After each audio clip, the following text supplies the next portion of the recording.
At the tender age of 3, I was seized by an old man and taken to a mountain. For over a decade, I endured his relentless torment. Now, at 18, I descend the mountain, invincible.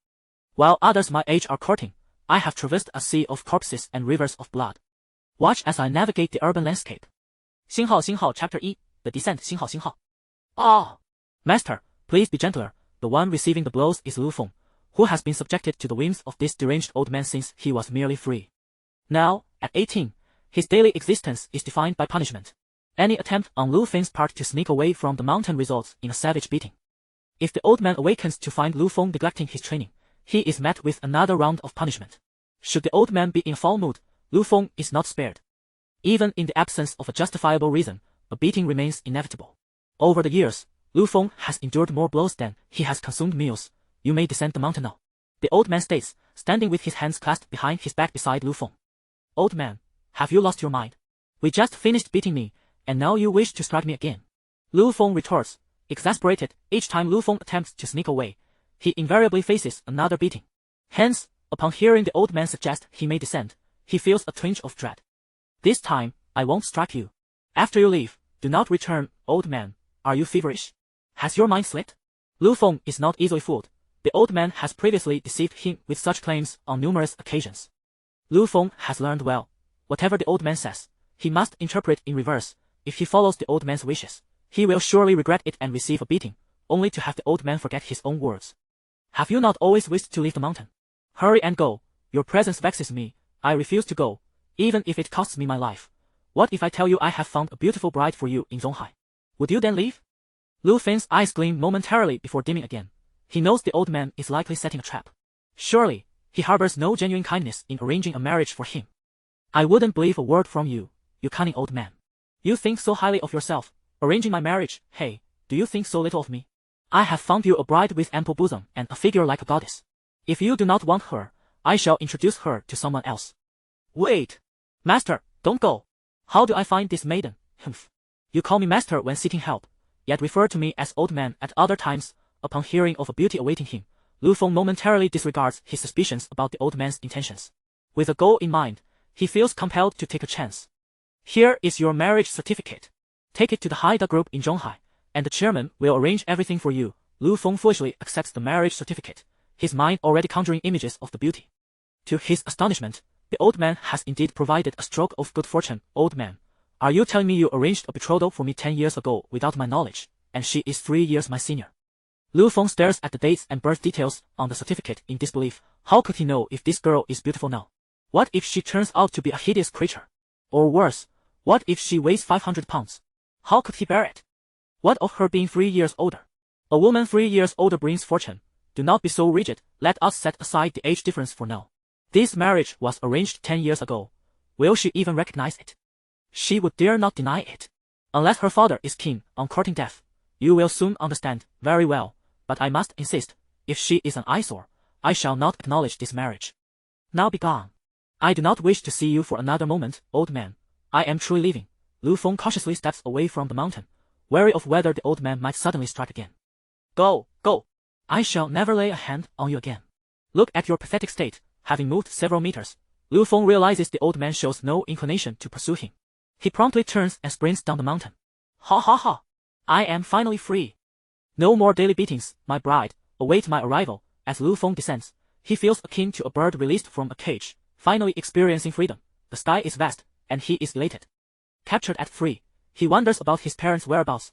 The old man has always claimed to have taken him randomly from the streets, leaving Lu Feng unaware of his true identity. All he knows is that he is called Lu Feng. For years, he has longed for a family of his own and wonders if his parents still remember him or if they are searching for him. Throughout these 15 years, he has not remained on the mountain every day. Apart from teaching him martial arts and medicine, the old man has assigned him various tasks. Despite being only 18, he has become one of the most enigmatic figures on the assassin's list, known as Azura. Since the age of 13, he has undertaken numerous missions, from protecting wealthy merchants worldwide to assassinating political leaders. Time and again, he has danced on the precipice of death, yet all the earnings have gone to the old man, with only meager allowances given to him. Damn it! I hurried out without a single coin. That old miser has made a fortune, yet not a penny to spare for me. How will I find a bride in the city without money? I would be utterly humiliated, yet, Lu Feng is reluctant to return. Who knows if that old man might suddenly change his mind? Why would he return now that he has finally tasted freedom? Mainly, he is at the early stage of foundation building and cannot possibly defeat the old man. Lu Feng senses the depths of the old man's power. Every time he believes he has grown stronger, the old man seems to grow even more formidable. This creates an illusion for Lu Feng that with just a little more effort, he could overthrow the old man. Fortunately, Zonghai is not too far from here. His survival skills in the wild pose no challenge for him. He has often hunted in the mountains since childhood, so hunger is not a concern. However, with Zonghai 200 miles away, he must rely on his own 2 feet to reach it. Although he possesses the ability to fly, it is wiser to remain low-key in the city to avoid causing a scene among ordinary people. What Lu Feng does not realize is that as he descends, the old man transforms into a wisp of green smoke, vanishing from the mountain where he has lived for over a decade. Chapter 2. Journey to Zhonghai City. Zhonghai City's Haida Group stands as one of the foremost conglomerates in the region, having risen to prominence through real estate ventures. With its constructions exuding opulence, the grand edifice boasts 38 stories, and at this moment, Chairman Lu Dahai finds himself on the top floor, indulging in the enchanting performances of his dance troupe. Were outsiders present, they would be astonished, for the streets rarely reveal such beauty. Yet here, on the 38th floor, every dancer possesses fair skin, alluring features, and statuesque legs, their movements captivating. However, to Lu Dahai, these spectacles hold little allure. This space primarily serves as a venue for hosting dignitaries and esteemed clients. When his mood turns restless, he occasionally seeks solace in their performances. Today, his spirits are particularly troubled, primarily due to the deterioration of his father's health. Despite his exhaustive search for skilled physicians, no remedy has been found. Years ago, a wise old sage had saved his father's life, prophesying that while he could extend it for a decade, true healing would require the arrival of his apprentice. Consequently, he arranged a betrothal between his daughter and the apprentice, promising that within 10 years, the young man would fulfill the engagement, thus curing his father. However, with the decade drawing to a close and his father's condition worsening daily, Lu Dahai fears that without intervention, his father may not last a month. He has dispatched individuals to seek out the old sage, but despite his extensive connections, the man seems to have vanished without a trace. Should his father pass, the very foundation of his conglomerate could crumble, as banks have begun to stir, making the prospect of securing a loan increasingly daunting. Meanwhile, Lu Feng stands at the foot of the Haida Group's towering structure, gazing up in awe at the skyscraper, his eyes glinting with ambition. Such a lofty building suggests that the old man has found him a wealthy heiress. Perhaps his future efforts are unnecessary, he muses. Just as Lu Feng revels in his daydreams, an abrasive voice disrupts his reverie. "What are you doing here, kid? Get lost." A burly security guard, clad in uniform and wielding a baton, approaches with menace. Observing Lu Feng's tattered attire, the guard assumes him to be a beggar, unworthy of lingering near the esteemed establishment. Irritated by the interruption of his fantasies, Lu Feng retorts, "What business is it of yours? Am I not allowed to stand here?" The guard scrutinizes him, demanding, "Take a good look at yourself. Do you think you can just stand at the entrance of the Haida Group? Scram. And don't tarnish our image." This provokes Lu Feng further. After all, isn't this the conglomerate of his soon-to-be father-in-law? It's absurd to deny him the right to stand at the entrance of his own family's business. "Do you think I want to call my father-in-law? You'll lose your job. Young man, I advise you to be wise." The guard chuckles mockingly. "Your father-in-law? Bring him here. I'd like to see who could make me lose my position." His laughter attracts nearby security personnel, including Zhang, the leader of the security team. "This kid thinks he can call his father-in-law here, and I'll be the one to lose my job. Isn't that amusing?" Zhang guffaws, while the other guards join in the mirth, well aware that their captain has powerful connections, making him virtually untouchable. "Listen, you should just leave. Even if your father-in-law works here," crossing Zhang isn't wise. "Don't bring him into this, or you might endanger his position as well," a younger guard advises. "Thank you for the warning, but my father-in-law isn't afraid of him. I'm not going anywhere. I'm here to find him," Lu Feng replies defiantly. "Do you dare to tell me who he is? I'll check if this person even exists," Zhang sneers. "He is Lu Dahai, the chairman of Haida Group. Please have him come down," Lu Feng states confidently. "You're seeking death. Our chairman wouldn't have a son-in-law like you. Get out of here, or I'll make you wish you'd never been born." Zhang growls menacingly. "He truly is my father-in-law. If you call him down, you'll see I speak the truth," Lu Feng insists. Zhang raises his baton threateningly. "You must be out of your mind. Our esteemed lady is one of the most beautiful women in Zhonghai. How could she possibly be interested in a pauper like you? I'll knock some sense into you right now." Just as he prepares to strike, a sudden commotion interrupts. A sleek red sports car pulls up to the entrance, and a stunning pair of long legs emerges from the driver's seat. The guards, momentarily transfixed, gaze hungrily at the sight. What is going on here? Why all the ruckus at the company entrance? A cold voice inquires. It is Lu Dahai's only daughter, Lu Shanshan, standing at an impressive height of 1.7 meters. Clad in high heels and a short skirt, her toned midriff bared. Miss, it's nothing. This man claims to be your husband, and we were about to escort him away. Zhang hastily explains, wiping away the drool at the corner of his mouth. Lu Feng is taken aback. This must be Lu Dahai's daughter, thus making her his betrothed. One must admit, the old man has indeed made an admirable match. This woman is undeniably beautiful. Upon hearing the guard's words, Lu Shanshan casts a disdainful glance at Lu Feng. Get lost. A toad wishing to eat swan meat. How dare you claim to be my husband? She exclaims, disgusted by the notion that someone like him could be associated with her. Chapter 3. The marriage contract torn asunder after her proclamation, Lu Shanshan turns to enter the building. With her approval, Zhang grows bolder, glaring at Lu Feng with malice, ready to bring down his baton. Wait, miss, I truly am your husband. I have the marriage contract. Lu Feng calls after her. Lu Shanshan halts, curiosity piqued, and turns back to face him. You're a husband? Your whole family must be husbands. Show me this contract.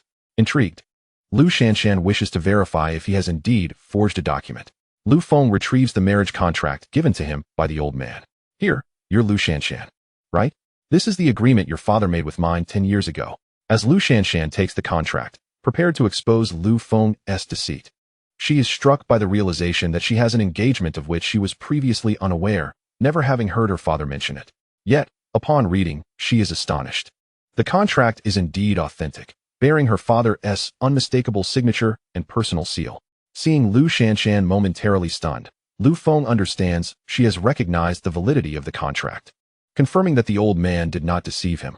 So, if the contract is legitimate, will you return it to me and take me to Lu Dahai?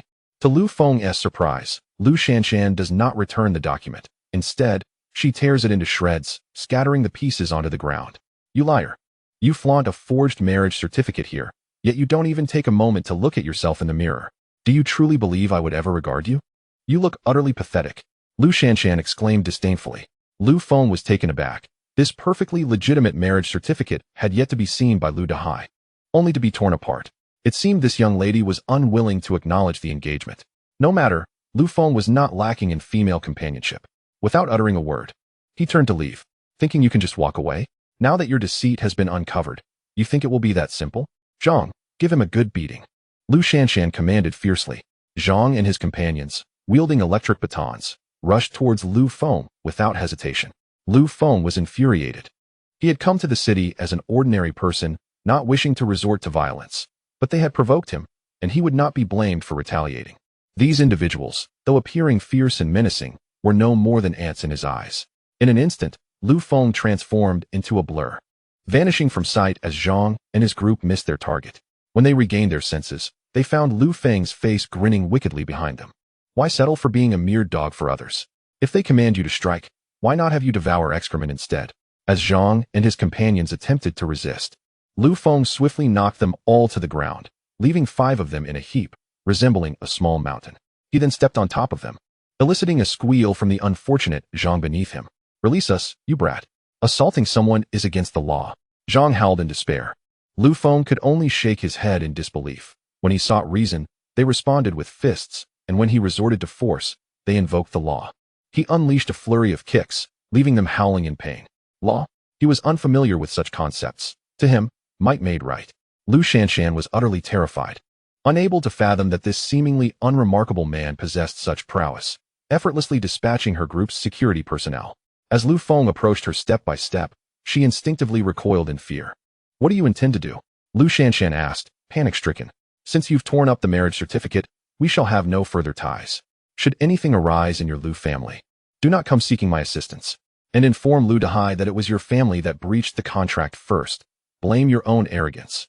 With that, Lu Feng turned and walked away, leaving Lu Shanshan on the ground, drenched in sweat.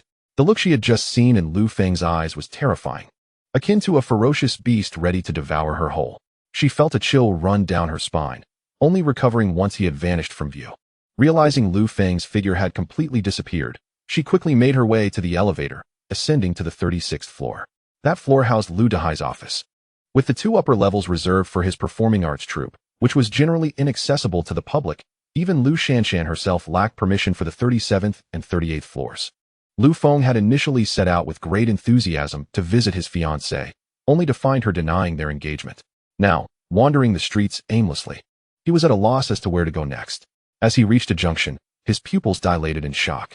A Rolls-Royce sped towards him, while a 4- or 5-year-old girl stood frozen in the middle of the intersection, clearly terrified.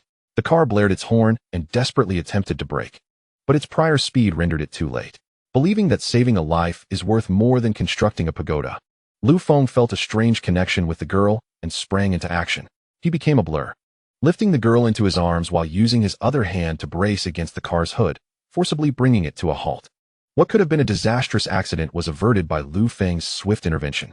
The girl, cradled in his arms, erupted into tears. The onlookers erupted in applause, marveling at his incredible feat of single-handedly halting a vehicle. Such wealthy individuals are truly reckless. Why not simply construct their own roads, driving at whatever speed they desire? After all, insurance will cover any casualties, so what's a mere payout to them? They pondered. And where were this little girl's guardians?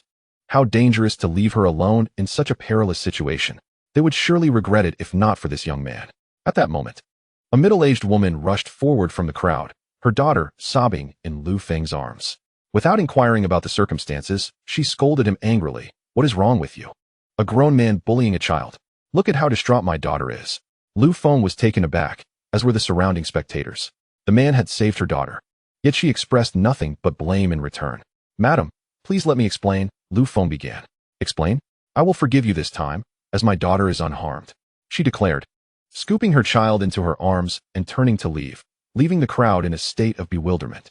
Chapter 4. The unfortunate bachelor Lu Feng could only shake his head in disbelief.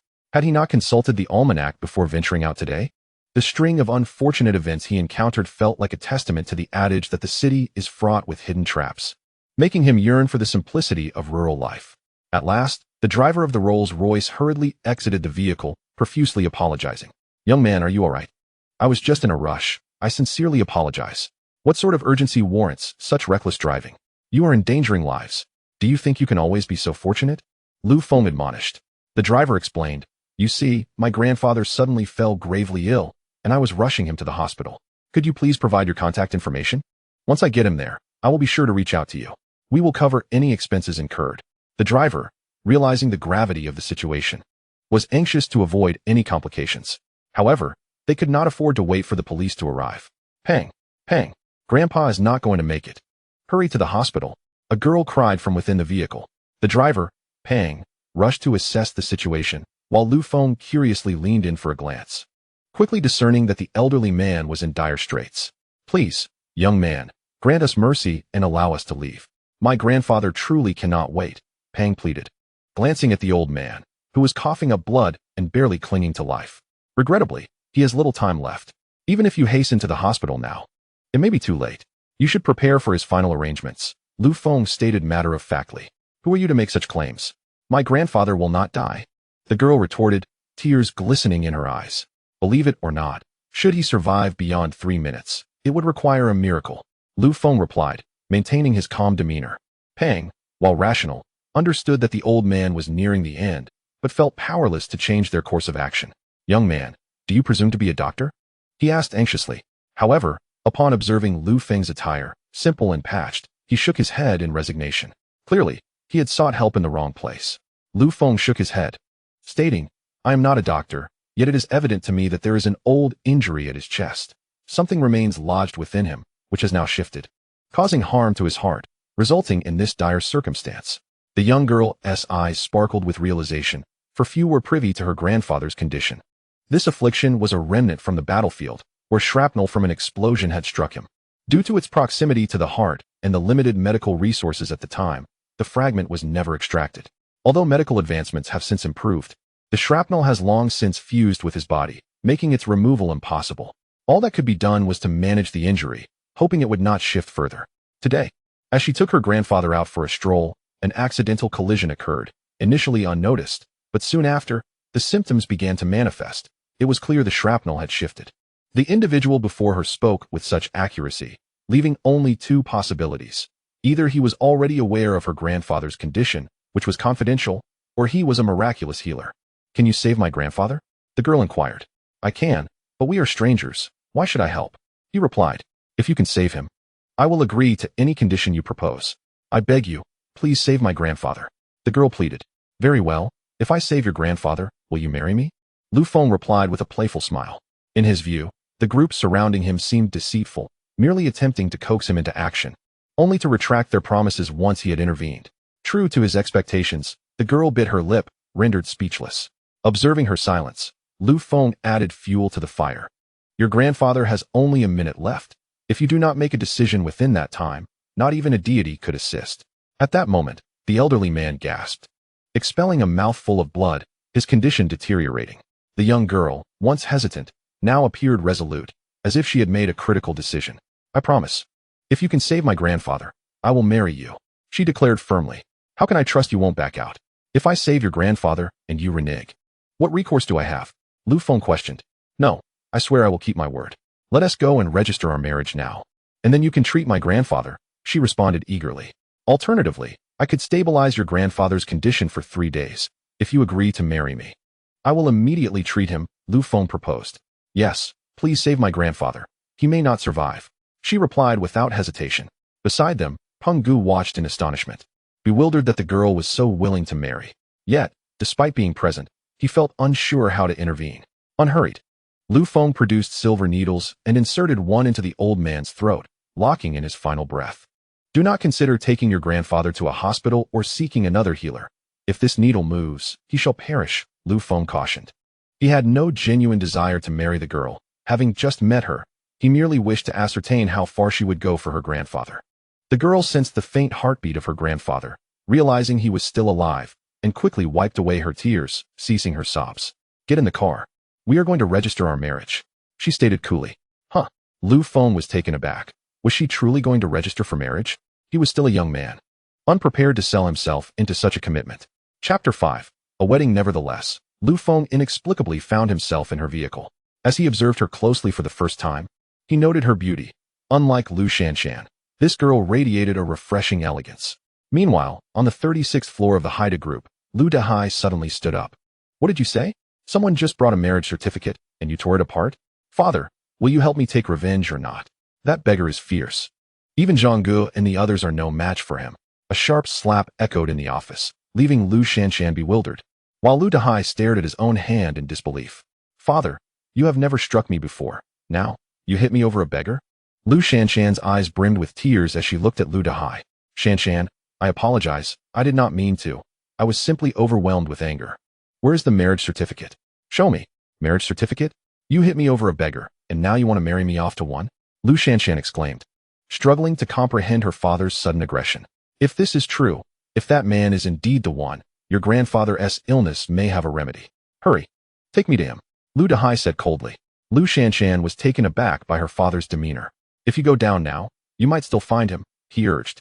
Without a moment's hesitation, Lu Dehai rushed downstairs, just as the cleaning lady was tidying up. He dashed to the trash can, rummaging through the refuse for fragments of the marriage certificate. He squatted down to reassemble the pieces. What is going on with the chairman today? Is there treasure in that trash? Shoo! Don't let anyone hear you. Be careful, or you might get fired for stepping through the wrong door. Several passing employees observed their unusual chairman but dared not speak, even hesitating to offer assistance, quickly averting their eyes. After a prolonged search, Lu Dehai's jubilant laughter rang out. Indeed, it is him. It is truly him. Father, you cannot mean that the beggar is truly my betrothed? I must inform you, I do not accept. I only have eyes for Kuan Go. Shanshan, I understand your reluctance. I will not force you into this. The marriage was arranged under circumstances beyond our control. But you must cooperate. Once he has treated your grandfather, you may do as you wish, Lu Dehai explained. Father, can he really heal grandfather? Please do not trust those charlatans. Be cautious. 10 years ago, your grandfather was gravely ill, and it was his master who cured him. He foretold that 10 years later, he would send his disciple to fulfill the marriage and fully restore your grandfather's health. Should I not believe this? Lu Shanshan's mouth fell agape, astonished by the revelation. What kind of medical skill could predict events a decade in the future? Moreover, her grandfather had been in good health until recently, suffering a sudden relapse. If this were not mere coincidence, then perhaps that man truly possessed extraordinary abilities.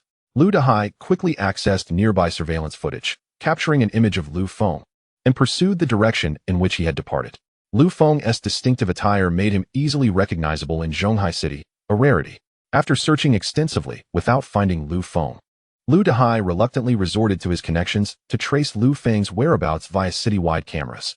Meanwhile, Lu Feng emerged from the Civil Affairs Bureau, bewildered, holding a red booklet, having inadvertently registered his marriage to Chen Mingyao. Originally, he had not yet reached the legal marriageable age, but the immense power of the Chen family rendered such concerns trivial. Hence, Lu Feng found himself posing for wedding photos at the Civil Affairs Bureau, clad in patched linen garments. "What? Are you scheming against me?" Lu Feng exclaimed, startled. In a state of confusion, he had inadvertently obtained a marriage certificate, intending merely to indulge in a bit of fun, thinking that Chen Mingyao would surely have a change of heart when it came time for the next step. However, step by step, he found himself ensnared, and the two of them successfully acquired the marriage license. "Hey, who's scheming against you? You're taking advantage of the situation and pretending to be innocent now. Surely, you're not attempting a marriage scam, are you? Can you even cure my grandfather?" Chen Mingyao stared at Lu Feng, tears welling in her eyes. "Ahem. Why don't we get a divorce?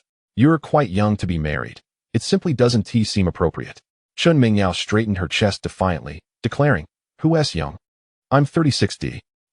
No. I meant your age is still young. Marrying now is not suitable. So, you find me young, do you? Starting tomorrow, I'll eat more papaya, but first, you must cure my grandfather. Otherwise, I'll hold you accountable." Chen Mingyao threatened fiercely. Lu Feng was utterly perplexed by her line of reasoning, completely bewildered to have encountered such a person. When they had just gotten married, Lu Feng had discreetly checked her age and realized she was merely 18. Both of them had only just come of age, and yet they had inexplicably tied the knot. Lu Feng harbored serious doubts. He was convinced that he must have ignored the auspicious signs today, for his luck had taken a turn for the worse. To evade potential consequences, Lu Feng could only helplessly concede. All right. I will first treat your grandfather. We can discuss everything else later." Inside the spacious Rolls-Royce, Peng Gu patiently waited with the old man at the entrance of the Civil Affairs Bureau, hesitant to summon a doctor or even inform the family, as he could discern that Lu Feng was indeed capable. After all, it was evident that he had managed to keep the old man alive, a feat that had outperformed countless doctors. Thus, he pinned all his hopes on Lu Feng, even refraining from mentioning the lady's impulsive decision to obtain the marriage certificate, fearing that someone would intervene, and if Lu Feng failed to act, everything would be over. In truth, the subsequent treatment posed no significant challenge for Lu Feng, for he did not rely solely on conventional medicine. Had he adhered strictly to medical practices, achieving a successful outcome would have been exceedingly difficult. Chapter 6. A sudden escape. Lu Feng shooed both Chen Mingyao and Peng Gu out of the car, remaining alone with old Master Chen inside. "Peng Gu, can he really save Grandpa?" "Miss, I believe he can. Think about it. What kind of doctor can keep a person alive on the brink of death? Besides, he has no reason to deceive us. If he were to trick us, he'd be putting his own life at risk. I would never let him leave like that." Peng Gu flexed his muscles, assuring Chen Mingyao that everything would be fine. As they conversed, Lu Feng placed his palm on old Master Chen's chest. A loud thud echoed as the shrapnel within the old man's body was forcefully expelled, piercing through the roof of the Rolls-Royce. Simultaneously, Lu Feng utilized his spiritual energy to protect old Master Chen's vital arteries, preventing any further harm to his heart as the shrapnel exited. Outside the vehicle, Chen Mingyao and Peng Gu were stunned into silence, gazing as the shrapnel shot out from within. After a long moment, they finally reacted. "What on earth did that kid do to Grandpa?" Peng Gu exclaimed, attempting to rush inside. However, Chen Mingyao held him back. "Peng Gu, he said we need to remain quiet. Should we wait a bit longer? If he meant to harm Grandpa, he wouldn't need to go about it this way." After some contemplation, Peng Gu agreed. Given that old Master Chen was utterly defenseless and in a precarious state, even if Lu Feng were to do nothing, the old man's survival was uncertain. Moreover, why would Lu Feng risk his own life to harm him?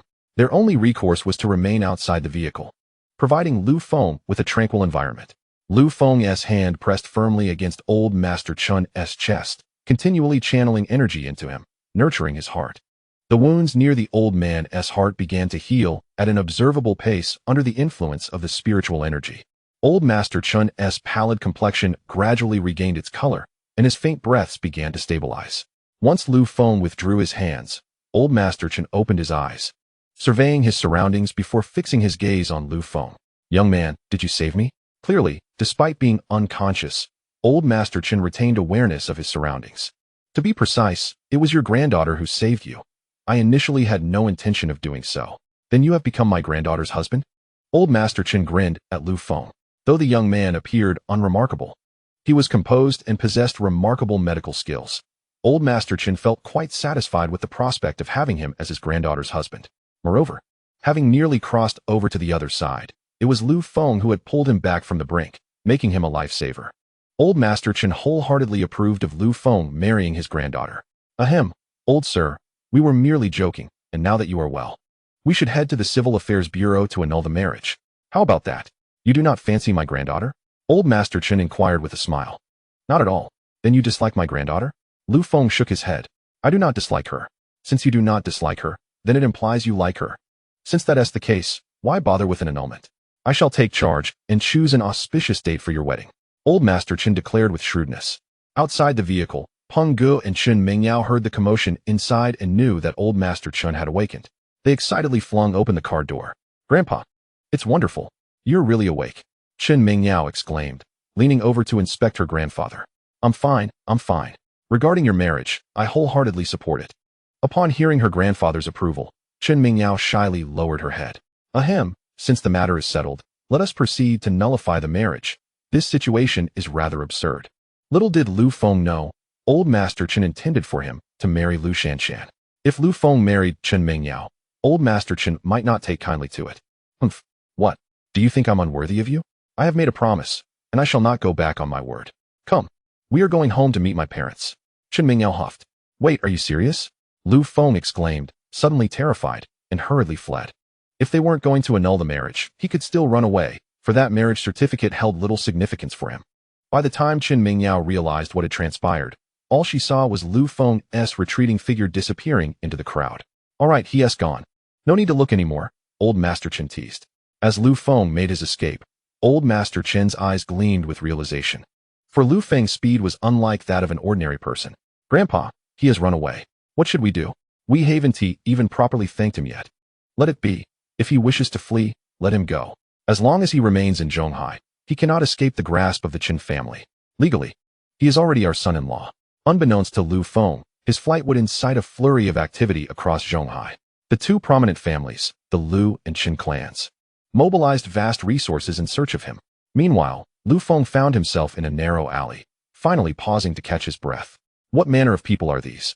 Attempting to bind me in matrimony upon our very first encounter? Am I to believe my dashing and handsome visage has bewitched them? Nearby, a dog crouched, observing Lu Feng with a discerning gaze, shaking its head in disapproval at his words. With a swift motion, Lu Feng delivered a playful slap to the dog's head. Am I mistaken? Is it not true that I am handsome? Why do you shake your head? The dog, sensing further reprimand, lowered its head in submission.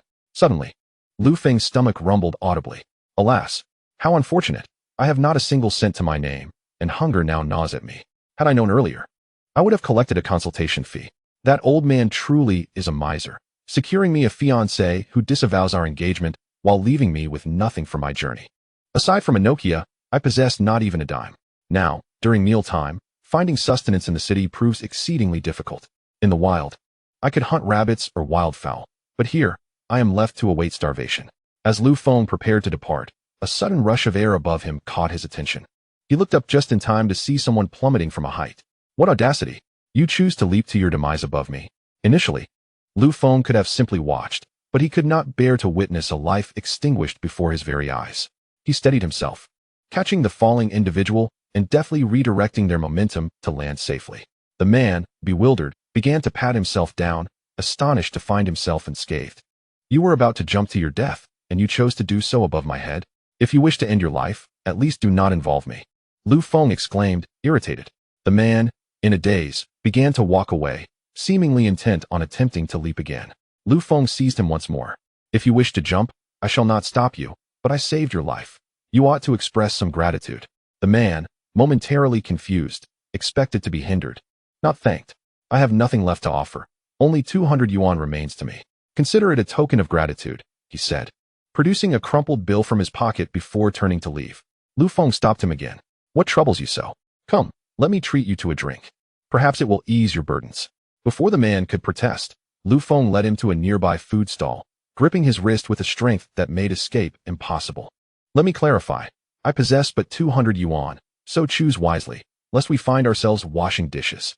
The man, taken aback, realized the irony that the very money he had just offered was now funding their meal. Ultimately, they ordered a selection of dishes and 2 bottles of liquor, drinking together. If I must face death, I might as well indulge myself first, thought the man, resigned to his fate. By the way, what is your name? Lu Feng inquired. I am Chu Feng, came the despondent reply. Such a coincidence. We share a name. What led you to contemplate such a leap from such heights? With a few drinks in, their conversation flowed more freely. I have lost everything. What is there to live for? He lamented. Life is filled with ups and downs. It is a natural ebb and flow. Have you considered how much your family would mourn your passing? At your age, surely you should be thinking of family. Chu Feng nodded, revealing, I was married, but my wife and children have left me. Consider your parents. Their grief would be profound should you choose to end your life. I am an orphan, Chu Feng replied, leaving Lu Feng momentarily speechless. Even if your wife and children are gone, there are countless women in the world. You can start anew, provided you maintain hope. I am in debt to the tune of 500 million. I can never recover from this. Lu Feng was taken aback by the man's plight. 500 million?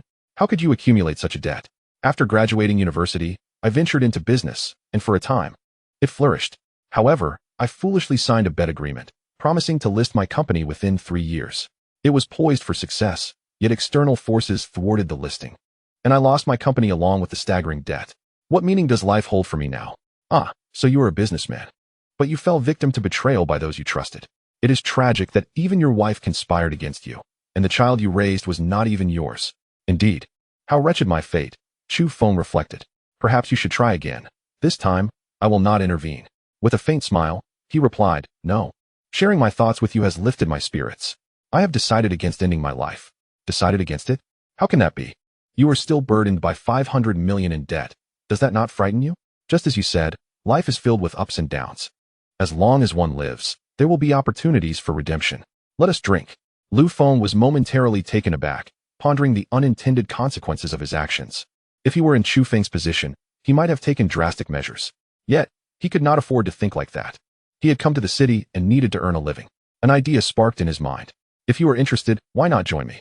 I assure you, you will find prosperity and abundance. Chu Feng scrutinized Lu Feng, noting his unique attire. Are you jesting? To follow you would mean enduring hunger for days on end. Lu Feng chuckled bitterly, acknowledging the truth in that statement. Do not underestimate me. Though my appearance may be humble, grant me but half a month, and I shall help you repay your debts. Chu Feng did not wish to dampen Lu Feng's spirits too much, considering it was merely drunken bravado. All right, if you can repay me 5 billion in half a month, not only will I follow you, but I would even call you father if that's what you desire. Get lost. I wouldn't have a son as grand as you. Don't even think about taking advantage of me. The two enjoyed their drinks, polishing off several bottles of Nolinchin. When it came time to settle the bill, they learned it amounted to 208. They rummaged through their pockets, only to find they were short by 8 yuan. With only the 200 Chu Feng had initially provided. Boss, could you give us a discount? Chu Feng proposed. Sure, you're a regular here. I'll let it slide for 200. The boss replied, also in good spirits, and thus they were granted a reprieve from washing dishes that night. With nowhere else to go, Lu Feng accompanied Chu Feng back to his rented apartment. Chu Feng, having indulged enough, fell into a deep slumber upon arrival. Don't sleep yet. Do you have a computer? I need to use it, Lu Feng inquired. Chu Feng pointed to the computer on the nearby desk. It's over there. The password is 6/8. Help yourself. With that, he promptly drifted off to sleep. Meanwhile, Lu Feng powered up the computer, accessed the dark web, and began to search for tasks. If he didn't earn any money soon, he would be at a loss for breakfast the next day. Moreover, he had promised Chu Feng to repay 5 billion within half a month. After some contemplation, he decided to revert to his old profession, as it was the quickest way to make money. Accepting either a protection or assassination task would suffice. Before long, a task caught his eye, a protection mission offering a reward of $100 million. There was a special stipulation. Only the top 5 on the leaderboard could undertake this task. Isn't this tailor-made for me? He mused. The task involved escorting someone back from the United States without using conventional channels. The top 5 were currently engaged in other missions, leaving him available. Without hesitation, Lu Feng clicked to accept the task. Upon successful acceptance, the employer's information arrived. It turned out to be a scientist attempting to return home to serve his country. but the United States refused to release him. He had tried numerous methods to return, all of which had failed, prompting him to post the task on the dark web, which Lufeng promptly accepted. At that moment, the scientist on the other side of the ocean was thrilled to see someone had taken on the task. He quickly reached out to Lufeng. When Lufeng saw the message pop up, he felt a chill run down his spine. More of that annoying English. Although his English was quite proficient, he was not accustomed to using it. Speak Chinese. Lufeng typed back. The scientist was taken aback, but elated to see Chinese characters. Realizing that the person accepting his task was also from Huaxia, which made everything feel much more secure. When can you come to escort me back? He inquired. I can come tonight, but I need you to send me some money for the plane ticket first, Lufeng replied. This response immediately rattled the scientist. He began to doubt whether the dark web was a scam site. Isn't the dark web supposed to be quite profitable? Moreover, how could someone in the top 5 be short on a plane ticket? Yet, having exhausted all other avenues, and with Huaxia negotiating on his behalf to no avail, he felt he had no choice but to give the dark web a try. Despite the numerous recent scams reported from northern Myanmar, he remained hopeful and decided to wire Lufeng some money. I can send you $10,000. Just provide me with your account number.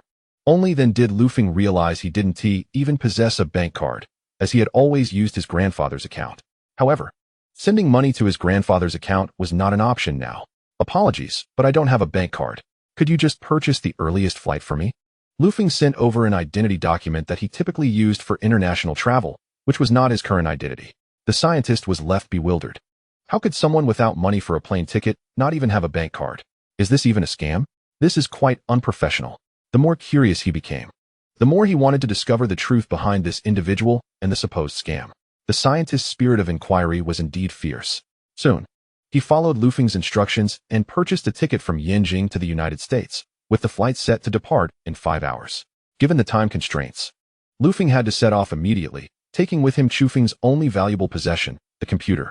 He sold it at a second-hand store for 500 yuan as a contingency for travel expenses. Thankfully, the late hour allowed him to save on costs. He hurriedly made his way to Yanjing Airport, managing to catch the flight to the United States just in time. The following day, Chufeng awoke with a splitting headache, searching for Lufeng but finding no trace of him. Upon noticing that the computer was also missing, he could not help but curse. Damn it, I'm already this broke.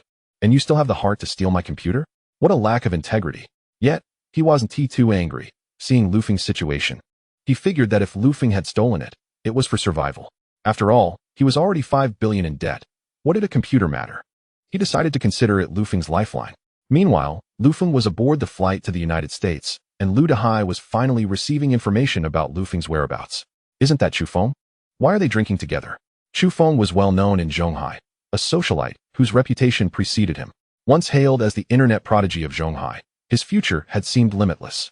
However, with his recent bankruptcy and his wife leaving him, he had become a laughingstock in their circle. Chapter 9. The arrival of the big shot simultaneously. The Chen family received news about Lufeng. Dad, Meng Yao is being outrageous, and you're following suit. You barely met this person once, and now you're married? Even if you claim he saved your life, it sounds increasingly absurd to me. With his experience, he found it hard to comprehend their claims of miraculous recoveries, especially since his father appeared to be in perfect health. What? Are you trying to teach me how to conduct myself? Look at this. This is the CT scan I had taken last night, old Master Chen exclaimed, slamming the images onto the table. Chen Zhangwo examined the scan with confusion. Dad, is this your scan? What do you think I would fake it? Should I go back and have another taken just for you? Old Master Chen retorted angrily. This young rascal seemed to be getting a bit too ambitious, questioning him like that. No, I just find it hard to believe, Chen Zhangwo replied. While this young man is indeed skilled in medicine, there is no need for such extremes. Meng Yao is only 18. If you wish to recruit him, wouldn't it be easier to offer him more money? Besides, he looks like someone in need of cash. Such a master cannot be bought with mere money. To bring him into our family is the most prudent course of action. Do not speak further on this matter. I have my own plans. Let us go? We must fetch him right now. Just as Lufeng was about to step out to seek job opportunities, he opened the door to find Old Master Chen and Lu Dehai, accompanied by others, standing at his doorstep. Old Master Chen, what brings you here? How is it that Lu Dehai can arrive here while I cannot? Is this territory of the Lu family? Such words from Old Master Chen are quite unfounded. I am merely here to seek someone, and your whereabouts are of no concern to me. As fate would have it, I too am in search of an individual. As he spoke, the door to Chu Feng's residence swung open. Chu Feng was taken aback. Lu Dehai, Old Master Chen, Chen Zhangwo. What is happening? Even at their peak, it would have been a challenge to meet them. So why are they now standing at his doorstep? Before he could utter a word, Lu Dehai and Old Master Chen simultaneously inquired, "Where's Lu Feng?" Exchanging glances, Lu Dehai and Old Master Chen realized that they had both come in search of Lu Feng, causing a pang of anxiety within them. Each desired to recruit Lu Feng, ideally before others recognized his true potential, but this was evidently no longer feasible. Chu Feng, equally stunned, questioned, "You are all looking for Lu Feng? What for?" "Enough of your prattle. Just tell me where he is." Lu Dehai replied, visibly displeased. Despite his current state of decline, even at his zenith, he would not have spared Lu Dehai a glance.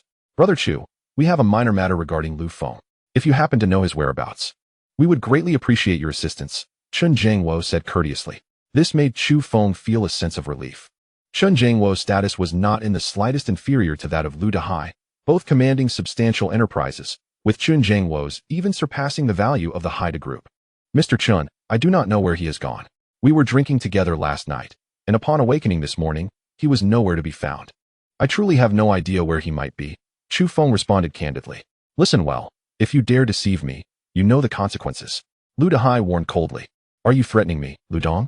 Even if I knew, I would not tell you," Chu Feng retorted icily. "Very well, you are quite bold. I hear you owe the Ling family 500 million. Await their visit," Lu Dehai stated frostily. "Are you threatening me, Lu Dong? I have nothing left to lose.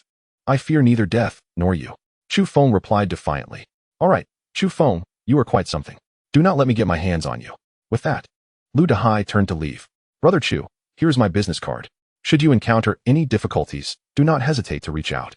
If you learn anything about Lu Feng, please inform me at once," Chen Jiangwo said. Although he was displeased that Lu Feng had obtained a marriage certificate with his daughter in just a day, he felt compelled to heed the elder's words. Moreover, Lu Dehai was hardly virtuous. Given that Lu Feng was now his son-in-law, he would at least maintain a facade of respect towards his friends. Chu Feng accepted the business card from Chen Jiangwo, assuring him, "Rest assured, Mr. Chen. If I receive any news about Lu Feng, I will notify you immediately."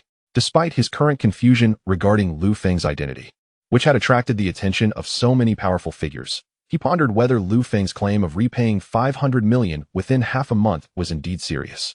However, he could not fathom how Lu Feng possessed such extensive connections while being utterly destitute, nor could he understand why he attempted to steal his computer. Frustratingly for Lu Dehai and the Qin family, upon reviewing the nearby surveillance footage upon their return home, they found no trace of Lu Feng. Just moments ago, at Chu Feng's modest rental apartment, they had clearly seen that Lu Feng was not present. This left them baffled, yet their search for Lu Feng continued unabated. Particularly for Lu Dehai, who was increasingly eager to locate him. "Dad, why is Lu Dehai also searching for Lu Feng?" Chen Jiangwo inquired, perplexed. Old Master Chen shook his head.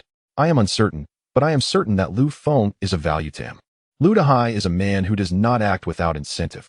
For him to personally seek out someone this early in the morning signifies the matter is far from simple. Keep a close watch on him, lest he poses a threat to my granddaughter's husband." "Dad, why do I feel that Lu Feng is closer to me than my own son?" Chen Jiangwo lamented. Meanwhile, Lu Feng was aboard a flight to the United States, accompanied by a rather impressive scientist who had even secured him a business-class seat, rendering Lu Feng's patched hemp clothing all the more striking. To his left sat a woman adorned with sunglasses and a baseball cap, who was curiously observing Lu Feng as he rested his eyes. She was intrigued by the peculiar figure dressed in such attire. Although his clothing was shabby, Lu Feng maintained a clean and tidy appearance. Otherwise, one might mistake him for a beggar. Chapter 10, International Superstar Lin Xiaoxiao. "Hey, handsome," the woman exclaimed, unable to contain herself. Upon hearing someone call him handsome, Lu Feng knew it was directed at him, so he opened his eyes and turned to face her. "Beautiful lady, what is it? You are rather bold." Awakening at the mere mention of handsome, she laughed. "Alas, I cannot help it. My charm is simply irresistible. Many beauties are compelled to call me stud or handsome upon seeing me." Lu Feng replied with a grin. "Oh, I did not expect you to have such thick skin. Yet you too could not resist calling me handsome, which validates my claim. Hee, you are quite humorous.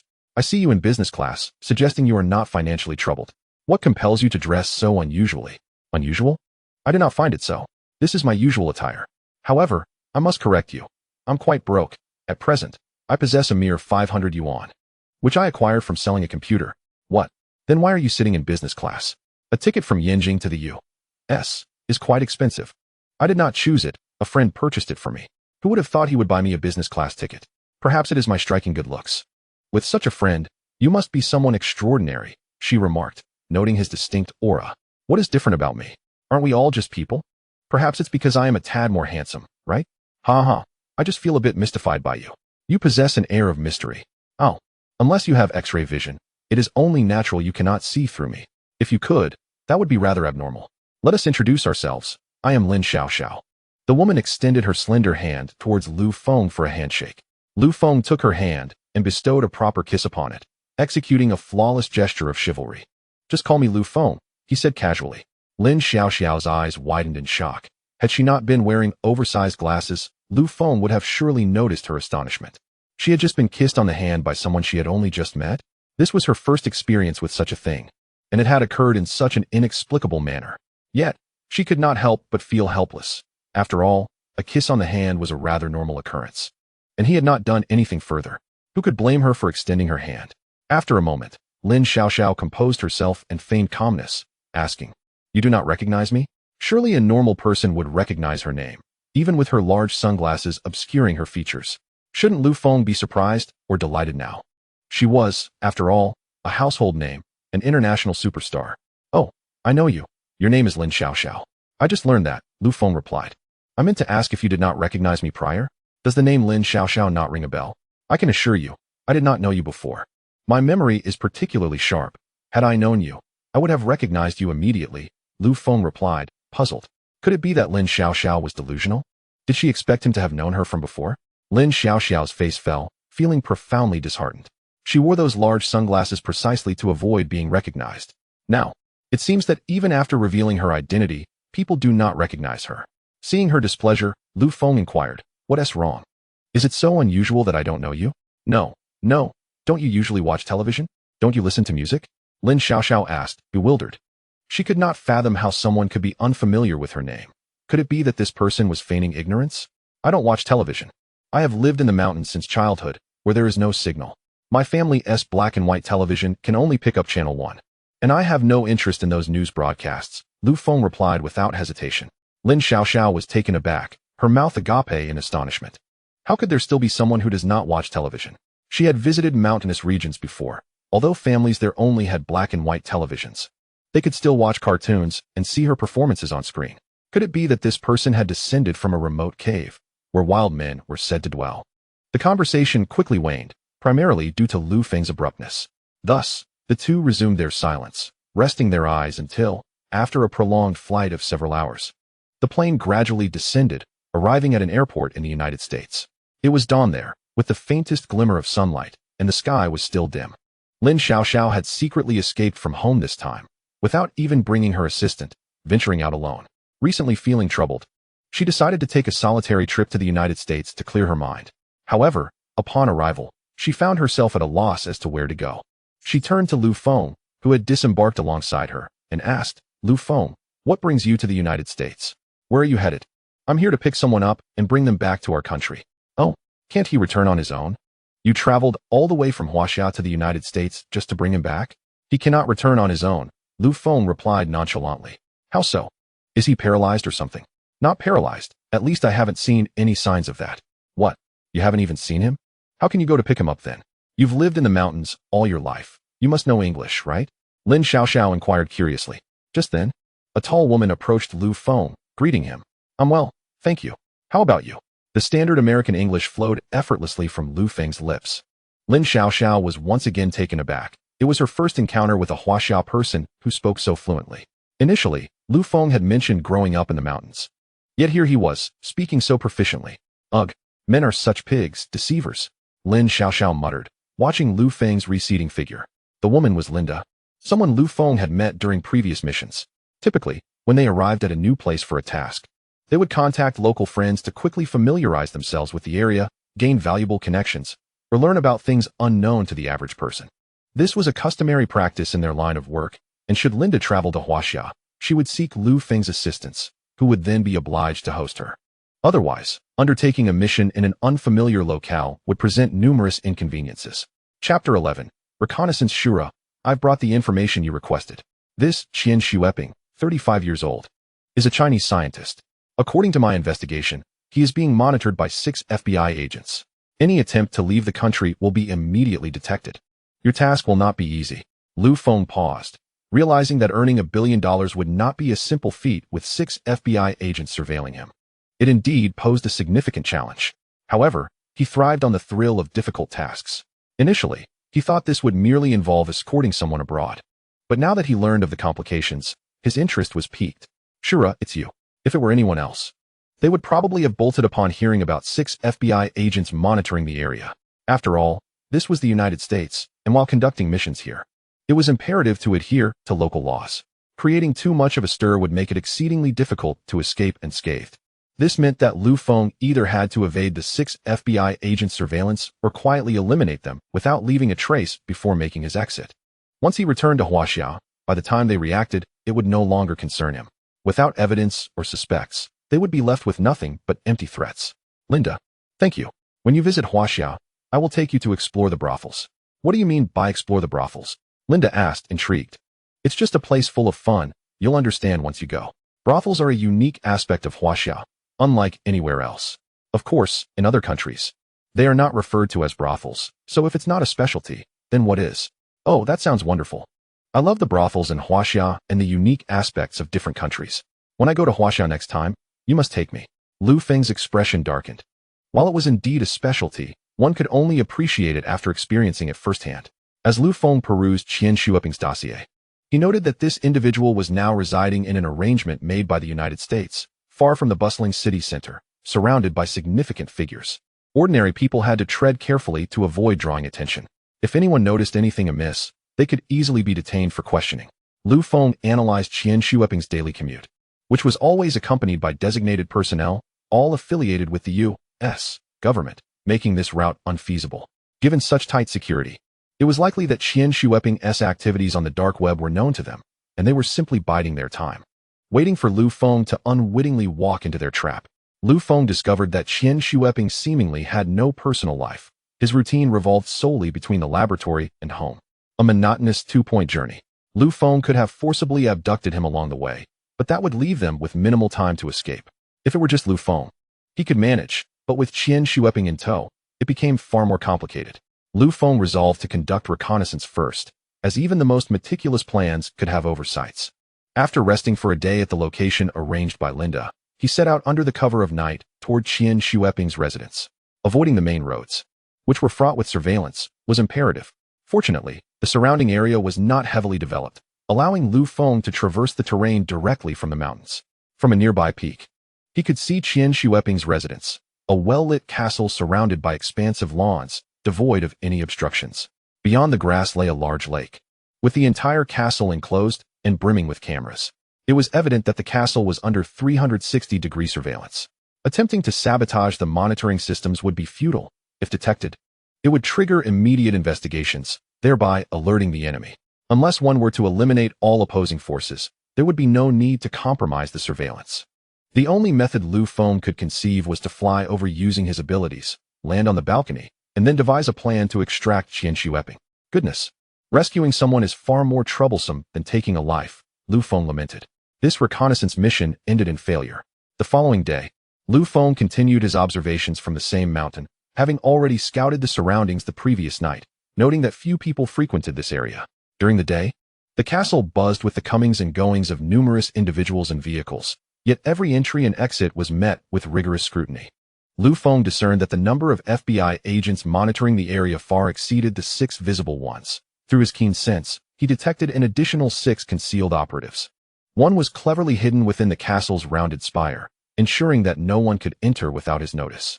The others, equipped with earpieces, maintained constant communication, ready to alert their colleagues at the slightest disturbance. Fortunately, Lu Feng had refrained from flying directly to the castle the previous night. Otherwise, he would have been riddled with bullets before even reaching his destination. Perched upon a nearby tree, another agent camouflaged as part of the trunk was unable to deceive Lu Feng's perceptive mind, which was more reliable than any life detection device. Uncertain whether the intelligence he had received was flawed or if the enemy had bolstered their ranks upon discovering his intent to rescue Qian Shuoping, Lu Feng cautiously approached the castle, seeking an opportunity for silent entry. As he meticulously surveyed his surroundings, he suddenly noticed a small river that led directly to the castle. Pulling out a map for comparison, he confirmed that this river flowed into a lake within the castle grounds. Lu Feng's eyes sparkled with realization. This river could facilitate his entrance. He swiftly examined the various schematics, including the castle's internal layout, sewage system, and ventilation ducts. His objective was to connect all these elements, allowing him to enter the castle undetected and extract Qian Shueping. In Chapter 12, Infiltrating the Castle, Lu Feng astutely observed that the lake at the front of the castle received water from this side, flowing through before exiting from another direction that connected to the castle's sewer system. Analyzing the blueprints further, he deduced that traversing the sewer could lead him to the castle's side. However, direct access to the interior seemed improbable. Yet, Lu Feng soon discovered that the castle possessed a basement, a space Qian Shueping typically utilized for leisure, equipped with a television, billiards, and a gym.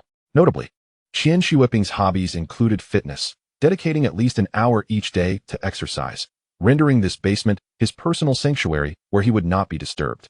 The sewer was merely a wall away from this refuge, making it a feasible entry point. After retrieving some equipment from Linda, Lu Feng returned to the castle. He leapt into the river, submerging himself and swimming towards the castle, careful to remain silent and avoid creating any waves that might alert the guards. Unlike others, Lu Feng's endurance allowed him to remain submerged for over 20 minutes, carrying a considerable load of tools, a feat few could replicate. As anticipated, Lu Feng swiftly entered the sewer, which, while spacious, required him to crawl on all fours due to its low height. He meticulously calculated his distance, planning to breach the wall in the restroom at this opportune moment. The challenge lay in the numerous, unpredictable variables. However, Lu Feng's heightened awareness enabled him to ascertain that the basement was currently unoccupied, confirmed of the basement's emptiness. He produced prepared sulfuric acid and began to pour it generously onto the wall. After half an hour of corrosion, he carefully cleared debris, creating an opening approximately 1 meter high and 60 centimeters wide. Lu Feng successfully entered the restroom, but it was still afternoon, and Qian Shueping was in the laboratory, not yet in the castle. All he could do now was wait. Around 7 in the evening, Lu Feng heard movement and extended his awareness, sensing Qian Shueping's return to the castle under escort. Unbeknownst to Qian Shueping, Lu Feng was there to rescue him. Although he had purchased a plane ticket for Lu Feng, he remained skeptical due to the tight security measures in place.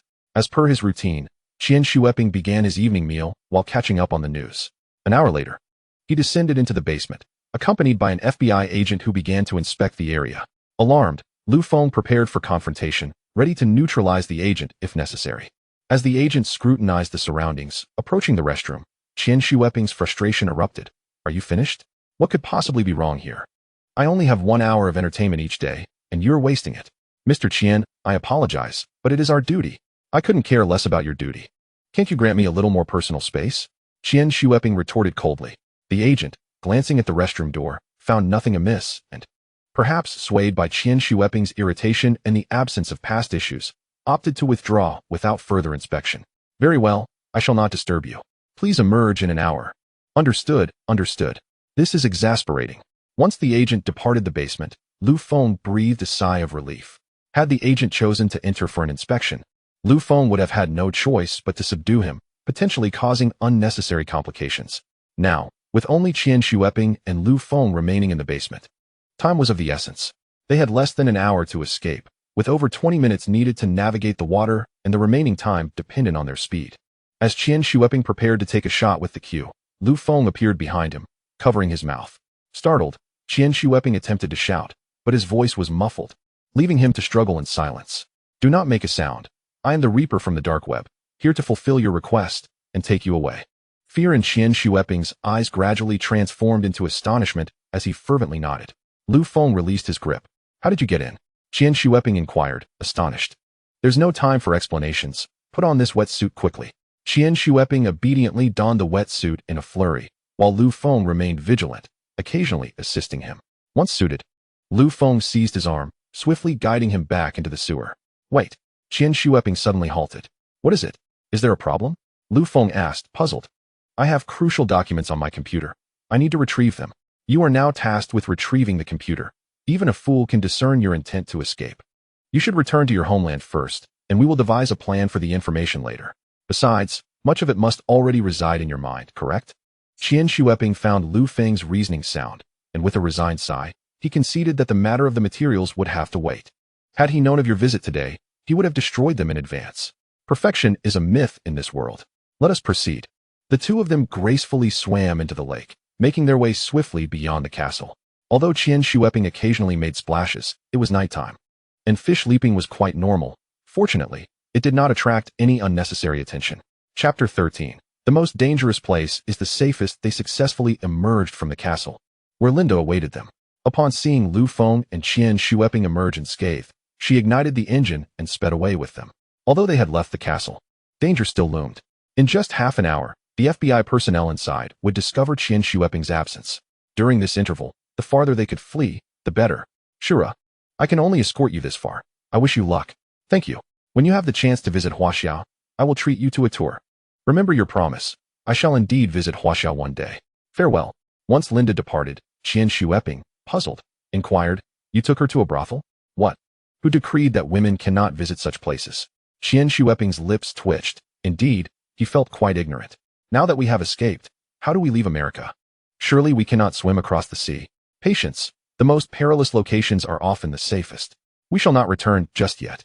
At that moment, the FBI agents, having waited in vain for Qian Shueping to emerge from the basement, decided to investigate. Upon entering, they quickly realized he was missing and began to scour the castle, eventually discovering the hidden escape route in the restroom. Damn, he has fled. Swiftly, the FBI personnel pinpointed Qian Shueping's phone's location, dispatching vehicles towards that direction. They simultaneously sealed off all roads, bus stations, airports, and ports, conducting extensive searches for any suspicious individuals.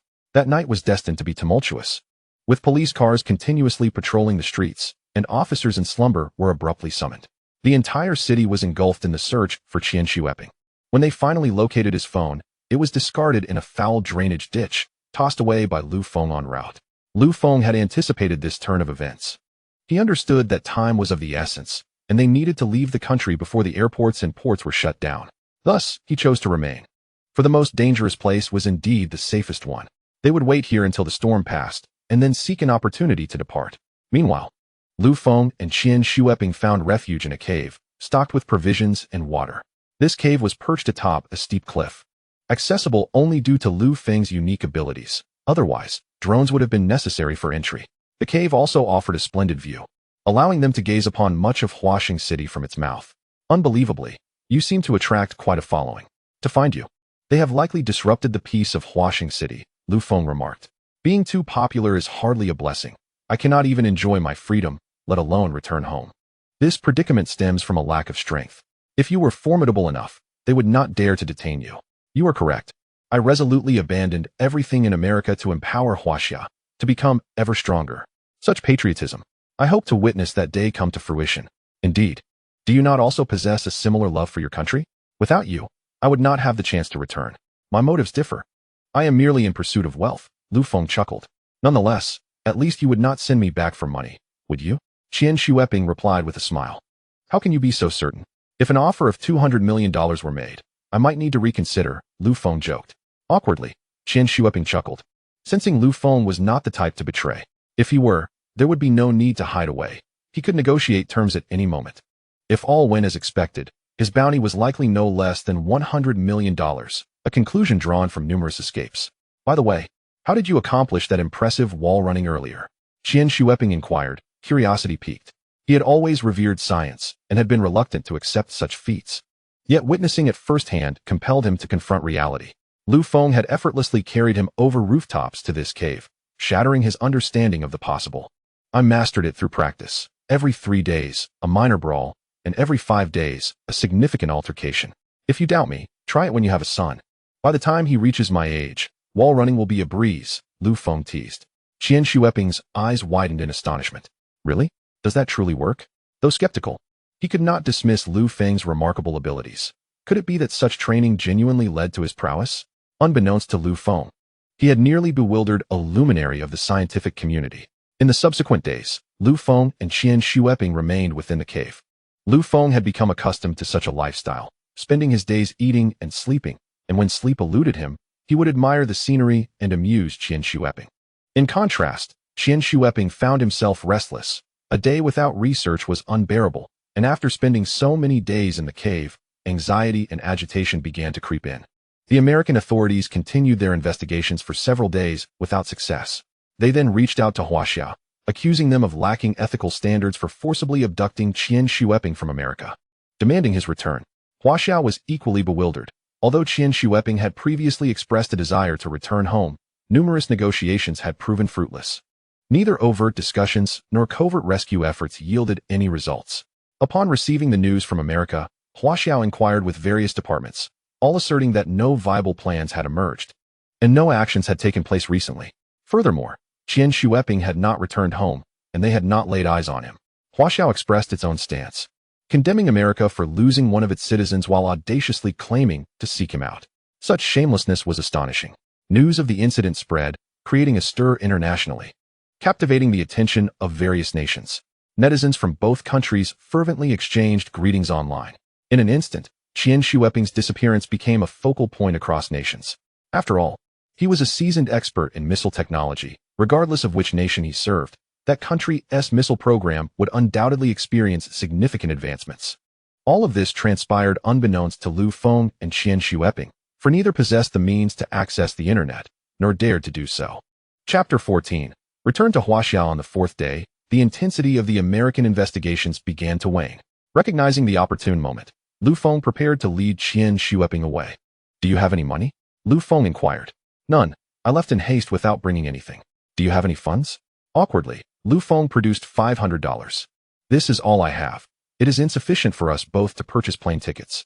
Initially, Lu Feng had planned to disguise Qian Shueping using an old false identity and board a flight, as that would have been the simplest route.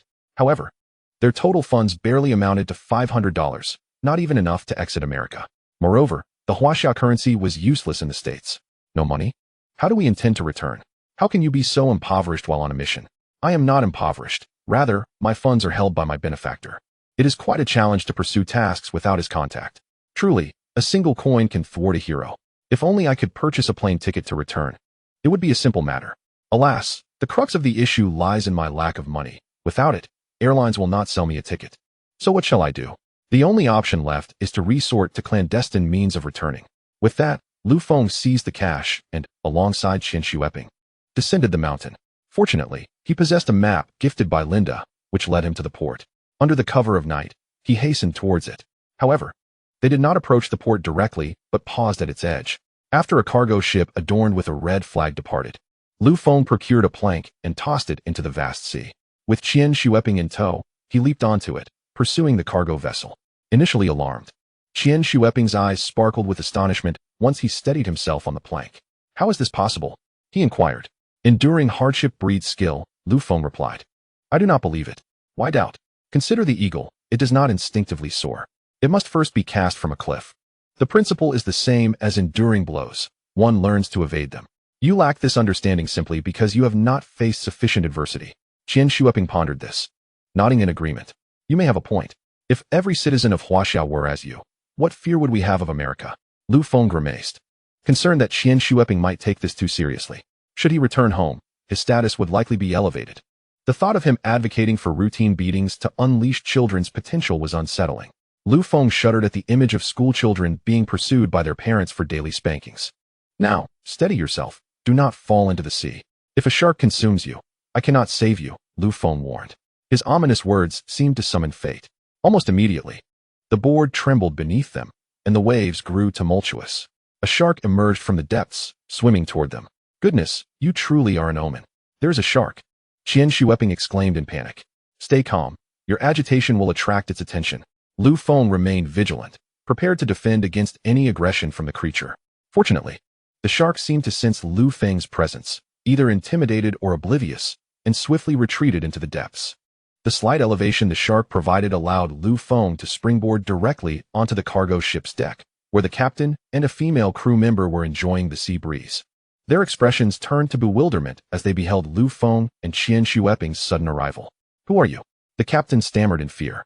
Do not ask questions or raise an alarm. If anyone learns of our presence aboard this vessel, the consequences will be dire, Lu Feng warned coldly. Striking the water with a forceful blow, a thunderous splash erupted, sending several dead fish tumbling onto the deck. The captain and crew member were left dumbstruck. We promise not to speak of this, the captain exclaimed, his voice trembling. Let us hope you adhere to your word. Once we reach Huaxia, we will depart independently. For now, find us a cabin and do not disturb us. Lu Feng commanded. I will attend to it immediately, the captain replied. No, I shall prepare it myself. There will be no announcements, Lu Feng insisted. Although they shared a nationality, he harbored no trust in them. Without instilling a sense of fear, they might betray him at any moment. Lu Feng preferred not to place his life in another's hands. Is this excessive, given that we are all from Huaxia? If we communicate respectfully, they should accommodate us, Qian Shueping suggested. Should you wish to return to America, feel free to express that. For me, it merely means a failed mission, and they will find it challenging to obstruct my path. Qian Shueping opened his mouth, but ultimately had no words. Recognizing his reliance on Lu Feng, until they were beyond American waters, uncertainties loomed. The cruise ship moved slowly. Returning to Huaxia would entail drifting at sea for 10 days or more, assuming all went smoothly. Incompetent fools! How can such a vast individual simply vanish? Lu Dehai roared upon receiving reports from his subordinates. As he observed the patriarch's declining health, he realized they could not afford to wait much longer. Despite Lu Feng's recent appearance in the Central Sea, he had inexplicably disappeared. How could a family with the Lu's connection struggle to locate someone? Was their esteemed lineage truly destined for decline? On the other hand, the Chun family remained unperturbed, knowing that Lu Feng had married their granddaughter, Chen Mingyao, and would eventually become part of their family. As long as they remained wed, Lu Feng would always be their son-in-law. Thus, his return was inevitable, though his whereabouts remained a mystery. Chapter 15. The pirate attack. The most unfortunate of all was Chu Feng.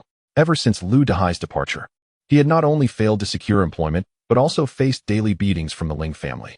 How could he possibly amass 500 million in such a short time? The Ling family, while not intent on killing him, frequently visited to deliver a thrashing. In a bid for survival, Chu Feng spent a day laboring at a construction site, exhausting himself for a mere 200 yuan. After purchasing a modest meal, the remainder was seized by his creditors to repay debts. Despairing, Chu Feng lamented. How can one repay 500 million with just 190 yuan? Despite his dire need for that amount, he did not reach out to Chen Jiangwo for assistance. Uncertain of whether he would help, especially given the circumstances surrounding Lu Feng, their connection was tenuous at best. 3 days later, one evening, Lu Feng meditated in his quarters when he was suddenly disturbed by commotion outside. The spiritual energy of the sea, denser than elsewhere due to minimal disruption, provided a perfect opportunity for his training. As he frowned at the interruption, a rapid knocking echoed at his door. Upon opening it, he found the captain, who urgently informed him, "Our vessel has encountered pirates. We may not be able to depart for a while. Everyone is to assemble on the deck." Qian Shueping frowned at the news of pirates, lamenting his misfortune and the challenges of returning home. Lu Feng extended his awareness, confirming the captain's assertion. "Very well. We shall cooperate," he replied. Lu Feng understood that these bothersome pirates were primarily motivated by greed. As long as they complied, the situation would likely resolve without significant issues. With the circumstances unclear, he preferred to avoid unnecessary complications, trusting that the pirates would refrain from reckless behavior. As Lu Feng and Qian Shueping ascended to the deck, they found it teeming with frightened crew members, surrounded by pirates brandishing machine guns. Some pirates were rummaging through the cargo on the freighter. "Boss, it's all oil. We struck it rich," an excited subordinate reported. They had initially targeted this ship, which had unexpectedly paused for rest, and given its size, it appeared to be a substantial catch. Taking advantage of their surprise, they launched a sudden raid, not anticipating that it would indeed be a significant haul. The total value of the cargo aboard the freighter exceeded $50 million, and now they had genuinely struck gold. Lu Feng could only smile bitterly. He had never bothered to inquire about the freighter's cargo, and had not imagined it would be oil. Now, any hope for a peaceful resolution seemed utterly impossible. Just as Lu Feng had anticipated, the moment the pirates learned the ship was laden with oil, their true, greedy nature emerged. They aimed their guns at the crew and barked, "Navigate the ship to the coordinates we provide." "Pirate chief, that's not feasible. We can't account for this." The captain pleaded, his face a picture of despair. "We can give you the money we have, but the cargo is non-negotiable." Bang! A pirate struck the captain's head with the butt of his gun, causing him to collapse onto the deck, blood streaming from his wound. "Am I being too lenient? If I didn't have some use for you, I would have killed you already. Think carefully. In 1 minute, I will randomly execute one of your crew until you make a decision." The chilling sound of guns being cocked reverberated across the deck, sending shivers down the spines of the gathered crew. Though they were accustomed to life's tempests, facing the barrel of a gun was a different matter altogether. "Shura, you're so formidable. Can't you think of a way to save everyone?" Qian Shueping implored. "Why should I save them? They're not my concern. Lu Feng replied coolly. We are all from Huaxia, and our safety depends solely on you. It's not impossible to save them, but it will cost extra. Qian Xueping nearly spat blood in frustration, having thought he could persuade Lu Feng, only to discover that Lu Feng's thoughts were solely on money. What are you whispering about? Who permitted you to speak? Since you want to listen, I'll make an example of you. The pirate leader seethed. The two men were utterly dismissive of the pirates, oblivious to the fear gripping the others, and continued their hushed conversation, which was an affront to the power the pirates held in their hands. Bang! The sharp crack of a gunshot startled everyone into panic, clutching their heads in terror. The shot was aimed at Lu Feng, causing Qian Xueping to jump in shock. Yet, Lu Feng remained unfazed, watching the pirates with a calm smile. The pirate who fired the shot was bewildered. He had aimed directly at Lu Feng. Yet the man stood there unharmed. In disbelief, he pulled the trigger again, firing 2 more shots at Lu Feng. Bang! Bang! Lu Feng continued to stand there, gazing at the pirate with a faint smile. Impossible. How can you be unscathed? Where are my bullets? Are you looking for these? Lu Feng opened his palm to reveal 3 bullets nestled within. The sight sent a jolt of fear through the pirates. They had encountered someone formidable indeed. One who could catch bullets barehanded.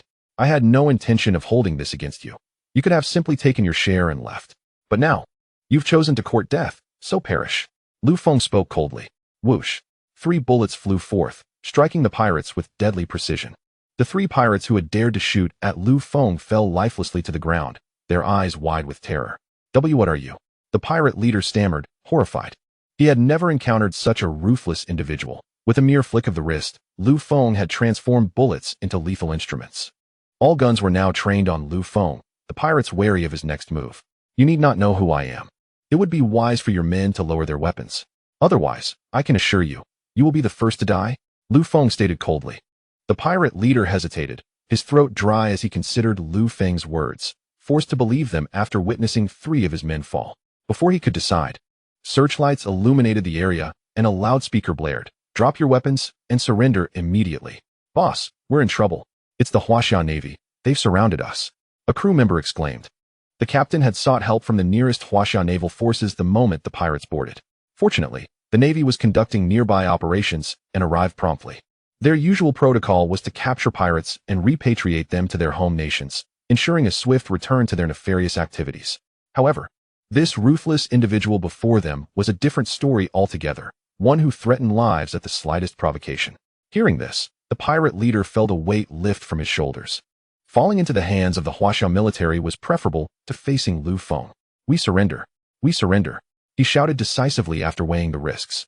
Soon, the Huaxia Navy boarded the freighter, regaining control of the situation. A wave of relief washed over everyone. The arrival of the Navy and the pirates' surrender signified their safety. When the Navy inspected the bodies on the deck, they were taken aback. 3 bullets, all striking true to the forehead. How was it possible that the pirates had controlled the scene with live ammunition without a gunfight? Yet, no questions were asked, nor did anyone offer explanations. The situation was clear. The captured pirates would be handed over to the appropriate authorities. The dead mattered little. The living would be dealt with by their respective nations. Comrades. Wait. Qian Xueping called out, just as the Huaxia Navy prepared to leave. What is it? Do you need something? I need to speak with your commander. I have important matters to discuss. I am the commander of this fleet. You may speak to me directly. After a day of contemplation, Qian Xueping finally said, I am Qian Xueping, just returned from the United States. If it is convenient, could you assist me in returning to my homeland? After the ordeal with the pirates, Qian Xueping felt significantly safer with the Huaxia Navy, and he longed to return home. A Navy ship was far swifter than a freighter. Qian Xueping? You claim to be Qian Xueping? The commander asked excitedly. Many were already aware of his identity, and they had been executing related tasks, responsible for escorting individuals in international waters, yet they had received no news of his return.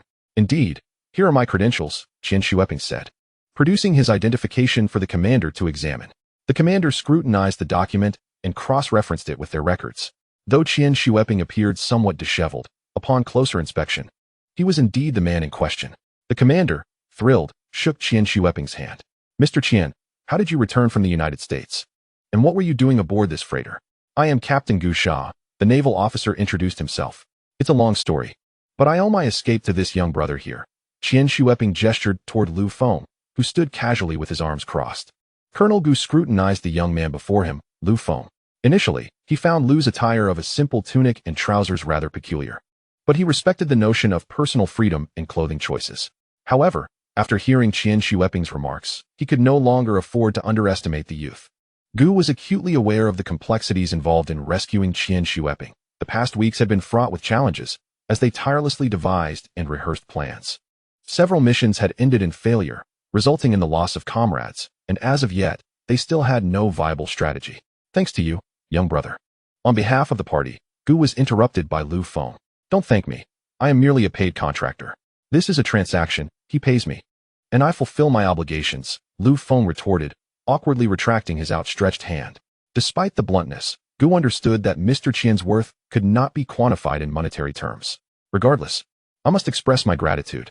Since that is the case, you should return with me to our homeland. I will escort you back. Lu Feng had no objections.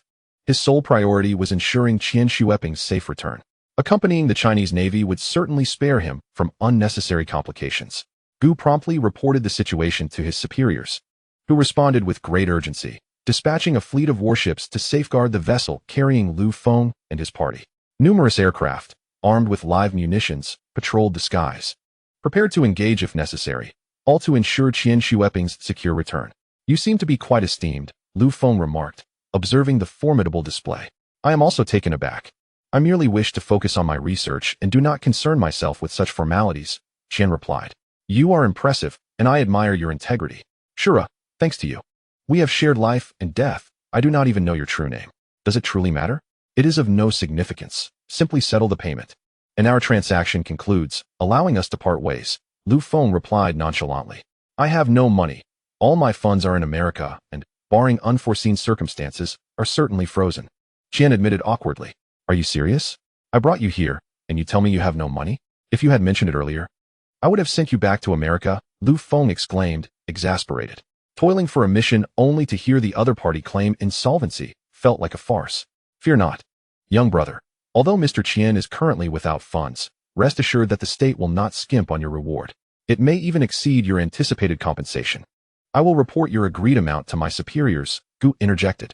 $100 million. You can cover it for him, Lu Feng stated. Who pays is irrelevant. What matters is that I receive my due, Lu Feng replied, his priorities clear. Chapter 17. Dragon Team. Gu was taken aback. $100 million? Is your compensation truly that high? What kind of reward could warrant such an amount? Noticing Gu's distress, Lu Feng inquired. Is there a problem, Colonel Gu? Qian Xueping, realizing the sum was substantial, felt compelled to ensure Lu Feng was not slighted for his life-risking efforts. If necessary, he would have to advance his future salary to repay Lu Feng. He was uncertain if the Chinese authorities would grant Lu Feng such a reward. And no, I will report to my superiors and see what they say, Gu replied, unsure if the enormous bonus would be approved, yet recognizing the importance of Qian Xueping's case. To Gu's surprise, after delivering a succinct report, the higher-ups readily consented, raising the reward to 1 billion Chinese yuan, albeit with the stipulation that they wished to meet Lu Feng. Gu conveyed this response to Lu Feng. Your superiors wish to meet me? Lu Feng asked, perplexed. Indeed. They said that if you are willing, the bonus can be increased to 1 billion yuan, Gu confirmed. Very well, for the sake of an additional 300 million. I will reluctantly agree to a meeting. Who would turn down such an amount? Though Lu Feng was disinclined to engage with them, 300 million was an enticing proposition. Gu felt a mix of disbelief and frustration. Many sought an audience with their superiors, yet here was Lu Feng, seemingly indifferent, only interested in the financial incentive. Qian Xueping sighed in relief. If he could ensure Lu Feng received his compensation, that was already a victory. Upon docking, numerous high-ranking officials awaited their arrival, with an elaborate welcoming ceremony in place. As Qian set foot on land, he was greeted by Li Pingyan, the president of the Huaca Academy. Mr. Qian, welcome back. We appreciate your efforts on this arduous journey. Thank you, Li. As long as I can return home, I can overcome any hardship. Excellent. From now on, we shall be colleagues. Your accommodations and laboratory are ready. Feel free to inform me of any additional needs, Li responded warmly. Thank you for your generosity, Li. I will do my utmost to repay the nation's kindness, Qian replied, their exchange filled with camaraderie. These are your superiors, I presume? I have seen enough. I must take my leave, Lu Feng stated. The onlookers exchanged glances, puzzled by Lu Feng's abruptness in discussing finances amidst such a celebratory atmosphere. Li Pingyan regarded him with open disdain. Young man, have you lost your sense of propriety? I acknowledge your role in Mr. Chin's return, but your focus on monetary gain is rather unbecoming. Do you lack any spirit of selfless contribution? Li chastised. You may be high-minded. I will not engage in such comparisons. The money I earn through my own efforts is none of your concern, Lu Feng shot back defiantly. You are utterly arrogant and unreasonable. Li seethed. Ahem, young brother.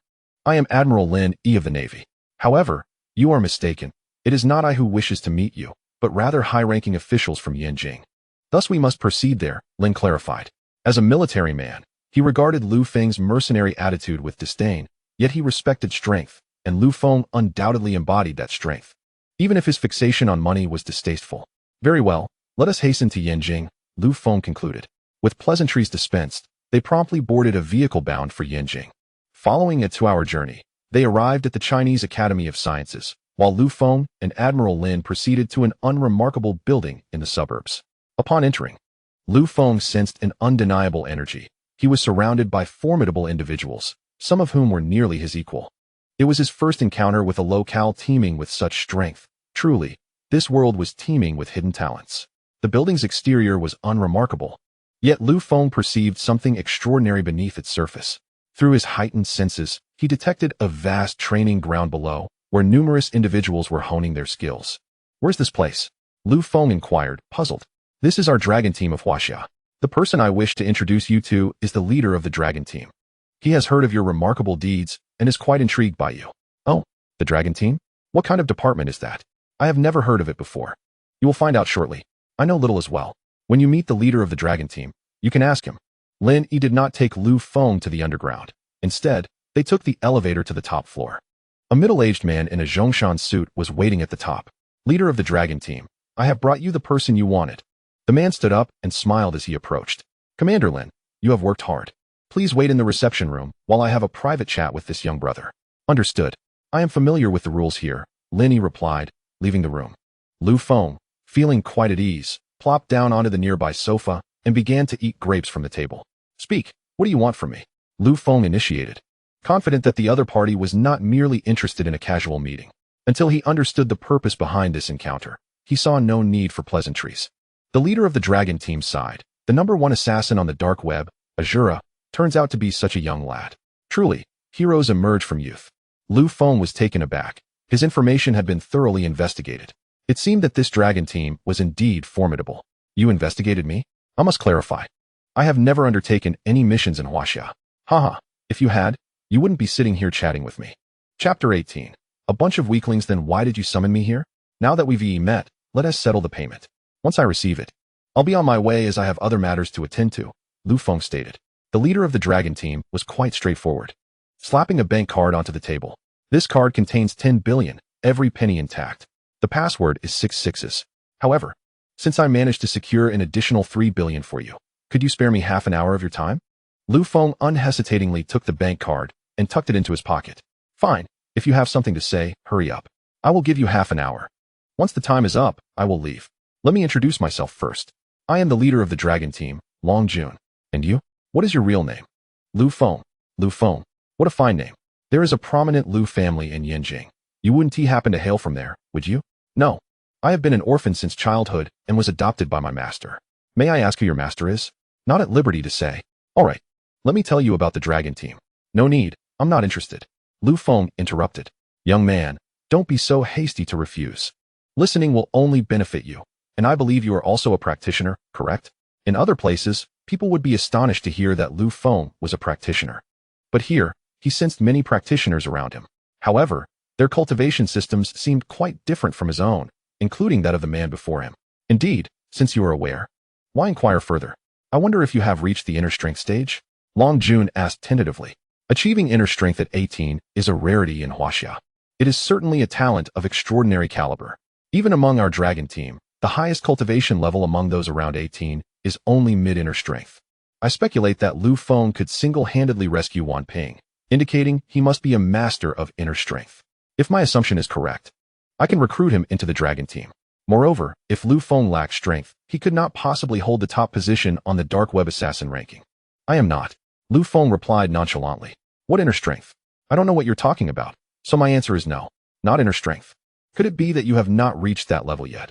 Or perhaps you are at the peak of external strength? That would still be impressive, Long Jun remarked. Peak of external strength? I am neither. Is that really impressive? Lu Feng asked in confusion. He had discerned that Long Jun's inquiries pertained to cultivation levels. Yet their system seemed different from his own. This puzzled him, especially since he sensed the practitioners below were employing differing methods. Could it be that you are in the transformation stage? Impossible, absolutely impossible. No one this young has ever reached that level. The youngest are at least 30. Long Jun exclaimed in disbelief. Yet, Lu Feng insisted he was neither at the transformation stage nor inner strength, leaving only the possibility of transformation. However, Long Jun could scarcely believe that Lu Feng possessed such high capabilities. In Huaxia, it was widely accepted that one would only reach transformation by the age of 30. I am not the transformation you speak of. Lu Feng shook his head. Long Jun was left speechless. If he was neither of those, then what on earth was he? Have you transcended the transformation stage? Long Jun asked, somewhat irritated. No, I do not even know what your levels are. My cultivation system is different from yours. Lu Feng clarified. Different? Long Jun was equally perplexed. Could there be other cultivation systems? Long Jun then struck at Lu Feng with a palm, though he did not use his full strength. This was based on his earlier estimation of Lu Feng's strength. Bang! Lu Feng effortlessly countered the attack, causing Long Jun to stumble backwards. Meanwhile, Lu Feng remained composed, unaffected by the encounter. Long Jun was astonished. Having personally tested Lu Feng's strength, he realized it was unfathomable. If Long Jun was a river, Lu Feng was an expansive ocean, deep and inscrutable. How can you be so powerful? Long Jun finally recognized that he had misjudged Lu Feng's capabilities. Initially, he merely wished to recruit Lu Feng into the dragon team. But now it seemed that merely doing so might not suffice, as Lu Feng's strength was too formidable. Offering him a low-ranking position would hardly pique his interest. Is everyone in your dragon team as weak as you? Lu Feng asked indifferently. Long Jun nearly spat blood in disbelief. What did he mean by that? Was the dragon team weak? He was one of the strongest members. Moreover, the dragon team represented the pinnacle of combat prowess in Huaxia. However, recalling how easily Lu Feng had countered his attack, he couldn't help but feel a bit intimidated. Do not think our dragon team is weak. I did not use my full strength. I was merely testing you. You are impressive, able to withstand a third of my strength, Long Jun insisted defensively. Oh, that's commendable. I casually countered your attack, and you only used a third of your strength to take 3 steps back. Anyone else would have been crushed, Lu Feng replied coolly. Long Jun almost coughed up blood again. Such a blunt remark was quite hurtful. Would you be interested in joining our dragon team? I can offer you the position of deputy leader, Long Jun proposed, feeling somewhat insecure. No interest. You all are too weak. Being the leader of a bunch of weaklings holds no appeal to me, especially as a deputy. Besides, I dislike feeling constrained. Lu Feng was no fool. He had only just tasted freedom. Previously, he had been under the thumb of an elder, who was indeed stronger than him. But now, another entity like the dragon team sought to control him? Did they think him naive? Long Jun was tempted to lash out. Was their dragon team truly weak? Not in the slightest. They wielded immense power in Huaxia. Many dreamt of joining them. If you join the dragon team, there are many benefits. It will also make your dealings in Huaxia much more convenient. Consider it again, and don't be so quick to refuse, Long Jun urged. No, I cherish my freedom. And given my current strength, am I not capable of acting independently? I'm not committing any crimes. As a law-abiding citizen, do I really need protection for my identity? Lu Feng retorted. In Chapter 19, The Bare-Faced Insult, Long Jun still had more to say when Lu Feng interrupted. All right, half an hour has passed, and I must take my leave. No need to see me off. With a wave of his hand, Lu Feng departed from the Dragon Group building without looking back. Moments after Lu Feng exited, a tall woman entered Long Jun's office. Captain, does he refuse to join us? She inquired. Long Jun nodded. Well, strong individuals tend to have their own temperaments. Let me deal with him. The captain personally invited him, yet he remains ungrateful. The woman replied coldly. Don't. You are no match for him. If you try to confront him, you might find yourself on the receiving end, Long Jun quickly advised. I don't believe it. Can a mere child be that formidable? Captain, are you afraid I will injure him? Rest assured, I shall go easy on him. With that, the woman turned and left, leaving Long Jun to shout after her, Lu Qingqing, come back. Don't cause trouble. However, it was in vain. Lu Qingqing, much like Lu Feng, did not respond. Long Jun sighed, contemplating the youth of today, each more aloof than the last, seemingly untouched by the world's harshness. Let her be. Lu Feng doesn't seem malicious, so she should be fine. Upon stepping outside, Lu Feng was taken aback. This desolate place had no taxis, implying they only brought him here without the courtesy of a ride back. Just as he was frowning in dismay, Lu Qingqing drove up. Get in, she commanded. Seeing the girl, Lu Feng thought, it's just a kid. Getting in won't be a problem, right? Not long after they began driving, Lu Qingqing's cold voice pierced the silence. Who gave you the audacity to refuse our captain? Is this retaliation? Can one not decline your invitation? Lu Feng replied, somewhat exasperated. Of course you can. But you must possess the capability to do so. Lu Qingqing suddenly slammed the brakes and came to a halt. Get out. What for? What else? To take a beating. Of course. You think I'm here to give you a ride? You might not look bad, but your thoughts are rather delusional. You believe you can challenge me?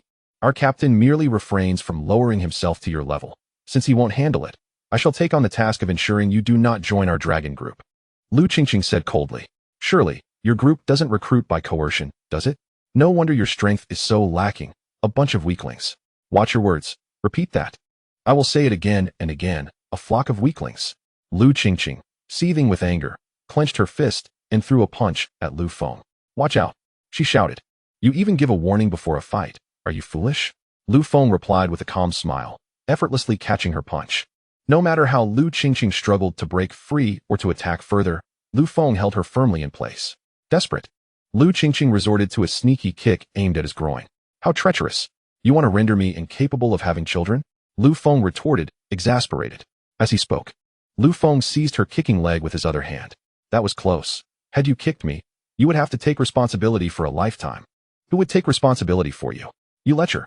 Lu Qingqing exclaimed angrily, nearly in tears, trapped with one leg caught and one hand restrained. You're the one attacking me. Don't call me a lecher when you're the real culprit. I certainly didn't ambush you. Frustrated, Lu Qingqing decided to go all out and kicked with her remaining leg. Seeing this, Lu Feng loosened his grip and stepped back. With a crash, Lu Qingqing fell to the ground. You bully. What kind of hero strikes a woman? If it weren't for your gender, I would have broken both your legs by now. But your attitude is troublesome. Suddenly, an idea struck Lu Feng as he glanced at a nearby tree. What do you intend to do? Lu Qingqing asked with mounting panic as Lu Feng grinned mischievously. What will I do? You shall find out shortly. Without hesitation, Lu Feng removed her boots, followed by her socks, and then unfastened her coat. What do you think you're doing? Rape. Help. Lu Qingqing screamed. You'll regret this. If you dare touch me, the Lu family won't spare you. Please, let me go. I promise I won't do it again. She cried, tears streaming down her face. She never imagined, in broad daylight and not far from the dragon group, that someone would be so audacious. While she was lost in thought, Lu Feng flipped her over, securing her hands and feet behind her. The coat she had just lost was now being used to bind her tightly. Lu Qingqing was stunned. Was this not what she had envisioned? Anger surged as she felt utterly powerless, questioning her own allure. What are you doing? Release me, she shouted again, finding her noise unbearable. Lu Feng stuffed her own socks into her mouth. If you think they smell, blame yourself for not washing your feet. Lu Qingqing struggled furiously, feeling humiliated and violated. Ignoring her attempts to break free, Lu Feng leaped onto a nearby tree branch, suspending her from the trunk. Your vehicle is now requisitioned. Farewell. Oh no, rather. Never to see you again. He drove off in Lu Qingqing's SUV, leaving her hanging there, sobbing. In Chapter 20, Lu Feng was apprehended, driving her vehicle towards Zhonghai. He found himself without transportation, and this girl unwittingly provided him with a ride. What he did not anticipate was that shortly after his departure, Lu Qingqing was rescued by passers-by, who happened to be from the dragon group. This incident became a source of embarrassment for her, as news of her being tied to a tree and gagged with her own socks spread like wildfire within the group. Immediately, Lu Qingqing began to investigate Lu Feng's whereabouts. Upon discovering he was en route to Zhonghai in her vehicle, a plan ignited in her mind. If I can't outmatch him, can I not outsmart him? She promptly contacted a friend in the local police department, reporting her vehicle as stolen. Consequently, when Lu Feng exited the Zhonghai toll station, he was promptly intercepted by the police. Hello, please present your driver's license and vehicle registration. A female officer greeted him. Lu Feng was taken aback. He had neither. Why is it that my luck is so dismal? Others aren't checked, yet I am? Lu Feng quickly discerned the reason behind the situation. It was undoubtedly that little girl who had summoned them. Sister Debo, you didn't bring it today. Why is it that you check others, but specifically scrutinize me? What, Sister Debo? Be serious. Please cooperate with our investigation. Her previously upright posture involuntarily bent slightly backward. Thus, having too ample a figure became a vexation. Each time others' attention was fixated there. Despite possessing an admirable physique and exquisite features, the foremost concern for others remained her figure. Countless times, She had wrestled with this frustration. Just say it plainly. Was it a foolish girl who sent you? Ouyang Jing was momentarily taken aback. Was Lu Qingqing truly a foolish girl? Ha ha. Yet, despite the laughter and banter, the case remained paramount. Indeed, we received a report stating that you stole a car. Please accompany us, the female officer stated sternly. I did not steal her car. She asked me to drive it over. Otherwise, just take the car and leave me be. I have other matters to attend to. Lu Feng replied. That is not acceptable. This is no longer about returning the vehicle. You are now implicated in a criminal offense, and we are obliged to arrest you. Saying this, she produced a pair of silver handcuffs and swiftly secured them on Lu Feng. With no alternative, he resigned himself to accompany them. Knowing he could easily break free, but that would render him a fugitive, jeopardizing his standing in the city. Sister de Beau, I've reiterated countless times. I genuinely did not steal this car. She simply parked it by the roadside, and I was merely helping her. Do not call me Sister de Beau. All right. Sister de Beau, can you not use other titles? How about Big Chest Sister? I am Ouyang Jing. Ouyang Jing nearly succumbed to exasperation. Had it not been for the prohibition against mistreating suspects, she would have kicked him twice. In truth, Ouyang Jing understood that Lu Feng had not stolen the vehicle. Who would dare to steal a car from the Dragon Group? Moreover, given Lu Qingqing's stature and skill, who could possibly rob her? From the outset, she had categorized Lu Feng as someone whom Lu Qingqing sought to entrap. They were acquainted, yet the specifics eluded her as Lu Qingqing had remained silent. The news of Lu Feng's apprehension soon reached Lu Dahai, and concurrently, Elder Chen became aware of his grandson-in-law's predicament. What is going on? They dare to arrest my grandson-in-law? Jiangua, accompany me to the police station. Elder Chen exclaimed furiously. Grandfather, I want to go too. Chen Mingyao interjected. Very well, let us all go. I wish to see why they have detained my grandson-in-law. Fortune favored him. Lu Feng had indeed been apprehended by the police. Quickly, we must go to the police station to rescue him. Lu Dahai urged fervently. At the police station entrance, Lu Dahai and Elder Chen crossed paths. Elder Chen, are you also here to rescue Lu Feng? Lu Dahai inquired. Are you feigning ignorance? Aren't you here for the same purpose? What connection does Lu Feng have with your Chen family that you are so invested? What connection is of your concern? I am here to rescue Lu Feng, and I need no approval from you. Elder Chen retorted sharply. No, it's just that Lu Feng is my son-in-law. Is it inappropriate for me to inquire about my own son-in-law? Lu Dahai replied with pride. In Lu Dahai's perspective, Elder Chen was likely interested in Lu Feng, aiming to recruit him, hence his diligence. However, if Lu Feng was indeed his son-in-law, wouldn't Elder Chen have to consider Lu Dahai's feelings? What? When did Lu Feng become your son-in-law? Elder Chen demanded incredulously. Lu Dahai, one may indulge in gluttony, but one must not speak recklessly. Do you have any proof that Lu Feng is your son-in-law? Chen Jiangwo exclaimed in outrage. This Lu Feng had married his daughter, but now he was being claimed as Lu Dahai's son-in-law. Chen Mingyao's heart sank. How had her husband become someone else's son-in-law? This revelation left her feeling uneasy. Haha, Lu Feng had an engagement with my youngest daughter 10 years ago. His arrival in Zhonghai was to fulfill that promise. Wouldn't he that make him my son-in-law? Lu Dahai produced the fabricated marriage certificate for the Chun family to see. The more Chen Jiangwo examined it, the more his countenance darkened. Similarly, Elder Chen and Chun Mingyao wore displeased expressions. Lu Dahai, this marriage certificate appears assembled. You haven't resorted to forgery, have you? If you're going to fabricate documents, at least use decent paper. Has your Lu family fallen so low? Elder Chen observed the inconsistencies and mocked him. Humph. It's merely that my daughter accidentally tore it. Lu Feng is eager to marry my daughter. A minor tear does not impede their union. Since they have yet to wed, I'm afraid you'll have to excuse us. Lu Feng is already registered with my granddaughter, Elder Chen declared. Impossible, how could that be? When did you become the arbiter? In any case, your daughter is out of the question, Elder Chen stated, leading his family directly inside. Lu Dahai, unwilling to back down, followed closely behind. Upon entering the chief's office, Chief Yi Jingqing was taken aback. Chief, I'm here to rescue someone. Elder Chen stated solemnly. What person do you wish to rescue, Elder? You could simply make a phone call. Why come in person? Chief Yi replied with a smile. Quickly release Lu Feng, or I shall dismantle your precinct. Lu Dahai entered and spoke coldly. Mr. Lu, let us discuss this calmly. When was this Lu Feng apprehended? I wasn't informed. Chief Yi expressed confusion. The person I wish to rescue is Lu Feng. Handle it as you see fit. Elder Chen replied coldly. Chief Yi broke into a cold sweat. He could not afford to offend either of these influential figures. Having served as chief for many years, he had never witnessed them personally intervene, let alone together. Most importantly, he was unaware of the charges against Lu Feng or the circumstances of his arrest. If it were merely a case of brawling, releasing him would be no issue. But given the current pressure from these heavyweights, he was at a loss. Elder Chun, Mr. Liu, I have yet to receive a report from my subordinates. I will inquire immediately to see if Lu Feng is here, Chief Yi said, lowering his tone. Elder Chun nodded, refraining from further comment. I advise you to hurry and not waste my time. Lu Dehai snapped. This irked Chief Yi, had it not been for Elder Chun's presence. Lu Dehai would not have dared to act so arrogantly. Yet, given Elder Chun's stature, he had no choice but to tread carefully. Ouyang Jing had just placed Lu Feng in the interrogation room when she encountered Chief Yi. Chief, what brings you here? Ouyang Jing asked, puzzled. Typically, Chief Yi did not concern himself with such minor matters. Even if he did, he wouldn't come directly to the interrogation room. What is going on? Tell me. What crime has Lu Feng committed? Chief Yi inquired.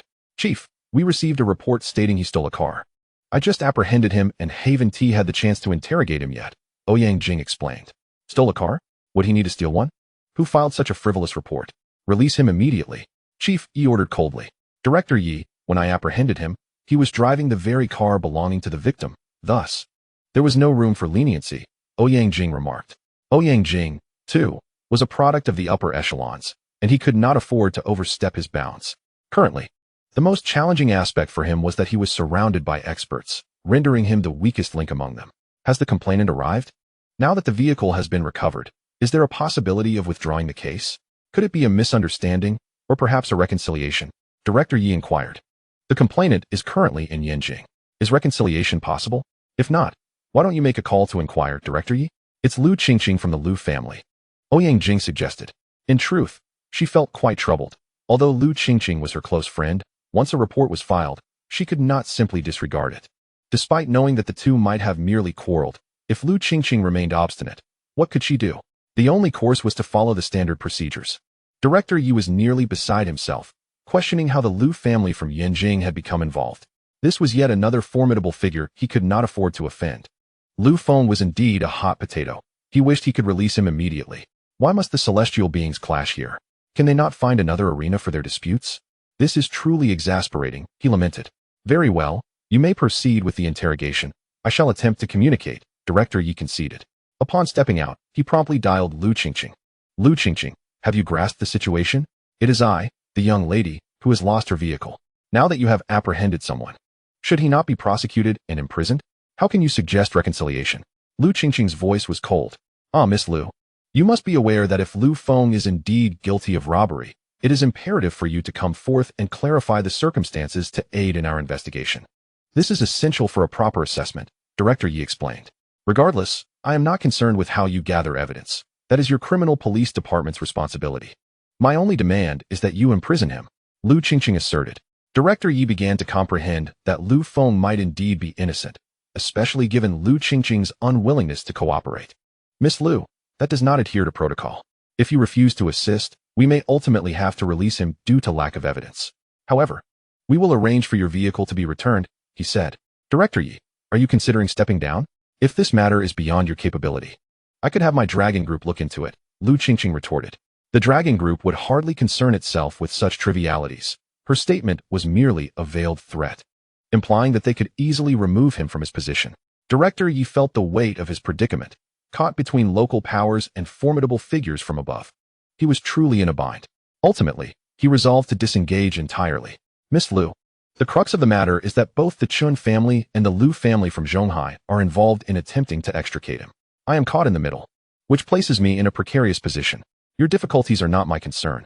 Rest assured, the Lu and Chen families are merely minor clans and pose no real threat. Just follow my instructions. If they have objections, let them come to me, Lu Qingqing declared. Director Yi seized upon her words. He had no desire to be embroiled in the situation, and the less he involved himself, the more advantageous it would be for him. He could not afford to offend either side. Old Master Chun was among the few surviving generals of the battlefield, and although he was only a major, his prestige was considerable. Old Master Lu was equally formidable, hence the deference shown.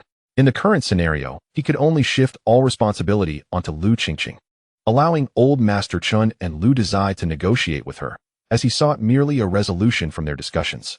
Chapter 22. The shoddy bracelet. As soon as Director Yi entered his office, Lu Dezai inquired coldly, Director Yi, what is the status? Can we release Lu Feng? Old Master Chen also turned his gaze toward Director Yi, awaiting an answer. Old Master Chun, Mr. Liu.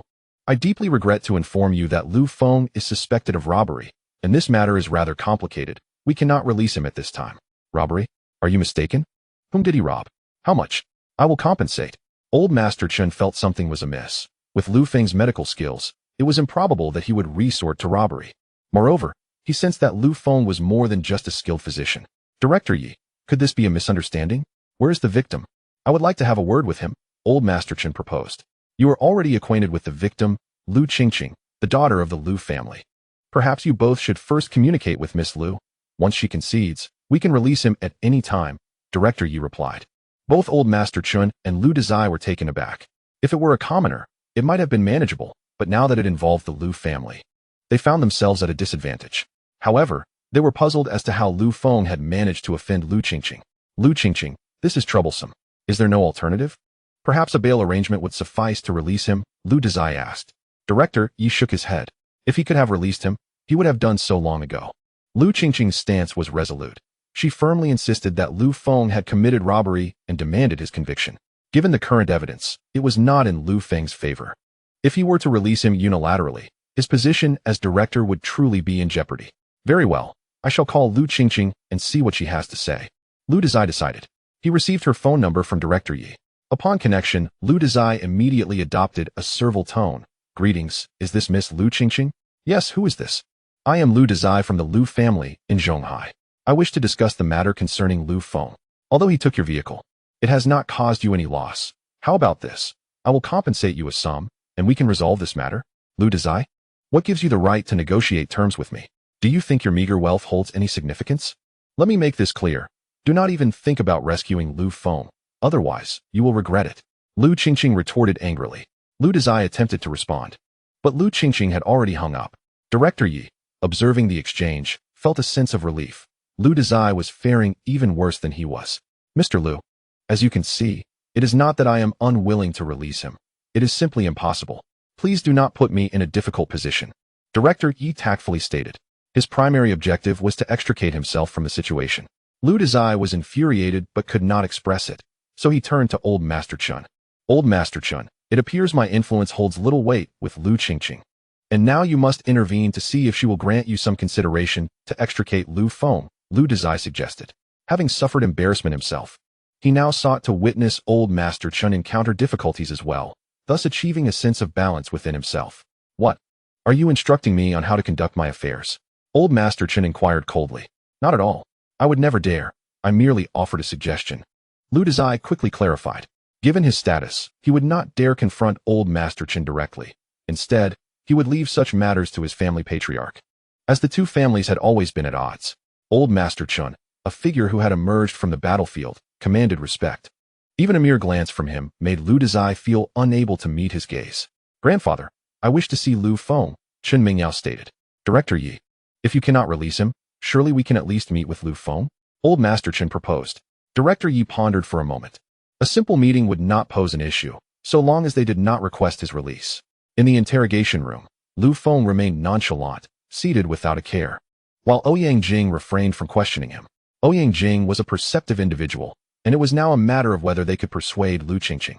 Should they succeed, there would be no need for further interrogation. The crux of the matter lay with Liu Qingqing. If she stubbornly insisted that Liu Feng was the perpetrator of the robbery, there would be little they could do. Ah, old man, you and your daughter-in-law, what brings you here? Liu Feng inquired, surprised. Pa, who's your daughter-in-law? You still talk back even after being detained. Chen Mingyao retorted. Liu Feng, how did you offend Liu Qingqing? Your situation seems quite precarious. Even my presence here may not suffice to extricate you. Chun Lao said gravely. Don't mention it. That girl has been coming to bother me for no reason. Unable to defeat me, she resorts to such petty revenge. Rest assured, they can't hold me. If I wish to leave, I can do so at any time. This place provides food and shelter, quite agreeable, Liu Feng remarked. Ouyang Jing, listening nearby, was astonished. This unassuming young man couldn't even best Liu Qingqing? Liu Qingqing was renowned among the youth of Yanjing, having entered the realm of internal energy at a young age, with many of her peers unable to match her prowess. Otherwise, she wouldn't have made it into the dragon group. This meant the young man before her was, at the very least, an adept in internal energy, and quite youthful at that. Keep boasting. You're stuck here now. I'm here to inform you that if you are convicted, I will be waiting for your release. Chen Mingyao said, her face turning crimson as she lowered her gaze. Lu Feng, you needn't worry excessively. I'll head to Yanjing and see if I can persuade Lu Qingqing.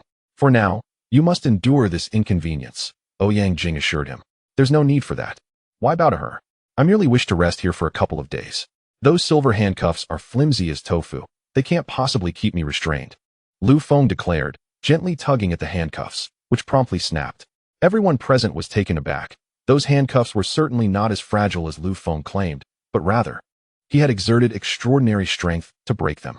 Lu Feng, if you dare to escape, it will be considered a prison break, and the consequences will be severe. Ouyang Jing admonished sternly. Indeed, they could not contain Lu Feng. Should he choose to flee, those handcuffs would be nothing more than a jest in his presence. Chen Lao's eyes brightened.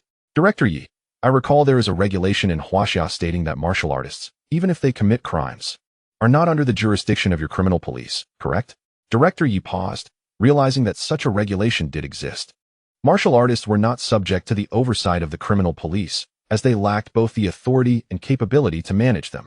If Lu Feng were to retaliate, none present would be able to withstand him.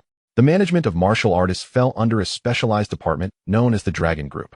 Should a martial artist commit a crime, it would be the Dragon Group responsible for handling the matter, as they held no such authority. Indeed, there is such a regulation. Are you implying that Lu Feng is a martial artist? Director Yi inquired. Do you think a mere commoner could break your silver handcuffs? Have you considered that? I'm looking out for your best interests. If anything were to happen, you might find yourself unable to bear the consequences. Director Yi was drenched in cold sweat. Indeed, if he were to unlawfully detain a martial artist, and something were to go awry, he would be unable to shoulder the responsibility. Release him. Ouyang Jing, set him free. Director Yi commanded. But what about Lu Qingqing? Isn't the Dragon Group authorized to handle this? Let her come and apprehend him herself. She's putting both me and you at risk, playing with our lives. Inform her that we cannot manage this. If she wishes to intervene, let the Dragon Group send someone over. Director Yi replied coldly. He understood the privileges martial artists held. Typically, they enjoyed considerable leeway, particularly the more formidable ones. Understood. Director Yi, am I free to go now? Big Sister Dreadful? Chen Mingyao glanced at herself and then at Ouyang Jing, feeling sheepish as she lowered her head. Yes. Hurry and leave. That one do. Can you just decide to arrest or release me at whim? What do you take me for, Lu Feng? You don't overreach. Are you leaving or not? I will leave, but I am hungry. Unless you treat me to a meal, why would I go? This place offers meals and lodging, which is quite nice, don't you think, Director Yi? Ouyang Jing, you brought him in. I find this request quite reasonable. If you apprehended the wrong person, it is only proper to treat him to a meal and apologize. Director Yi conceded, showing understanding. Lu Feng, we shall take our leave for now. Please visit the Chun family tomorrow. I have matters to discuss with you, Chen Lao stated. With important matters at hand, they were not at liberty to linger. All right. Old man, take care. Grandfather, how can you allow him to dine with another woman? Once outside, Chen Mingyao began to complain, though separated by a door. Her voice was soft, yet Lu Feng's keen hearing captured every word. Mingyao, one shouldn't be overly possessive of men, especially an exceptional one like Lu Feng. You should understand that excess can lead to the opposite effect. Chun Lao imparted wisdom. Hee, this old man is quite good-natured. Lu Feng chuckled to himself. Let us go. I'll treat you to a meal. Eat until you burst. Ouyang Jing retorted, displeased. Naturally, Lu Feng would not refuse a meal with the police flower and promptly stood to leave with Ouyang Jing. Hold on, I need to change my clothes. Unbeknownst to Lu Feng, as Ouyang Jing turned, a sly smile graced her lips. Are we not going to eat? Why have you brought me here? Lu Feng questioned, puzzled.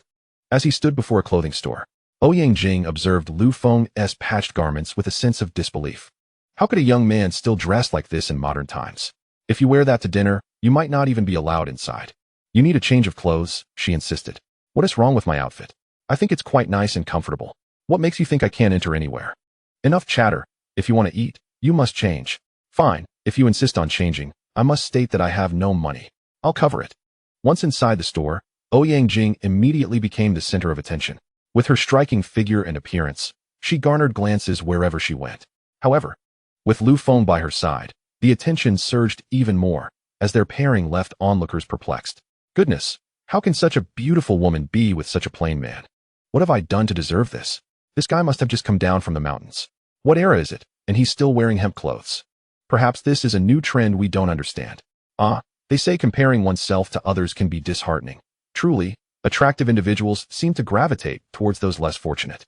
As the crowd murmured about the stark contrast between the two, Ouyang Jing felt the urge to hide her face in embarrassment.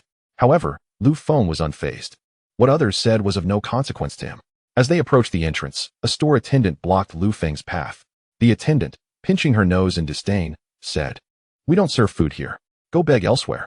In her eyes, anyone entering their store while looking like Lu Feng would tarnish their brand's image. Besides, he likely couldn't afford anything, so offending him was of little concern. Ouyang Jing observed in silence, curious to see how Lu Feng would respond. Furrowing his brow, Lu Feng pondered. He had worn this outfit without issue even boarding a plane, yet here, in this so-called anima store, he was being turned away and accused of being a beggar? Is this your establishment? If you open for business, why can't I enter? Humph. Do you have any idea what our anima clothing costs? If you dirty our garments, can you afford to compensate us? Get lost, you filthy beggar. The attendant scoffed. Has a mere server become so audacious? Lu Feng coldly declared. Call your manager over. What is the commotion outside? A man emerged from within the establishment. I am the manager of this store. Manager, this beggar wants to enter our shop. He reeks terribly. Lu Feng was infuriated. Incessantly referring to her as a beggar was unwarranted. You are indeed the manager, aren't you? Slap her 10 times, and I shall purchase everything in your store. The manager laughed in disbelief. Young man, do you have any idea how much our merchandise is worth? Several million, even if you could afford it. I cannot bring myself to harm her. Our anima prioritizes employee welfare. Without hesitation, Lu Feng produced $1 billion card and swiped it. The manager was taken aback. This individual appeared serious. Huh, just because you possess a bank card, you think you can flaunt it? Truly, the world is vast, and every kind of person exists. The server mocked. Chapter 24. 3 million torn to shreds. My dear boy, I advise you against further humiliation. If your card proves empty, it will be quite an embarrassment. The manager warned. Whether I have money or not will be revealed once I swipe, Lu Feng retorted. The manager hesitated but ultimately accepted the card, handing it to another server to process. The current inventory stood at 3 million, so they would simply deduct a zero, considering it as 3 million. A considerable crowd had gathered outside Anima, many recording the spectacle on their phones. Should the card turn out to be empty, the manager could handle it more adeptly. Ouyang Jing could no longer bear to watch. She was uncertain if Lu Feng had sufficient funds, but this was undeniably embarrassing. Lu Feng, perhaps we should reconsider. We can simply shop elsewhere for clothing, she suggested. Wait here, Lu Feng replied coldly. It was evident that he was angry, and Ouyang felt a pang of guilt for her previous actions. Initially, she had only sought amusement and had dragged Lu Feng along without concern for him.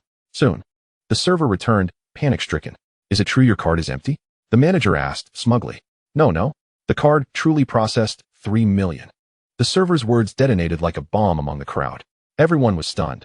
Could this individual casually produce 3 million? Ouyang Jing was astonished. She had underestimated Lu Feng. It was reasonable to assume that few martial artists lacked wealth. However, she was taken aback by Lu Feng's youth and composure. If he were wealthy, why dress so modestly? Was it merely for comfort? Had it been someone else, they would have flaunted their wealth with luxury cars and designer attire. What perplexed her most was Lu Feng's earlier claim of being broke, pretending to be poor in front of a girl. Was that truly wise? The server, equally dumbfounded, realized the gravity of her mistake. Sir, please come in. Allow me to prepare an exquisite pot of Longjing tea. The manager smiled ingratiatingly. That's unnecessary. Since the card has cleared, it is time to fulfill my earlier demand. If I find your service unsatisfactory, I will be compelled to request a refund. The manager's smile froze. A daily revenue of 3 million guaranteed his promotion, and he stood to earn a 5% commission, amounting to a significant sum. He certainly did not want to lose such a lucrative opportunity. Shaoli, come here. The manager commanded coldly. Manager, I was wrong, Shaoli muttered, head bowed and trembling. Lu Feng had wealth, and that was what truly mattered. They feared his kind of affluent clientele, who could casually spend 3 million on clothing. With gritted teeth, the manager resolved to act. He struck Shaoli across the face with a resounding slap. The sharp sound echoed, sending Shaoli staggering back. 5 crimson handprints appearing on her cheek. 3 more slaps followed, leaving her face swollen and blood trickling from her mouth. With a thud, Shaoli collapsed to her knees. Manager, I beg you stop. If you continue, I might die, she pleaded. 6 more slaps. Lu Feng declared coldly. Ouyang Jing could no longer tolerate the scene and attempted to intervene, but Lu Feng pulled her back. Lu Feng, this will end in disaster, she exclaimed. Some individuals require a lesson to comprehend their standing. If you dare intervene, I shall take matters into my own hands. Ouyang halted, realizing that if Lu Feng were to act, the consequences could be dire. With his strength, a single slap could prove fatal. The manager delivered 6 more slaps. And Xiao Li, now on the ground, spat blood, having lost several teeth. Humph. This is how you treat our esteemed guest? Effective immediately, you are no longer welcome here. Manager, you can't do this. I have children to raise. I cannot lose my job. Xiao Li cried desperately. Lacking education, this position provided her with better pay than many others. Given the current situation, who would want to employ her? Humph. Your pleas should be directed at this gentleman. Not me. The manager scoffed. Lu Feng, please, she has already been punished. Let us not take her job away. She seems quite pitiful, Ouyang suggested. Xiao Li seized her last glimmer of hope, turning to kneel before Lu Feng, striking her swollen face as she pleaded, Handsome, please spare me. I am divorced and have children relying on me. I truly cannot afford to lose this job. Lu Feng had not requested this punishment. It was the manager's unilateral decision. For him, her employment status was inconsequential. Most importantly, he needed someone to assist him with a task. Very well, I shall grant you a chance. Tear every piece of clothing in this store to shreds. Lu Feng, you are insane. That amounts to 3 million. Ouyang exclaimed in alarm. This was sheer extravagance. 3 million was not something to squander. The manager attempted to reason with him. Sir, destroying the clothing would be a waste. If you fear you cannot afford it, we can arrange to have it delivered to you. You do make a valid point. However, wait. Lu Feng interrupted, halting Xiao Li as she rushed to destroy the garments. Ouyang and the manager sighed in relief, believing Lu Feng had a change of heart, only to realize they were mistaken when he continued. Having already spent 3 million, I might as well purchase clothing during my visit. Save one outfit for me, destroy the rest. Ouyang quickly selected an outfit for Lu Feng, and upon changing, he appeared utterly transformed. Compared to the youthful heartthrobs of television dramas, Lu Feng outshone them all. Standing at 6 feet tall, his physique honed through years of training, combined with his strikingly handsome features and flawless complexion, made him all the more captivating in this attire. Chapter 25, A Shield. Lu Feng. I never imagined you could look so handsome. Ouyang exclaimed sincerely. Really? It's merely average. I was far more handsome as a child. Lu Feng replied, unabashedly boasting. Meanwhile, Xiao Li continued to shred the store's clothing, not daring to slacken her pace. Lu Feng, confident in her compliance, was unconcerned. Ouyang led Lu Feng to the Zhonghai Grand Hotel, one of the most luxurious establishments in the area. Lu Feng glanced at Ouyang Jing, wondering what kind of family would choose such a place for a meal. I must inform you, I am quite short on funds, he remarked. Ouyang Jing, with a frown on her face, countered, who just flaunted 3 million without batting an eye. Are you trying to fool me? Rest assured, dining here won't cost you a dime, it's on me. Others are footing the bill, so why not indulge? Ouyang Jing declared. Really? Such a delightful arrangement. I could eat until he's bankrupt. Lu Feng replied, a hint of mischief in his tone. Keep dreaming. He has plenty of money, so eat to your heart's content. She said, Hey, what are you doing? Isn't it inappropriate for men and women to have such close contact? Lu Feng protested, as Ouyang Jing suddenly hooked her arm around his. She tugged him closer, adding a layer of intimacy. What are you shouting for? I haven't made a sound, and you act as if you're the one at a disadvantage. I'm treating you to dinner. Is it so wrong for you to assist me with a small favor? Oh, you intend to use me as your shield, do you? Lu Feng finally understood her intentions. He pondered why this fierce woman was being so generous, taking him shopping and bringing him to this luxurious hotel for dinner. A police officer's monthly salary wouldn't even cover a meal here. Smart move. Just cooperate with me, and you will reap the benefits, Ouyang Jing candidly stated. Just as Lu Feng turned to flee, Ouyang Jing pulled him back tightly, leaning against him. You thought you could escape? I didn't realize you were so timid. What's the matter, pretending to be my boyfriend? Feeling at a loss. Lu Feng despised being called timid. Despite the challenges of being a shield, he was not one to back down. Who fears whom? Let's go, and don't come crying to me later. He adjusted his collar and led Ouyang Jing inside. Dressed entirely in anima, Lu Feng exuded confidence as they entered the Zhonghai Hotel, where they were met with respect and smiles rather than barriers.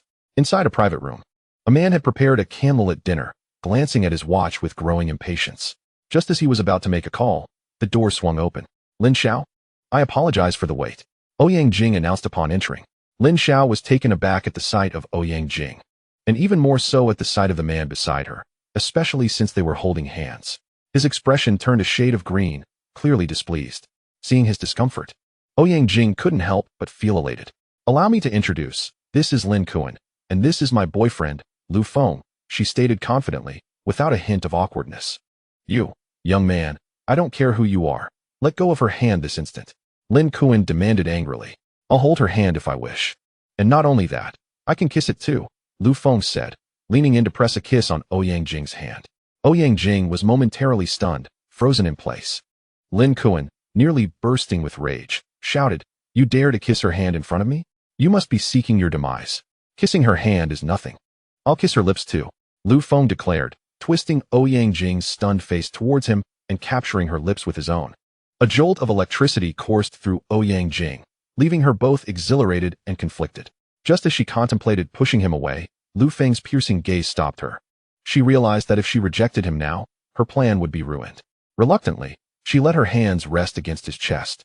And Lu Feng seized the opportunity to pull her into his embrace, continuing to kiss her, while she feigned enjoyment.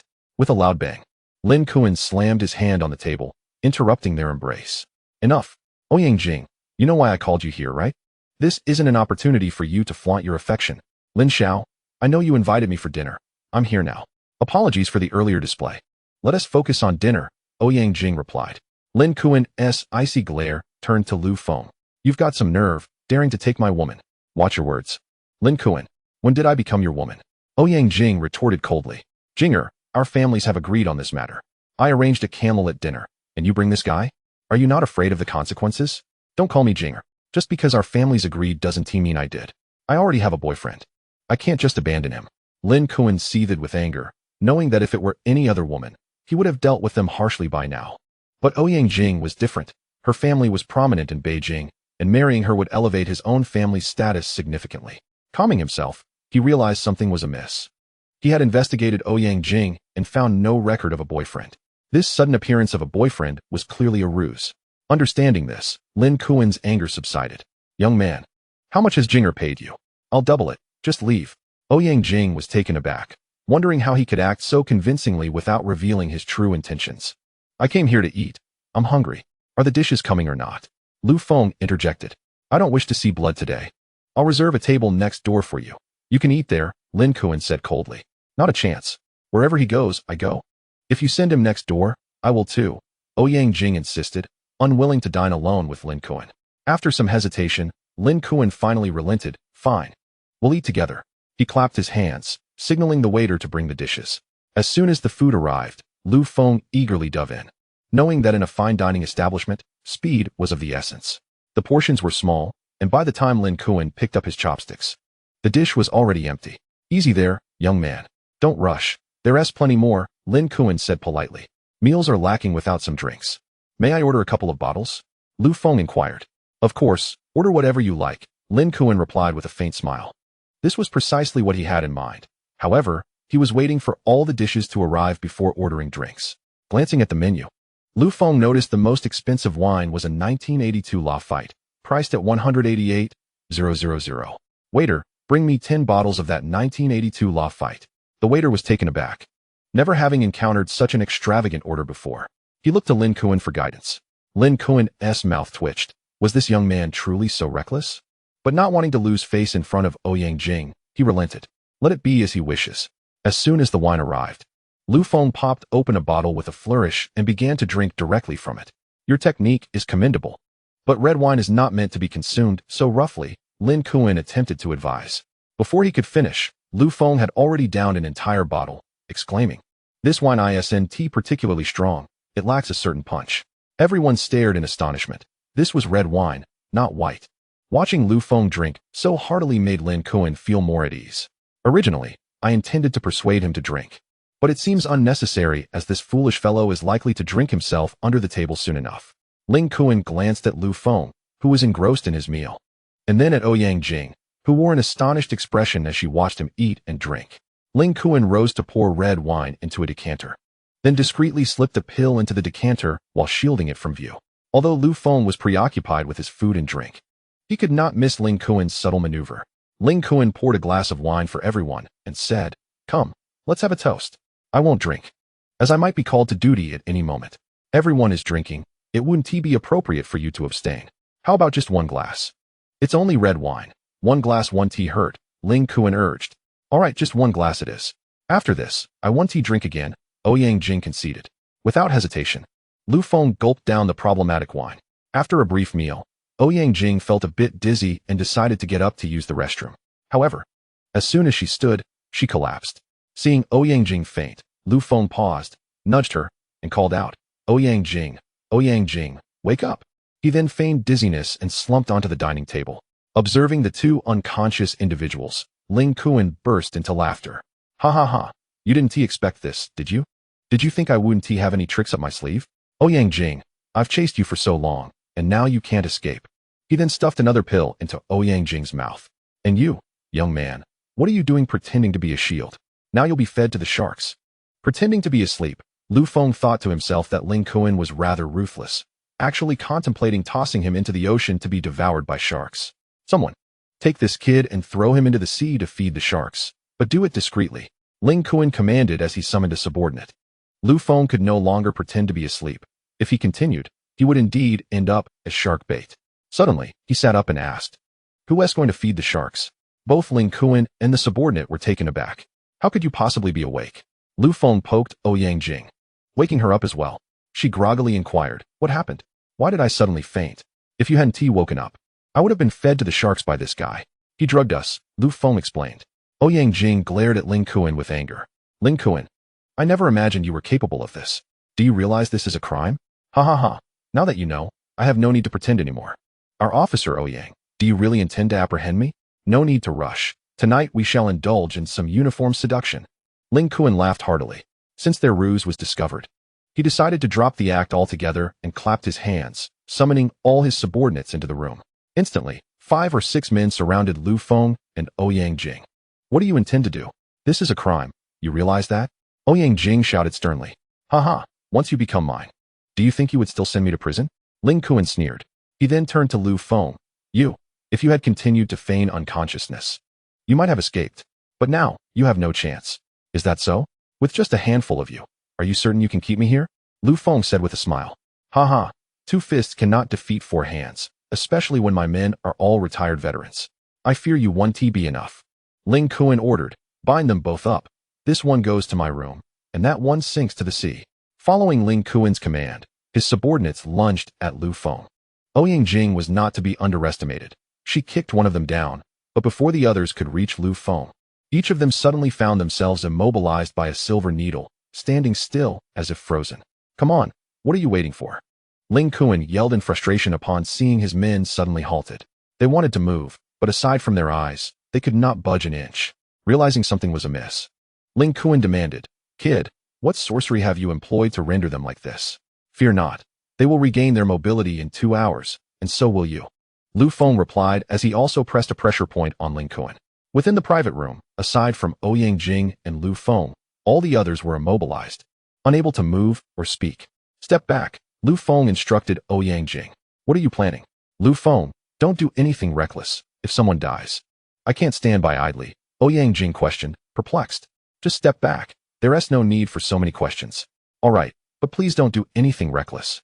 Once Ouyang Jing stepped outside, Lu Feng revealed his intentions. He stripped the clothes off the immobilized men, positioning them in suggestive poses, before tossing their clothing, shoes, and phones out the window. After completing this task, Lu Feng exited the private room and closed the door behind him. Lu Feng, what on earth did you do in there? Ouyang Jing inquired curiously as soon as he emerged. You'll find out tomorrow. Let us go, Lu Feng replied. Just before leaving the private room, he had used Ling Kuan's phone to send messages to various media outlets in Zhonghai, instructing them to gather at the Huanghao private room in 2 hours for a sensational news story. Lu Feng had confidence that those reporters would arrive promptly, and whether they could seize the opportunity for a major scoop would depend on their own capabilities. Lu Feng, why do I feel a bit warm? Could you lower the air conditioning? Ouyang Jing said from the passenger seat on their way back. Given that the weather was quite cool, Lu Feng turned to glance at her and noticed something was amiss. He quickly pulled over, took Ouyang Jing's hand, and began to check her condition, his expression shifting to one of concern. Ouyang Jing was now fidgeting with her clothing, her gaze becoming dazed. Suddenly, she lunged at Lu Feng and began to kiss him fervently. Lu Feng attempted to push her away, but the silver needle had little effect. Damn it! What kind of drug is this? It's so potent I can't handle it. If this continues, she might be consumed by desire, Lu Feng thought. Ouyang Jing, help me, it's overwhelming. Great sister, if you keep this up, I might lose control. Lu Feng said with a wry smile. However, Ouyang Jing paid him no mind and only intensified her advances. Lu Feng, under her provocations, began to feel restless himself. Damn Ling Kuan. What kind of drug did he use? This will truly ruin me. My purity is about to vanish. Lu Feng lamented inwardly. 2 hours later, after a tumultuous encounter, Lu Feng and Ouyang Jing finally calmed down. To Lu Feng's surprise, his cultivation technique, the wind and cloud formula, had activated automatically. Moreover, his level had ascended from the early stage of foundation establishment to the late stage. This is astonishingly easy. No wonder the old man said my true opportunities would arise once I entered the city. Ouyang Jing, let us forget today's events. Let us pretend nothing happened. Shall we? She suggested. No way. You forcibly pushed me down. You must take responsibility. Lu Feng insisted. But you already have Chen Mingyao. How can I expect you to be responsible for me? Rest assured, I will handle this matter properly. Do you still want to play both sides? Scoundrel. Get out of the car. Ouyang Jing exclaimed in anger. Ah, why do you forget me as soon as you put your pants back on? Get out. Ouyang Jing commanded. With a sense of helplessness, Lu Feng opened the car door and stepped out. Now are you satisfied? I'm out of the car. And there's no need to complicate matters further. The door slammed shut with a resounding bang. Ouyang Jing revved the engine and pressed the accelerator to the floor, speeding away. What the hell? You pull up your pants and act as if you don't know me, leaving me stranded on the roadside. That's pretty ruthless. While Lu Feng and Ouyang Jing were entangled in their tumultuous affair, a group of reporters arrived at the Zhonghai Grand Hotel. Upon pushing open the door to the private room, they were taken aback by the scene before them. They swiftly grabbed their cameras, beginning to snap photos furiously. Well, this trip has certainly paid off. It's been ages since I've landed a major scoop. I've been getting scolded by the higher-ups daily, surely. This time they have nothing to say? But this is the young master of the Ling family, Ling Kuan. Are we really going to publish this without permission? Fool. His background is far less formidable than many others. What is there to fear? Let us publish it first, and if his family makes a fuss, we'll deal with it then. If we don't publish, does the Ling family plan to support us? Ling Kuan was on the verge of tears. He wanted to shout, please don't publish. I can support you. Yet, despite his desperate thoughts, words eluded him. The reporters, while curious about their inaction, were engulfed in thoughts of this sensational news. They juggled potential headlines in their minds. The Ling Group's young master and his bodyguard's scandalous affairs. A shocking revelation. The Ling Group's heir is gay. Each headline flashed in their thoughts, and once they gathered their materials, they hurried back to draft articles overnight. They were acutely aware that their competitors had also captured the story, and the sooner one published, the greater the traffic. Thus, none dared to rest. Each fueled by adrenaline as they returned to work. Within an hour, the bodyguard incident surged to the trending topics. Meanwhile, Ling Kuan and his bodyguards had only just managed to get dressed with the hotel's assistance. Lu Feng, I swear I will not let this go. No matter where you go, I will ensure your demise. Ling Kuan seethed with rage. At that moment, he loathed Lu Feng with all his being. How could he show his face to anyone now that his photo was out there? What kind of mockery would he face from others? Meanwhile, Lu Feng remained blissfully unaware of the unfolding events. His Nokia phone was incapable of browsing videos. With no particular destination in mind, he decided to seek out Chu Feng. He had sold his computer, and he figured that the lad was probably starting to think he was a con man. As Lu Feng ascended the stairs, he noticed the walls were splattered with paint, covered in messages demanding repayment of debts, declaring it a moral obligation. Deadbeat Chu Feng, refusing to repay debts. Among other insults aimed at Chu Feng. It seemed this fellow had not been faring well lately. A series of knocks echoed at the door. Chu Feng had just finished applying some ointment when he was startled by the sound. However, he quickly regained his composure and shouted, "What do you want? You just beat me up, and now you're back? Can't a man live in peace?" Outside, Lu Feng was bewildered, wondering how he had disrupted Chu Feng's life. Chapter 28. Building a business empire despite the harsh words. Chu Feng still opened the door. Just as he was about to unleash another tirade, he realized the visitor was someone he recognized. "What? After a few days, you no longer recognize me?" Lu Feng said with a grin. You're Lu Feng? Dressed like this, I didn't recognize you at first. What brings you here? Chu Feng replied nonchalantly. From the looks of it, you are not exactly welcoming. Welcoming? I get beaten up daily, and that's all thanks to you. Besides, I have nothing of value left. The last computer was taken by you. Ahem, I'm here to return your computer. I have 1 billion. No wait, after spending 3,997,000,000 left. That should be enough to repay for your computer, right? Chu Feng glanced at the bank card in Lu Feng's hand. You mean to say there's nearly 1 billion in this card? Indeed. 500 million is for your debts, and and the rest is to help you rise again. Lu Feng, have you lost your mind? Just a few days apart, and you've transformed from a penniless kid to a billionaire? Robbing a bank isn't this easy. Lu Feng chose not to engage in further debate. If Chu Feng didn't believe it, he would find a way to prove it. He directly called the bank to check the balance. When Chu Feng heard the automated voice state 997 million, he was left speechless. Is there really that much money? Chu Feng asked in disbelief. Didn't you hear? Do you dare to accept it? I'll give you 20% equity. Help me build a business empire. Why do you want to assist me? I'm not just helping you. I'm helping myself.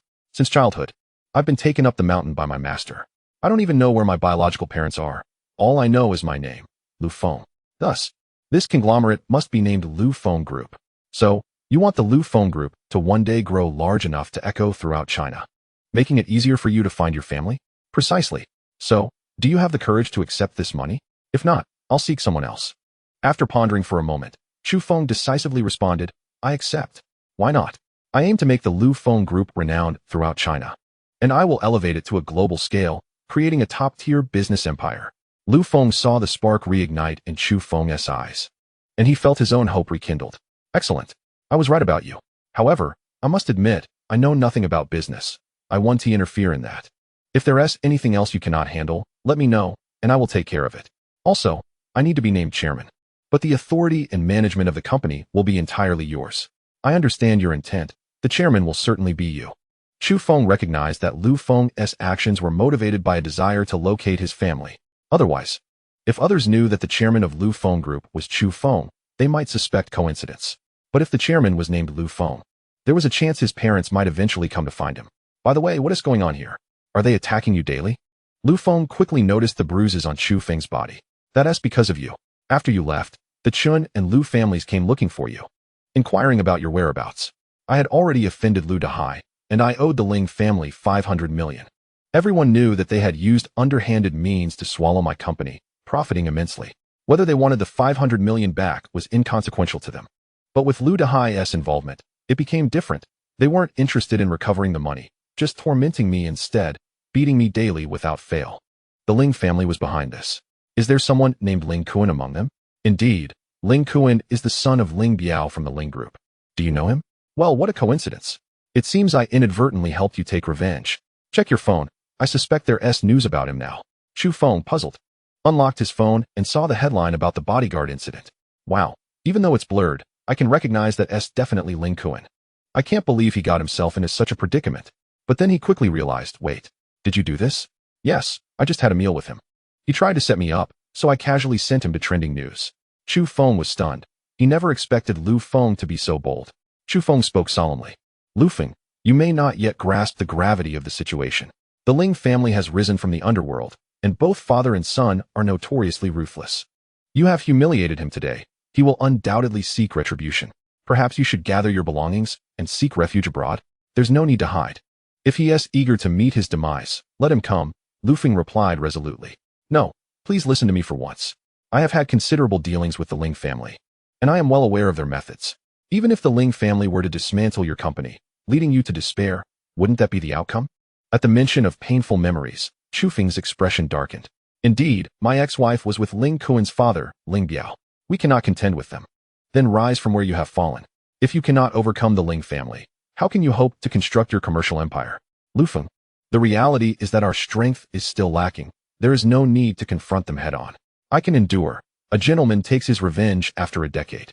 Look at your lack of ambition. To me, the Ling family is merely an insignificant ant. If you cannot confront them, you might as well return home to farm. Leave business matters to me. Only by overcoming the Ling family can you attain rebirth and growth. After much contemplation, Chu Feng finally resolved, Lu Feng, I will heed your advice. To hell with it. A man faces the heavens when he dies. Even if I fail, I will extract a piece of flesh from the Ling family. The Ling family is a prominent clan in Zhonghai, slightly inferior to the Lu and Qin families. However, their methods are particularly brutal, having originated from the underworld. Ling Biao is regarded as the underground emperor of Zhonghai, and those in the underworld address him as Brother Biao. Yet in recent years, they have gradually sought legitimacy. And the Ling group has engaged in increasingly formal business practices, though their previous methods have never been forsaken. Chapter 29. The old ginger is still spicier sometimes. A single word from Ling Biao carries more weight than the combined wisdom of old Master Chen. The two follow different paths, and those from all walks of life harbor greater trepidation toward Ling Biao. For those on the right side of the law, old Master Chen's words hold more gravitas. However, fundamentally, while Ling Biao possesses connections in legitimate circles, he is not one of them. The legitimate world may be likened to cats, while the underworld resembles mice. Mice are inherently beneath cats. At this moment, in a hilltop estate in Zhonghai, Ling Biao sat coldly on the sofa, flanked by two women who were massaging his arms. Brother Biao, please do not let your anger overwhelm you. Take care of your health. I have already warned the media. Soon these videos will vanish from the internet. The woman on the left said, Brother Biao, please calm down. Come to me tonight. I will attend to you and ensure your comfort. The woman on the right said seductively, has that ungrateful son returned yet? Ling Biao asked coldly. Brother Biao, I have already received a call. He said he has arrived at the foot of the mountain and should be here shortly. One of his subordinates replied respectfully. Just then, the dimly lit estate brightened. And soon Ling Kuan hurried into the villa. Father, I want to kill that Lufeng. I won't spare that little vixen Ouyang Jing either. I shall make her submit to me. Ling Kuan shouted upon entering. Slap. Ling Biao swiftly struck Ling Kuan across the face. You ungrateful wretch. You've brought shame upon yourself. Guards, you really are something. Father, it's all that Lufeng's and Ouyang Jing's fault. I will eliminate them. Ling Kuan declared fiercely. Tell me what happened. Ling Kuan recounted the events at the Zhonghai Grand Hotel in detail.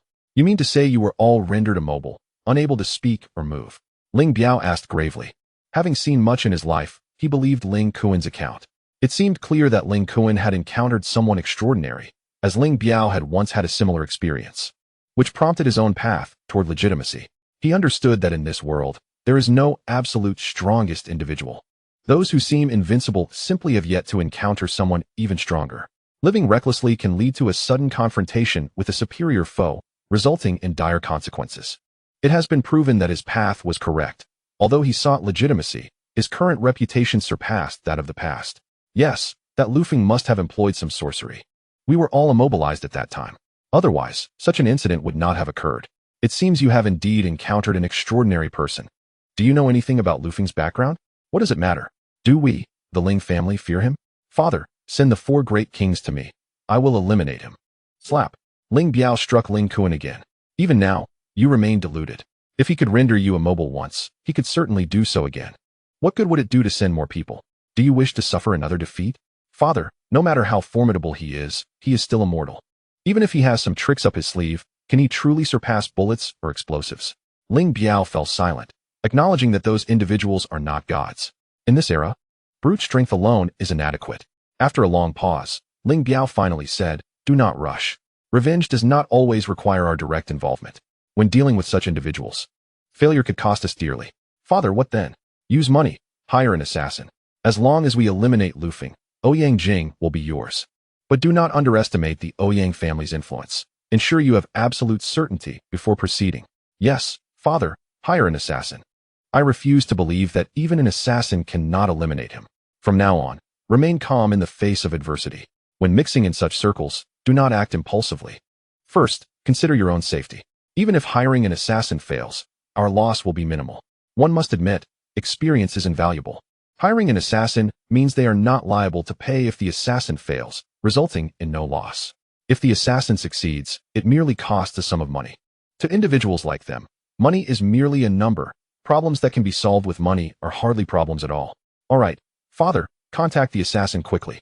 I hope that Lufeng meets his end soon. Enough. You need not concern yourself with this matter. I shall handle it. Now be gone. Ling Biao waved his hand. Were it not for having only this one son, he would not want to acknowledge him at all. Day in and day out, all he does is indulge in debauchery. After leaving the estate, Ling Kuan called Lu Shanshan, asking her to come to the hotel. He was eager to release his pent-up frustration. Kuan Gu, is it true what happened with your bodyguard? Shanshan, do you not know whether I prefer men or women? Have you not experienced it yourself?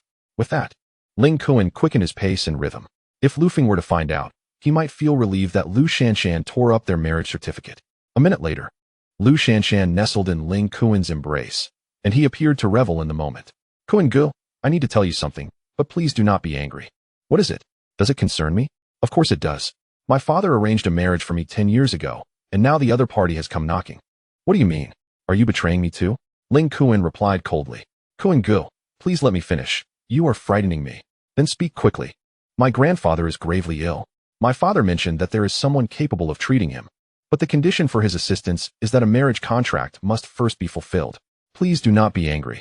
I assured my father that we are merely pretending and will not take it seriously. Ling Kuan thought to himself that he had no intention of marrying this person. It was merely a game to him. Whether she was serious or not was of no concern. All that mattered was that she could be summoned at any time. Could it be that he is encountering a fraud? Given the severity of your grandfather's condition, with the hospital unable to provide a solution, how could a mere boy possibly cure him? Initially, I too was skeptical, but my father claimed that 10 years ago, this individual's master had successfully treated my grandfather. So we must at least give it a try. What is that person's name? I can look him up. He might just be a marriage scammer. Chapter 30. An opportunity to rally support. His name is Lu Feng, a penniless youth who has recently come down from the mountains. What did you say? What is his name? Ling Kuan asked excitedly. Lu Feng, why? Is there something amiss? Yes, it is indeed quite ironic. This very person caused me embarrassment today. Ling Kuan felt a surge of satisfaction. You made me look foolish, yet I have slept with your fiancé. Moreover, Ling Kuan now understood Lu Feng's origins, a mere boy who had just descended from the mountains. He must be handled with care. Brother Kuan, so you had a conflict with him? I have to say, that boy has some skills. Even the security at my house cannot best him, another remarked.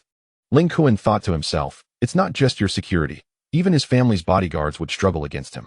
But rest assured, Brother Kuan, if he dares to bully you, I will help you avenge this. A boy from the mountains, daring to covet what is not his. No, I must retaliate now. Ling Kuan leaped onto Lu Shanshan, and they resumed their activities. A minute later, Ling Kuan contentedly ceased his movements. The next day, before Lu Feng had awakened, he was abruptly roused by a series of urgent knocks at the door. The frantic knocking, accompanied by shouts, startled Chu Feng awake. Open the door quickly. Pay back the money. If you don't come out, we'll break the door down. The Ling family members had arrived again. Lu Feng, you should find somewhere to hide so you aren't implicated in this mess. This place is so small. Where do you expect me to hide? Lu Feng chuckled. How about underneath the bed? They'll just beat me up a bit and then leave. It seemed you had gained experience from being beaten, he mused. Open the door. They won't be able to hurt you today. Saying this, Lu Feng walked over and opened the door. As soon as the door swung open, the first wave of spittle greeted him. What took you so long to open the door? If we don't beat you up a bit today, it would be an affront to the time we waited. However, when they saw who had opened the door, they were all taken aback. Who is this? Did we come to the wrong place? Isn't this Chu Feng's home? They stepped back to confirm the address, realizing they had not made a mistake. Kid, who are you? Where's Chu Feng? Lu Feng opened the door wider, revealing the interior without obstruction. You must be here to beat him, right? You're quite perceptive. Kid, don't worry, we won't hit you. We're only after Chu Feng. This Chu Feng is my brother. You cannot harm him. You're standing up for him? Fine, pay him back 20 million, and we'll let it go. The little thug arrogantly declared, particularly emphasizing the 20 million as if it were his own money. Before last night, Lu Feng might have considered paying them off. However, now that he intended to deal with the Ling family, he wouldn't part with a single dime. If you wish to strike, then strike me. It has nothing to do with him. Chu Feng stepped forward, contemplating moving out today, not expecting their arrival to be so early. You've got guts. But I'm not in a good mood today. Both of you will take a beating. Brothers, attack. The four behind him prepared to strike. Lu Feng shook his head. These individuals did not even inspire him to engage. He easily caught one of their punches, twisting it slightly until he heard a bone-crunching sound. He then kicked the thug in the stomach, sending all 5 of them tumbling backward in a heap. Kid, you're courting death. We are all from the Ling family. You dare to retaliate? The Ling family? Are they impressive? Tell Ling Biao to come and meet his demise. Kid, our brother Biao is on his way. You want to escape unscathed. Here's your chance. Compensate us 20 million, and we'll consider it settled. You should call for help. Go on, make the call. If you can't rally support, I'll look down on you. The thugs hesitated, realizing they could not contend with Lu Feng. All right, we will call for help, kid. Don't even think about running. Rest assured, bring as many people as you can. I will be right here waiting. The thugs immediately began dialing for assistance. Although they claimed to operate under Ling Biao's banner, their level of influence did not extend to knowing him personally. Meanwhile, old Master Chen received the news. Why is Lu Feng causing trouble with the Ling family again? He believed Lu Feng to be quite the troublemaker, frequently finding himself in precarious situations. However, despite the Ling family's numbers, old Master Chen was not intimidated by Ling Biao, even if he had 10 times the audacity. He would not dare to confront old Master Chen. Dealing with them would be considered a counterattack against organized crime. If Ling Biao dared to provoke old Master Chen, it would escalate to a counter-terrorism situation. At that point, only a list would be needed. Even evidence would be unnecessary. The Ling family's reinforcements arrived swiftly, led by one of their hall masters. Master Bai, this is the one. We've come to collect a debt. He assaulted our member. Master Bai looked disdainfully at the scrawny Lu Feng. Kid, are you the one bullying my little brother? Lu Feng shook his head in disappointment upon seeing the newcomers. These were mere small fries, of no interest to him whatsoever. You think I'm denying it? I just find it laughable that none of you brought a decent fighter with you. What is there to even contend with? Master Bai was infuriated. It was the first time he had been so openly looked down upon. Kid, everyone can be tough with words. I hope you can still talk like that later. Attack. Dozens of men surged in, ready to give Lu Feng a thorough beating. A screech of tires echoed as a Rolls-Royce came to a halt downstairs, followed by several black sedans. Stop! Old Master Chen bellowed. Master Bai was startled, given his status. He could not afford to cross Old Master Chen unless he wished to invite disaster. Old Master Chen, we are handling our own affairs. You need not intervene. If you wish to harm my grandson-in-law, you ought to consult me first about my opinion. Master Bai was taken aback. This kid was the grandson-in-law of Old Master Chen? In that case, he could take him away, and they would not pursue the matter. Ha ha ha, scaring my grandson-in-law? Is that how you wish this to end? Men, seize them all. Old Master Chen commanded. Chapter 31, Ling Biao's Considerations. Old Master Chen, I respect you and address you as such, but if you insist on this course, I will not hold back. Master Bai replied coldly. Let us see how you 1T hold back. Call Ling Biao and see what he intends to do. Fine. Just wait. Master Bai indeed called Ling Biao for assistance, as he realized that, given his own status, he would not achieve anything against the old man. Moreover, the quality of his men was no match for those under the old man as command. This matter would ultimately require Ling Biao's intervention.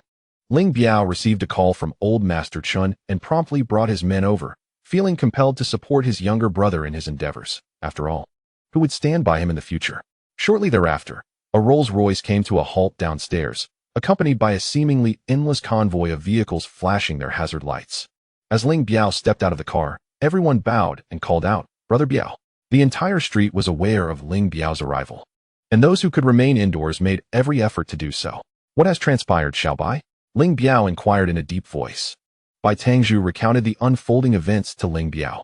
Old Master Chen, isn't it a bit unfair to bully the small with your might? My younger brother has merely come to reclaim what is rightfully his, Ling Biao said with a smile directed at old Master Chen. Lu Feng, what is going on here? Old Master Chen questioned. Lu Feng, young brother, you are indeed Lu Feng? Ling Biao asked politely. Indeed, that is me. Ling Kuan is your son, correct? We dined together last night. Ling Biao's lips twitched. While it was true that his son had dined with Lu Feng, he was incensed by the circumstances surrounding it. However, upon suspecting that Lu Feng might possess considerable prowess, Ling Biao was hesitant to engage in direct conflict. He had already hired assassins and did not wish to take unnecessary risks. Brother Lu, my son has acted thoughtlessly, and for any offense caused, I sincerely ask for your forgiveness. Since you are Brother Lu, this must be a misunderstanding. My subordinate inadvertently clashed with you, and I hope you can overlook this matter. Lu Feng regarded Ling Biao with surprise. He could not fathom how Ling Biao, who had caused such distress to his son the previous day, could now be so affable. Was it possible he had come to some realization? Nevertheless, adhering to the adage of refraining from striking a smiling face, and given Ling Biao's amiable demeanor, Lu Feng found it inappropriate to express his displeasure, especially since the Ling family was still a valuable asset for Chu Feng. My brother Chu Feng has been driven to bankruptcy by your Ling family, and is said to owe you 500 million. You have subjected him to daily beatings. How shall we address this matter? Ling Biao was taken aback, astonished that Chu Feng was acquainted with someone of Lu Feng's stature. He had never intended to reclaim the 500 million, as it was not a sum easily repaid through pressure. It was all Lu Dehai's fault for tempting him with some benefits, insisting that he send someone to harass Chu Feng. Brother Lu, it was my subordinate's lack of discernment that led to the confrontation with Mr. Chu. How about this? We shall forego the 500 million as compensation to Mr. Chu, and my men will no longer trouble him. What do you think? Agreed. However, if any of your men dare to use this as an excuse to harass my brother again, then the Ling family shall cease to exist, Lu Feng threatened. Ling Biao's subordinates were incensed. When had their elder brother ever endured such humiliation? They stepped forward, ready to confront Lu Feng, but Ling Biao halted them. Lu Feng remained composed and calm, and his direct threat only solidified Ling Biao's suspicions. Brother Lu, rest assured this will not happen again. Did you hear that? Anyone who dares to trouble Mr. Chu will have me. Ling Biao? To answer to. Yes, Brother Biao. His subordinates echoed in unison. Brother Lu, as you can see, I have some matters to attend to, so I must take my leave. We have ample time in the future. I shall visit you again. Very well. Since the matter is resolved, you may take your leave. With so many people here, it is a disturbance, old Master Chen observed, dumbfounded. After years in Zhonghai, he had never witnessed Ling Biao bowing his head to anyone. Historically, Ling Biao would never have spoken so humbly to him. Once Ling Biao and his entourage had departed, one of his confidants inquired, Brother Biao, who is that young man? Why does he command such respect from you? I could easily deal with him. Who's he? You have been with me for a long time. Do you remember why I decided to go straight 10 years ago? Brother Biao, you mean that old man you encountered a decade ago? But what connection does this young man have with him? Do you recall the old man's prowess from 10 years ago? Indeed, that old man was untouchable. He could catch bullets with his bare hands and immobilize us all in the blink of an eye. Huzi recalled, a chill running down his spine. You are aware of what happened to Kunera last night. They were held captive for 2 hours. We cannot afford to offend such a person. If we cannot befriend him, we ought to avoid provoking him. If we manage to offend him, we may not be as fortunate as we were a decade ago. The longer Ling Biao navigated this world, the more cautious he became, increasingly fearful of death. Had it not been for the old man's inexplicable mercy, he would likely have ceased to exist, along with the Ling family. Brother Biao, shall we simply let it go? Of course not. I cannot overlook the loss of face from last night. This is merely the initial stage of speculation. I have already hired assassins. If he survives, we will avoid him in the future. If he does not, then he is merely a paper tiger, a problem that money can resolve. Why risk our lives? Huzi finally understood why Ling Biao today seemed like a transformed man, revealing the multitude of considerations at play. Old master, what brings you here? Lu Feng asked in confusion. I heard you had a conflict with the Ling family and worried for your safety, so I came with my men. I did not expect your influence to surpass mine and for you to resolve it on your own. It's just a minor Ling Biao. Yet he is undoubtedly a clever man. Ling Biao's behavior today is unusual. He is typically ruthless, so be cautious around him. I understand, whatever schemes he harbors, I shall face them head on.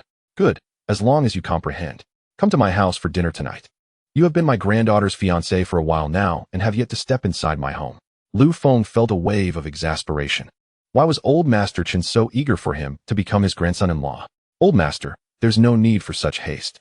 I was merely jesting with Chen Mingyao, and I never anticipated the peculiar turn of events that led to our marriage certificate. You need not concern yourselves. If a divorce is necessary, I can cooperate. You rascal.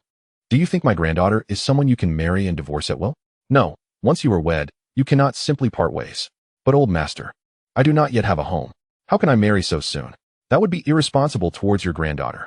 The matter of a home is easily resolved. You can simply move into my Chen family residence. Our estate is spacious enough to accommodate you. If you prefer to reside elsewhere, I will purchase you a villa. Even if I have a home, I lack a vehicle, which would be quite inconvenient. I must earn money to buy one first. How about my Rolls Royce? You may take it for a spin. If you find it outdated, I will buy you a sports car worth under 500,000. I know young people like speed.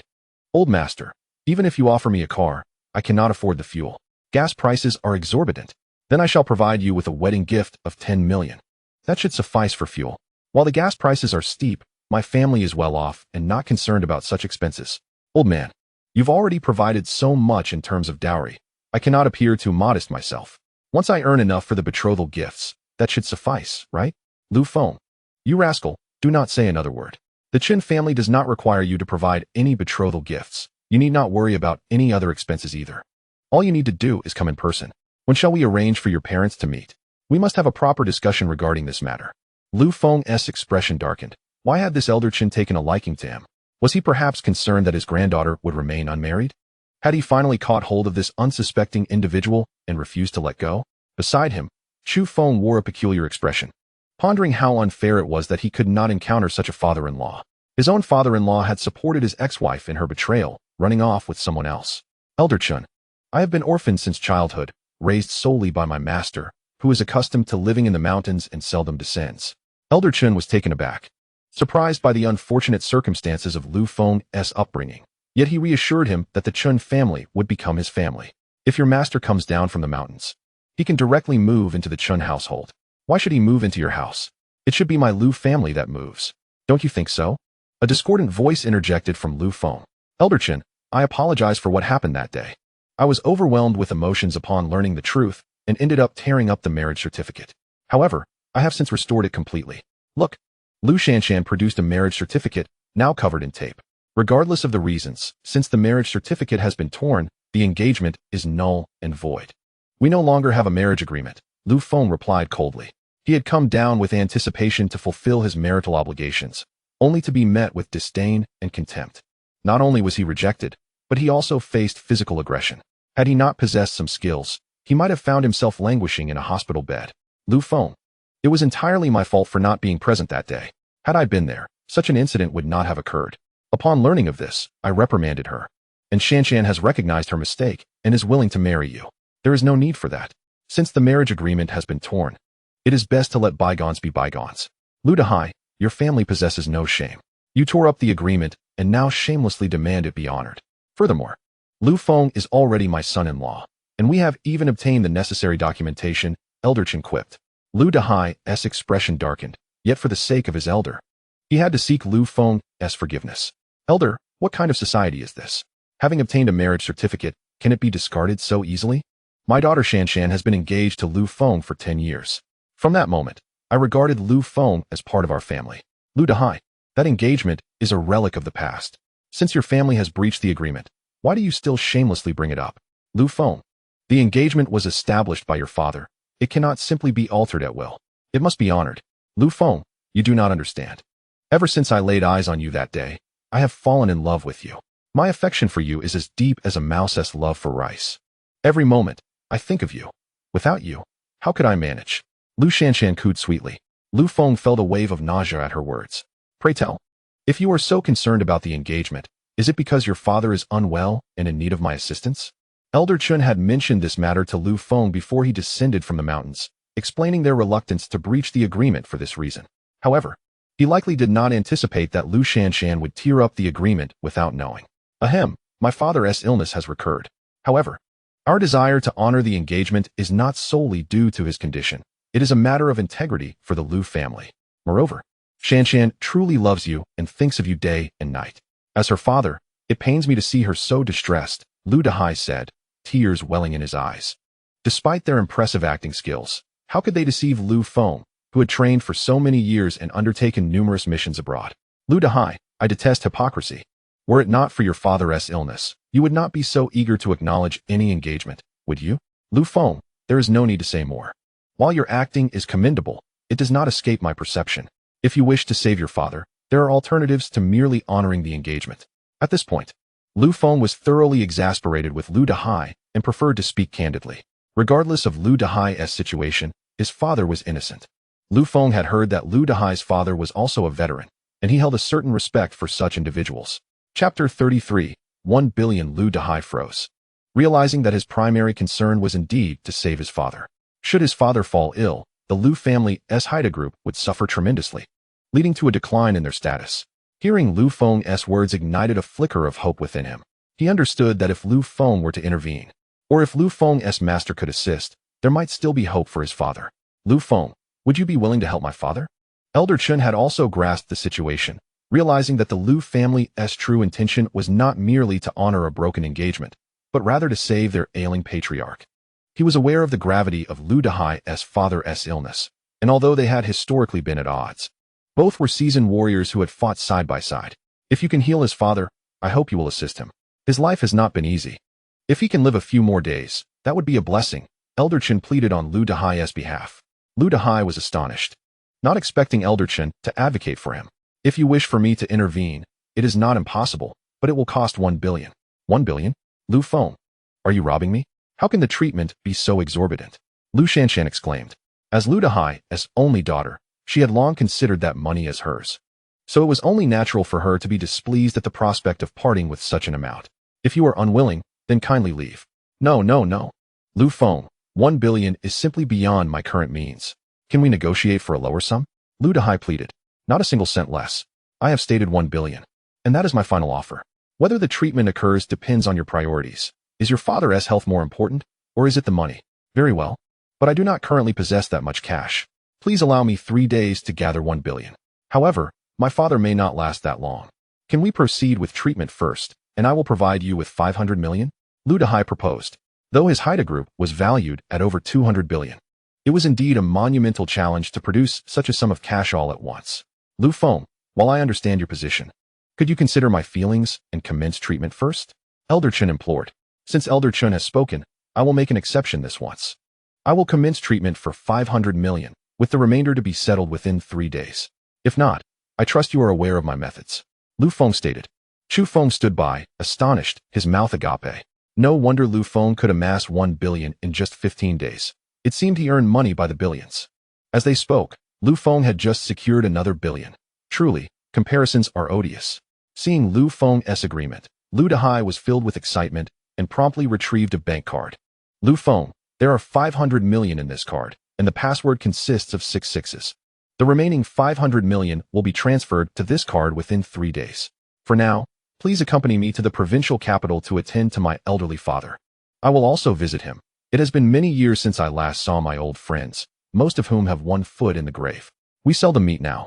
Mr. Chun, it is truly wonderful that you can come. Although you and my father have never gotten along, he often speaks of you fondly in private. I am certain he would be pleased to see you, Lu Dahai remarked. The elder Lu and elder Chun were once comrades in arms during their youth. Their discord stemmed from Lu's obsession with business after retiring. Initially, it was difficult for him to venture into commerce, but he leveraged his connections, which facilitated his endeavors. This infuriated elder Chun, who believed that while engaging in business was not inherently wrong, Lu's use of his power for personal gain was. As a result, they had quarreled countless times and eventually ceased all communication. However, their bond as comrades, forged in the crucible of war, could not be extinguished by time or conflict. Who could forget those with whom they faced death? The group drove towards Jiangdu, the provincial capital. Elder Lu had 2 sons. The elder son served in the military and currently held the rank of Major General in the Jianghai Provincial Military District. Elder Lu himself was undergoing treatment at the military hospital, yet with little success. Only Lu Feng, Elder Chun, Lu Dahai, and Lu Shanshan accompanied him, as others found it inconvenient to go. Upon their arrival at the military hospital, a middle-aged man adorned with the insignia of a star awaited them at the entrance. Upon seeing Elder Chun, he promptly saluted. Hello, Mr. Chun. How wonderful to see you. Major General Lu, you have certainly achieved great things. Unlike my unaccomplished son, who joined the service before you and is still merely a colonel, Elder Chun remarked. I am just fortunate, given Jianjun's excellence. It was only a matter of time before he earned his stars, the Major General replied. The leap from colonel to Major General is a significant hurdle, often requiring both skill and a stroke of luck. Many remain stuck at the colonel level for their entire lives. Major General Lu had heard of Elder Chen's visit and had arrived early to greet them. Brother, I have brought a miraculous doctor to examine our father, Lu Dahai announced. Ridiculous. You constantly seek out these so-called miracle workers to no avail. With so many experts failing to help, what makes you think these quacks will succeed? Brother, this time is different. This young man, Lu Feng, absolutely possesses the means. Just trust me this once. Must you continue to burden our father? Allow him some peace for a few days, will you? Are you afraid that if he passes, no one will shield your Dahai group? Rest assured, I have no interest in your affairs. Lu Feng, please do not take offense. My brother is merely set in his ways, a staunch believer in science. I will certainly persuade him. Lu Dahai preemptively cautioned Lu Feng. What did you say? This is your miracle worker? He looks barely old enough to have grown hair. Lu Dahai exclaimed. In the past, your choices at least had some semblance of credibility. Now, you expect me to believe that someone who hasn't even begun their medical training is a miracle worker? Chapter 34. A bet of hands, brother. Trust me this time. I have invested 10 billion. If he cannot deliver, do you think I would spend so much? You're not foolish? 10 billion. My goodness.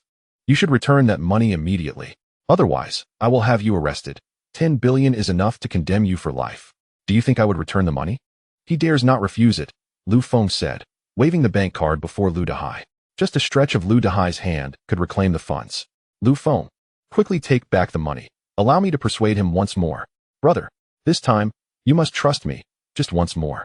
If there is no result, I will never seek a miracle worker again. Major General, Lu Feng's skills are indeed commendable. I believe it is worth a try, Elder Chen added, supporting Lu Feng.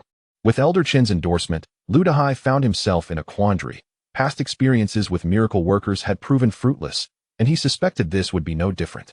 After considerable contemplation, Lu Dahai finally conceded. Very well. For Elder Chen's sake, I shall grant you one last chance. If this turns out to be another fraud, I will hold you accountable. Lu Dahai sighed in relief. If he could not convince Lu Dajuan, there would be little recourse. He then turned to Lu Feng, saying, Lu Feng, take care. If you lack the ability, it would be best to leave. Should anything go wrong, I cannot be held responsible. Lu Feng merely smiled at Lu Dajuan's threat. Before entering the hospital, Lu Feng remarked, have you been experiencing dizziness, numbness in your hands, sleepless nights, and fatigue during the day? Lu Dajuan was taken aback. Lu Feng's insights were alarmingly accurate. He had not confided in anyone about these issues, as he had been too occupied to seek medical attention, attributing his symptoms to recent stress. However, just as he was about to inquire further, Lu Feng disregarded him. Could it be that he was merely guessing and yet struck so close to the mark? Upon reaching the ward, Lu Feng found dozens of specialists gathered around the patient's bed, discussing the case while the patient was connected to numerous tubes and devices. Witnessing this spectacle, Lu Feng shook his head. Even in death, this individual was denied peace, resembling a mere laboratory specimen for others to scrutinize. What are you doing here? This is a consultation for specialists only. Unauthorized personnel must leave. A young intern barked at Lu Feng, who stood at the door. At that moment, Lu Dajuan approached and said, apologies, this is our invited miracle worker, here to assess our elder. Lu Dajuan's words silenced the specialists, who turned to him in confusion. General Lu, you cannot be serious. This is your miracle worker? He looks barely old enough to have grown hair. Laughter erupted among the group. Truly, the world has fallen to such depths that anyone can claim to be a miracle worker, disregarding the expertise of those of us who have labored for decades. Decades of experience do not guarantee skill. Some remain at a novice level despite their years, and I feel embarrassment for you. What did you say? Are you implying that my skills are equivalent to that of a novice? My mentor is none other than Chief Expert Zhong Baoan from Yanjing Hospital. You cannot insult him. Even I would eclipse you in medical prowess. Enough. Everyone, leave. Do not impede my examination. Should I accidentally harm any of you old bones, I shall not take responsibility. Young man, you dare compare my hands to yours? Let us wager. Zhong Baoan proposed. Speak. How do you wish to wager? If you can cure Elder Lu, I shall acknowledge you as a miracle worker. Should you fail, you must forfeit your hands. What say you? Fool, do I need your validation as a miracle worker? I never claimed such. It is merely a title you wish to wager on, akin to a simpleton. I see you are too cowardly to accept a wager. A student of Zhong Baoan taunted. I have no fear of a wager. If you wish to play, then let us do so. Should I fail, I shall forfeit my hands. If I succeed, you shall do the same. What do you say? Young man, my mentor's hands cannot be compared to yours. Both are hands. Are they not? What is the issue? If you are unwilling, I shall consider this conversation concluded. Very well, let us wager. However, there must be an added condition. You must achieve recovery within a month. Otherwise, you shall be deemed the loser. One day will suffice. Zhong Baoan was taken aback. Not only had they yet to determine the ailment, but even for a common cold, recovery within a day was hardly guaranteed, was it? The reason he set the time frame to 1 month is that typically, serious illnesses cannot be cured within such a short span. Recovery generally takes a year or more. Hence, he wagered with Lu Feng that he would recover within a month. Even if Lu Feng managed to treat him, if he did not fully recover, the victory would still belong to him. This condition of the bet clearly favors him, does it not? Young man, having confidence is commendable, but lacking even basic medical knowledge is sheer folly. Very well, I accept your wager. Now please leave. I cannot treat patients with you here. The esteemed experts exchanged glances. When had they ever been expelled from a ward? They were always sought after wherever they went. Brother Lu, having them here allows for timely intervention should anything unexpected arise. Why not let them stay? Lu Dajuan suggested. I prefer a tranquil environment for my treatment. Either they leave, or I do. Choose one. Lu Feng insisted. I will handle this, Lu Dai interjected, already irritated by the presence of these individuals. They conducted endless examinations yet produced no results, all the while claiming to be experts. He felt they were merely deceiving the elderly. This group stood around, doing nothing, while racking up exorbitant fees. Get out. Do not obstruct the divine physician from treating patients. Lu Dai bellowed. Very well, we shall leave. But should anything happen, do not come seeking us. Zhong Baoan retorted angrily. After Zhong Baoan and his entourage exited, the ward finally fell silent. Lu Feng, are you confident? Although he had witnessed Lu Feng's remarkable medical skills, old Master Chen could not help but feel a tinge of worry. It's not a significant issue, merely a minor one. You may leave as well. Chapter 35. the life-saving goo. Once everyone had exited, Lu Feng found himself alone in the ward. He proceeded to remove all the tubes and monitoring clips attached to Old Master Lu. Had Zhong Baoan seen him do this, he would have been infuriated. These instruments were essential for monitoring various data, allowing the experts to formulate a treatment plan. Indeed, the moment Lu Feng entered, he discerned the true nature of the old man's condition. It became clear why the old man had postponed the marriage contract for 10 years rather than resolving his ailment a decade prior. Old Master Lu was supposed to have passed away 10 years ago. He had been administered a life-giving goo, which could prolong life for a decade. If not extracted after 10 years, it would turn against the host. The life-giving goo possessed another function. It could neutralize countless toxins. It was likely that many years ago, Old Master Lu had succumbed to a potent poison, and unable to concoct an antidote in time, he resorted to this method. Over the years, the life-giving goo had absorbed all the toxins within Old Master Lu. The current state of Old Master Lu was thus: the life-giving goo had begun to turn against him, leading to a decline in his bodily functions. If this continued, he would meet a certain demise. The solution was straightforward. It merely required extracting the life-giving goo. Had it been done earlier, given Old Master Lu's constitution, he could have lived for several more years.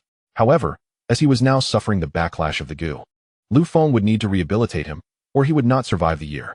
No wonder those experts, with all their instruments, could not ascertain the underlying cause. In their understanding, goo worms likely did not exist. Having confirmed the method of treatment, Lu Feng began his preparations. There are various ways to extract the goo. One is for the person who administered it to issue a command, which is the simplest method. However, this necessitates the presence of the individual who placed the goo. And since he was not here, this route was clearly impracticable. The second method involves using the blood of the goo's master, placing it on the lips, prompting the goo to emerge on its own. This, too, was unfeasible as Old Master Lu was not present to provide his blood. Thus, Lu Feng was left with the most rudimentary method: to use his spiritual energy to penetrate Old Master Lu's body, control the goo, and draw it out. However, this approach could only be applied to the life-giving goo. If it were a different type of aggressive goo, it would resist, potentially causing harm to the host, or even resulting in a catastrophic explosion of the body. Moreover, this method requires an exquisite control of spiritual energy. Any misstep could result in Old Master Lu's immediate demise. Fortunately, Lu Feng had mastered the manipulation of spiritual energy to an extraordinary degree. Controlling a single goo was a relatively simple task. Lu Feng directed his spiritual energy into Old Master Lu's body, following the meridians along his arm, slowly advancing towards his heart. This process demanded an exceptionally quiet environment, as even the slightest disturbance could lead to unforeseen consequences. This was precisely why Lu Feng had insisted on expelling everyone.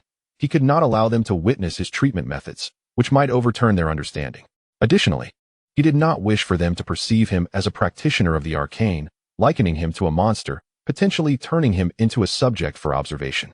Lastly, he feared their presence might disrupt his concentration during the critical procedure.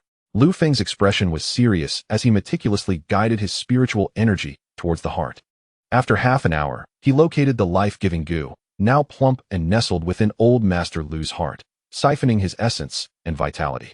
Lu Feng swiftly seized control of the goo, and when it finally realized it was being manipulated, it was already too late for it to resist. The goo could only watch helplessly as it was drawn deeper into Old Master Lu's body. Another half hour passed, and beads of sweat adorned Lu Feng's forehead, a testament to the arduous nature of the task. Fortunately, under Lu Feng's control, the life-giving goo emerged from Old Master Lu's mouth. Lu Feng immediately unleashed a fire spell, reducing the goo to ashes. Old Master Lu's complexion, once pale, began to regain its color. Although he remained unconscious, he emitted a few signs of comfort. With the life-giving goo extracted, Lu Feng commenced the process of restoring Old Master Lu's bodily functions. Without this intervention, the old man might only last another year or so. This was primarily due to the backlash experienced during this period from the life-giving goo. Had it been extracted prior to the backlash, Old Master Lu would have been as robust as an ox, for before the goo's influence, there would have been no accumulation of toxins within him, nor any viral infections or organ damage. Any early signs would have been thoroughly consumed by the goo. Had it been removed during that time, Old Master Lu could have easily lived for another 4 to 5 decades. This explains why, at over 80 years of age, he had previously been so vigorous. Lu Feng meticulously utilized his spiritual energy to cleanse Old Master Lu's body. Under Lu Feng's careful ministrations, the old man's complexion grew increasingly vibrant. once ravaged by the goo. Old Master Lu now resembled a withered tree blossoming anew, his skin becoming more radiant and supple. After 4 to 5 hours of continuous effort, Lu Dai and the others outside were growing increasingly anxious. At length, Lu Feng gradually concluded his treatment, and Old Master Lu opened his eyes. After scanning the room in a daze, he turned to the exhausted, sweat-soaked Lu Feng at his bedside and asked, "Young man, did you save me?" "There is no talk of salvation. I merely come to fulfill the unfinished business of my old man. Now that I see you awake, I am at ease." "Ha ha. After a decade's promise, you have indeed returned. Your master saved my life once, and now you have done so again. Having regained my strength, it is time to honor our marriage pact. In the coming days, I shall select an auspicious date for the wedding." Outside the door, upon hearing the jovial laughter of Elder Lu from the hospital room, the crowd rejoiced and hastily entered. Chapter 36. As strong as an ox, those present gazed in astonishment at the sight of Elder Lu, who sat up in bed, radiating vitality. They could only fathom that Elder Lu had awakened, but such a swift recovery seemed implausible, even post-surgery. "Father, you're not experiencing a fleeting revival, are you?" Lu Dajun inquired. "Do I look like I'm on the verge of death? Fetch me my belt. I'll see if I can't whip you into shape." Elder Lu retorted angrily, dismissing the notion of a mere revival as absurd. "Elder, allow me to examine you. This Lu Feng must have administered some illicit substance, which is why you appear well, but such a state cannot persist," Zhong Baoan asserted. "Father, Dr. Zhong speaks the truth. This defies science and common sense. How could you recover so swiftly?" "We must have Dr. Zhong examine you," Lu Dajun insisted, unable to believe in such rapid recovery. Lu Daji, however, remained unfazed by the situation, having witnessed it before a decade ago when Elder Lu had suffered from poisoning. Back then, Lu Dajuan was on a military mission and could not return in time. Their father's recovery had been a matter they had not elaborated on with him, merely mentioned in passing. Elder Lu, with a profound belief in Lu Feng and his mentor, was eager to fulfill the marriage vow upon waking. "Examine? I know my own body well enough. I feel as strong as an ox. Do I still need an examination?" he exclaimed fiercely. Seeing Elder Lu's obstinacy, Lu Dajuan turned his ire towards Lu Feng. "What exactly did you give my father? Speak up, Lu Feng. Your actions betray medical ethics. You gamble with the patient's health, treating them as mere collateral. What distinguishes this from murder?" Zhong Baoan stated with righteous indignation. "If you claim I used banned substances, then enlighten me on what I supposedly administered to achieve such results," Lu Feng countered, leaving Zhong Baoan momentarily speechless, as he could not identify any drug capable of such rapid recovery. "What gamble?" Elder Lu inquired, puzzled. "Before treating you, I wager with Dr. Zhong that if I cured you, he would forfeit his hands. If I failed, I would do the same. Perhaps we should allow him to examine you, so he can accept the truth," Lu Feng explained. "Ah, in that case, I shall comply. It's a trivial matter." "Dr. Zhong, proceed," Elder Lu said, reclining on the bed as if inviting his own examination. All present doctors were left in disbelief. How could they, unable to diagnose the condition, be outdone by this youthful figure who achieved such recovery in a matter of hours?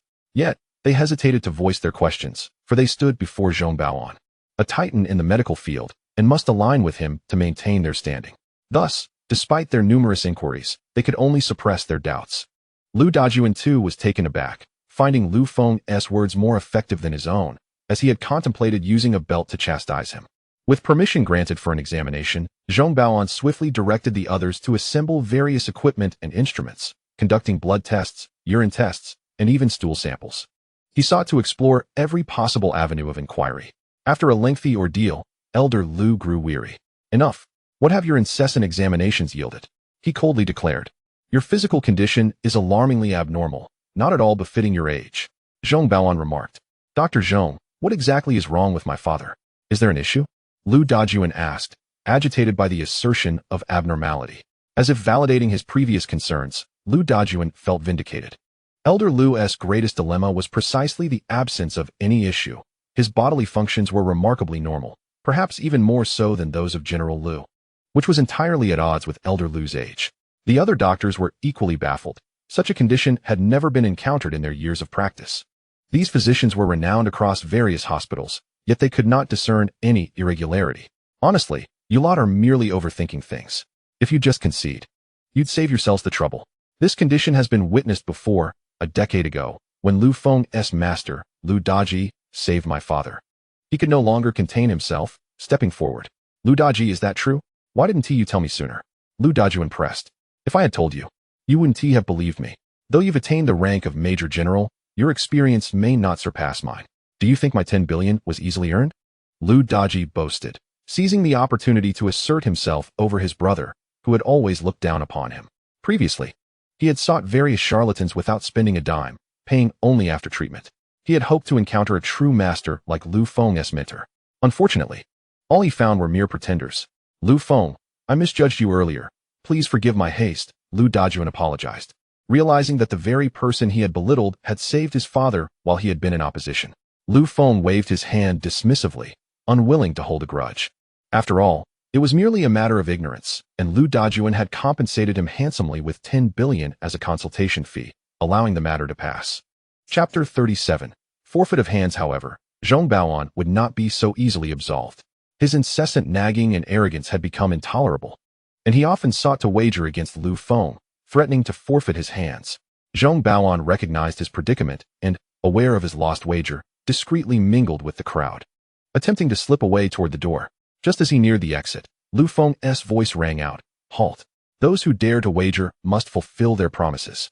He had long discovered that Zhong Baoan was attempting to flee, but had deliberately chosen to ignore it, merely allowing him a moment of false elation. Believing he could escape unscathed, it was only when success was imminent that he would be dragged back. Cough. A lost wager must be honored. But I am in urgent need of a restroom. I assure you, I am merely going to relieve myself, not attempting to escape, Zhong Baoan explained. If you need to relieve yourself, then go boldly. Is there any need for subterfuge? Do you even believe the words you speak? Lu Feng replied with a cold laugh. Lu Feng, I acknowledge your youth and exceptional medical skills. You are indeed a remarkable doctor, accomplishing what many cannot. However, you cannot cripple my hands. My hands have healed countless patients. Without them, innumerable lives will suffer. As a fellow physician, would you wish to witness such suffering? Zhong Baoan began to play the emotional card, believing that Lu Feng, with his prodigious talent, must possess a compassionate heart, a common trait among many in their profession. With your disposition, I'd be more concerned about not harming countless patients. Even without Zhong Baoan, there will always be others, Li Baoan, Lu Baoan, Wang Baoan. With your mediocre skills, do you truly consider yourself an expert? You must be aware of how you earned that title, Lu Feng mocked. Lu Feng, we live in a society governed by law. If you maim my hands, you too shall face legal repercussions. When the emotional appeal failed, Zhong Baoan resorted to threats. How many dare defy the law? Many are watching. There are witnesses and evidence. Having been an expert for so long, with powerful friends, even if I lost this wager, you should consider the consequences of moving against me. Dr. Lu, I implore you to spare Dr. Zhong this time. After all, the law exists for a reason. Harming him brings you no benefit, someone suggested. Indeed, a bit of compensation would suffice. There's no need for hostility. Boy, if you dare to lay a hand on my mentor, you will surely find yourself imprisoned for life. Apologize to him now, and we can put this matter to rest. The doctors in the ward rallied to plead for Zhong Baoan. Each of them, in their respective fields, commanded respect and knew many influential figures. Despite having reached this point, they still felt the need to cling to Zhong Baoan's influence, hoping to advance their own positions. Boy, do you see? Everyone is pleading on my behalf. What do you have? Do you dare to act against me? If you do, I will ensure you spend a lifetime in prison. Zhong Baoan boasted. You fickle sycophants. Why do you plead for him? Why should I show mercy?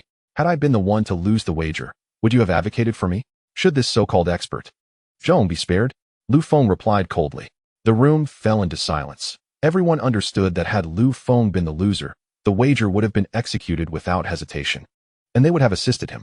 Boy, this is the power of status. I possess that influence. They will advocate for me. Apologize now and share the method to treat old Master Lu, and I may yet spare you. Dr. Zhong, this seems rather excessive. You lost, and now demand Lu Feng to apologize? How shameless can you be? Old Master Chen interjected, unable to contain his disdain. And who might you be? Oh, Old Master Chen, I know many like you. Are you certain you wish to stand up for this boy? Can you truly afford to do so? Zhong Baoan retorted arrogantly. The support from the crowd only inflated his ego, as if the status of those he knew was his own. Old Master, what is there to discuss with such a person? Step aside. I shall handle this myself, lest I frighten you, Lu Feng said with a calm smile. Lu Feng, let us not escalate this further. Given your abilities, you may not be able to defeat Dr. Zhong. Allow me to mediate, and we can settle this amicably. We are all colleagues in this field, Lu Dajuan suggested. What are you to mediate? Who needs you? Lu Feng and Zhong Baoan retorted in unison. Lu Feng had refrained from acting thus far to observe the true nature of these individuals. Now that their true colors were revealed, it was time to fulfill the wager. Suddenly, the sound of bones cracking echoed through the air. As the crowd looked on in confusion, they heard Zhong Baoan's agonized cries. They turned to find him with his arms limp, as if nothing could support him, his palms twisted grotesquely. In an instant, Lu Feng had struck, rendering Zhong Baoan's hands useless with an unparalleled swiftness. No one had seen how he did it, only hearing the sickening crack of bones. I said I would ruin your hands, and I have kept my word. Now that the wager is fulfilled, be gone. Return home quickly. Perhaps your influential friends can still assist you. You are finished. I will not let this go. How dare you do this? Zhong Baoan cried in agony. His hands, now ruined, meant he could no longer practice medicine. The reality of his shattered bones left little hope for recovery. Chapter 38, Blood Brothers? Everyone was stunned, unable to comprehend the ruthlessness displayed by the young man before them, who had dared to act so decisively. With such a blow, Zhong Baoan's hands were beyond repair. Even Lu Dajuan, a man of military background, could not discern how Lu Feng had executed the strike. At that moment, he realized he had underestimated Lu Feng from the outset. The latter's capabilities had far surpassed his understanding. Old Master Lu and Old Master Chen exchanged glances, astonished to find mutual surprise reflected in each other's eyes. Both held another identity as practitioners of ancient martial arts, though their levels were not high. They had reached the pinnacle of external strength, surpassing many ordinary individuals. This had allowed them to achieve great feats on the battlefield.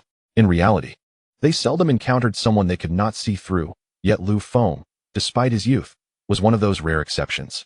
As for the other ordinary people, while they did not grasp how Lu Feng had acted, none considered the possibility of a sneak attack. They merely thought he had been unnoticed. Zhong Baoan did not linger. Although he understood the likelihood of his hands healing was slim, he was determined to seek the best orthopedic expert in Yanjing. Seeing Zhong Baoan leave, the other experts felt no reason to remain and promptly departed. The ward fell into a heavy silence, leaving only Lu Feng, Old Master Chen, and the Lu family. Lu Feng, come to my place tonight for a drink. I have a few bottles of rare wine saved up for us to enjoy, Old Master Chen said. Hey, you old rascal, you still have that wine hidden away? How many times have I asked you for it, only to be told it was gone? So, you've been hoarding it. Old Master Chen replied, displeased. He chuckled. If I hadn't kept a little secret, you would have already taken advantage of me, Old Chen. Don't leave today. We've not seen each other in years, Mr. Lu remarked. Deep down, Mr. Chen was genuinely pleased to see him. Despite some misunderstandings over the years, the affection they held for one another remained undeniable. This evening is not feasible. If you wish to drink, you must go to Zhonghai. Lu Feng has promised to dine at my home tonight, having been forcibly dragged here by your son, Lu Dahai. Old Chen, that is your fault. When is it ever a bad time to visit? My granddaughter's husband has finally come to Jiangdu, and it would be absurd for him not to dine at my home. Others would laugh at me, saying I mistreat my granddaughter's husband. Old Lu, what do you mean by your granddaughter's husband? Lu Feng is my granddaughter's husband. Get it straight. Lu Feng and my granddaughter have already registered their marriage. I will invite you to the wedding feast another day. Mr. Lu turned to Lu Dahai with a puzzled expression. Lu Dahai, what is the matter? Didn't Lu Feng have a betrothal with Shanshan? Why is he now registered with the Chun family's granddaughter? Father, let the younger generation manage their own affairs. Shanshan has her own preferences, and Lu Feng has his thoughts. We cannot impose our will upon them, Lu Dahai replied. Shanshan, is it you who rejected Lu Feng? Mr. Lu asked coldly. Shanshan was taken aback. Her grandfather had never spoken to her in such a tone before. Always kind and gentle, she had grown to despise Lu Feng, as his arrival had led to Lu Dahai striking her, something he had never done before. Now, even her grandfather was treating her this way, leaving her feeling deeply aggrieved. Grandfather, I have someone I like. It's Ling Kuan from the Ling family. He is excellent, handsome, tall, and comes from a good family. He is a match for us, Shanshan declared. Lu Feng was stunned. Shanshan like Ling Kuan? How could there have been no issues after such a commotion? Thankfully, he had not fulfilled that betrothal. Otherwise, he would have been wearing a metaphorical green hat. That Ling Kuan is nothing but a petty delinquent. How could he compare to Lu Feng? Mr. Lu fumed. Grandfather, why are you like this? Ling Kuan is not bad. No matter what, he is better than Lu Feng, who just came down from the mountains, a poor boy with nothing to offer. Shanshan protested, feeling wronged. You know nothing. Hurry up and break it off with that Ling Kuan, and fulfill your betrothal with Lu Feng. Father, you are just recovering from your illness. Don't get worked up. Shanshan has her own opinions, and that betrothal is merely a relic of the past. If they are unwilling, then let it be, Lu Dajuan advised. Lu Feng felt a sense of relief. Indeed, he hoped they would persuade Mr. Lu, or he would be persistently pressured to fulfill the betrothal, which would be exceedingly bothersome. Father, my brother is right. A forcibly twisted melon is never sweet. You are just recovering, so don't worry about it too much, Lu Dahai added. Lu Feng, our Lu family owes you an apology. We had originally agreed to a 10-year betrothal with your master, which should have been honored. However, these ungrateful children simply refuse to listen. Old Lu, I bear them no ill will. My betrothal with Lu Shanshan has long been annulled. And I have already registered my marriage with Chun Mingyao, making it impossible to fulfill the betrothal, Lu Feng replied. Old Lu, why are you so concerned about the affairs of the younger generation?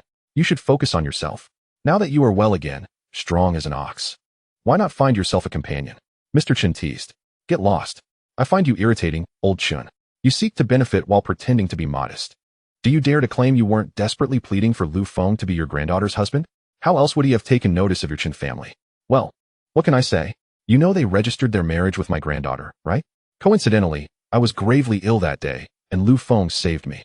My granddaughter, in her eagerness to save me, dragged Lu Feng to register. Who would have thought I would find such a gem in a son-in-law? Are you envious? Lu Feng felt his face grow dark, so he was merely picked up off the street. Get lost. I am furious. Lu Feng, since it seems we are fated to be without destiny, if you cannot be my granddaughter's husband, why not become sworn brothers? You can call me Old Lu, and I will call you Young Lu. What do you say? Father, what nonsense are you talking? You are too old to be brothers. If that were the case, I would have to call Lu Feng uncle. Lu Dajuan interjected, displeased. Then I would have to call you grandfather. Shanshan quipped sarcastically. Chapter 39. The first visit, however, Lu Dahai, being astute, contemplated why Mr. Lu was so furious and why Mr. Chen was so eager to have Lu Feng as his granddaughter's husband. He understood that the older generation had remarkably keen insights. Father, as long as you are happy. I don't mind what you call me, Lu Dahai said. Mr. Lu glanced at Lu Dahai with satisfaction. His son had finally shown some understanding. Lu Feng, feeling exasperated, remarked, Old Lu, from now on, we will each go our own way. I do not wish to have such a large nephew, nor do I want such a large granddaughter. Ah, they say children and grandchildren have their own fortunes. I am old now. I cannot manage them. Young Lu, when you next visit the provincial city, come by for a drink. I have a few bottles of treasured wine set aside for you. Today, brother will not keep you any longer. You still need to go to Old Chen's house. Hey, Old Lu, you can take your wine to Zhonghai. Where you drink is of no consequence. Old Chen, I know your intentions all too well. You want Lu Feng to be your granddaughter's husband while expecting me to provide the wine. You dream on. That precious daughter Han you have treasured for decades. Shouldn't you bring it out now? Yes, I will come again to enjoy your wine. Go away. I find you bothersome. It would be best if you never set foot in my house again. Young Lu, the next time you come, do not bring this old fellow. He comes uninvited whenever he catches a whiff of wine. Old brother, take care of yourself. When you next visit the provincial city, I will come to see you. We must take our leave now. We need to return to Zhonghai, Lu Feng said. On the way back, it was only Lu Feng and Mr. Chen. Thankfully, they had arrived in Mr. Chen's car, with his driver following behind. Throughout the journey, Mr. Chen kept glancing at Lu Feng with satisfaction, making Lu Feng feel uneasy. It was as if he were a delicious roast duck on a table, and Mr. Chen was eager to feast upon him. Zhonghai is not far from the provincial city. It takes only an hour or two by car to reach. The Chen family resided on the outskirts of Zhonghai, in an expansive and opulent estate. As the car turned into the estate, Chen Mingyao was already waiting at the entrance. Lu Feng looked at his cheap wife and felt increasingly content. Not only was she beautiful, but she was also well-mannered and sensible, unlike Lu Shanshan. When he was locked up in the police station, she had assured him that no matter how long he was sentenced, she would wait for him to come out. This deeply touched Lu Feng, nearly bringing him to tears. Cheap wife, why are you waiting outside so late? What if a wolf snatches you away? The term cheap wife caused Chen Mingyao to shyly lower her head. Grandfather said you were returning from the provincial city, so I waited here to greet you. Since it's your first visit, I must welcome you properly. Lest you say I didn't receive you. Hee, I see you are more eager to see me. A day apart feels like 3 seasons. How many years has it been since you last saw me? You must have missed me, right? Who would miss you? Dinner is ready. Dad, Mom, Uncle, Aunt, and Grandma are all waiting. Lu Feng realized that the entire family was waiting for him, and he suddenly felt a bit nervous about this first visit. Oh no, I forgot to buy a gift. It's my first time visiting your home. Will your parents be displeased with me? It would seem unlikely. Hearing Chun Mingyao stutter like this only deepened Lu Feng's uncertainty. He had faced mercenaries alone without fear, so why now did he suddenly feel a twinge of anxiety? Lu Feng could not fathom the reason behind it. Upon entering the villa, all eyes turned to him, their gazes following his every step. Ahem. Please do not look at Lu Feng like that. Allow me to introduce him. This is my son-in-law, Lu Feng. Lu Feng, this is your father-in-law, Chen Jiangwo, your mother-in-law. Wang Lu, your uncle, Chen Jianjun, and your aunt, Li Muzi. And this is your grandmother, my dear companion. Humph. Arriving for the first time empty-handed, without even a gift. Before Chen Jiangwo could finish his introduction, Chen Mingyao's grandmother coldly interjected. We rushed here from the provincial capital. There was hardly any time to buy gifts. It's just a minor etiquette, no need to fuss over it. Chen Jiangwo replied. How long does it take to buy a gift? I'm not even asking for something elaborate. A couple of cigarettes or a bottle of wine from a roadside shop would suffice. How can I be at ease in trusting my precious granddaughter to him? Mom, it's fine. We are family now. There's no need to worry about such trivialities. We are not lacking in cigarettes or wine, Chen Jiangwo said with a smile. After all, he had received considerable guidance from the elder and had witnessed much. He had shifted from his initial dissatisfaction to sharing the elder's sentiments. Second brother, etiquette is etiquette. Not bringing a gift means just that. Lu Feng, do you have nothing to say? Chen Jianjun remarked. This visit was quite sudden, and I genuinely forgot to bring a gift. Next time. I will make it up to you, Lu Feng replied. Why wait for next time? Why not go buy something now? After all, we have already waited so long. Li Muzi suggested. What time is it now? Lu Feng has been exhausted all day in the provincial capital. Do you intend to further tire him? What are you trying to achieve? The elder's voice turned cold. Lu Feng, do not heed her, do not buy anything. Let us begin our meal. The elder insisted. Old master, it does seem a bit inappropriate to arrive without a gift for the first time. How about this? I can show everyone my ailment instead. Chen Jiangwo and Wang Lu's interest peaked instantly. Having lived in Zhonghai, they had only heard of Lu Feng's miraculous medical skills and had yet to witness them firsthand. Treating their chronic ailments would be worth more than any gift. Are you implying that I am ill? Are you insulting me? Li Muzi retorted, displeased. This must be your aunt, correct? I can tell you have issues with fertility. Lu Feng stated. What do you mean? Are you mocking me? Li Muzi shot back angrily. Chen Jianjun's expression darkened as well. It had always been a sensitive topic for them, and after numerous hospital visits and tests, they had long since given up hope. Chapter 40. Gaining recognition, the elder was taken aback. He had never mentioned this matter to Lu Feng. Could it be that Lu Feng discerned it at a glance? It's quite simple. You merely have a condition of cold uterus, which is indeed challenging to treat. However, if I administer acupuncture to regulate it, by this time next year, you should be able to cradle a little bundle of joy. Lu Feng, can you truly accomplish that? Chen Jianjun asked excitedly, for they had confirmed her condition through tests. Yet all physicians had been at a loss due to its innate nature. How could that be? Surely the old master must have informed him. And he is just trying to deceive you. Do you trust him to cure my cold uterus? Or do you believe I am the empress? Li Muzi arrogantly interjected. This matter was her pain. Any mention would evoke her irritation. Believe it or not, the treatment is your decision. Should you choose to trust me, I assure you, I can help. Muzi, Lu Feng's medical skills are genuinely exceptional. Just recently in the provincial capital, he cured an elderly man whose ailment baffled all specialists. Let Lu Feng examine you. You will not regret it, the elder encouraged. Everyone fell silent, astonished. They had heard of the elderly man's condition and were taken aback that Lu Feng had managed to cure him. Muzi, why not let Lu Feng take a look at you? There might be hope, Chen Jianjun suggested. Li Muzi fell silent, burdened with guilt over the years. Though Chen Jianjun never spoke of it, she was acutely aware of his deep yearning for a child. Fine, let us see what you can do. If you truly cure me, then we will no longer make things difficult for you regarding your relationship with Mingyao. For a long time, their lack of offspring had resulted in them showering all their affection upon Chen Mingyao, treating her as their own daughter. Thus, Lu Feng, in essence, was perceived as someone who had taken their daughter away, making it difficult for them to regard him favorably. Very well, this is merely a condition of innate coldness. We need only to activate the yang energy to improve your constitution. Activate the yang energy? How does one accomplish that? Li Muzi inquired, perplexed. Extend your left hand and place it on the table, palm facing down. Though unsure of the purpose, Li Muzi complied. Lu Feng produced a silver needle and deftly inserted it into the Yangqi acupoint on her wrist, continuously kneading. While it appeared simple, Lu Feng infused some spiritual energy to enhance the effect and expedite the results. Before long, Li Muzi marveled as a warm current coursed through her body, spreading to her extremities. Previously, she had felt perpetually cold, but now warmth enveloped her, bringing immense comfort. After several minutes, Lu Feng withdrew the needle.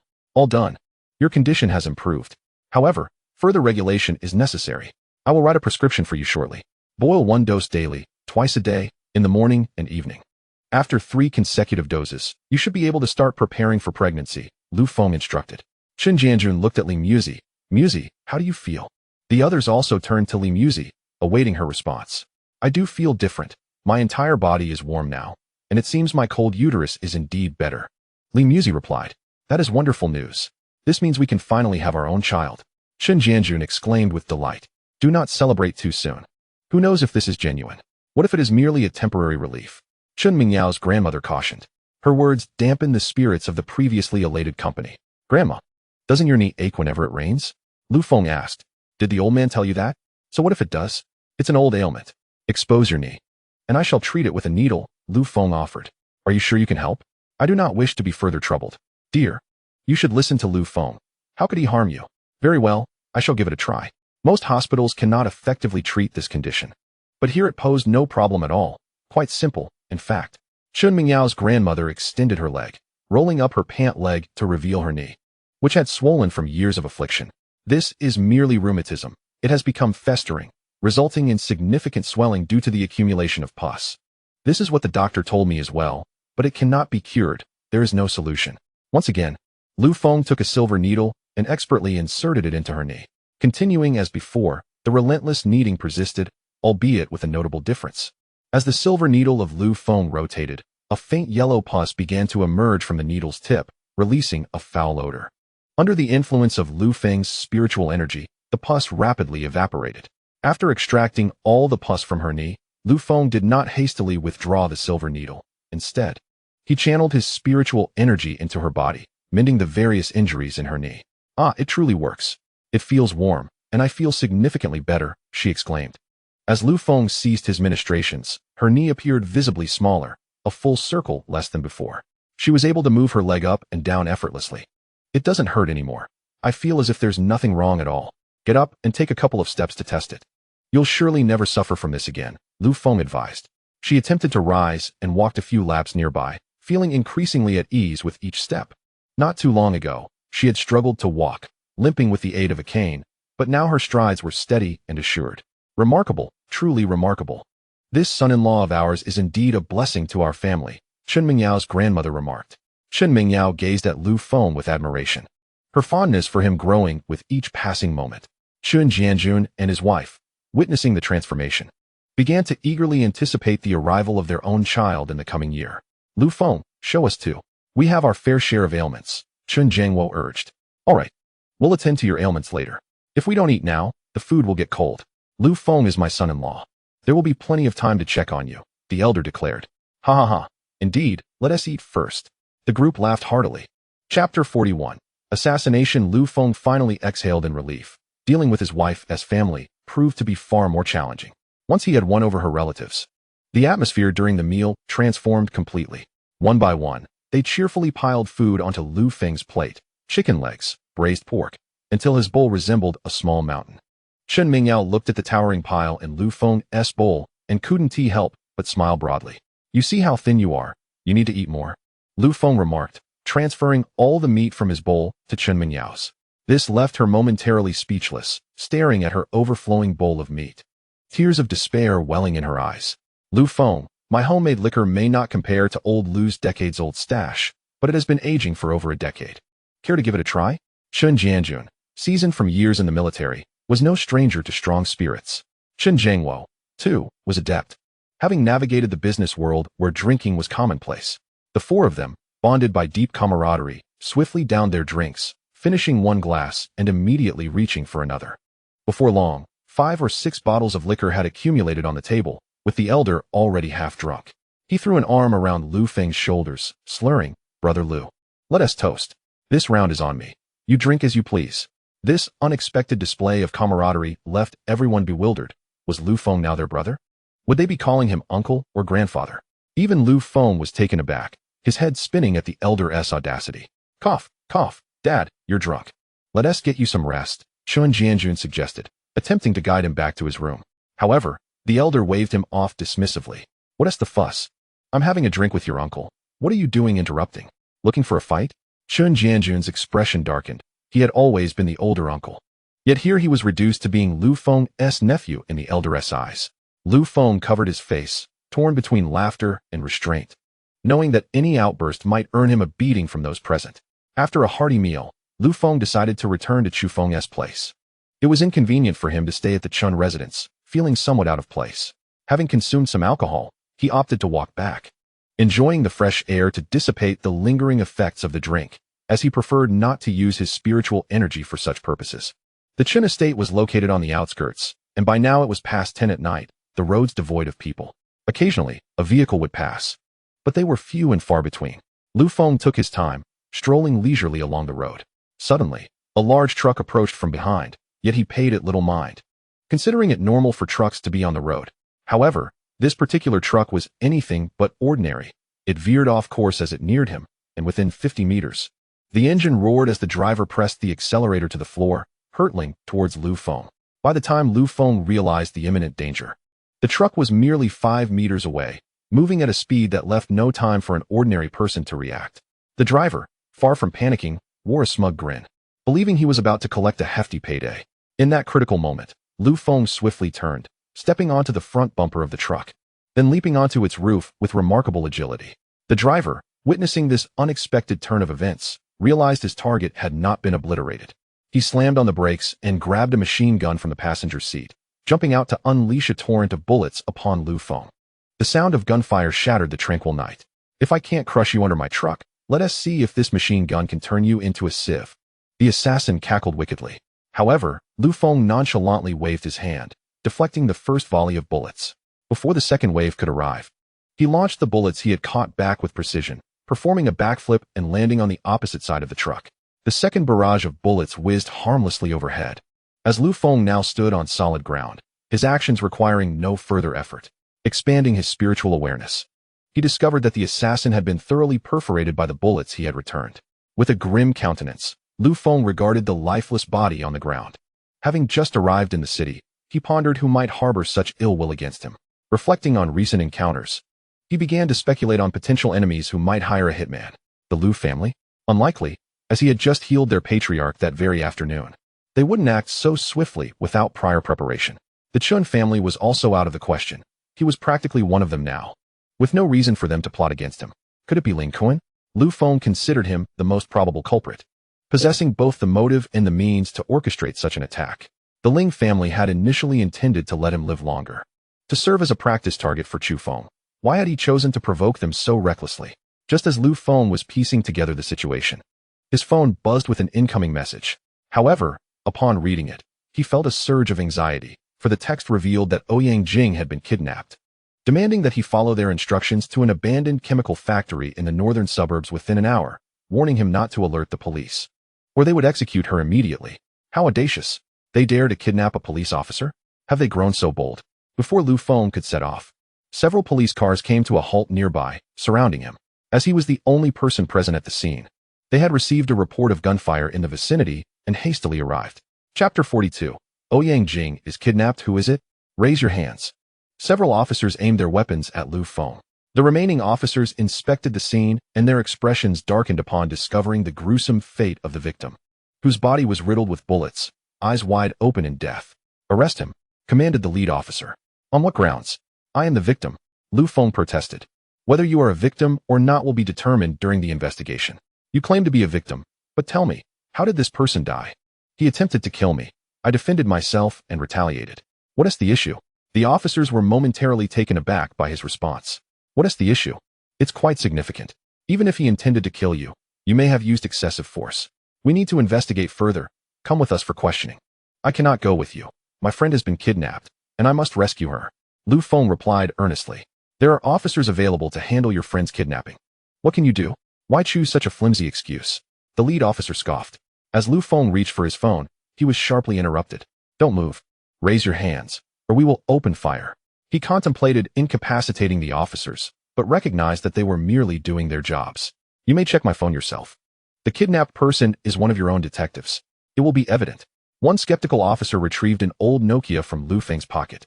The sight of the antiquated phone left everyone momentarily stunned. who still used such a device, despite Lu Feng's seemingly respectable appearance. Why would he be using a phone that even primary school children had discarded? Soon, a text message appeared on the screen, and their expressions shifted in recognition. The sender was familiar to them, part of their system. Captain, it's Ouyang Jing. She has been kidnapped. Call her. Are you joking? Our detectives can't be kidnapped. It's likely a self-directed performance. However, when they dialed Ouyang Jing's number, only a mechanical voice responded. Hello, the number you have dialed is unavailable. Please try again later. Captain, Ouyang Jing's phone is off. It has been shut down. At that moment, the captain sensed something was amiss. Kid, do you know Ouyang Jing? Yes, I do. So hurry and release me. I need to save her. We cannot release you until we clarify the situation. You all, take him back to the station for questioning. The rest of you, come with me to rescue her. Fools. They want me to go? If you go, they will surely kill her. You know Director Yi, right? Call him. I will speak with him. Lu Feng insisted. You know our director? That doesn't matter. You've committed an offense and must be questioned. Ask your director if he dares to arrest me. Do you think he has the authority? I see you are not without merit. Otherwise, you wouldn't be standing here talking to me. Seeing Lu Feng's sincerity, the captain dialed Director Yi's number. After a brief explanation of the situation, Lu Feng seized the phone from him. Director Yi, this is Lu Feng. I must go immediately to rescue Ouyang Jing. Clear a path for me. And treat the kidnapping as if you were unaware. I can handle this alone. Director Yi was silent for a moment before agreeing. Fine, I'll allow it. Return the phone to Captain Zhang. I will speak with him. With that, Lu Feng was finally allowed to leave. Hey, brother, take our car. At this rate, it will take you over an hour to walk to the chemical factory in the northern suburbs. Captain Zhang called out as he watched Lu Feng depart on foot. Fools. Your car is too conspicuous. Driving it will make it seem like I'm calling the police, which would lead to a direct execution. With that, Lu Feng vanished into the night. Captain Zhang, still stunned by Lu Feng's sudden disappearance, rubbed his eyes in disbelief. Good heavens, what speed! He moves faster than my car. He was right. Had we insisted on arresting him, we would have stood no chance against him. The chemical factory in the northern suburbs had been abandoned for years, now a desolate place ideal for illicit activities. Originally a chemical plant, the owner had fled with his mistress, leaving behind a wealth of hazardous materials. The kidnappers had chosen this location, seemingly resigned to a catastrophic end. Nevertheless, Lu Feng was unconcerned. His priority was to rescue Ouyang Jing. Half an hour later, he arrived at the outskirts of the factory but had yet to enter. The area was overgrown with weeds, nearly as tall as a person.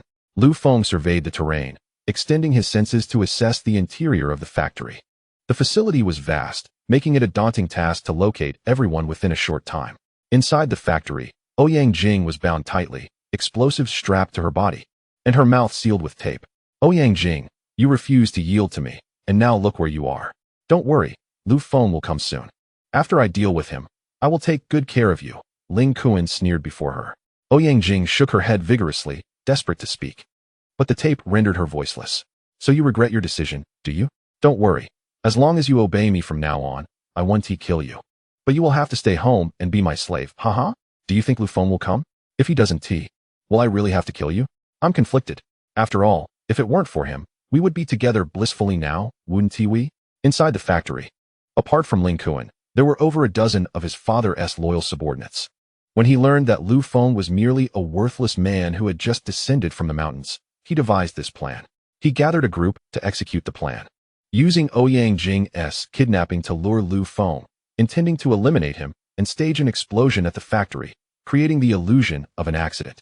Chapter 43, Self-Harm. Meanwhile, Lu Feng had thoroughly scouted the factory's interior and exterior. 50 minutes had passed since the text message was sent. There were a total of 18 individuals inside the factory, each armed. Most crucially, Ouyang Jing was rigged with explosives. This group was quite experienced. Having chosen an excellent location, the top of a central building that provided a wide field of vision. Should anyone enter the factory grounds, they would be alerted immediately. The room they occupied was sealed tight, with only one entrance, preventing even a fly from entering. They could retreat from the other side at any moment. And the building was rigged with explosives, which, if detonated along with the chemicals present, could reduce the entire facility to ruins. Lu Feng boldly walked through the factory's main entrance, curious to see what they had planned. As soon as he entered the premises, he was spotted by one of the guards. Young master, Lu Feng has arrived, just entering the factory gate. Oh, how intriguing. He has indeed come. Watch closely as Lu Feng meets his demise because of you. Who told you to use him as a shield? Are you satisfied now? Ouyang Jing shook her head frantically, tears welling in her eyes. As Lu Feng approached the front of the building, a sharp command rang out. Stop. Do not come any closer. Stand there. Several men aimed their guns at Lu Feng, demanding he halt. Lu Feng obediently stopped before the building. You claim to have kidnapped Ouyang Jing. I must see her first. Unharmed, before I can believe you, he insisted. Do not think of playing tricks. Stand there as instructed. If you dare to move, I will turn you into a sieve. A round of applause echoed. Ling Kuan emerged from the room with a faint smile. Lu Feng, I did not expect you to possess such courage, coming here all alone. You have already kidnapped someone. What choice do I have? Let me see Ouyang Jing first, or I will not feel at ease. What difference does it make? Since you have arrived, your path is sealed. However, I can offer you a chance at life. If you kneel and beg, and if I find it satisfactory, perhaps I will spare you. I am not one to seek a path of survival. There is a saying, putting one in a desperate situation often leads to rebirth, sometimes a dead and maybe a preferable choice. Let us see how long you can remain defiant. First, stab yourself twice. Otherwise, I will immediately revoke the deal. Ling Kuan tossed a dagger down from the upper floor, landing at Lu Feng's feet. Lu Feng picked up the dagger, poised to stab himself, but hesitated. Hurry up and stab yourself. Why are you still dawdling? If you do not dare, I will revoke the deal now. Do you take me for a fool? I have not even seen her yet. Why should I stab myself when I cannot see the person? I will not play your game. I am leaving. Lu Feng turned to walk away. Before he could take 2 steps, Ling Kuan called out again. Stop. I can meet your demand. Bring her out. 2 subordinates dragged Ouyang Jing out from the room. Her mouth still taped shut, her body securely bound, explosives still strapped to her. Upon seeing Lu Feng, Ouyang Jing struggled, shaking her head vigorously, signaling him to leave and not to concern himself with her.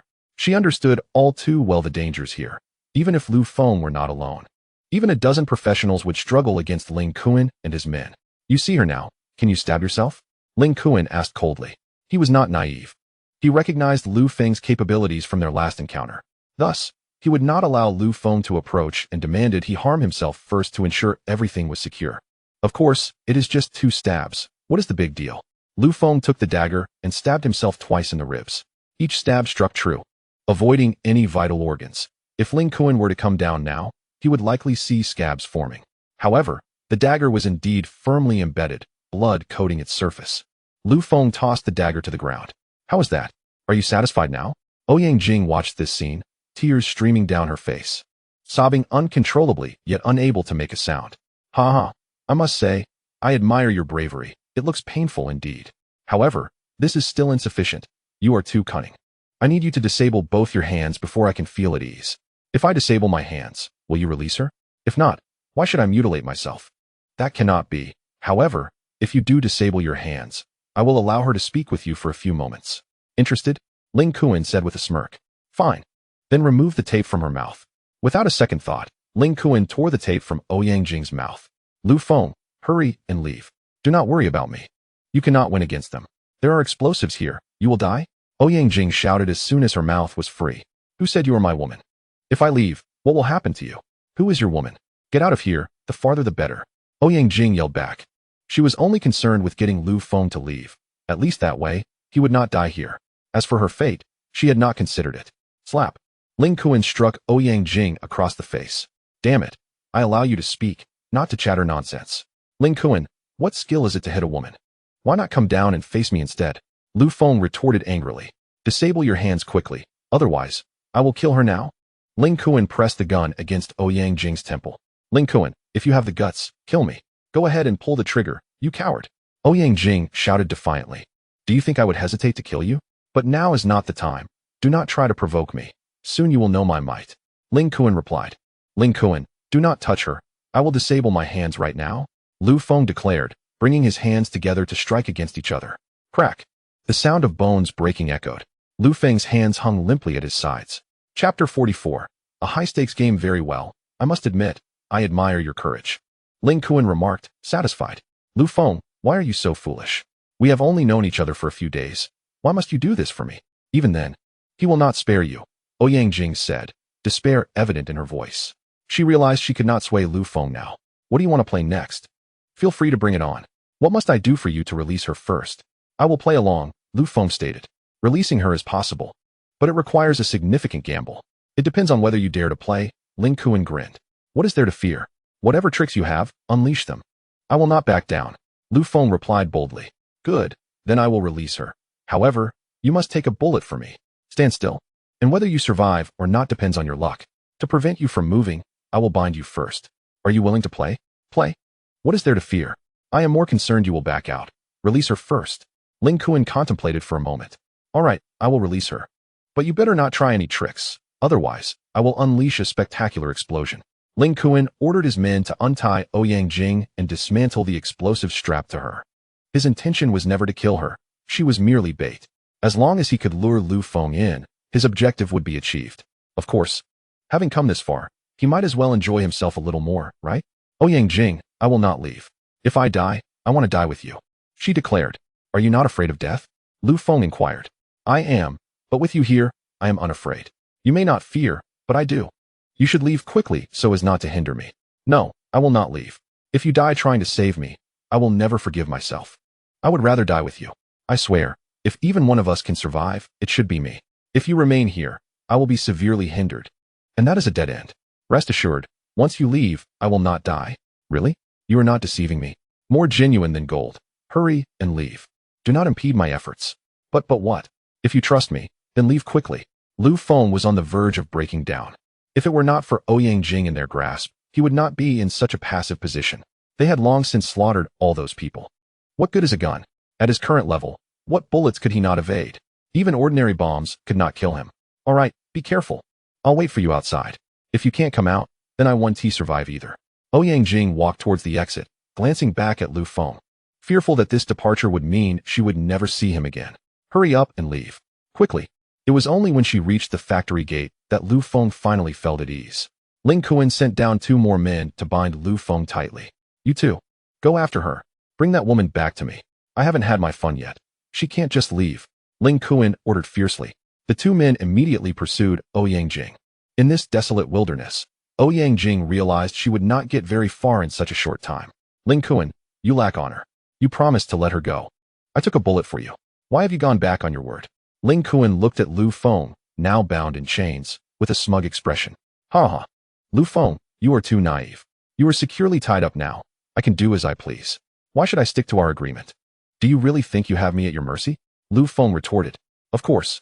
I know you have those 2 boys and that acupoint technique. But now your hands are useless, bound by my chains. Go ahead, show me what you can do. Ling Kuan laughed heartily. My father was so wary of you that he didn't dare confront you openly, thinking of hiring assassins to deal with you. Little did he know, I could handle you myself. Initially suspecting that the assassins were sent by the Ling family, Lu Feng's guess was confirmed by Ling Kuan's words. I believe your father is right. Until the end, you may not be the victor, Lu Feng replied. Humph. You humiliated me, and I wished for your death every day. Now I finally have the chance. Die? Ling Kuan coldly declared. Rest assured, when you are dead, I will burn a picture of me in bed with Ouyang Jing for you, so you can see how I conquered her. With that, he raised his gun and shot at Lu Feng. Bang! The gunshot made Ouyang Jing, who had just run out, stop and stare blankly at the factory. The bullet flew towards Lu Feng's head, and as he tilted his head back, his entire body lost strength and collapsed to the ground. Ling Kuan blew on the gun barrel, sneering, not so impressive after all. I thought you were formidable. Come, let us see if he is truly dead. Young master. We should be cautious. Let us check first. Nonsense. I saw the bullet hit him. He can't possibly survive. I want to go down and whip his corpse. Ling Kuan said viciously. A group of men descended the stairs, and just as they reached Lu Feng, he suddenly erupted, the chains on him exploding apart. The shattered chains struck the men, and before they could react, the fragments embedded themselves in their bodies. Those with worse luck were hit in the head and fell dead on the spot.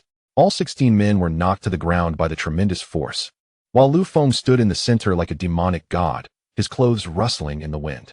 You're not dead? It's impossible. How can this be? Ling Kuan shook his head in disbelief. This metallic taste is unpleasant. Lu Feng spat out a bullet. Ling Kuan could see that the bullet had indeed struck Lu Feng, but he had caught it with his teeth. Who could have imagined such a feat? There's nothing impossible. It was just a bullet. Did you think one bullet could kill me? How are your hands fine? You're deceiving me. Ling Kuan yelled angrily at Lu Feng's seemingly unharmed hands. My hands were indeed broken, but I recover quickly. I will kill you. Ling Kuan screamed frantically, firing his gun wildly at Lu Feng. Bang, bang, bang. He emptied an entire magazine, and only then did he stop. Yet Lu Feng still stood there with a faint smile. Are you human or a ghost? Why aren't you hurt? How is this possible? Ling Kuan yelled in despair. I am certainly human, but you will soon become a ghost. Lu Feng flicked a bullet from his hand, and it shot out.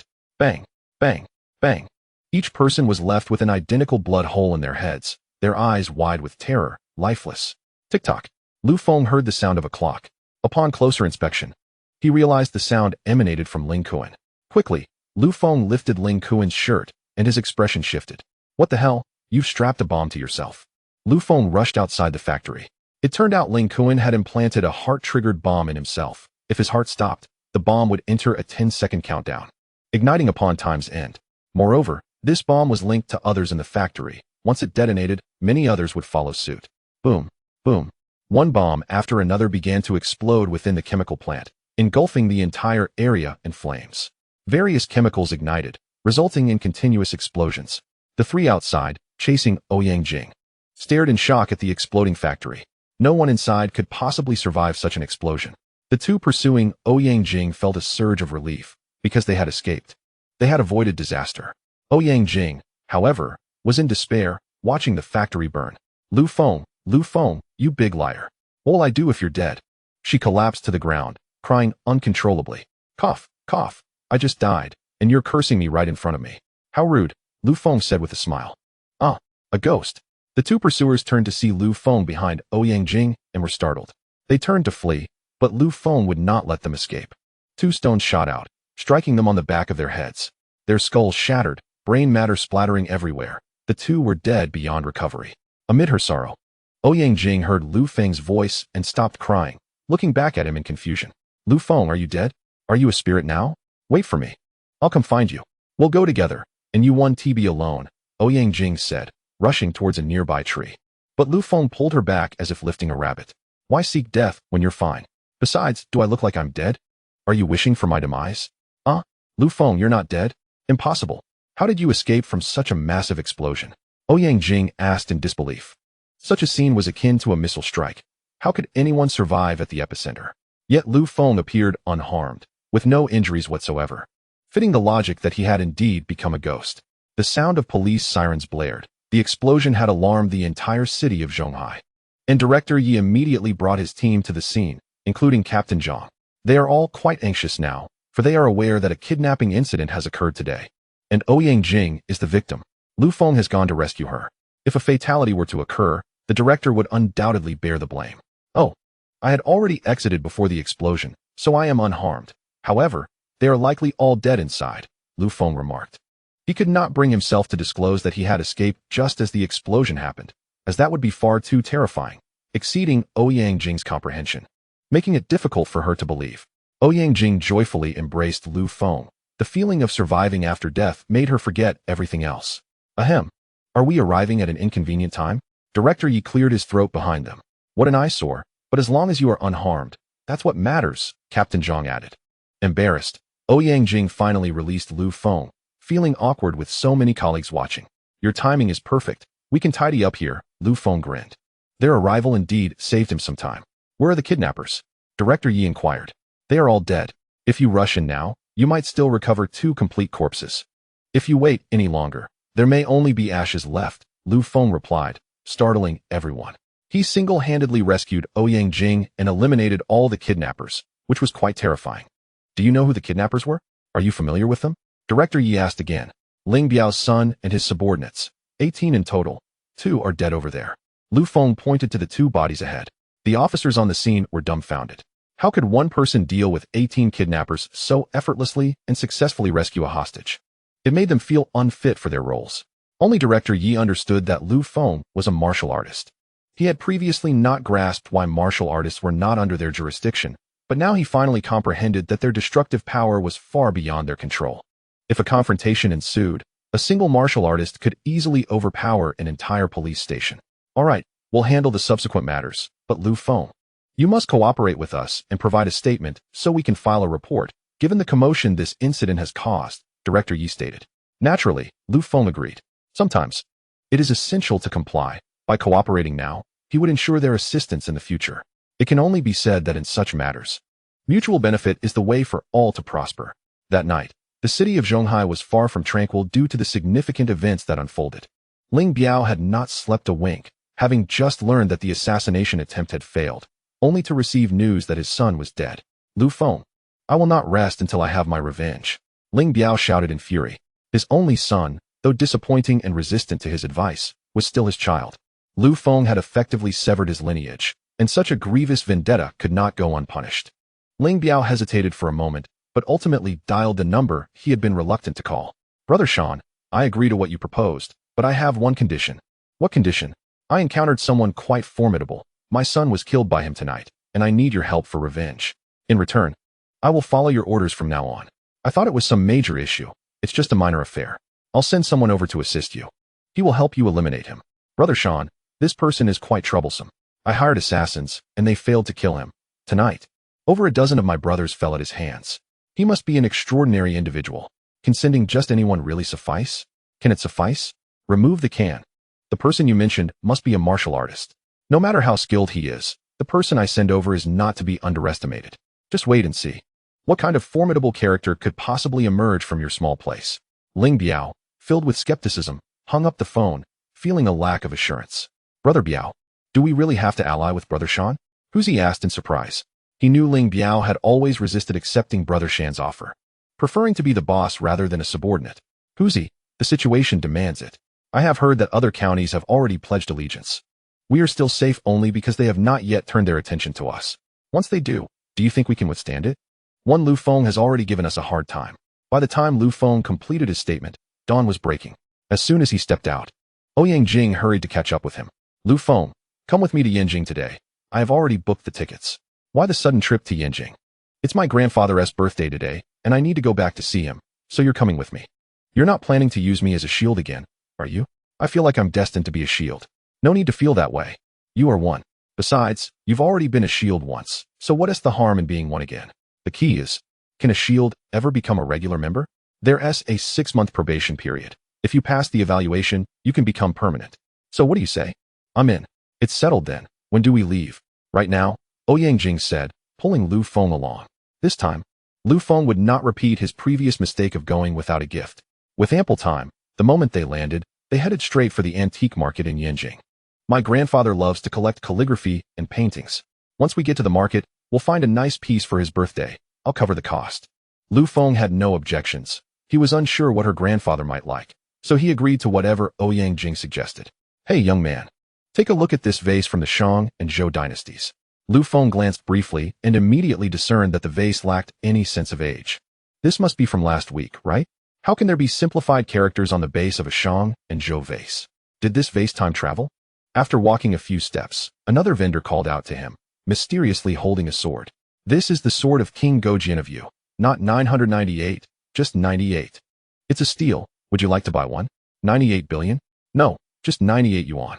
Isn't that cheap? Cheap goods are never good. I'm not foolish. If you sold it for 98 million, I might consider it. All right, then I'll sell it for 98 million. Do you want it? No. Lu Feng replied decisively. Get lost, fraud. The vendor retorted angrily. Lu Feng, don't fall for their tricks. There are many fakes here.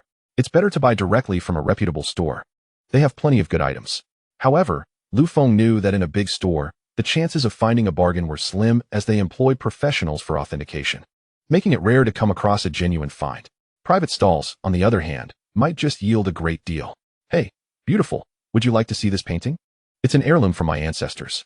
Ouyang Jing looked at the ancient painting, which exuded an air of antiquity. The paper was yellowed and appeared quite impressive. How much? Ouyang Jing inquired. Lu Feng rolled his eyes. Although the painting looked ancient, he felt no sense of age about it.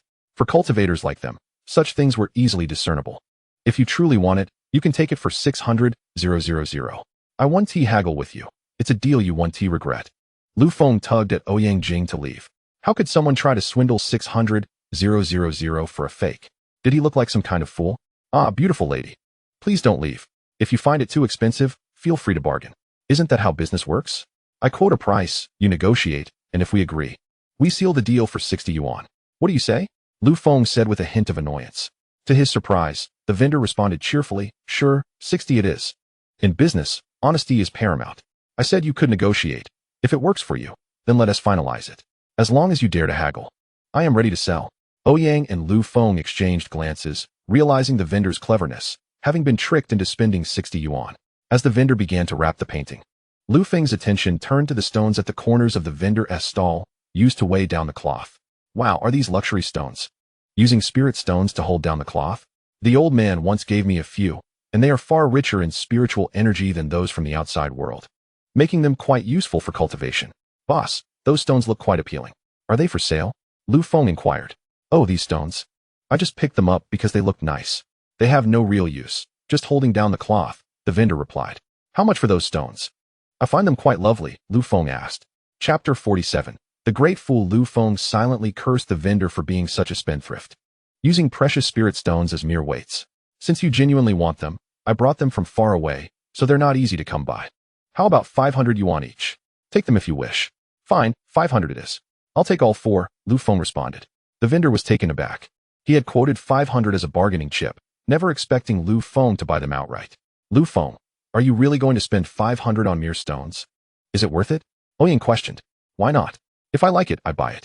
Money isn't an issue. If I run out, you can lend me some. Lu Feng replied.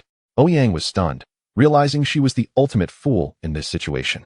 However, since the total was only 2,000 yuan, and seeing Lu Feng's enthusiasm, she acquiesced. The vendor was delighted, having sold a handful of stones for 2,000 yuan, far more than he made from the counterfeit painting. Handsome. I have plenty more of these stones. Would you like some? I can bring them next time. Lu Feng's eyes lit up. He had intended to ask the vendor where he found them to see if there were more available. Do you have more? I want them all, he exclaimed. I don't have any left here. I found these in other places. If you want, I can collect more next time, the vendor replied. All right. Just let me know how many you have, and I'll take them at this price. Lu Feng insisted. Great. Leave me your number, and I'll contact you when I have more, the vendor said excitedly, feeling he had discovered a lucrative opportunity.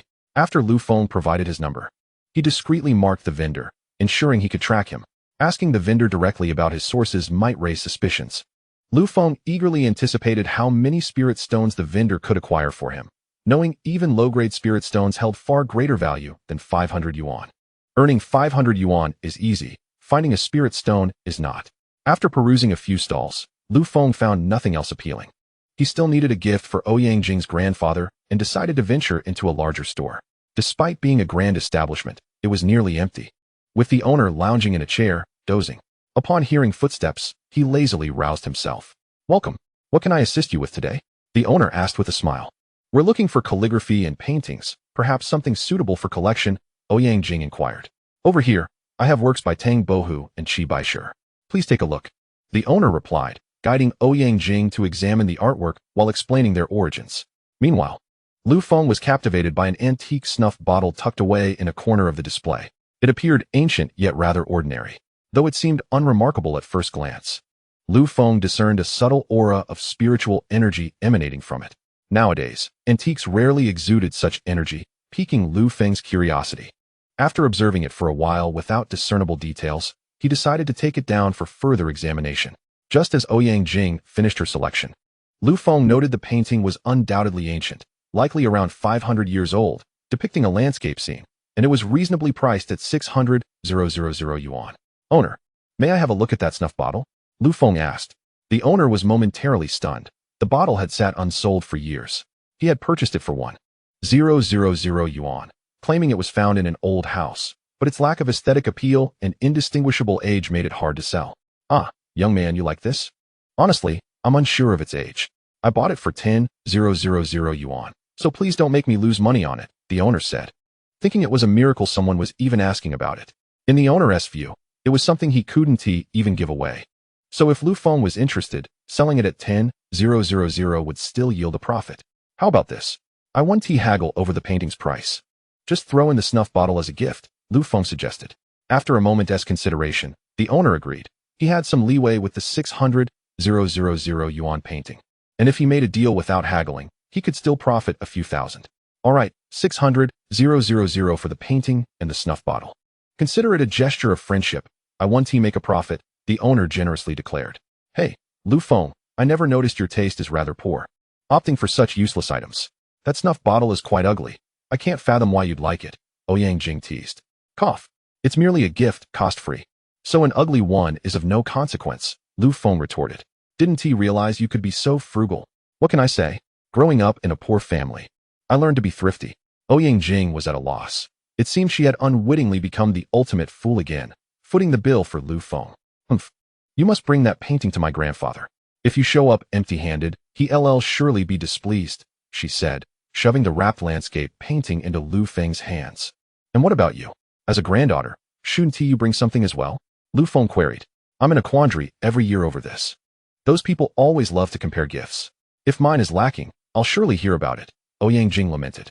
Since it's bound to be criticized, why not give something meaningful? You think I haven't considered that? I've made things for him before, only to have him disdain them and scold me even more. She replied with frustration. After a moment of thought, Lu Feng suggested, how about this? Given his age, he likely values his health above all else. I can draw a refreshing talisman for him, ensuring he feels invigorated every day. What do you think? Chapter 48. Nothing more than that, Lu Feng. I didn't expect you to be a bit of a charlatan.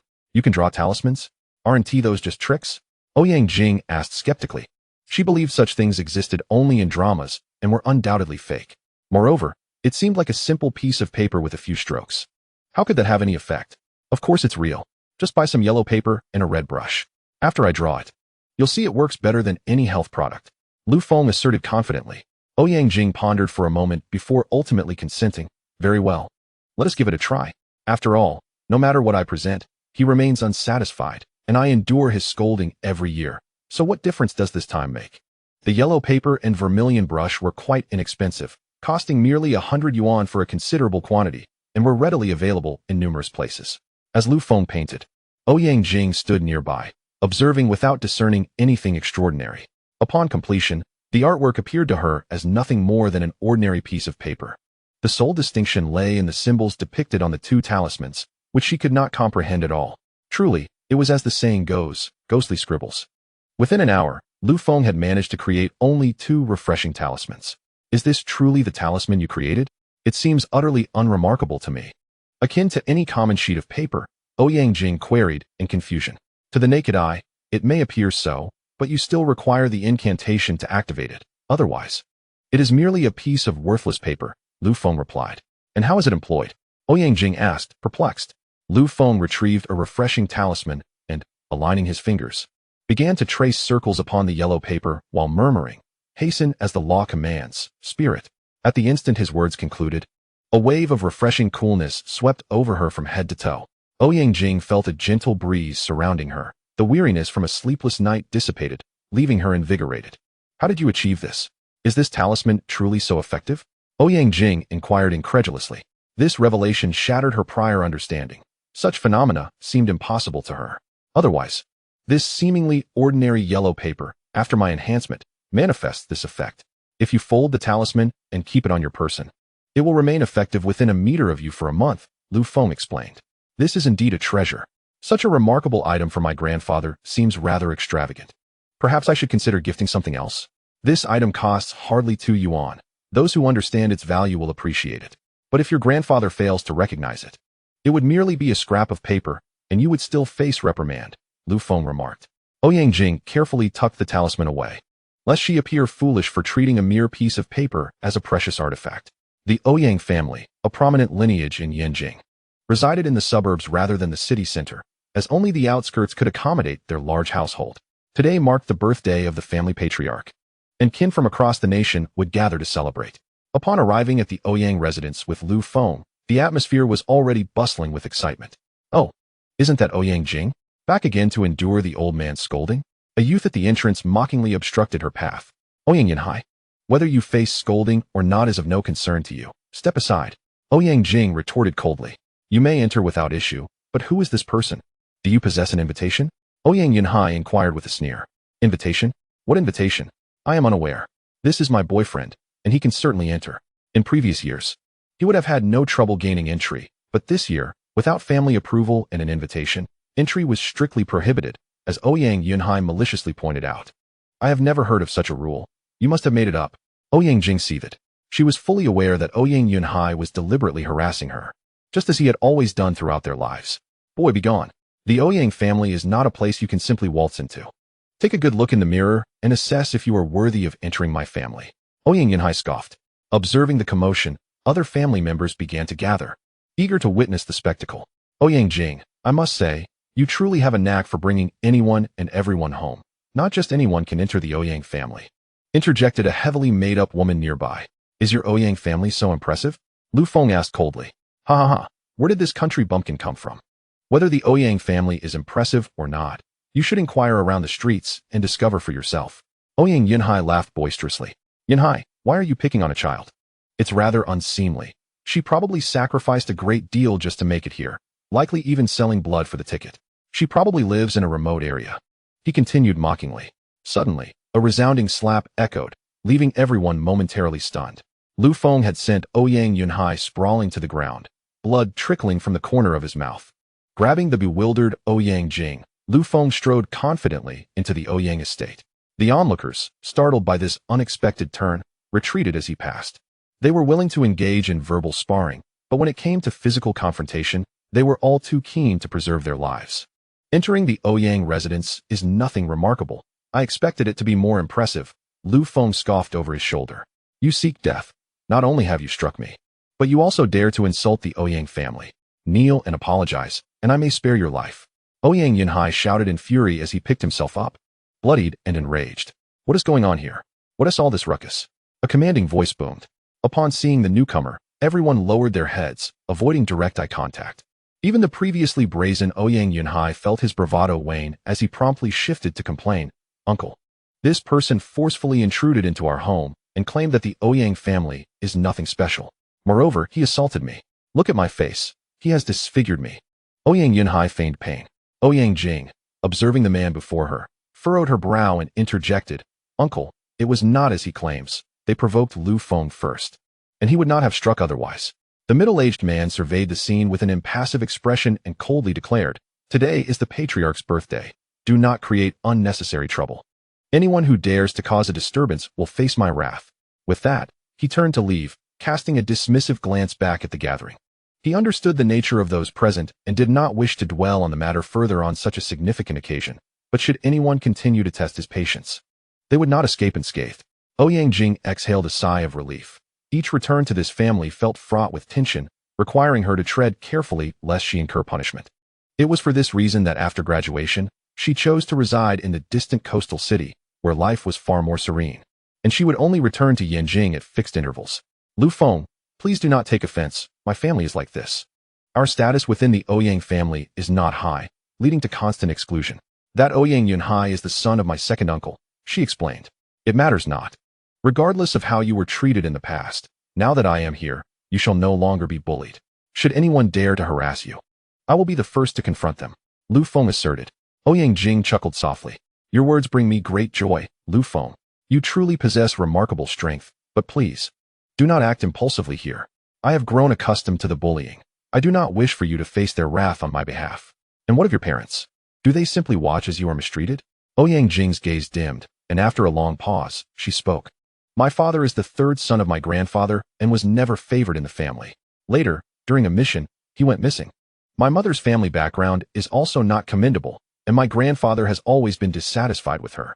Thus, after my father's disappearance, our status in the Ouyang family has completely diminished. Missing? How did he go missing? Was a search conducted? Do you know why I chose to become a police officer? It is so that one day I might be able to find my father. He was originally an undercover agent in a criminal organization, but he suddenly vanished 5 years ago. No one knows whether he was exposed and killed or what happened. There is no trace of him, neither living nor dead. Rest assured, as long as no body is found, there is still hope. Someday, you will discover his whereabouts, Lu Feng reassured her. Ah, is that not Ouyang Jing? You still dare to return? And who have you brought along? This wild man. A middle-aged woman remarked. Aunt, Lu Feng is my boyfriend, not a wild man. Ouyang Jing retorted. Boyfriend?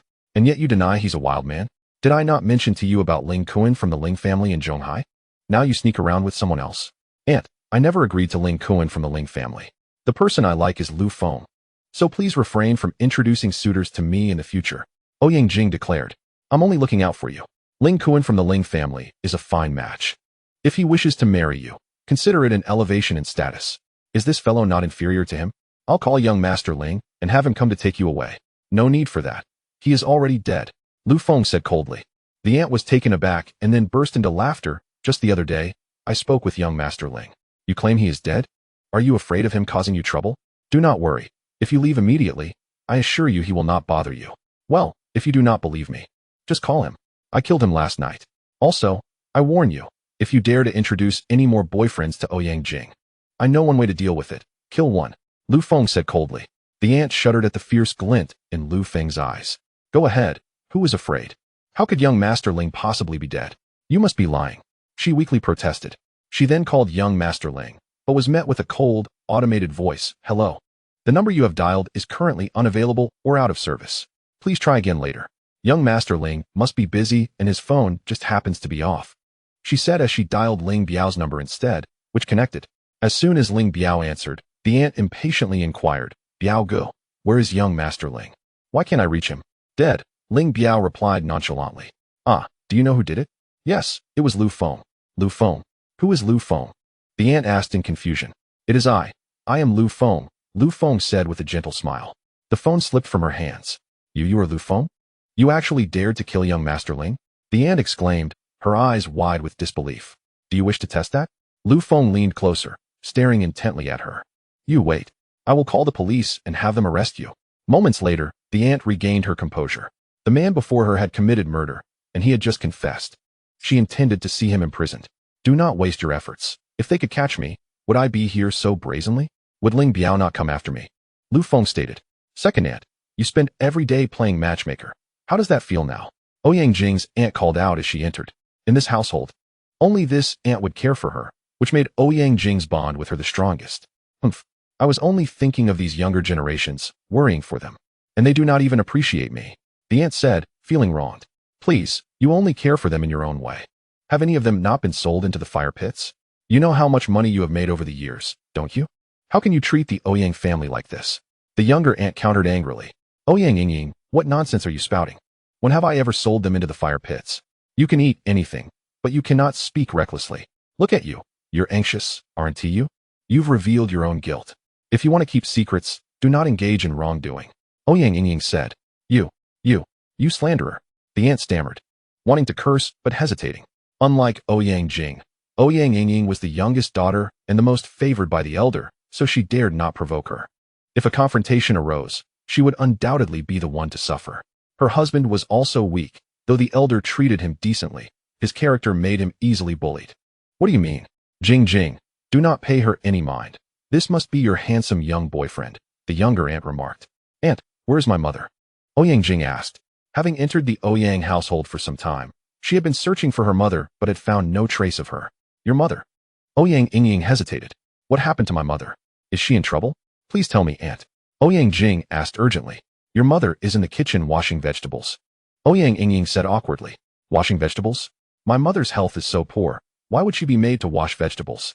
Does the Ouyang family not have enough servants? Who made this decision? Ouyang Jing cried. Today is the head of the family's birthday. We lack manpower. If your mother does not wash, who will? The Ouyang family does not support idleness. Everyone must contribute. You, a servant, have no right to command my mother. If you cannot manage, that is your problem. It has nothing to do with her. Ouyang Jing retorted angrily. You must inquire with the matriarch yourself, Rongma proudly stated. If she doesn't wish for her to wash. I have nothing further to say. Quiet now, let us not quarrel with them. It's merely washing some vegetables. Your mother is still capable, isn't that right? You see, your mother is willing to do it herself. It's just you who refuses. Who do you think you are, you little wretch? Rongma mocked. With a series of sharp slaps, Lu Feng struck Rongma multiple times, causing her to spin several times before collapsing to the ground. Her already plump face swelled grotesquely, resembling that of a pig, as blood gushed from her mouth, her shattered teeth spilling out. You dare to call her a little wretch? Who gave you the audacity to insult her? If you utter another word, I shall tear your mouth apart. Lu Feng roared. Help! Someone's going to kill me. Rongma screamed in a frenzy. Hearing her cries, a throng of people rushed out from the kitchen, including the matriarch of the Ouyang family. How dare you, Ouyang Jing? What do you intend to do? The matriarch bellowed. What do I intend to do? Look at what you all have done. My mother is ill. And you leave her here to wash all these vegetables. Do you wish to work her to death? Ouyang Jing retorted. She did it willingly, Xiaofeng, isn't that so? The matriarch threatened, casting a glare at her. Mother, do not fear them. If worse comes to worst, we can leave the Ouyang family. A heartless family like this is not worth staying in. Ouyang Jing declared. Calm down, please don't act rashly. Ouyang Yingying rushed over to advise. Aunt, this is not rashness. I have contemplated this for a long time. Previously, I lacked the ability. But now I have come to realize that living in such a family is meaningless. Is there even any familial affection left? Ouyang Jing countered. I understand your difficulties. But this too shall pass. Everything will improve. Ouyang Yingying continued to persuade. Well, now you think you have wings, do you? If you wish to leave, then hand over all your possessions and get out. The matriarch declared. On what grounds? That property was left to us by our father. Why should I hand it over? What gives you the right? Has the Ouyang family not supported you all these years? The inheritance your father left you was originally from the Ouyang family, wasn't it? If you wish to sever ties with the Ouyang family, then you must relinquish it all.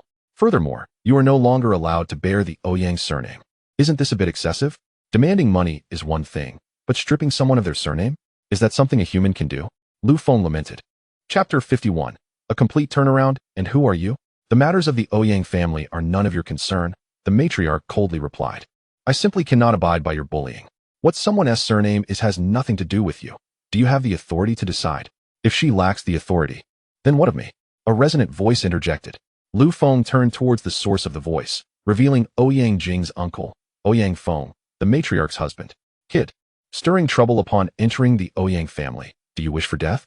Ouyang Feng said coldly. If I wished for death, someone would need to be capable of granting it.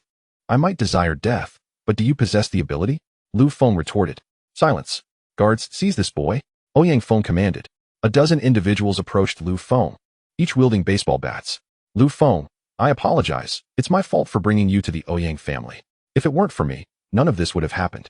Uncle, it's not his fault. Let him leave. Humph. In the Ouyang family, does he come and go as he pleases? Attack. Ouyang Feng ordered angrily.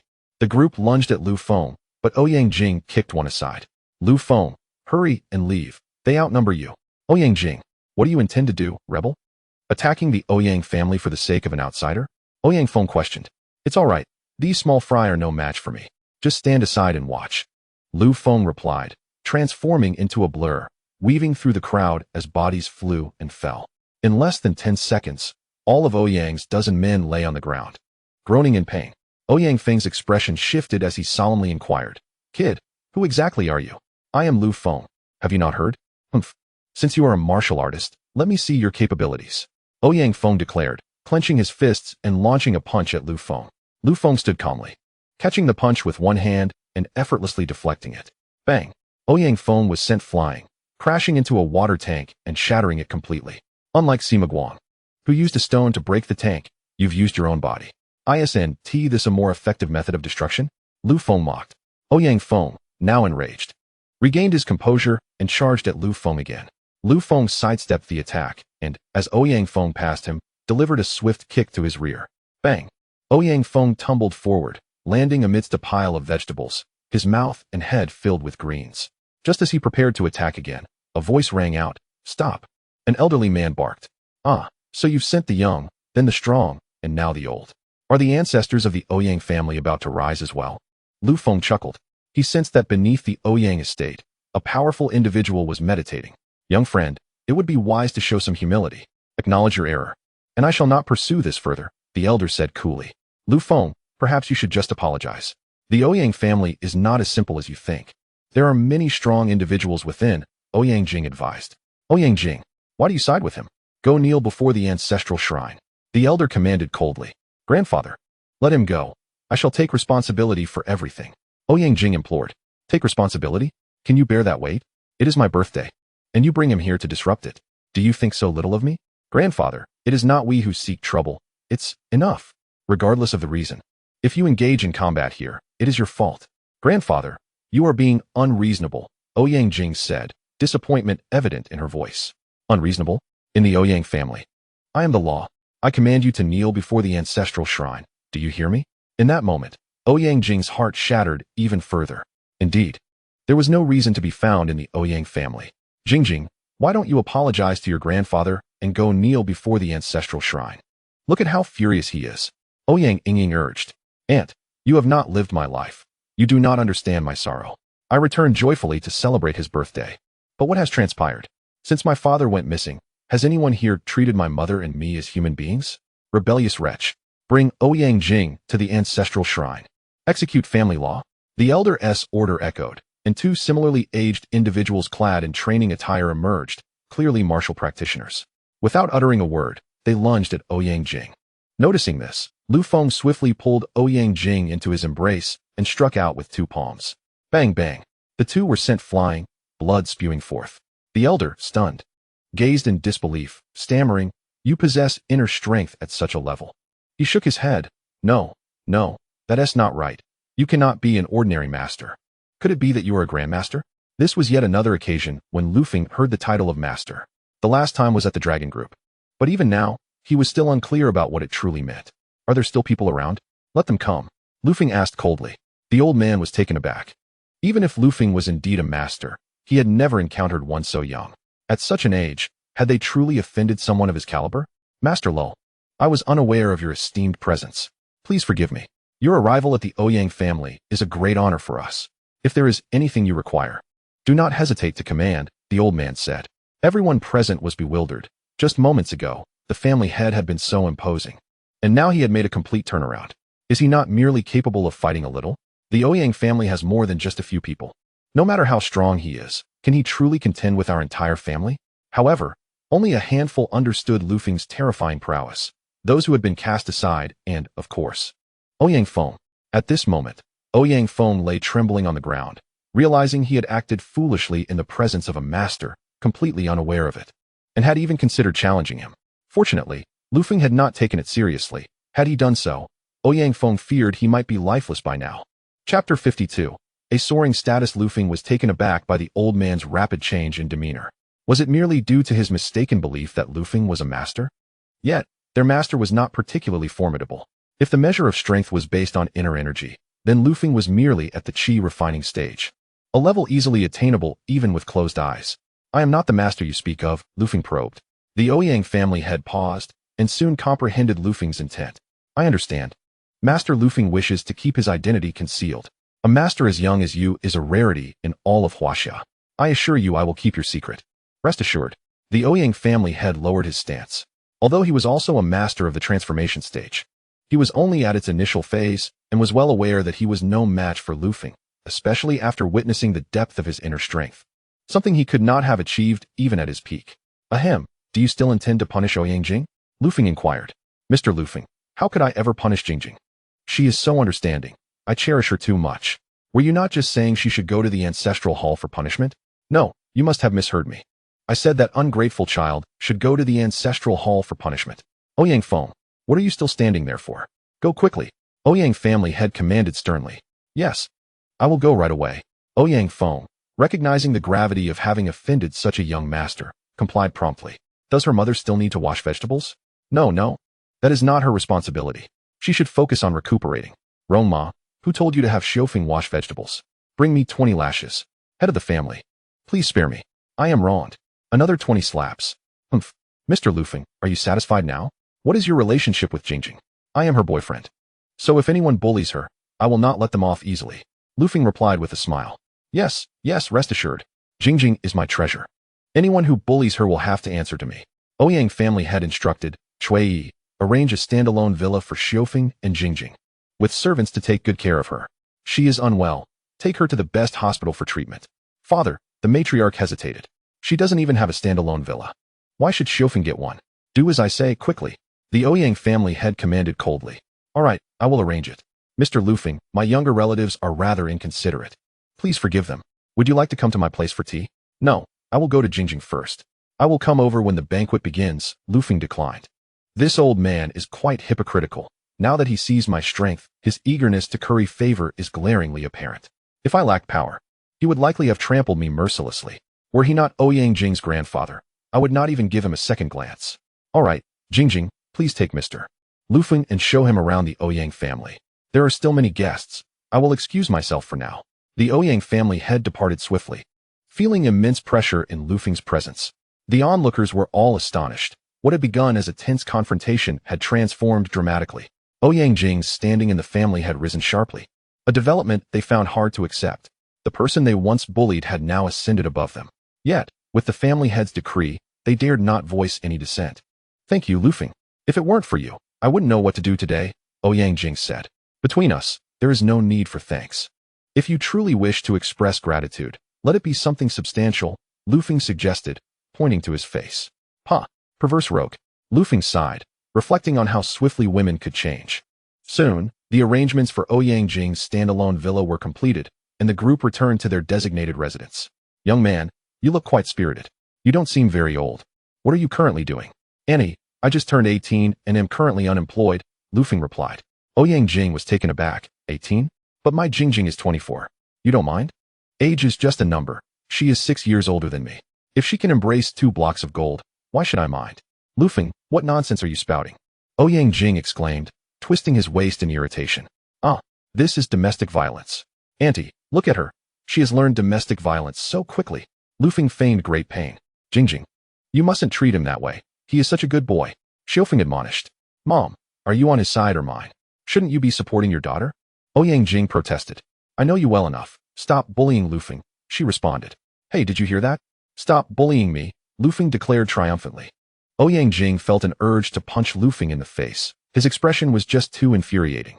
"Mom, you are unwell and need to rest. Whatever they ask you to do, please refrain from doing it from now on," Ouyang Jing advised. "Jingjing, we mother and daughter have never been favored. If we do nothing, how will we survive in the Ouyang family? How about I take you out to live with me in Zhonghai? I worry about you being here alone." To her surprise, Xiaofeng shook her head. "Jingjing, I have endured all these years. It matters little now. Do you know why I stay? They treat me this way, yet I do not leave. Why?" Ouyang Jing asked curiously. "Because of your father. I am waiting for his return. I do not believe he is dead. If I leave, what if he returns and cannot find me?" Ouyang Jing fell silent. Her father's disappearance was a painful subject for their small family. "Auntie, this illness is minor. Merely a result of overwork. I will give you a few injections and some medicine for recuperation, and you will be fine," Lu Feng assured. "Lu Feng, you can treat illnesses? I never realized," Ouyang Jing exclaimed, as if discovering a new continent. Chapter 53. Rest assured with injections if you haven't discovered that. "There are indeed many things I can do," Lu Feng replied. "Are you reliable? Can you cook?" "Cooking is such a simple task. I cannot do it," Lu Feng admitted. When Lu Feng was on the mountain, the first skill he acquired was cooking. After all, one could hardly expect the old man to prepare meals for him. It was his duty to cook for the elder. Moreover, the meals had to be delectable, or else he would face severe consequences. However, Lu Feng could not confess to his culinary ability, for once he did, he would be solely responsible for all future cooking endeavors. He thought to himself, "I am not foolish. I can see through your intentions. Auntie, just lie back. I will administer an acupuncture session, and it will significantly benefit your health." Xiaofeng observed Lu Feng's serious demeanor and did not wish to discourage him. After all, traditional Chinese medicine tends to be more esteemed with age. And Lu Feng was still quite young. She pondered whether to trust him or not. Yet, upon reflection, even if Lu Feng's skills were not yet honed, letting him practice a few needles would be beneficial. As a young lad, he had limited opportunities for hands-on experience. She decided to be his guinea pig, hoping this session would lead to his improvement. "Come on, just relax and let me do this," Xiaofeng said, lying down. "Auntie, why do you appear so skeptical? You look as if you were facing death. Just relax, treat it as a nap." "Is that so? I feel perfectly fine. You may proceed without worry," Xiaofeng replied. Though her body betrayed her words, revealing her nervousness as she struggled to suppress her fear, Lu Feng felt a sense of helplessness. He would soon discover the truth for himself. Using his spiritual energy, Lu Feng disinfected the silver needles and prepared to begin. "Lu Feng, have you sterilized your needles?"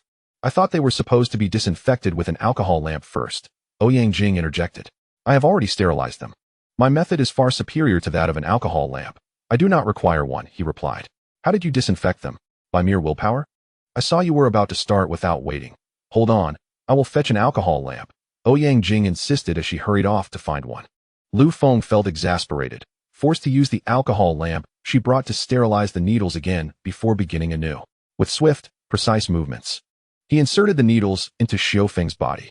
As he manipulated his spiritual energy, each needle began to spin rapidly. Ouyang Jing watched in awe.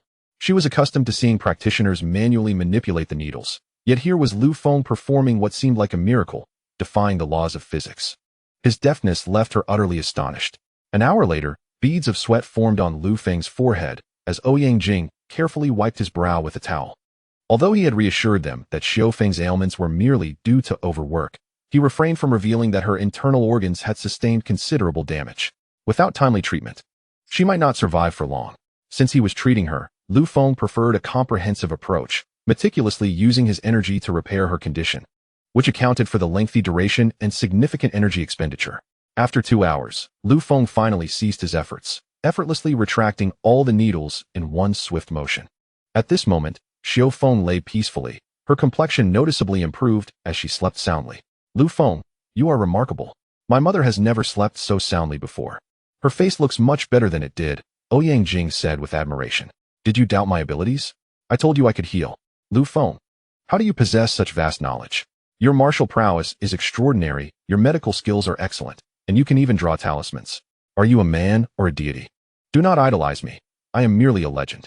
All of this knowledge was imparted by the elder from my hometown. I have been learning since childhood, so it comes naturally to me. Your medical skills are so exceptional. Perhaps I should help you establish a clinic. It would give you something to do and keep you engaged, Ouyang Jing suggested. She thought that with Lu Feng's medical expertise, the clinic would surely thrive, providing him with a sense of purpose. Very well, once we return to Zhonghai, I shall open a clinic. If patients arrive, I will treat them. If not, I can enjoy a leisurely nap. That sounds quite pleasant. Lu Feng had indeed contemplated opening a clinic, though he had yet to act on it. The elder had once advised him to save lives, making the idea of running a clinic an ideal fit. After a brief respite, the birthday banquet for the Ouyang family patriarch commenced. Lu Feng intended to remain low-key, seeking a table in the corner with Ouyang Jing for a modest meal. However, he was unexpectedly drawn to the main table by the patriarch, who insisted on seating him beside him. This caused an immediate stir among the guests, as the events of the afternoon were still fresh in everyone's minds.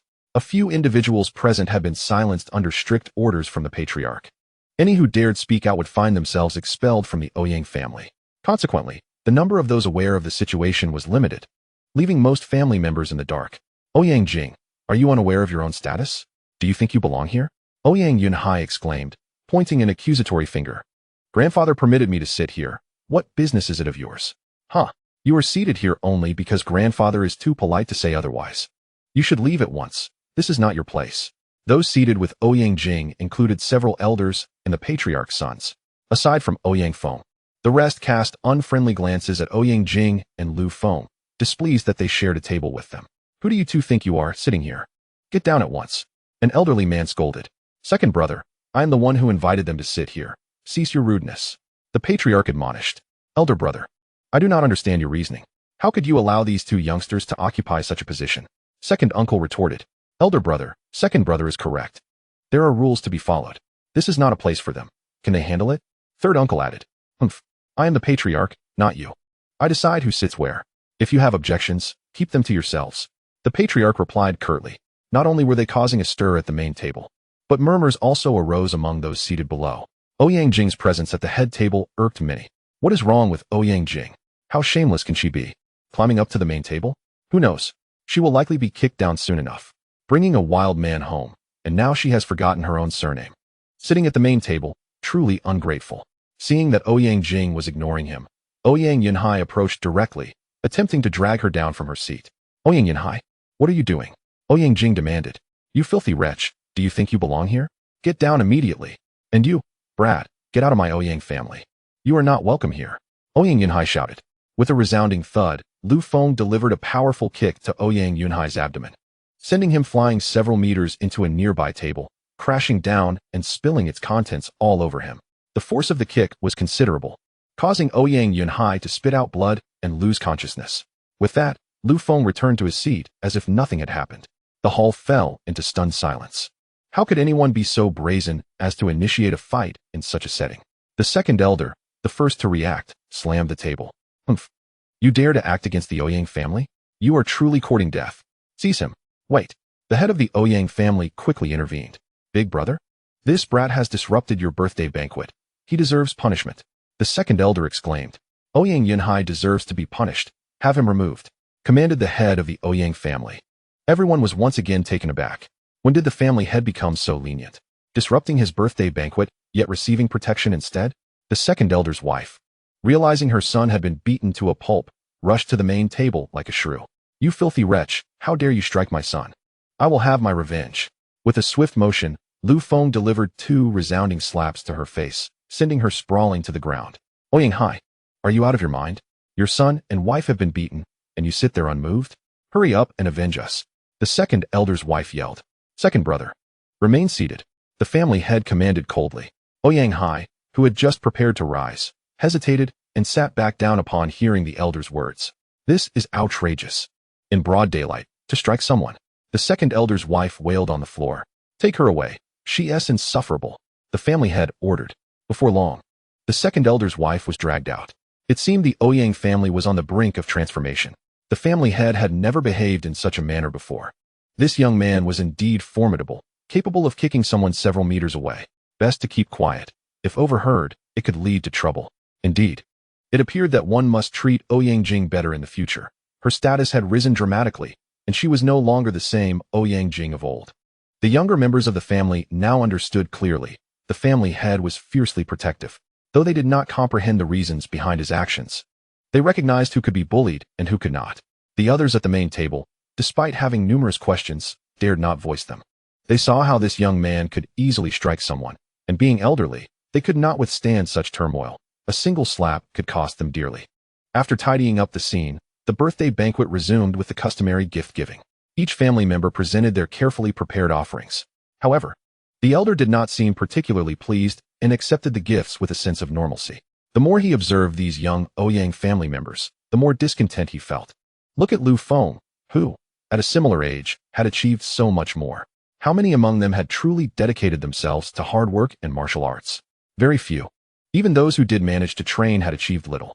Their current comfortable lives were solely due to the protection of the older generation. He often pondered what would happen to the Ouyang family after their generation passed.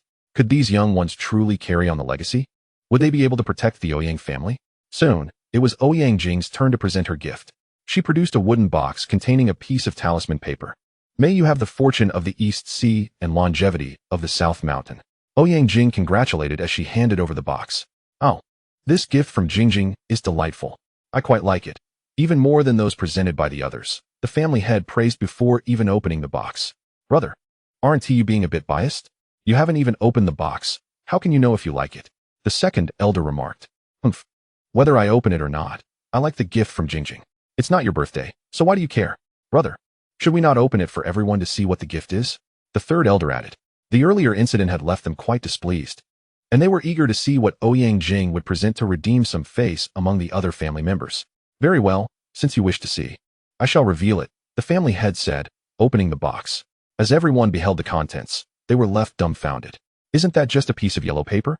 Does it even cost $2? I bought one last time for at most $1. This small piece probably isn't worth 50 cents. Ouyang Jing is so stingy. This is a sign of disrespect towards Grandpa. For his birthday, she gives him nothing but a scrap of paper? Huh, brother. You actually like such a worthless piece of paper? The second elder mocked. Perhaps brother is just fond of this yellow paper. Who knows? The third elder chimed in sarcastically. Had I known, I would have bought several thousand sheets of it. What of it? As long as it is a gift from Jingjing, I adore it. If you have any objections, keep them to yourselves. The family head retorted. Yet, he still glanced at Ouyang Jing with a questioning look. He knew that her previous gifts, while not extravagant, were never truly shabby. Was there perhaps a hidden meaning behind this gift? Grandpa, this talisman is a birthday gift from me, meant to calm the mind and stabilize emotions, greatly benefiting your sleep and health, Ouyang Jing explained. Ha ha, Ouyang Jing. You speak of this worthless yellow paper as if it is divine. How much do you want? I could have a truckload delivered to you. The second elder laughed. Children these days, perhaps she was deceived, buying it from some temple for $10, he added. Jingjing, your heart is in the right place. Though you may have been tricked, your intentions are what truly matter, and that makes Grandpa very happy, the family head said. He too considered that Ouyang Jing might have been fooled. After all, this piece of yellow paper seemed unremarkable. The onlookers couldn't help but find amusement in the situation. Surprised that Ouyang Jing had such a sense of humor, gifting a mere piece of paper for Grandpa's birthday, Ouyang Jing, feeling somewhat out of place, realized that in the past, her grandfather would have likely scolded her harshly for such a gift. Yet now, even with his belief that it was just an ordinary piece of paper, there was no hint of reproach from him. She understood that all of this was due to Lu Feng's influence. Grandpa, it's not just that. This talisman was drawn by Lu Feng for you. It's called the Purity Talisman, and it requires activation to be effective, Ouyang Jing clarified. Upon hearing that it was created by Lu Feng, the family head's anticipation grew. A fine item from a young master. He now believed that it might indeed be as Ouyang Jing described. He eagerly asked, "How do I activate it? Please instruct me." "Old master, the purity talisman simply requires a spoken command. Quickly, as the law commands, spirit." Lu Feng assisted him in activating the talisman. Suddenly, the temperature around the family head dropped. A refreshing breeze sweeping through, revitalizing the air. The second elder felt relief from a chronic headache, his mind clearer than it had been in ages. The third elder, too, experienced a newfound ease in his breathing. As for the family head, he sensed a fluctuation in his cultivation. A threshold he had long struggled to breach now appearing to loosen. "Excellent. This is the finest gift I have ever received in my life. Thank you, Mr. Liu." "Jingjing, you must have little money left. Go to the treasury and withdraw 50 million to spend." The family head exclaimed, elated.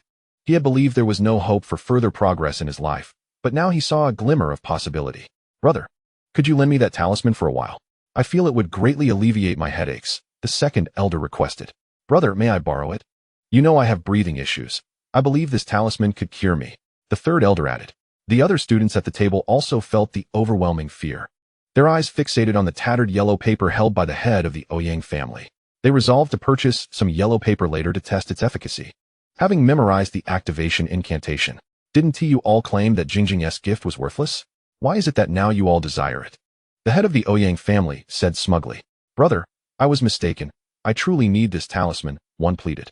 "Brother, I too was wrong. Please let me use it." Another chimed in. "Humph, that's wishful thinking. This is a gift from Jingjing to me. How could I possibly give it to you? If you want it, have your own grandchildren present you with one. Don't come to me," the head of the Ouyang family retorted. He now believed that pleasing Lu Feng was indeed a wise choice. Had he not endeavored to do so from the start, he might never have obtained this talisman. "Mr. Lu, how long can this talisman be used?" the head of the Ouyang family inquired, genuinely concerned that it might lose its effect within a day. "A talisman can be used for a month. As long as it is worn, it will be effective within a 1-meter radius," Lu Feng explained. "Hey, why are you crowding me, second brother?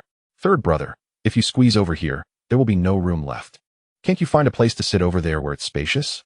"Cough cough, I just enjoy sitting close to my elder brother," the second brother awkwardly confessed. "Me too. I like being next to my elder brother," the third brother added. The head of the Ouyang family felt helpless.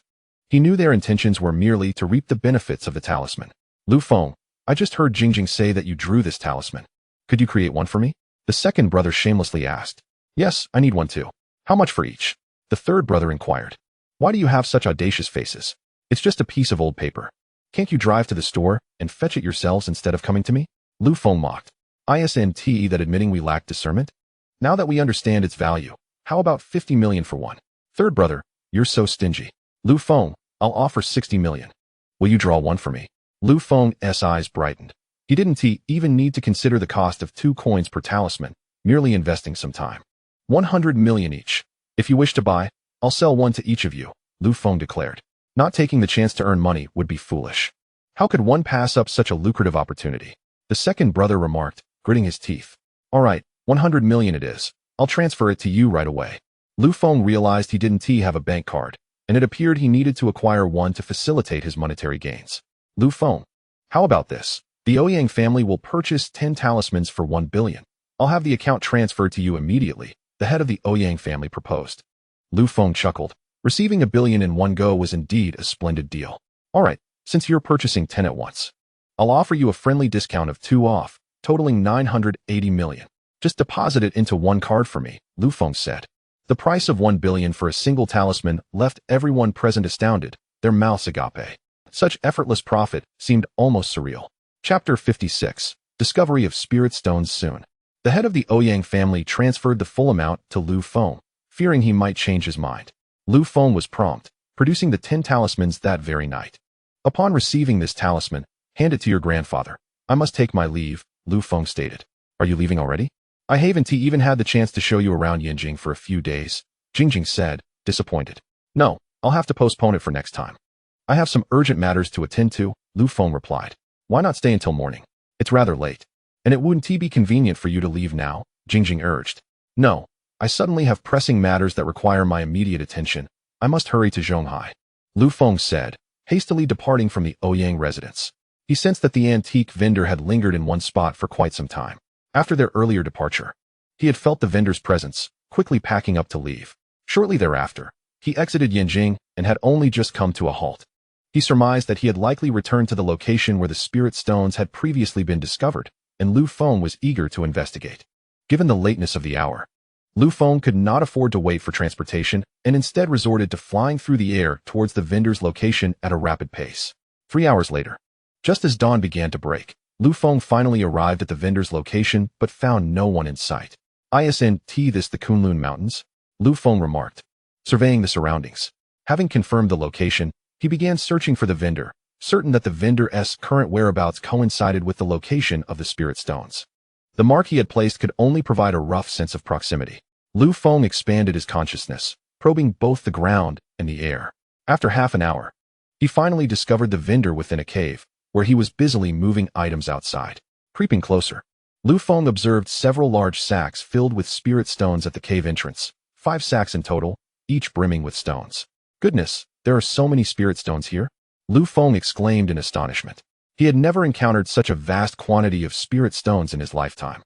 Who would have thought that a simple outing could lead to such extraordinary fortune? The vendor's face radiated joy, despite having gone a night without sleep. Yet he appeared tireless. Suddenly, a loud roar echoed from within the cave. "Ah, help!" The vendor screamed desperately, as if witnessing something unfathomable. Lu Feng wasted no time and rushed into the cave. Upon entering, he found only the vendor's legs visible, the rest of him engulfed by a massive tiger, which stood as tall as a person, its vigilant eyes fixated on Lu Feng. The tiger continued to gnaw on the antique vendor. "Release him, you beast!" Lu Feng shouted. Yet, as soon as he shouted, the tiger devoured the vendor even more swiftly, swallowing him whole. With a deafening roar, the tiger turned its fury towards Lu Feng. "Do you dare to roar at me? Do you wish to meet your end?" Lu Feng retorted, launching a fist towards the tiger's head. The tiger was no ordinary creature. It opened its jaws wide, attempting to bite Lu Feng's fist. Lu Feng swiftly retracted his fist, opting instead to deliver a kick directly to the tiger's abdomen, sending it flying across the cave. Having lived in such a spirit-rich environment for so long, Lu Feng was astonished to see the tiger had undergone a mutation, now possessing the strength of a foundational beast. A foundational spirit beast. Who dares to challenge me here? It seems I am the only one capable of dealing with it, Lu Feng mused. The tiger, having been kicked aside, immediately lunged back at Lu Feng. Lu Feng leaped into the air, kicking off the cave wall, using its elasticity to change direction, and ultimately landing on the tiger's back. Seated atop its back, Lu Feng seized the tiger's head and unleashed a flurry of punches. The tiger roared in anger, its body writhing as it struggled to throw Lu Feng off. But it was futile. No matter how much it thrashed, Lu Feng's fists fell like rain upon its skull. The tiger writhed in frustration, clearly unwilling to submit. "How does it feel to be on the receiving end of this?" Lu Feng inquired. The tiger, once roaring fiercely, now emitted whimpering sounds, akin to sobbing. "I know you can understand me. If you submit, I shall spare you. Refuse, and I will end your existence." The tiger expressed its discontent. As the king of the forest, it felt insulted at the notion of submitting to Lu Feng, especially after having gained such remarkable strength. The tiger was exceedingly displeased, expressing its dissatisfaction with a fierce roar. "Dare you to be discontent? Then let me show you the taste of my mighty fists," Lu Feng declared, as his blows rained down upon the creature like a torrential downpour. "Will you submit or not? If you are willing to surrender, then merely nod," Lu Feng instructed. The battered tiger, bloodied and bruised, eventually comprehended that no matter how formidable it believed itself to be, refusing to yield would only lead to its demise. It thus acquiesced, nodding and submissively lying down. "I thought you were much more defiant," Lu Feng remarked. "However, if you wish to accompany me, a master-servant contract must be forged." The great tiger, recognizing its predicament, obediently nodded in agreement. What other choice did it have? Could it resist without facing death at Lu Feng's hands? Lu Feng promptly formed seals with his hands, conjuring an ancient array in the air. He squeezed out a drop of his essence and placed it into the formation. The tiger, too, instinctively produced a drop of its vital blood, sending it into the array. The array erupted in radiant light, only to dim moments later, as the formed patterns transformed into twinkling starlight, entering the bodies of both Lu Feng and the tiger. At that moment, Lu Feng felt a newfound sense of control over the tiger and realized they could communicate. Though direct conversation was impossible, he could convey his thoughts, and likewise, the tiger could relay its messages. The tiger became increasingly docile, sensing that any betrayal of Lu Feng would lead to its utter annihilation. The seed of submission had been firmly planted in its mind, an indelible truth. Chapter 57. The Snuff Bottle Heist Master. A feminine voice called softly. Just a female tiger? What is your name? I don't have a name yet. Could you help me choose one? No name, huh? Allow me to assist you. Naming is my specialty. No one can do it better than I, Lu Feng boasted. Indeed, he had a point. In their village, only he and an elderly man remained. And the elder's naming skills were rather laughable. After a moment of contemplation, Lu Feng said, You resemble a plump cat, so I shall call you Orange Cat. Master, I am not a cat. I am a tiger, far mightier than any cat. Orange Cat protested, her voice laced with dismay. If you claim to be a tiger, you shall be taken to a zoo and confined in a cage. If you desire to be on display for all to see, then perhaps tiger suits you. In that case, I will remain Orange Cat. Names aren't that significant, she conceded, a hint of trepidation in her tone. She had no desire to be caged for public viewing. Orange Cat, your size is too grand. Shrink down a bit. In the city, your stature might lead to being dissected for research. Lu Feng continued to intimidate her. With her current bulk, she would be quite conspicuous in an urban setting. Master, what does dissection for research entail? Orange Cat asked, puzzled. It means slicing your flesh into pieces, separating your bones, and studying why you have grown so large. I can indeed shrink. I will do so now. Orange Cat quickly obliged, transforming her massive form into one the size of an ordinary cat. Had it not been for the character Wang atop her head, Lu Feng might have mistaken her for a mere kitten. Orange Cat, do you know why there are so many spirit stones here? Lu Feng inquired. Master, do you mean these shiny stones? Orange Cat replied, still confused. Precisely, these brilliant stones are spirit stones. Your extraordinary growth is linked to them. You have long been exposed to abundant spiritual energy, evolving into a spirit beast. Master, I only know that there are many such stones below. I stumbled upon this place by chance and felt quite comfortable here, so I stayed. However, I have indeed grown larger, to the point where many of my kind now consider me a freak and refuse to play with me, Orange Cat lamented. Lu Feng nodded. It was understandable that Orange Cat was unaware, as spirit stones do not form overnight. Most directly, there might be a spiritual vein here. As they conversed, Lu Feng sensed that the spirit stones around them had grown dimmer compared to when they first arrived. He felt the spiritual energy converging towards him. Yet he knew he was not actively cultivating, nor had he absorbed any of that energy. Curious, Lu Feng began to perceive the flow of the spirit energy, discovering that it was being absorbed by the snuff bottle he carried. When he took it out, the previously dull and unattractive bottle began to emit a faint glow. He had examined it closely before, finding nothing peculiar, as if it were merely an ordinary snuff bottle. Now, however, it was voraciously consuming the spiritual energy from the surrounding spirit stones, which Lu Feng had already claimed as his own. Yet, it appeared that this snuff bottle was pilfering his treasures. Lu Feng decided to allow the bottle to absorb the energy. He could not prevent it anyway, and was curious to see how much it could take, and what transformations might ensue.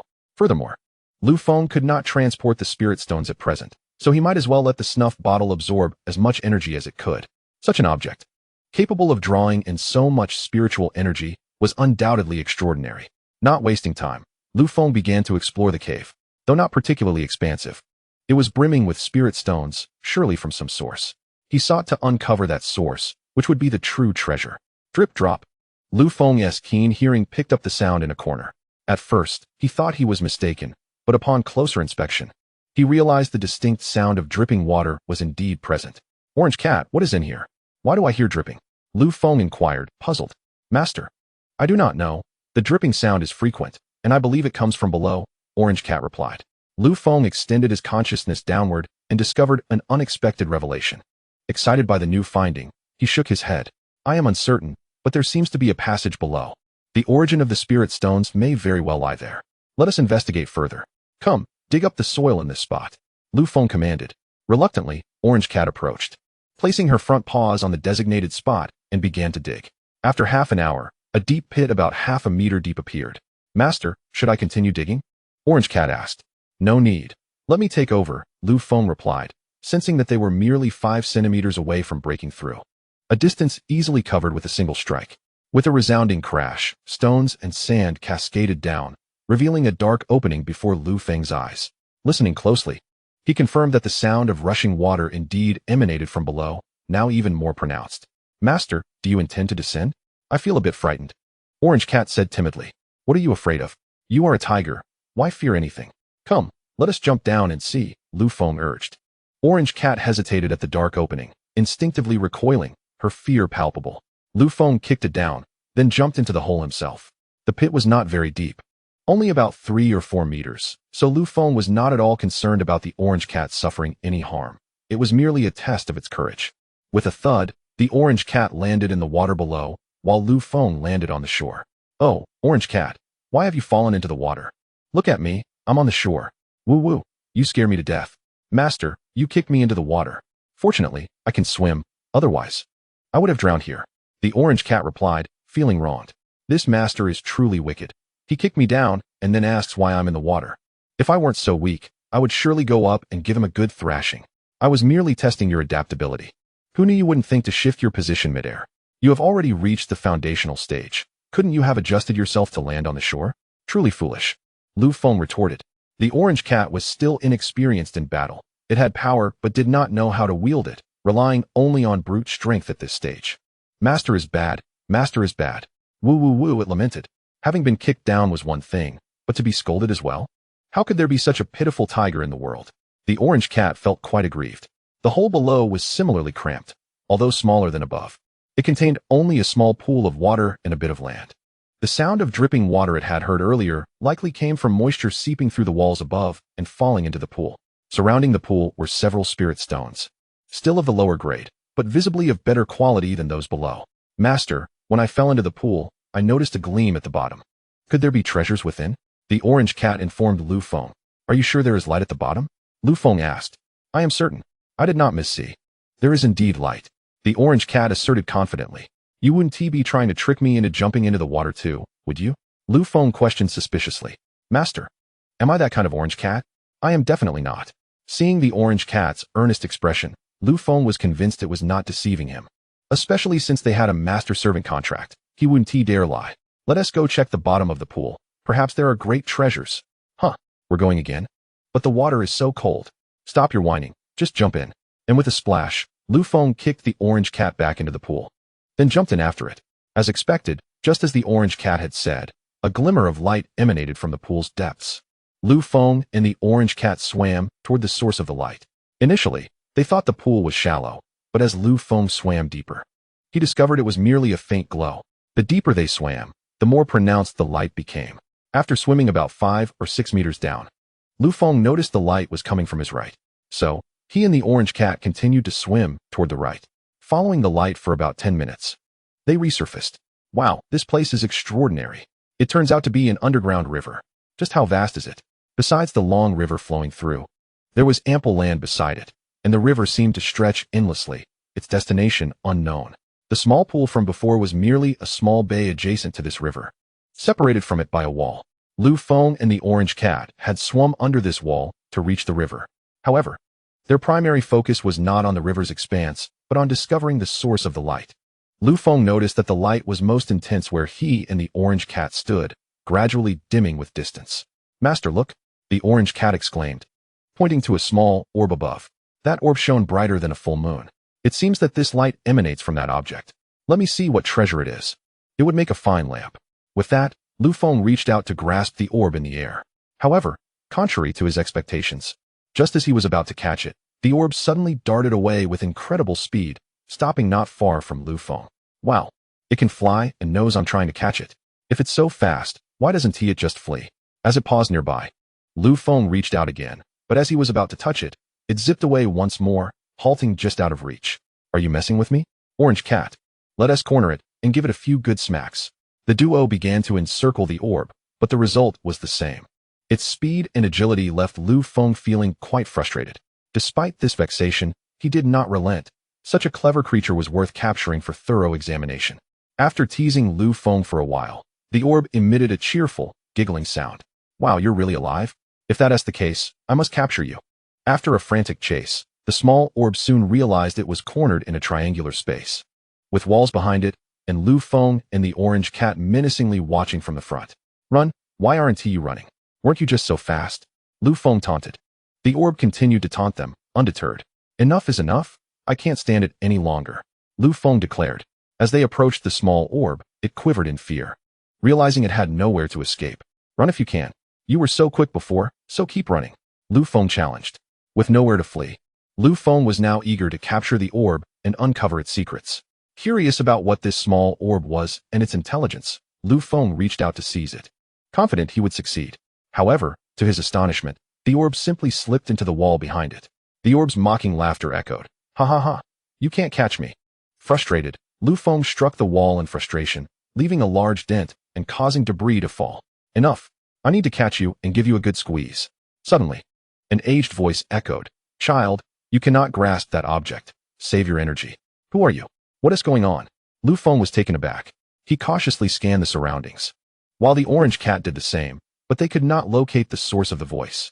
Stop searching. I am within you, the voice continued. You must be joking. How could I not know if you were inside me? Do you think I'm foolish?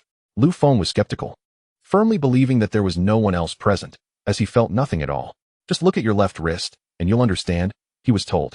Quickly rolling up his sleeve, Lu Feng was taken aback upon seeing what was on his wrist, and he immediately reached into his pocket, searching his entire body but failing to locate the snuff bottle. What on earth?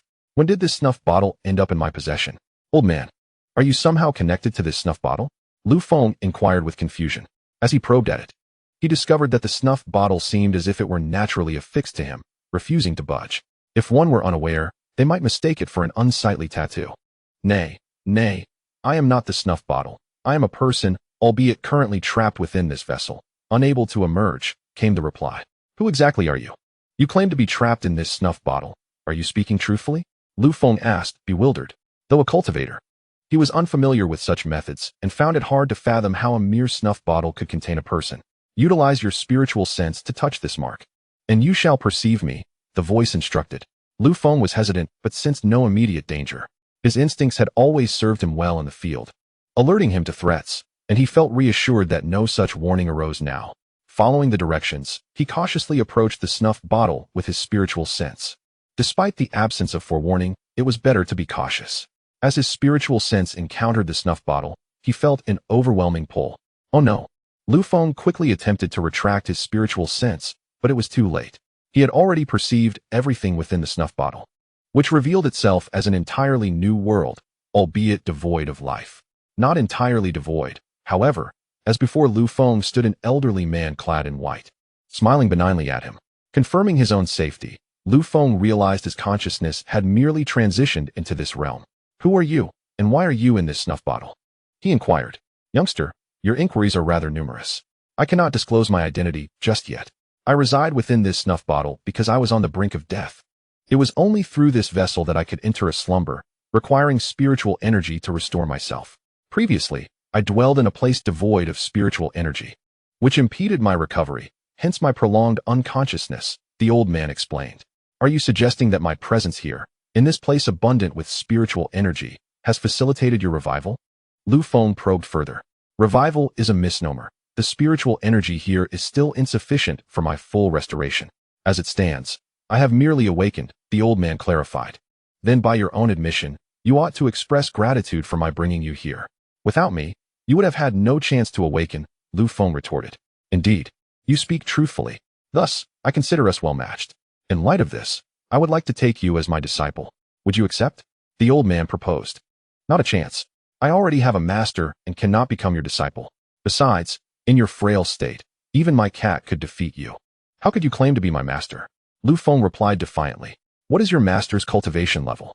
Do you even comprehend the heights I once achieved? The old man countered. I care not for your past achievements. My master will always be my master. We can only say we are fated to cross paths, but are ultimately unmeant to be, Lu Feng stated. Ha ha ha, how amusing. Then allow me to suggest this. I won't strip you of your previous master. You may take me as your teacher without severing your ties with him. We can keep our teachings distinct. What do you say? On what grounds would you become my master? I saved you, and you show me no gratitude. Why don't you first demonstrate your abilities by showing me a treasure? Lu Feng challenged. The old man's lips twitched. He was currently devoid of treasures, having no spiritual stones to his name. While I possess no treasures, if you could assist me in escaping this planet, I could provide you with countless treasures. Old man, your ability to make promises is lacking. What era is this? Who still eats promises? Lu Feng retorted, unimpressed. The thought of having to work for the old man's sake was not appealing. By the way, what is your name, old man? Where do you hail from? Lu Feng inquired, intrigued by the prospect of leaving this planet an endeavor humanity had long sought. Perhaps this old man held knowledge that could grant him passage into space. My name is Wu Tian, and I dwell in a distant place. Telling you now serves little purpose, with your meager cultivation. Who knows if you will ever leave this wretched locale? Wu Tian lamented. Fine, if you choose not to share, that is your prerogative. I am not particularly interested. You refuse to show me a treasure, which is rather dull. I shall take my leave, Lu Feng declared, preparing to exit the space. Wait. Although I currently possess no treasures, I have granted you half of the authority over this snuff bottle. You shall be able to use it as a storage space and bring others inside, Wu Tian called out. Ugh. I do not wish to keep this unsightly thing on me. Quickly remove it. I have no desire for it, Lu Feng said dismissively. Wu Tian's expression twitched. This snuff bottle was a coveted treasure sought by many, enabling him to preserve his life within. Yet, here stood this ungrateful youth, dismissing it. Earlier, you were attempting to capture that entity, were you not? Allow me to teach you how to obtain it. While it may not be a grand treasure, it is still valuable. Then, you can become my disciple, and I will guide you to ensure your swift departure from this dreadful place, Wu Tian offered. Lu Feng contemplated for a moment. All right, but I must discuss this with my master and obtain his consent first. Respecting my elder's wishes is paramount, should he disapprove. No matter how many benefits you promise, I cannot accept. Very well, it shall be as you say. When we exit, you will consult with your master. Should he agree? Splendid. If not, he may speak with me, and I shall persuade him, Wu Tian replied. What? What did you say? Lu Feng asked, startled. And nothing. I will discuss matters with him appropriately, Wu Tian stammered, realizing he had inadvertently threatened Lu Feng's master. Coughing lightly, Lu Feng added, should you wish to reprimand him, I will not obstruct you. Just refrain from killing him. A good thrashing is permissible. A sly grin spread across Lu Feng's face. He had long desired to see his master receive a well-deserved beating, but his own strength had always fallen short. However, witnessing Wu Tian administer such a punishment would suffice, providing a sense of satisfaction. Wu Tian was bewildered. This youth evidently harbored the potential to become a troublesome disciple. Whether taking him as a closed-door apprentice was a wise decision remained to be seen. Youngster, the entity you were attempting to capture is a dragon spirit. If I am not mistaken, there exists a dragon vein nearby. The dragon spirit is the spiritual consciousness born from this vein. You need only subdue the dragon vein, and the dragon spirit will willingly submit to you, allowing you to manipulate it as you desire, Wu Tian explained. A dragon vein? What exactly is that? And how does one subdue it? Lu Feng asked, perplexed. The dragon vein is born from the convergence of fortune, having once been or still possessing a strong aura of luck. However, the dragon spirit I just observed has not existed for long, suggesting that the dragon vein in this area may have been plundered or destroyed in the past, leading to the spirit's disappearance. It is only now, after accumulating enough fortune once again, that the dragon spirit has re-emerged. If I were to take this dragon vein away, would it not also destroy the vein and ruin the surrounding fortune? You might think this dragon vein is not significant, merely protecting a few miles around it, enhancing the luck of those few. And given that this place is desolate, what does it matter if the fortune here is disrupted? It would simply revert to its previous state. So what purpose does this dragon vein serve for me? Lu Feng inquired, perplexed. You should find a larger area to establish the dragon vein, and then reside there. It will enhance your fortune, and its benefits extend beyond that. Have you not noticed how much more abundant the spiritual energy is here compared to other places? That is the advantage of the dragon vein.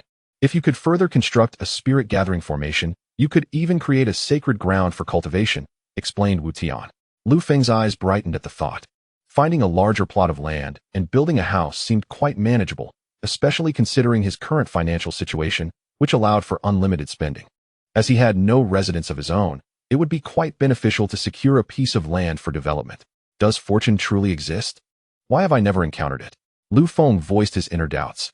He always felt that the concept of fortune was unverifiable, merely a deceptive notion. I can assure you that fortune is indeed real.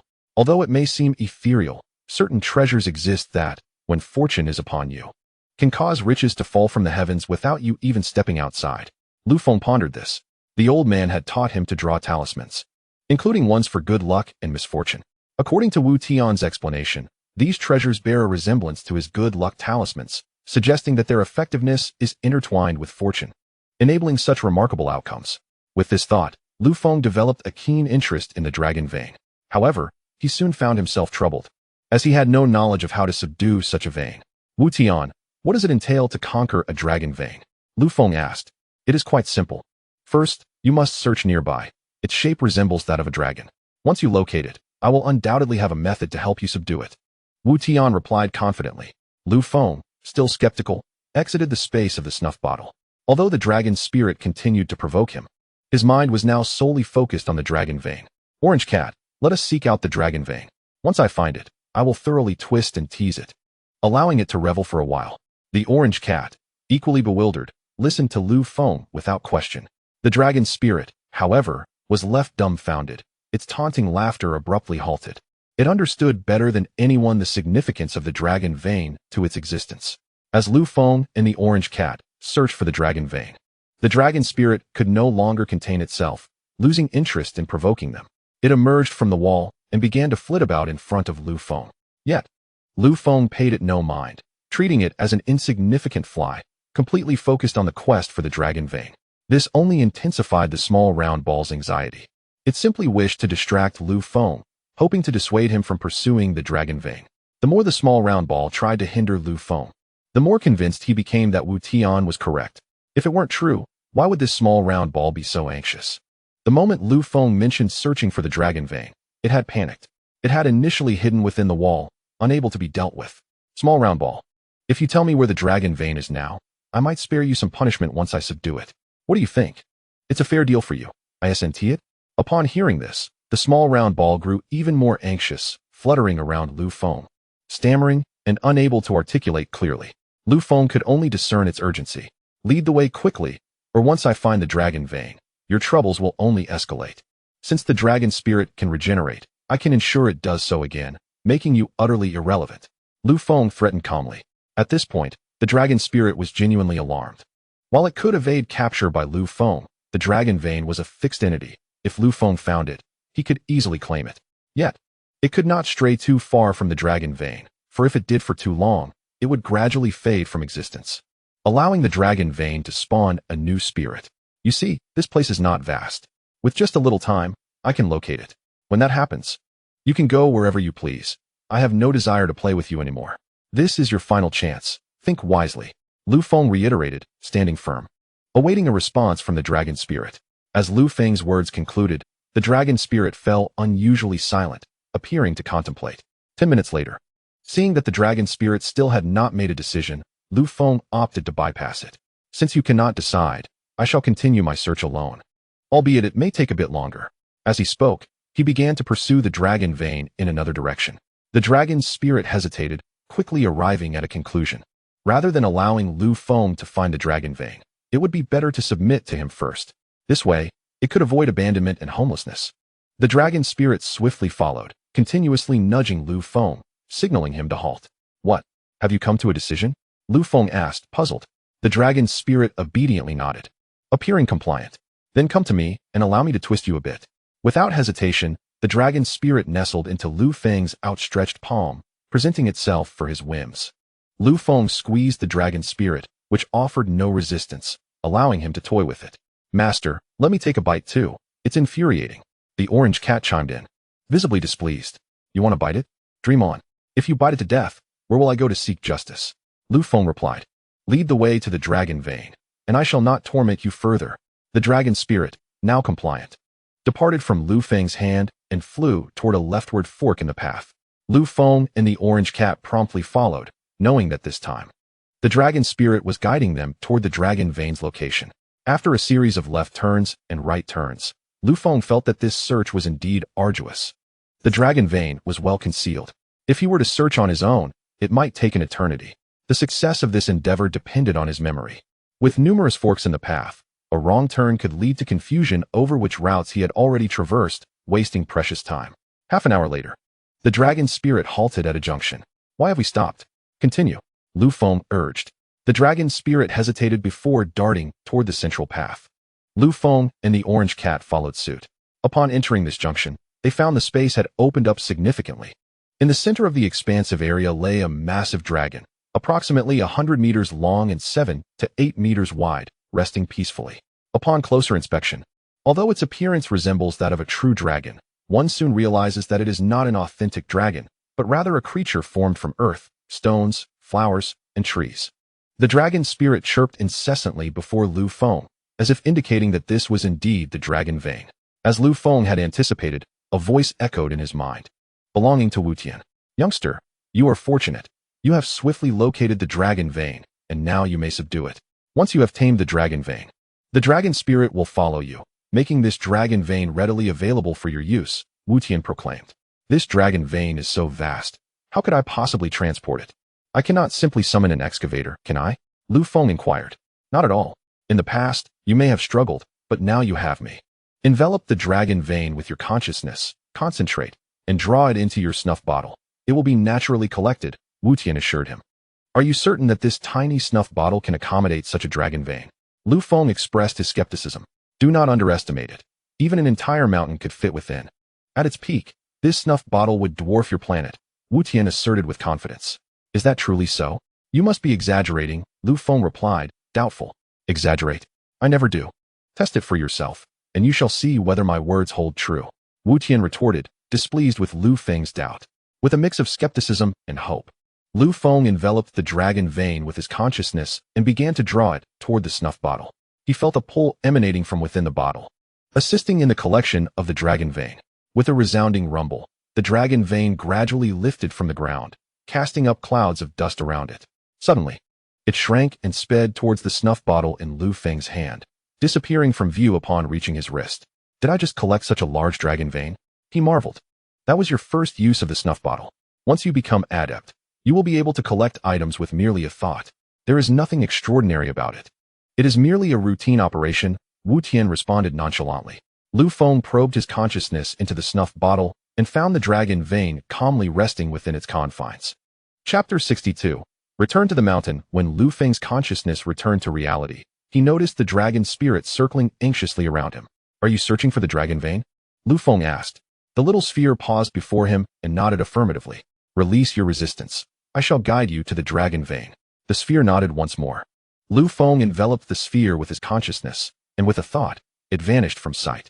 Upon entering the snuff bottle again, he found the sphere beside the dragon vein. Its excitement palpable. Stay here for now. Once I find a suitable location, I will bring you out, Lu Feng instructed. The sphere obediently nodded, acquiescing to his plan. Youngster, there are numerous spirit stones within. Gather them into the snuff bottle. I have grand designs. Wu Tian exclaimed. I suspect your initial intent was to absorb these spirit stones to restore your power, old man, Lu Feng surmised. You insolent brat. Is my restoration not beneficial to you? I have regained only a fraction of my strength. I require more to avoid falling into slumber again, Wu Tian replied. Fine, if you wish to absorb the spirit stones. Just say so. Though I am reluctant to part with them, I too need these stones for my cultivation. Using these spirit stones for your cultivation is a waste. At your current level, you do not require them. Once you discover a suitable location, I shall assist you in setting up a spirit gathering array, ensuring you are never short of spiritual energy, Wu Tian countered. Not happening. Teach me how to set up the array, and I will gather the spirit stones for you. Otherwise, you shan't benefit from them either, Lu Feng insisted. By heavens, you are the first to dare threaten me. However, the method of array formation is indeed something you ought to learn, as I intend to take you as my closed-door disciple. Now go find that old man you mentioned. While I speak with him, Wu Tian replied. After reaching an agreement, Lu Feng returned to reality, where he found his orange cat gazing at him expectantly. Master, where have the dragon vein and the little sphere gone? The cat queried. They are within my spatial artifact. Do you wish to enter as well? Master, I too want to go inside. Walking is exhausting. Look at how plump you've become, and yet you are still so lazy. Keeping you by my side is rather inconvenient. Very well, you may remain inside for now. With a thought, Lu Feng summoned the orange cat into the snuff bottle. There were an abundance of spirit stones here, especially near the dragon vein, where veins of spiritual energy thrived. Lu Feng wasted no time and collected every single spirit stone, leaving none behind. Prior to this, he had only anticipated acquiring a couple of stones from a street vendor. Now, he had unearthed an astonishing number of stones, the true treasure being the dragon vein itself. With a dragon vein beneath his own home, fortune would surely smile upon him daily. Perhaps money would rain down upon him while he remained at home. Fortuitously, he had purchased this snuff bottle. Otherwise, he would have struggled to transport these spirit stones back. In hindsight, Ouyang Jing was indeed his lucky star. Initially, she had made him her shield, unexpectedly elevating him 2 minor realms. Now, once again, by acting as her shield, He had the opportunity to purchase spirit stones and discover this place, ultimately leading him to acquire the snuff bottle. Being a shield bearer had its numerous advantages. Lu Feng found himself growing fond of the role. If every encounter could yield such fortuitous opportunities, he would not mind being a shield bearer even more often. As Lu Feng emerged from the cave, it was already well past midnight. After orienting himself, he set off towards the mountain where he had lived for 15 years. Even if he were to take on another master, he must first secure the old man's consent. Moreover, having been away from the mountain for so long, it was high time he checked on the old man to see if he was still alive, lest he perish alone on the mountain without anyone to tend to his remains. As dawn broke, Lu Feng hurriedly made his way back to the mountain. Is the old man still alive? Upon spotting the little wooden house where he had dwelled for over a decade, Lu Feng called out repeatedly. However, to his surprise, there was no response from the old man. In the past, the old man would have rushed out to scold him by now. Could it be that he went to visit Aunt Hua early this morning? Or perhaps he stayed out all night. It seems he has been enjoying himself quite a bit in my absence, Lu Feng mused. Yet, as he approached the wooden house, an unsettling feeling washed over him. The table and chairs outside were cloaked in a thick layer of dust, clearly indicating that no one had occupied them for a long time.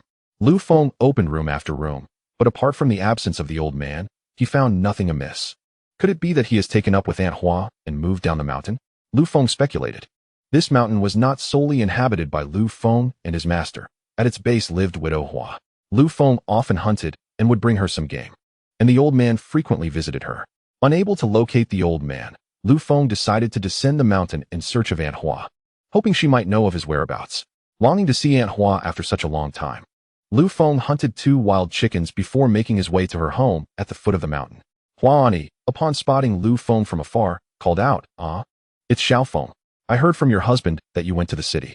Why have you returned?" Her face lit up with joy at the sight of him. As she laughed, her eyes were drawn to the 2 game hens in Lu Feng's hands. "Indeed, I did go to the city, but I have just returned. These 2 game hens are a gift for you," Lu Feng replied. "Oh dear, you really shouldn't have brought these along. You always bring me so much wild game. You must be here to see Xiao Hua, right? She's in the house washing clothes. I will go fetch her," Hua Ani said. "Actually, I'm not here to see Xiao Hua. I came to inquire about my husband's whereabouts. When I got home, I found him missing, and I have no idea where he has wandered off to," Lu Feng explained. Upon hearing this, Hua Ani smacked her forehead and exclaimed, "You're looking for your husband? I nearly forgot about the important matter at hand." "What matter, Hua Ani? Is it related to my husband?" Lu Feng asked, puzzled. "Yes, when your husband left. He entrusted me with a letter to give to you if you ever returned. I momentarily forgot about it. Please wait, I will go find it for you." Hua Auntie replied before hastily returning to her home in search of the letter left by Lu Feng's husband. Lu Feng found it strange that his husband would choose to write a letter instead of simply calling him. Moreover, his phone calls had been met with a perpetual out-of-service message. Upon opening the letter Hua Ani handed him, Lu Feng immediately recognized the familiar handwriting of his husband. The letter read, "Hey kid, I bet you've been missing me. So, how do you like the wife I found for you? Is she round enough? She'll surely bear you a plump child." Lu Feng couldn't help but scoff at the irreverent tone of the letter. What a lecherous old fool, even in writing. He can't be serious. When you read this letter, I will have already departed from Huaxia, from Blue Star. As for where I am headed, do not inquire. Nor do you need to know, it continued. Lu Feng furrowed his brow. Why would his husband withhold such information? The fact that he had left Blue Star surprised him, suggesting his husband's abilities surpassed his own understanding. You may wonder why I am in such haste to leave. The truth is, I was meant to depart long ago. I do not belong to Blue Star. My presence here was merely to ensure a legacy. I owe you an apology for taking you to the mountains at the tender age of 3, leaving you without parents. They are likely desperate to find you even now. 15 years is insufficient time to teach you much. Your future cultivation must be navigated by you alone. The time has come. I must rescue your master's wife. After this, we may not have the chance to meet again. If fate allows, we shall reunite." Lu Feng's frown deepened, sensing an ominous tone in his husband's words. What on earth is he up to? This feels like a farewell. Furthermore, if you possess the means, please look after Hua Ani for me. She is a pitiful soul.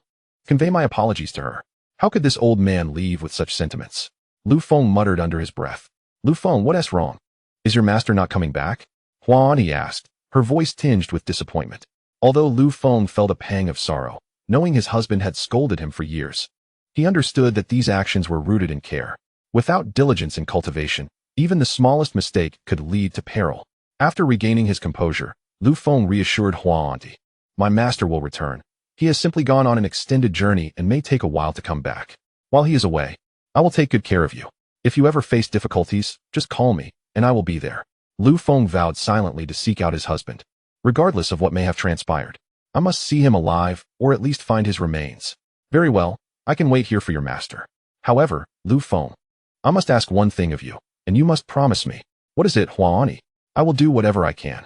I am getting old. Staying here does not bother me, but Xiaohua is still young. I wish for her to experience the outside world, but I worry about her going alone. She is shy and cannot express this to you, so you needn't say more, Hua Auntie. I understand your intention. I plan to open a clinic in Zhonghai, and your husband taught her much about medicine. She can certainly assist me. Hua Auntie's expression transformed from seriousness to joy. I will go fetch Xiao Hua right away. When you leave, just take her with you. Hua Auntie, Xiao Hua is coming with me to the city. You are alone here, and I worry about you. Why don't you come with us? It must be quite dull here with no one around. Lu Feng, I appreciate your kindness, but I have grown accustomed to this place. I wouldn't be comfortable in the city. If I miss you all, I can visit for a few days. All right. Take care of yourself. You can trust me to look after Xiaohua. When Xiaohua emerged, she was dressed in a lovely new outfit. Her hair styled in 2 playful braids, her head lowered shyly. Lu Feng go. I will follow you from now on, she said bashfully. Lu Feng felt a twinge of embarrassment, as if he had abducted a virtuous maiden. Xiaohua, you have learned a lot of medicinal skills from your master. When I open my clinic, you can help me there. I will do whatever you ask, Lu Feng go. Xiaohua replied earnestly. Then let us depart for Zhonghai. Do not worry, I will ensure you are well fed and cared for, Lu Feng assured her. Xiaohua had been his childhood companion, and even without his husband's instruction, Lu Feng would look after her. Originally, he intended to bring her along after establishing himself in Zhonghai, but with his husband's request, he expedited his plans. Thus, upon arriving in Zhonghai, Lu Feng would need to acquire a residence. They could not all fit into the cramped rental space belonging to Chu Feng. With Xiaohua accompanying him, Lu Feng could not rely solely on his own legs or fly with a sword. They would need to travel to the town and take a bus to Zhonghai. Lu Feng go. Is the city fun? Are the city girls prettier than me? The city is just all right. It cannot compare to the fun we have in the mountains. However, there are many tall buildings and more activities to enjoy. People from the city often come to our mountains for leisure. You're talking nonsense. I've heard many people don't want to return once they enter the city. If it weren't fun, why wouldn't they come back to our mountains? Xiaohua had never been to the city before. The farthest she had ventured was to the town. This was her first trip to the city, and she was brimming with curiosity and anticipation along the way. From the town to Zhonghai, a distance of 200 kilometers, the bus would take approximately 4 hours. While Xiaohua slept, Lu Feng's consciousness drifted into the realm of the snuff bottle. Wu Tian, you have seen the letter left by my husband. Can you tell me where he has gone? How would I know? In my prime, I might have been able to deduce this for you, but in my current state, it is beyond even the capabilities of an ordinary person. Nevertheless, it is evident that your master is not an individual to be trifled with. Since you are unaware, I cannot take you as my mentor. Without the old man's consent, I am at a loss. Perhaps your elder has already passed away, leaving no means to seek his approval? Could it be that he might still communicate with you through dreams? That is improbable. He cannot possibly be dead. He must still be alive. Speak another word of nonsense, and I shall end you. Lu Feng exclaimed fervently. Young man, I understand your reluctance to accept this harsh reality. Yet your master has made it abundantly clear in his letter. He is evidently heading towards his demise. I do not care, even if my master is dead. I shall seek him out. I must see him alive or dead. See him? Where do you intend to go? With your current abilities? On Blue Star. You may hold some clout, but you cannot even leave this world. What do you expect to accomplish? Wu Tian scoffed. Then what am I to do? The only solution is for you to take me as your disciple. I guarantee you will be able to leave Blue Star to seek your master. What do you say? I can leave Blue Star on my own. One day, I shall rely solely on my own strength to depart. Yes, I believe that, but by then, your elder will have long since passed. One Tihi? If you heed my advice, I can assure you that in a few years, you will be able to leave this place. Lu Feng began to ponder. There were many experiences he had yet to encounter. He was unaware of the conditions required to leave Blue Star. After departing, where he would seek the old man was also a mystery to him.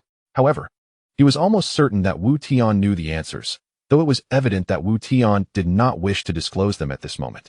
Very well, but to truly take you as my master, I must first locate the elder. For now, you may impart some of your esteemed skills to your future disciple. Wu Tian was both amused and exasperated, yet he found himself with no alternative. He yearned to leave at the earliest opportunity. but he could only rely on Lu Feng for the time being. Given Lu Feng's current foundational strength, it would be an eternity before he could cultivate independently. He could not gamble with that. The prime years for one's cultivation are few. If the foundation is not solidly established in the early stages, potential wanes, leading to a lack of progress in later years. Even he, Wu Tian, could hardly alter his own limitations. Wu Tian did not wish to be trapped on this barren planet for eternity. All right, you insolent brat, I concede to your demands. Let us proceed as you wish. Now, be off with you. I need to recuperate. When I awaken again, I shall seek you out. Your presence is vexatious. Wu Tian reluctantly acquiesced. His agreement brought a sigh of relief to Lu Feng. Everyone, do not move. Hand over your money and place it into this bag. Lu Feng's consciousness was abruptly pulled back to reality by a gruff voice. Upon waking, he found 3 burly men standing in the carriage. 2 wielding firearms while one held a burlap sack, collecting wallets from the passengers. Brother Lu, I'm afraid Xiaohua is getting scared. She shrank closer to Lu Feng. Do not fear. I am here. Nothing will happen, Lu Feng reassured her. The passengers in the carriage trembled in fear. Anyone reluctant to comply faced a severe beating, leading the others to prefer to part with their money, hoping it would hasten their departure. Soon, the robbers approached Lu Feng and the others. The lead bandit thrusting the bag forward. You too, how could you be so oblivious? Did you not prepare to place your money in the bag beforehand? Hurry up, or I will put an end to you both.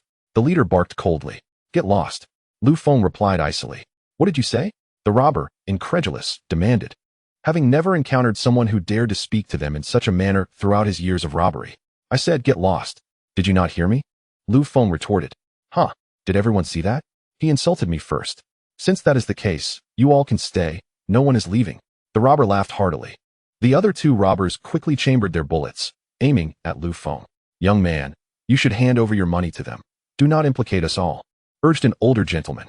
Indeed, money is but a material possession. Do not cling to it. Your life is far more valuable. What a pitiful lot.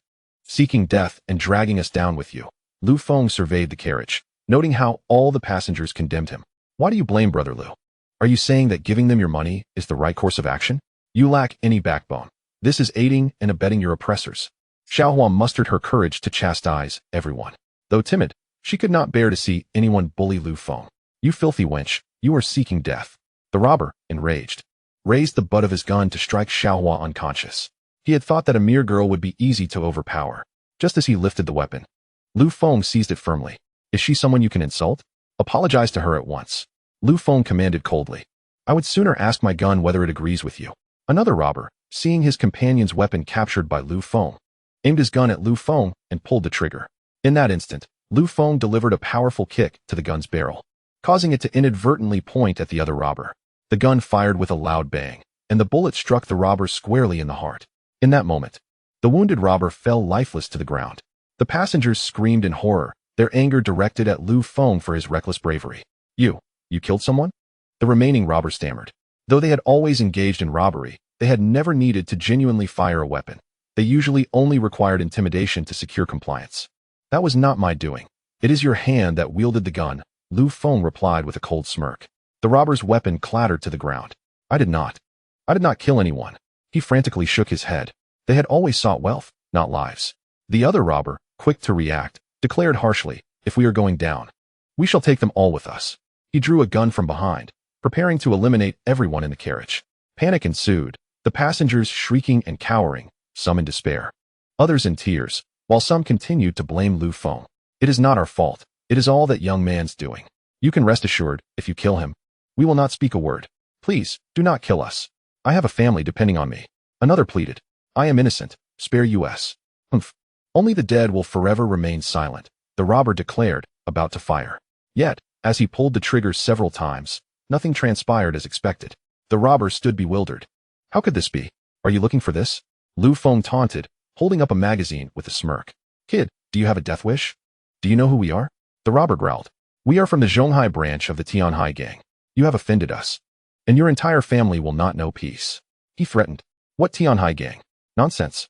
Who is your leader? Kid, are you trying to extract information from me? All you need to know is that we, the Tianhai gang, are the most powerful gang in the world. If you don't want anything to happen to your family, return the magazine to me and wait to die. Though Lu Feng had no family to speak of, he detested threats. Bang. Lu Feng kicked the robber in the stomach, sending him sprawling to the ground, sliding several meters away. He then stepped over, crushing the robber's hand, shattering all the bones. You come here. Lu Feng shouted at the robber, who was now sitting on the ground. Hero, please spare me. Spare me. The man pleaded, crawling towards Lu Feng. Bind him. The robber hesitated. How could he bind his own brother? Wang Ba, do you dare? The fallen robber threatened. If you don't bind him, I will kill you first. You have two choices, choose wisely. Lu Feng said coldly. Brother, don't be agitated. I will bind him right away. Wang Ba, panicking, replied. Yonggu, I'm sorry. I don't want to die. As he tied up the man he had just mentioned, Lu Feng nodded in satisfaction. Tell me, what is the origin of your Tianhai gang? Who is your leader? Brother, I don't know much. I just know that the Tianhai gang is the largest gang in the world, having unified the underworld of Huaxia. We in Zhonghai just joined yesterday. I don't know the specifics. Lu Feng paused, recalling a character named Ling Biao. Who is the head of your Zhonghai branch? I don't know. Our status is too low to reach such heights. Lu Feng found this intriguing. What kind of person could unify the entire underworld of Huaxia? He dialed Ouyang Jing's number. Such a significant achievement should not go unrecognized. Robbery and murder are serious charges, sufficient for Ouyang Jing to earn credit. Lu Feng, what is up? Are you missing me? Ouyang Jing's voice came through as soon as the call connected. Do you know about the Tianhai gang? Lu Feng inquired. There was a silence on the other end for 3 seconds before she responded. My dad went undercover in the Tianhai gang and then disappeared. Recently, the Tianhai gang has appeared in Zhonghai, and our entire criminal police team is overwhelmed. Why do you ask? Lu Feng was taken aback. He hadn't expected such a coincidence. Ouyang Jing's father had gone missing while undercover in the Tianhai gang. I encountered a robbery on my way back to Zhonghai. They claimed to be from the Tianhai gang. One is dead, and I captured 2. Come and take them back. What? Are you okay? I'm coming right away. I hate those bastards. Ouyang Jing exclaimed, worried about Lu Feng's safety. What could happen to me? They were the unlucky ones to cross my path. I'll send you the address. Hurry up. Although the location was somewhat remote and lacked people, it was only about 50 kilometers from Zhonghai. After subduing the 2 robbers, the people in the vehicle did not thank Lu Feng. Instead, they began to criticize him. Kid, if you have this strength, why didn't you act sooner? You scared us half to death. Exactly. He just wanted to be a hero and show off to us. Why don't you let them go? What if their associates come back to retaliate? We have families to care for. Do you think I'm easy to bully? You fear robbers, but not me. Which is why you dare to trample on me. Lu Feng said coldly. What do you want? There are so many people watching. The man who had been the most vocal against Lu Feng retorted. Funny, I didn't see you so tough when facing the robbers. Now you're so bold, huh? Lu Feng said, grasping the man's hand. With a crack, the man's hand twisted painfully. Lu Feng then kicked him in the stomach, sending him crashing to the ground. Anyone who thinks I'm more lenient than these robbers and dares to trample on me, feel free. But I wonder if you can bear the consequences. Lu Feng stated coldly. Chapter 66. Acquiring property. Only then did the crowd fall silent, realizing that this young man was not someone they could offend. Lu Feng, are all city folks like this? Xiaohua asked. Not entirely. I would say that wherever there are people, there are self-interests. There are good and bad people everywhere. It has nothing to do with where they come from. You'll encounter many people in the future. Just act according to your conscience, and don't worry about the rest. Lu Feng advised. Xiaohua pondered thoughtfully, feeling a bit scared about what had transpired today. In half an hour, Ouyang Jing arrived with her team and apprehended the robbers. Lu Feng and Xiaohua naturally followed her back to Zhonghai. Throughout the journey, Ouyang Jing kept glancing at Xiaohua. Lu Feng, is this your new love interest? Which village did she come from? Cough, cough. How can you say she was taken from a village? She grew up with me. I'm just starting a clinic and asked her to help. Oh, childhood sweethearts. I see. Lu Feng, who is this sister? Why does she seem to have such animosity toward me? Did I do something wrong? No, Xiaohua, don't overthink. Little sister, let me introduce myself. I'm Ouyang Jing. Ouyang Jing smiled. Sister, just call me Xiaohua. My mother and Lu Feng call me that. From there, the two began chatting, even discussing Lu Feng's childhood misadventures, growing more and more in sync. Lu Feng sat nearby, feeling exasperated as they chatted about his past awkward moments in front of him. Is it really appropriate for you two to discuss my embarrassing stories right in front of me? Lu Feng, I've already looked into the clinic situation for you. There's a courtyard on East Street for sale. It's quite large since it's in the old town. But the only drawback is that the location isn't ideal. After all, not many people visit the old town. A poor location is the best choice then. With my medical skills, if the place were too good, wouldn't I be overwhelmed? What? Most shops hope for booming business, and you want yours to be slow? That is quite eccentric. Ouyang Jing teased. That depends on what kind of business it is. For my clinic, having no patients is ideal. It means everyone is healthy. Have you ever seen a hospital that aims to boost its performance each month? The greatest achievement is having no patients coming in. That's where you're wrong. I just passed by that hospital, and they had a banner celebrating their annual revenue surpassing 100 million. Lu Feng was speechless. Has society sunk to such depths? I don't care about others. I want fewer patients. Anyone who comes to me should not need to return. That's my goal. Earning money doesn't matter. I just want something to do. All right, do as you please. You have plenty of money anyway. I've sent the address to your phone. You can check it out when you have time. I need to return to the station. I'll go check it out now. I don't have any money. Can you lend me 100 for the taxi? Xiao Hua bought the bus ticket back to Zhonghai. What happened to your money? Did you just blow 10 billion at my place? Lu Feng nonchalantly took out his Nokia phone, saying, the money is in the card. How am I supposed to spend with this phone? Ouyang Jing felt utterly speechless. This Lu Feng always pretended to be impoverished in front of her. He was a billionaire, yet still used this Nokia. Brother, if you whip out that phone, I truly won't know how to respond. Here, take 100. Spend it as you wish. I'll support you. That's a bit stingy, isn't it? I've heard wealthy ladies tip 1,000 at a time. Giving 100 and expecting me to support you? No way. If Ouyang Jing wasn't in a rush to return to the office, she would have wanted to slap Lu Feng.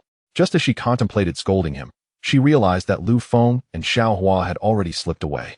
Lu Feng and Xiao Hua arrived directly at Ouyang Jing's courtyard.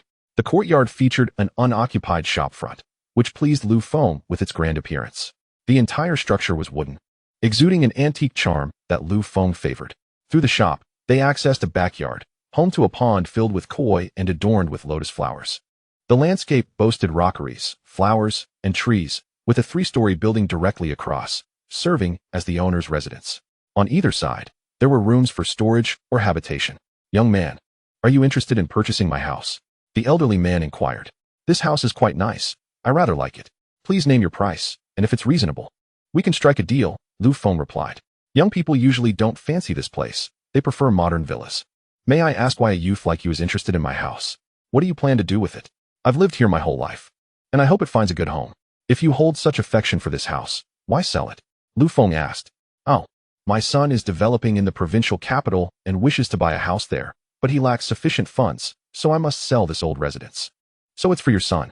Aren't you worried he might buy a new place and not let you live there? What if you return and find you have nowhere to go? Not at all. My son is dutiful. He has promised me that once I sell this old house, he will move to the provincial capital to live with them. As Lu Feng considered the elder's situation, he felt it was not his place to comment further. I intend to live here, and I will open a clinic in the shop. Please name your price, and if it's agreeable, we can proceed with the paperwork. A clinic, you say? That is feasible. Although this house is in the old street, it's spacious and worth at least 8 million. Since you plan to open a clinic, let us settle on 8 million. I want to haggle. It will be convenient for my old friends seeking treatment. Deal. Let us proceed with the paperwork right away. Lu Feng agreed without hesitation. For him, the amount was inconsequential. What mattered was the connection to the place. If he didn't like it, not even a gift would entice him. The elderly gentleman was quite agreeable, completing the transaction that very day. The following morning, Lu Feng and his companions moved in. Brother Lu, are we really opening the clinic like this? It seems so quiet. Shouldn't we do something to mark the occasion? I've seen shops in town set off fireworks for their openings, Xiao Hua asked as she tidied up. In response, Lu Feng simply crafted a sign and hung it, declaring the establishment of the Serendipity Clinic. Meanwhile, he reclined on a lounge chair, eyes closed. Xiao Hua, we don't need any of that fanfare. This clinic operates on fate. If people come, they will receive treatment. If not, we can simply enjoy some leisure. Brother Lu, I don't understand. With 8 million, we could live comfortably in the mountains for a lifetime. Why spend it on a clinic that won't bring profit? A physician's heart is in healing. Profit is not the aim. In our clinic, when we encounter the impoverished or those fated to cross our path, we will charge them nothing. But when wealthy patrons come, we shall take our due, understood? Why charge the wealthy so heavily? Xiao Hua questioned. Because they can afford it. If we don't take advantage of the opportunity, it would be foolish. The entire day passed, with both Xiao Hua and Lu Feng dozing off in the clinic, without a single visitor. In fact, many in the neighborhood were unaware a clinic had opened. If they didn't look up, they wouldn't even know. It was only on the following day that someone came to visit Lu Feng's clinic. Brother Lu, someone is here to see the doctor, Xiao Hua exclaimed. Full of excitement, Lu Feng opened his eyes, realizing that the visitors did not seem ill at all. In fact, they looked like troublemakers. Xiaohua, don't you see? They're clearly here to cause trouble. Xiaohua paused, observing the group of muscular men who exuded an air of intimidation rather than sickness. Kid, you have some awareness. Did you pay the fees for opening this shop? The leader, adorned with a large gold chain, asked while rubbing his thumb against his fingers. Of course. I just paid 8 million for this place 2 days ago. What other fees do you want? Their eyes lit up. Anyone who could afford 8 million for a property must be a lucrative target. What fees? You might not know, but this street is under our control. To operate here peacefully, you need to pay us monthly, or your business might not survive, the leader sneered. Oh, so you're the security for this street? My apologies. But I don't need any security, Lu Feng replied. Kid, you're asking for trouble. We're from the Tianhai gang. Hand over the money, and we can avoid any conflicts. Otherwise, your shop might not remain standing today. Another gang member threatened. With a swift motion, the leader slapped the brash member. We are civilized people, do you understand? Threatening others? What good is that? Get your weapons out. Then he turned back to Lu Feng, stating, I'll give you one last chance. Otherwise, your shop may very well be destroyed. Are you not afraid I will call the police? Lu Feng retorted. Ha ha. Go ahead and try. Let us see if they show up. The leader mocked. Very well, I prefer to avoid trouble. Orange Cat, it's time to work. Upon hearing that the police wouldn't come, Lu Feng understood that they had connections, making it easier for him to handle the situation. Following his command, Orange Cat jumped off the table, staring fiercely at the intruders. Ha ha ha, Brother Yong, he is sending a cat against us. This kid must be out of his mind. The yellow-haired thug laughed. That cat looks fierce. Does it think it can take on my baseball bat? The green-haired member taunted. I think it's just a silly cat. It hasn't run away at the sight of us. Is it not afraid we'll skin it alive? The curly-haired thug sneered, unable to tolerate their insults any longer. Orange Cat leapt forward like a blur, claws flashing. The thugs rolled on the floor, pleading, Please spare us, Cat Master. We realize our mistakes. Their pleas only fueled Orange Cat's fury, and soon each thug was left scratched and bruised, their faces marred. Cat Master, I'm a tiger, you know. Finally, after the thugs scrambled out of the Serendipity Clinic, Lu Feng called off Orange Cat, who then found a cozy spot to resume its nap. For individuals appeared disheveled and tattered, their garments stained with blood and marked by numerous scratches. Brother Yong, what shall we do? That cat is ferocious. We are no match for it, inquired Huang Mao. Useless. You three cannot even handle a mere cat. What good are you to me? Brother Yong retorted angrily. At that moment, his face bore the marks of a fierce struggle, leaving him a sight unfit to show in public. Who could forget him, Brother Yong, in this street? Many were already reveling in his misfortune, though they dared not mock him openly. Deep down, however, their hearts brimmed with mirth. Brother Yong, weren't you also unable to defeat that cat? You're not the one to complain, said Green Mao, feeling aggrieved. Are you questioning me? I'll give you something to question. Brother Yong unleashed a flurry of blows upon Green Mao. Exhausted from the exertion, he finally paused to declare, I warn you. I did not lose to that cat. I was merely offering you three a chance. Yet none of you proved worthy. Yes, Brother Yong is invincible. Were it not for testing us, he wouldn't be in this predicament, said Curly Mao, trying to flatter him. See, Curly Mao understands me. Brother Yong praised. Brother Yong, should we report this to the higher-ups and summon more brothers? Curly Mao asked. After a moment of reflection, Brother Yong replied, No, we shall resolve this ourselves. If we cannot handle a small clinic, we will be the laughingstock of others. Then what clever plan do you propose? That cat is indeed quite terrifying, Curly Mao pressed. I have a solution, and it is guaranteed to work. Brother Yong asserted confidently. What is your plan? The group asked in unison. Think carefully with your simple minds. What does a cat love most? Fish, of course. But what does that have to do with us? Huang Mao questioned, puzzled. You're too dim to realize. We shall buy some dried fish to entice that cat, and perhaps add a sedative. Once we deal with that cat, the boy inside will be easily captured. The group finally grasped the plan. Brother Yong is brilliant, they exclaimed, giving him a thumbs up. Of course. Why else am I the brother, and you all the subordinates? Pay attention and learn well, Brother Yong declared, his confidence bolstered by their approval. The group promptly ventured to a nearby pet food store, purchasing fine dried fish along with the sedative they typically use to incapacitate young girls. This time, they were truly investing heavily. Lu Feng, that group is back. Xiaohua glared at them fiercely, ready to pounce. This clinic was more precious to her than her own life. Cough, cough. Boss, we have come to apologize this time. Look, I brought some of your cat's favorite dried fish, Brother Yong said, raising the fish towards the orange cat on the table. Lu Feng was taken aback. Why were these individuals suddenly so courteous? There must be something amiss, he thought. skeptical that they had changed their ways after receiving a beating and were now generously offering fish. Roar! The orange cat let out a furious roar at them. Brother Yong, don't cats usually meow? Why does this sound rather terrifying? Huang Mao stammered, panic rising. Yes, Brother Yong, I feel a chill. Perhaps we should leave. Let us not pursue this any further, Green Mao added nervously. His instincts told him that this creature was not to be trifled with. Fools! This roar only highlights its uniqueness. As long as it remains a cat, it will crave dried fish. It's just a sound. Why let it intimidate you? Brother Yong scoffed. Hey, little kitty, I got you a tasty fish. Come and eat. He tossed a piece towards the cat. Lu Feng narrowed his eyes, observing the unfolding drama. He knew the orange cat would soon unleash its wrath. Just as he predicted, the orange cat, enraged by being called a little kitty, transformed into a streak of lightning and lunged at Brother Yong. Brother Yong felt a sudden darkness envelop him as an immense force struck his chest, sending him flying into the street, where he landed with a thud, blood spilling from his mouth. Roar! The orange cat roared again at the group, preparing to pounce once more, but Lu Feng called it back. He wanted to ascertain who was behind these individuals. The Tianhai gang had already been mentioned several times within just a few days. They were indeed omnipresent. Killing such insignificant pests would serve little purpose. Huang Mao, Green Mao, and Curly Mao found themselves trembling, collapsing to the ground. Great cat, spare us. It was not our intention to drug your fish. It was all Brother Yong's idea. They pleaded, tears streaming down their faces. Brother Yong lay in the street, his vision darkening as he fainted from anger. Upon hearing their admission of drugging its fish, the orange cat grew even angrier. With a series of slaps, it delivered a resounding smack to each of them. Had Lu Feng not restrained it, the orange cat would have likely dealt with them all at once. Cat, break their legs, Lu Feng commanded. Upon receiving the order, the orange cat's eyes gleamed with excitement. With a single swipe, it shattered one of their legs. The sound of cracking bones echoed repeatedly. Within moments, all their legs were broken. Only then did Lu Feng leisurely rise from his chair. Do you still want to collect protection fees? We don't want to. Quickly call an ambulance. Otherwise, our legs will be ruined. Huang Mao exclaimed. What ambulance? Look where you are. This is a clinic, and I haven't even opened yet. Why not support me? Lu Feng said with a mischievous glint in his eye. The group was dumbfounded. He had instructed his cat to break their legs only to treat them afterward.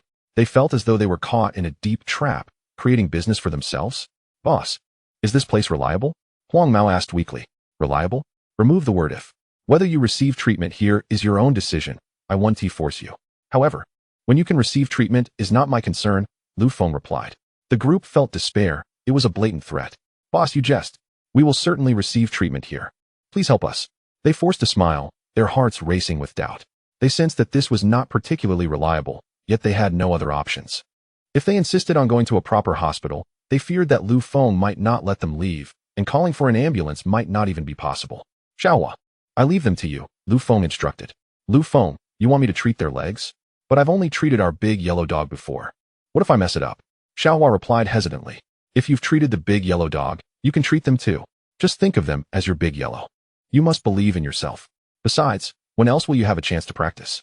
This is an excellent opportunity, Lu Feng encouraged. All right, I'll give it a try, Xiaohua said timidly. Huang Mao and the others were utterly stunned. To think they would be likened to a big yellow dog? That name sounded so much like a dog's name, meaning they were about to receive treatment from someone who had only treated dogs. They were so frightened that they fainted on the spot, though they mustered their courage when Xiaohua approached to treat their legs. She could not help but feel a surge of anxiety. Do not be afraid, just go for it. They wouldn't dare to do anything to you. If you make a mistake, I am here for you. Believe in yourself, encouraged Lu Feng. Finally, Xiaohua steeled her heart and firmly twisted the foot of the yellow-haired boy. Chapter 69. A test of skill with a sharp crack, the previously unconscious yellow-haired boy awoke in agony. Upon inspecting his foot, what was once bent to the left now pointed to the right. He screamed in pain, attempting to jump up, but his injured leg betrayed him, causing him to endure even more agony. I'm so sorry. I got a bit too tense and applied too much force. Shall we start again? Xiaohua said apologetically. Sitting on the ground, the yellow-haired boy cried out. Auntie, I beg you, can we not continue? My leg can't take this kind of torment. No way. We must see this through to the end. I will fix your leg. Just bear with me for a moment longer, Xiaohua insisted resolutely. Having failed once, Xiaohua's stubbornness flared up. She felt a deep connection with the yellow-haired boy's leg and believed in her own abilities. She could not let Lu Feng's trust in her go to waste. Before the yellow-haired boy could react, Xiaohua began her work again. Another sharp crack echoed, and the boy howled in pain as if he were being slaughtered. Auntie, is it fixed this time? He asked, glancing at his leg. After checking, Xiaohua shook her head in disappointment. It's still not quite right. It's a bit crooked, which will be detrimental for you in the future. What should we do then? He asked, perplexed. Simple. The best remedy is to break your leg again and reset it. Otherwise, it will heal improperly, and you may end up with a limp, Xiaohua stated earnestly. Upon hearing this, the yellow-haired boy's vision went dark, and he fainted again. Lu Feng looked on, unsure of what to do. Seeing the yellow-haired boy unconscious again, Xiaohua felt a bit flustered. You are correct. As doctors, we must see things through to completion. If we fall, we must rise again.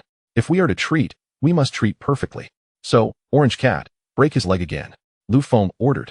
The Orange Cat obediently approached and delivered a swift blow, breaking the leg that Xiaohua had just set. This time, the yellow-haired boy awoke again, lying on the ground. Devoid of hope. Perhaps he was numb to the pain or had given up resisting. He had likely grown accustomed to such torment. He vowed never to return to this establishment for protection money again. This was no way to treat people. Xiaohua had become increasingly adept. After examining the yellow-haired boy's leg and identifying the problematic bone, she casually twisted it. Another crack sounded, and she smiled with satisfaction. This time, the reset was exceptionally successful. The yellow-haired boy's leg was finally properly aligned. Get up and try it out. It's all set now. Startled, the yellow-haired boy sprang to his feet and tested his leg. Though it still hurt somewhat, he could feel that his bones had indeed been reset. Thank you. Thank you for fixing my leg. You are my savior. I am so grateful that you didn't mess it up again, he exclaimed, deeply moved. No need for thanks. It is my duty. Now, you need to rest well and settle the medical fee before you can leave, she replied. Medical fee? The yellow-haired boy wanted to protest, feeling that after being treated this way, it was outrageous to ask for payment. Isn't it reasonable to pay for medical services? Lu Feng asked coldly. No. I have already been your guinea pig, and your cat broke my leg.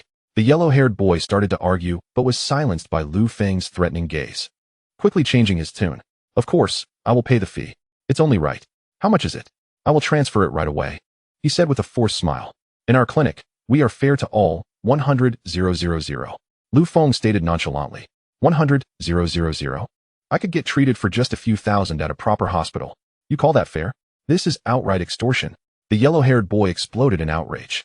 He felt he had received nothing but a bone reset and was being charged an exorbitant fee, likening it to a black market operation. Just tell me, will you pay or not? Lu Feng asked coldly. I will not pay. You can't do anything to me. We of the Tianhai gang are not to be trifled with.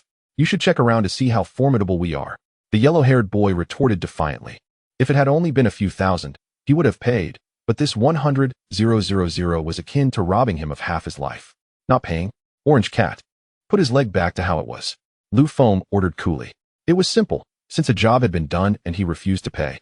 They would just have to revert the work. He was too naive to think he could deceive them. Wait, I'm scared. I'll pay. The yellow-haired boy said helplessly, resigned to parting with the money. All of you, pretending to be unconscious? If you continue feigning, I'll send you to the crematorium. Lu Feng warned. The group was startled. They had been awake for some time, but they had pretended to be unconscious, not wanting to share the same grim fate as the yellow-haired boy. However, upon hearing Lu Feng's threat, they could no longer maintain their charade. Hey, we just woke up. One of them said. The ground is quite comfortable. Once I lay down, I didn't want to get up again, another complained. Since you're all awake, you should pay your medical fees first to avoid ending up like the yellow-haired boy, trying to evade payment, Lu Feng stated. Boss, we are fine. No need for treatment. We can just rest at home, one of them replied. Oh, but your cases are complex, so the medical fees are a bit high. 200,000. You can opt out. But Orange Cat, throw them out. Upon hearing the name Orange Cat, they all froze, fearing the consequences. Wait, I'll pay.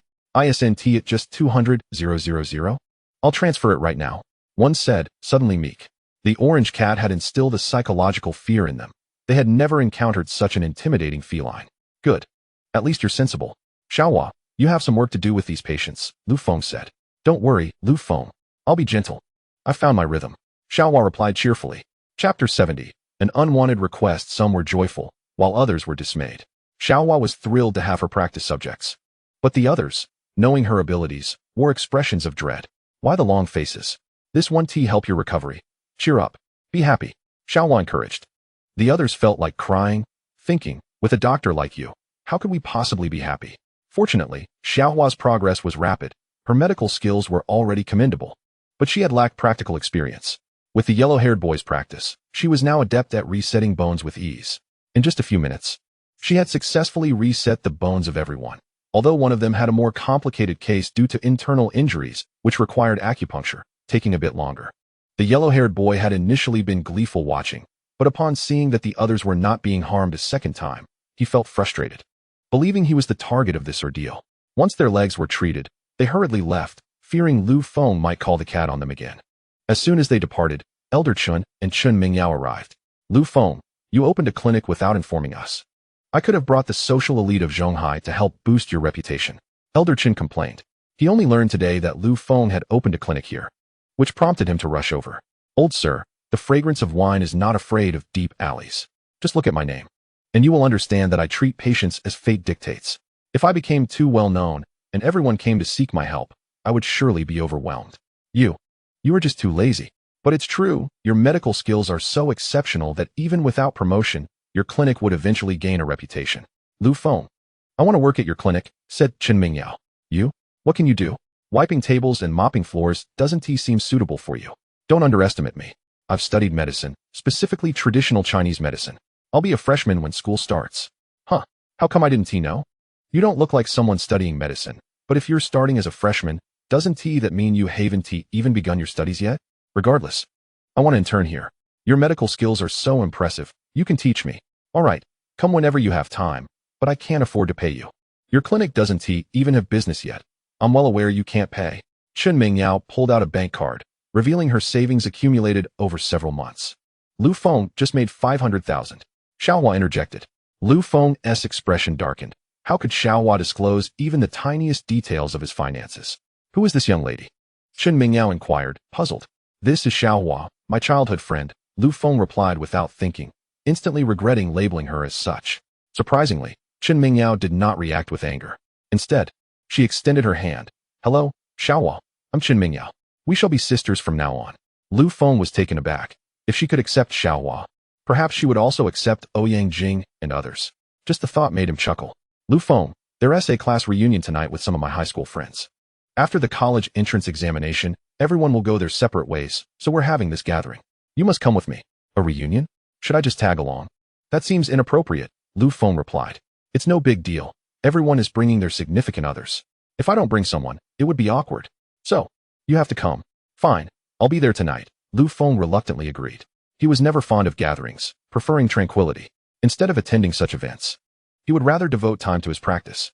However, with his fiancée insisting, he felt obliged to attend.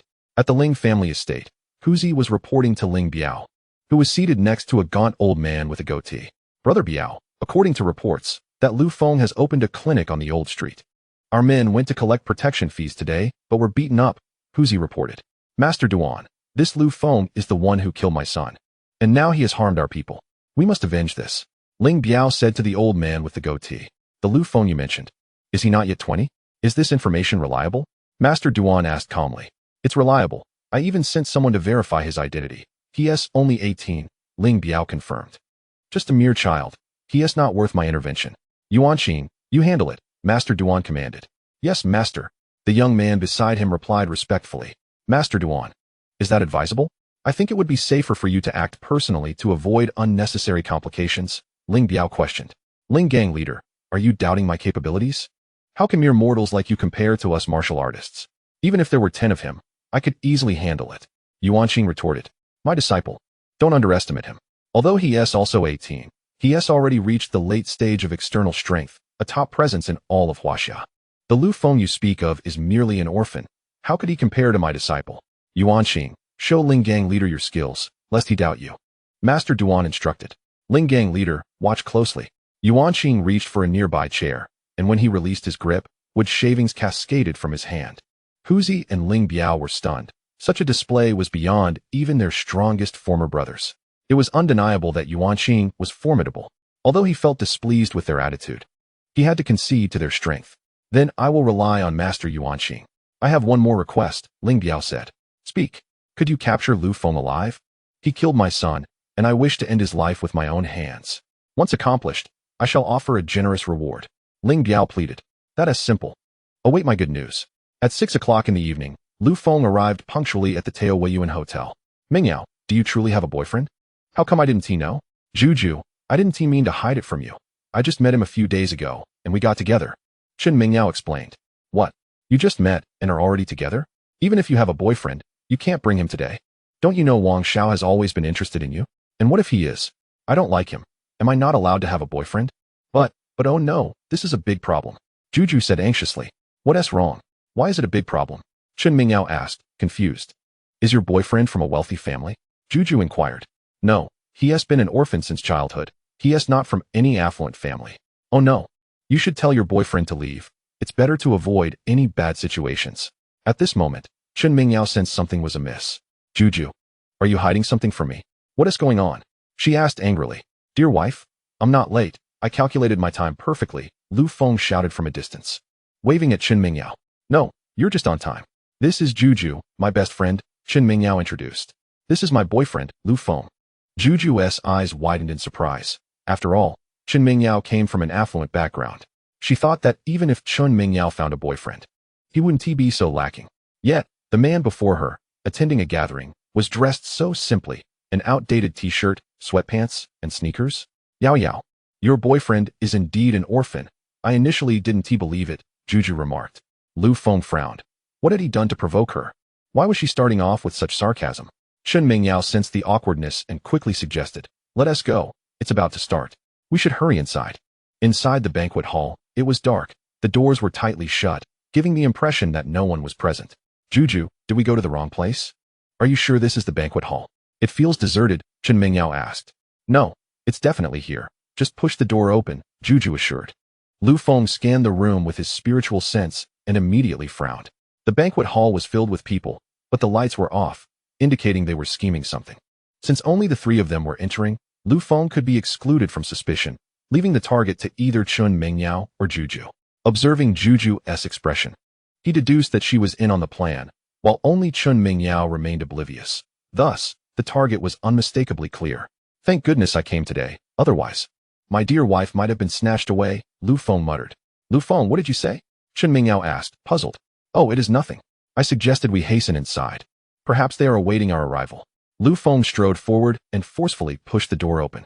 The sound of celebratory cannon fire erupted immediately, and rose petals filled the entire banquet hall as the lights illuminated the space. Simultaneously, music began to play. Before Lu Feng knelt a man, presenting an exquisite box containing a dazzling diamond ring. As everyone turned to look at Lu Feng, they were all taken aback. This scene diverged from their expectations. Should it not have been Chen Mingyao standing here at this moment?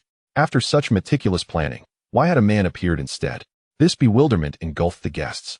Only Wan Wan bore a bitter expression, having sensed that such a scenario might unfold outside moments ago. You reckless fool, who permitted you to enter? The kneeling Wang Xiao questioned coldly. Who decreed that I could not come here? You need not show such grand deference for my presence, do you? Lu Feng replied defiantly. I don't care who you are. I am professing my love. Get out of my way. Wang Xiao retorted icily. He then shifted his gaze to Chen Mingyao, who at that moment was still in shock, unable to comprehend the sudden turn of events. Mingyao, I have cherished you for a long time. Will you be my girlfriend? Wang Xiao professed. Fool, why are you still standing there? Why do you obstruct my path? Wang Xiao snarled menacingly. Oh, I forgot to mention, this is my wife. How dare you declare your feelings for her in my presence? Lu Feng asserted. Wang Xiao's expression darkened, and he coldly threatened, you persist in causing trouble here. Do you believe I want to toss you into the lake to feed the fish? Get out of here now. We are having a reunion. Who allowed you to come? One of Wang Xiao's lackeys shouted angrily. I invited him. Is that a problem? If it is, we shall leave. Chen Mingyao stepped forward, linking her arm with Lu Feng's. At that moment, silence enveloped the room. The once pure campus belle was now seen embracing a man, a sight they had never witnessed before. It was evident that Chen Mingyao was acknowledging her relationship with Lu Feng. Goodness, what has happened to the campus beauty? Why choose a pauper like him? Murmured one guest. Ah, the law of beautiful women and inferior men remains unbroken. I finally understand why I am not destined for her. My handsomeness is my curse, another lamented. Such a fine cabbage wasted on this swine. How disheartening. I predict he won't escape this gathering unscathed. Look, Wang Xiao is about to erupt in anger. Whispers and murmurs circulated among the guests, who had initially favored the pairing of Wang Xiao and Chen Mingyao, believing their backgrounds and appearances suited each other. Who could have anticipated that a lowly man would intrude and snatch the campus bell away? Wang Xiao's face turned ashen, and he slapped one of his lackeys across the face. If you cannot speak, then remain silent. Since he is Mingyao's boyfriend, why can he not be here? Wang Xiao stated coldly. He then smiled at Chun Mingyao, saying, Mingyao, congratulations on finding a boyfriend. Since he is here, let us all enjoy ourselves. Chapter 72. The Reunion. Chun Mingyao glanced at Lu Feng, seeking his opinion. Since we are here, let us stay and dine. An entire table of dishes awaits us. We should not let it go to waste, Lu Feng said. Wang Xiao's eyes revealed a hint of disdain, for indeed, a rustic individual had little understanding of sophistication. To him, these dishes were commonplace, while to Lu Feng, they appeared as a grand feast, revealing his naivety. His earlier embarrassment would soon be avenged once they stayed. He intended to regain his dignity. Certainly, since we are all gathered, let us enjoy ourselves. That was merely a minor incident. I apologize for not realizing Meng Yao had a boyfriend. Wang Xiao feigned a smile. However, do not bully Lu Feng again, or we shall leave immediately, Chen Mingyao warned. Displeasure evident in her tone. Of course not. We are all friends. How could I possibly bully him? The crowd was taken aback by Wang Xiao's unexpectedly amiable demeanor, wondering what had changed in him today, for in the past, he would have already erupted in fury. Meanwhile, outside the clinic, Yuan Qing let out a cold laugh before entering. Xiao Hua rushed to attend to him, inquiring, Hello, do you need medical attention? I require no medical attention. I am here to kill. Yuan Qing replied indifferently. Xiao Hua gasped, Kill? Who are you targeting? Lu Feng. Where is he? Bring him out. Yuan Qing demanded coldly. Brother Lu is not in the clinic. He has gone out, Xiao Hua said, her voice trembling. She had no idea why this man sought to harm Lu Feng. Yet she felt compelled to warn him to stay away. Where do you think you're going? Yuan Qing called out, stopping Xiao Hua as she attempted to rush to the back to notify Lu Feng. I'm just checking on the soup I'm cooking, she stammered. Return here. Do not even think about warning him, or I will kill you. Yuan Qing threatened coldly. Xiao Hua had no choice but to return, trembling as she sat beside Yuan Qing. I need to use the restroom, she said meekly. Hold it. I can't hold it anymore. Then wet yourself. After a while, Xiao Hua added, You haven't had dinner yet. Let me fetch you something to eat. She had barely risen when Yuan Qing barked, Sit down. If you find any more excuses, you will die? With no options left, Xiao Hua sat down. However, she could not remain calm in her current predicament. She had to find a way to alert Lu Feng.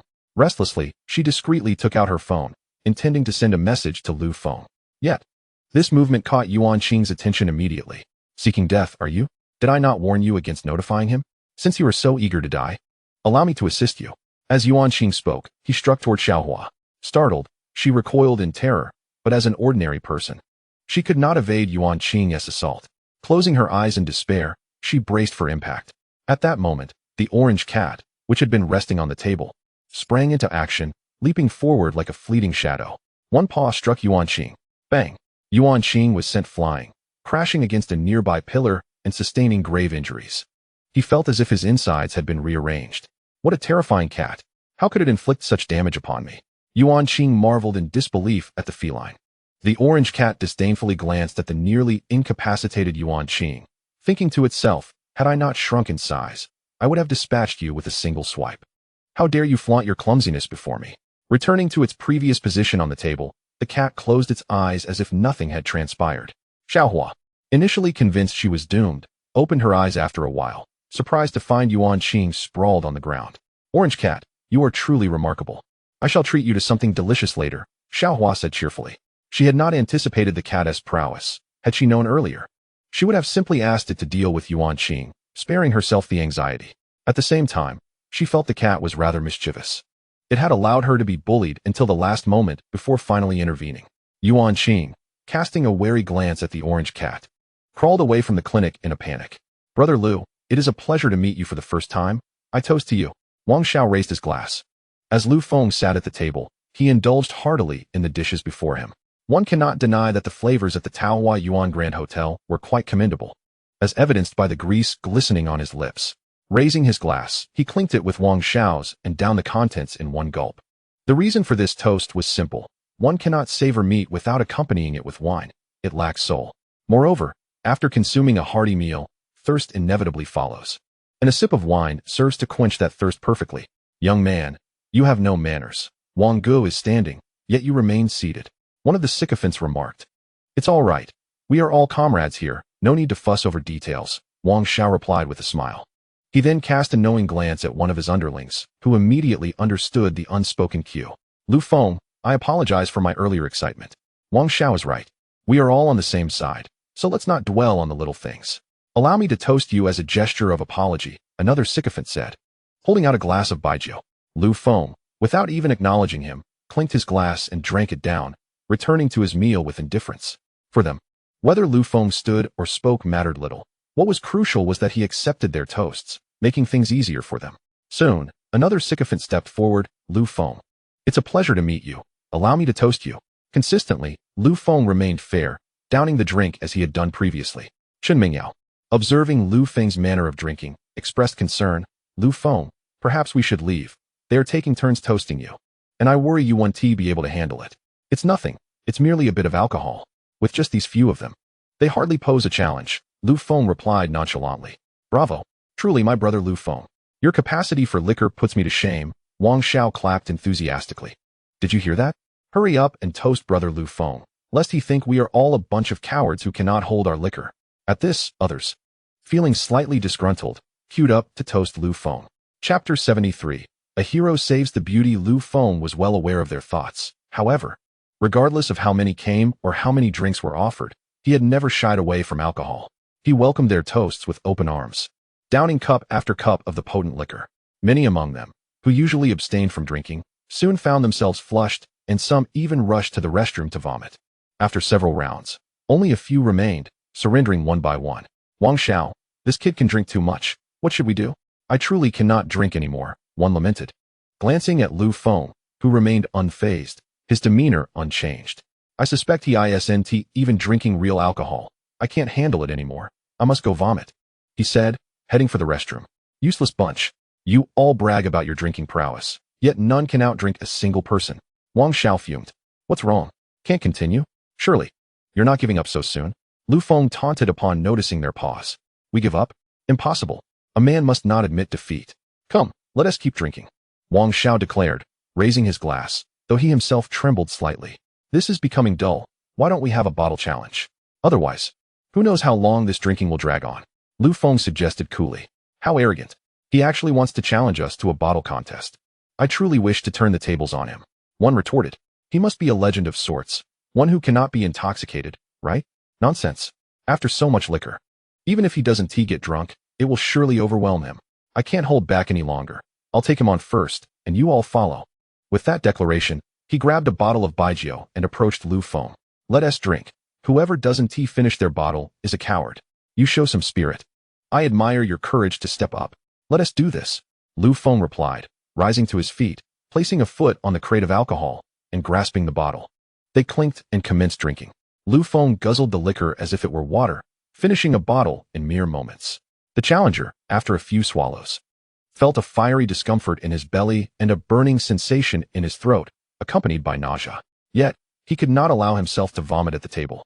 He forced the contents he had just consumed back down, only to repeat the process. Eventually, he turned pale and collapsed. Then came the third Wang Xiao. It's down to you now. I trust you one back down, given your stature? How could I possibly concede? We've barely begun. However, I cannot drink any more today. There's still the second half to consider. We can resume drinking then. How does that sound? Oh, that is acceptable. Since there's still the second half, what are we waiting for? Head upstairs to the Hongtao private room. You all go ahead. I'll settle the bill and join you shortly. The Taohua Yuan Grand Hotel is a multifaceted establishment, encompassing lodging, dining, and a club. Above the hotel lies the Taohua Yuan Club, with the Hongtao room being the most luxurious. Lu Feng, without pretense, led Chun Mingyao and the others toward the Hongtao room. As soon as they exited the banquet hall, a glint of malice flashed in Wang Xiao's eyes. Initially, he had planned to intoxicate Lu Feng to create an accident. But clearly, that scheme had failed. Wang Xiao, this kid can really drink. What's our next move? One of his lackeys inquired. Useless fools. With so many of you unable to outdrink one person, now that he has gone upstairs, it's time for Wolf Brother to step in. We need to create an accident to incapacitate that kid, then I'll swoop in to be the hero and save the beauty. Let us see how he escapes my grasp this time. Wang Xiao, brilliant. Congratulations in advance on securing your sister-in-law. Just wait. I've already contacted Wolf Brother. We'll head up shortly, Wang Xiao responded with confidence. Meanwhile, Lu Feng and his companions settled into the private room. With the DJ already in place and the pulsating music filling the air, suddenly, the music came to an abrupt halt, and a group of burly men in black t-shirts burst in, dragging a woman with them and tossing her into the room. This woman was none other than Chun Mingyao's friend, Wan Wan, her hair disheveled and a vivid slap mark adorning her cheek. Is this one of yours? She struck my brother. Let us discuss how to resolve this. One of the men sneered. Wan Wan, what happened? Are you okay? Chun Mingyao rushed to support her friend. Oh, this girl is quite charming. If she spends the night with my brothers, we can let this matter slide. Otherwise, no one leaves this room. Wolf brother leered, reaching out to caress Chun Mingyao's chin. You'd best remove your filthy hands. Otherwise, I cannot guarantee they will remain attached. Lu Feng interjected coldly. Huh, a brave one. Are we? This is the territory of our Tianhai gang. Here, we make the rules. What do you think you can do about it? Wolf brother said, advancing to seize Chun Mingyao. With a swift motion, a sharp sound cut through the air, and in the blink of an eye, Wolf brother clutched his hand. Blood oozing from a clear puncture wound in the center of his palm. You seek death, he roared. Attack. Beat him to a pulp. Lu Feng stepped forward, pulling Chun Mingyao into his embrace, gazing coldly at the dozen or so men closing in.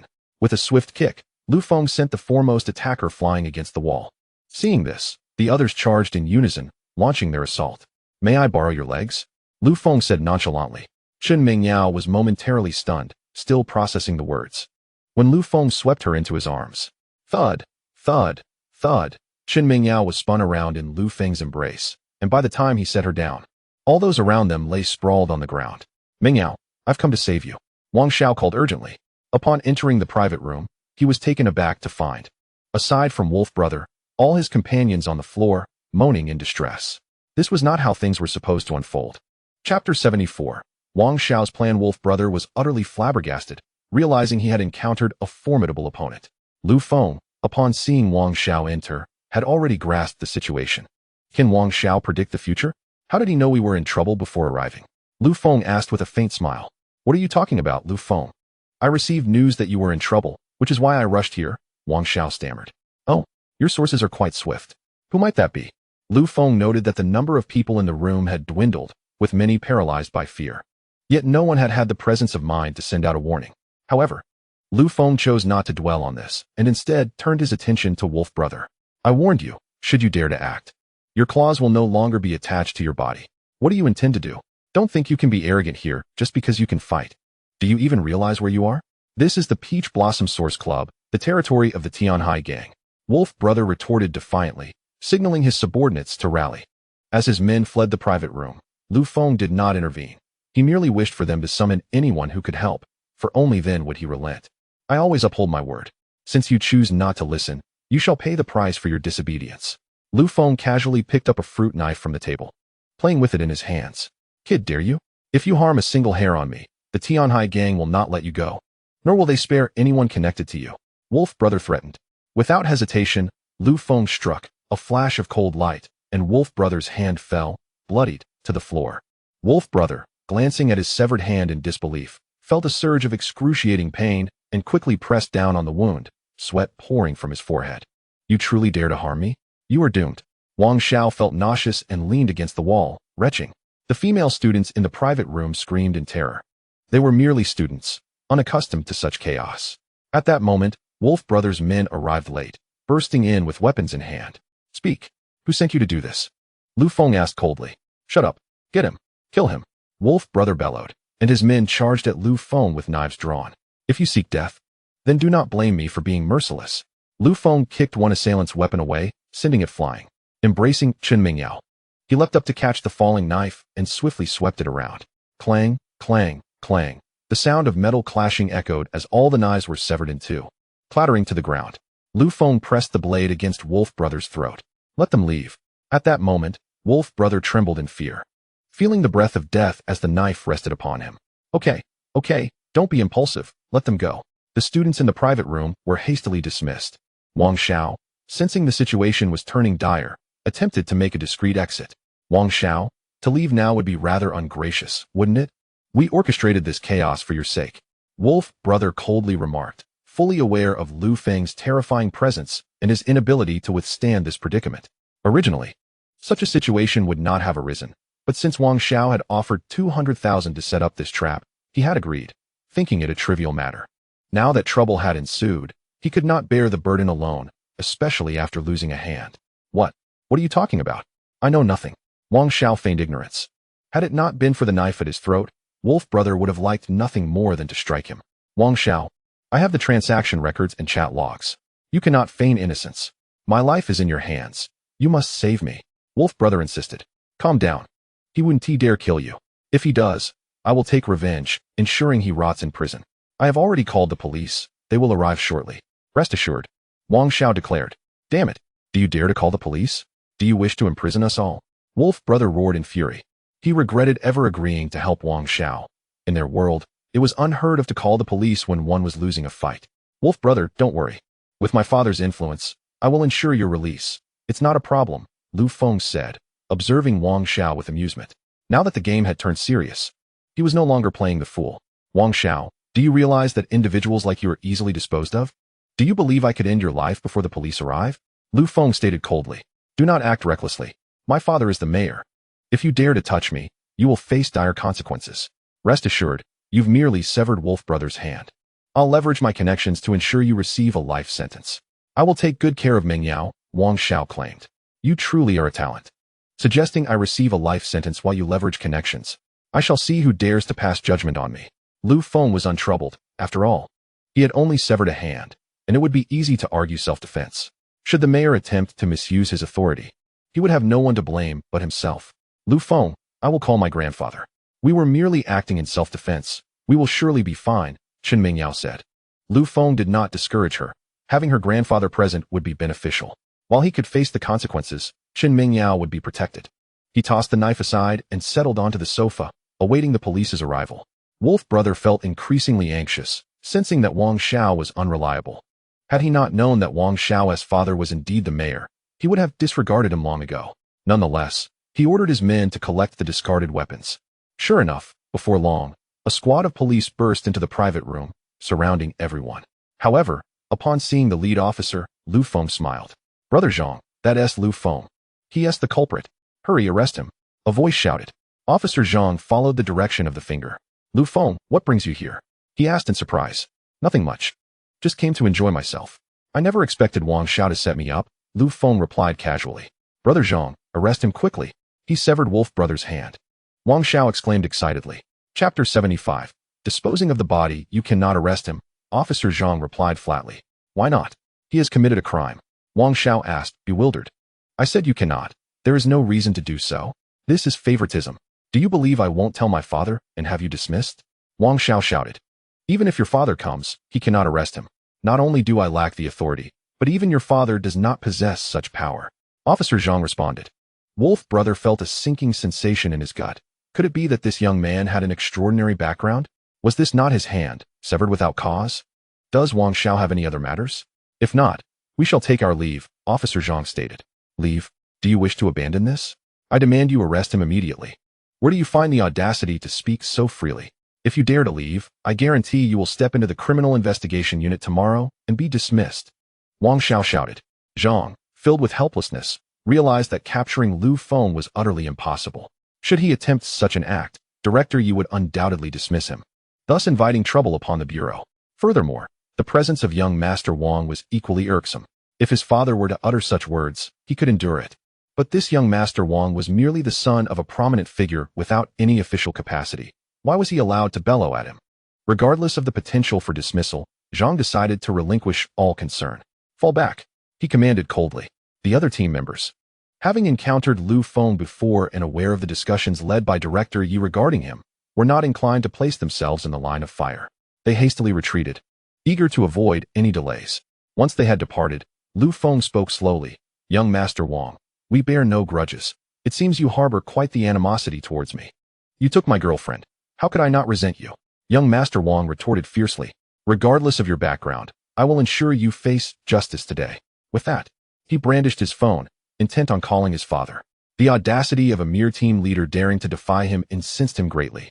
If you wish to spare your father from disgrace, you should set your phone down now. I offer you a way out. Eliminate Wolf Brother, and I shall let you go. What say you? Lu Feng proposed. Young Master Wang, you cannot proceed with this. I am a member of the Tianhai gang. Should you harm me, your father must consider whether he can bear the consequences. Wolf brother interjected ominously. Young Master Wang's eyes flickered with cold malice. But he quickly regained his composure. Lu Feng, resorting to such pitiful tactics? Wolf brother and I are allies. Why would we turn against one another? A mere phone call to my father would resolve this perfectly, young Master Wang sneered. Lu Feng ignored his taunts and turned his gaze to Wolf brother. Wolf brother, do not accuse me of unfairness. Should you eliminate young Master Wang, I would be inclined to spare you. The decision rests solely with you. Upon hearing this, both young Master Wang and Wolf brother exchanged wary glances. Wolf brother began to ponder the implications. Offending Lu Feng could lead to immediate death, while killing young Master Wang might also spell his end. He was weighing the pros and cons when young Master Wang, sensing an opportunity, swiftly drew a dagger from his waist and lunged at the distracted Wolf brother. Despite having only one hand, Wolf brother was no novice in the criminal underworld. He was vigilant and anticipated young Master Wang's move. Before the dagger could reach him, he seized young Master Wang's wrist. Young Master Wang struggled fiercely, attempting to drive the blade deeper, but Wolf brother held him firmly, rendering the effort futile. Wolf brother retaliated with a swift kick to young Master Wang's abdomen, causing the latter to collapse and drop the dagger. Seizing the weapon, Wolf brother thrust it towards young Master Wang's throat, blood gushing forth. When young Master Wang remained alive, Wolf brother mercilessly stabbed him multiple times, the room quickly becoming drenched in crimson. Bravo! Lu Feng applauded, rising to his feet. Impressive work. The footage I captured rivals that of a cinematic masterpiece. Long before the altercation began, Lu Feng had been recording with Chun Mingyao's phone. Wolf brother's expression turned to one of dread. Such evidence in someone else's possession could spell disaster for him. What are you doing? You cannot go back on your word.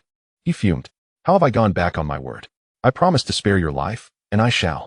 As for the video, whether it is released depends on my whims, Lu Feng replied nonchalantly. What do you want? What will it take for you to delete the video? Wolf brother demanded, desperation creeping into his voice. Whether I delete it or not depends on my mood. Perhaps I will if I feel generous. 1 million. No. I will give you 5 million to delete the video. Do I seem like someone in need of money? Wolf brother thought, observing Lu Feng's attire, which suggested otherwise. 10 million. That is all I have, he exclaimed, willing to go all in, knowing that the presence of the video was akin to a ticking time bomb over his head. Save your breath. I intend to keep this video for my enjoyment. It is late. I must return home to rest. Lu Feng yawned, taking Chun Mingyao's hand as they departed. Wolf brother's subordinates attempted to intervene, but he restrained them. He had no time to deal with the video issue. His priority was to clean up the scene without leaving a trace. As Lu Feng and Chun Mingyao exited, they encountered the elder Chun, exchanged pleasantries, and then Chun Mingyao was taken home by her grandfather, while Lu Feng made his way to the clinic. Wolf brother found someone resembling young Master Wang, dressed in identical clothing, and exited the establishment while donning a hat and sunglasses. He then drove young Master Wang's vehicle, speeding along the coastal road at 200 kilometers per hour. Upon reaching a turn devoid of surveillance cameras, he drove the car straight into the sea. The individual had already jumped out before the vehicle plunged, and subsequently, young Master Wang's body was discarded into the ocean at the scene of the incident. Chapter 76. Kill or be killed. After handling everything, Wolf brother remained anxious, unsure whether Lu Feng would release the video. He reported the incident to his superior, recounting the entire affair. Huge, what should we do about this? He inquired. Are you referring to a young man named Lu Feng? Huge asked. Yes, that is what everyone calls him. He is quite young.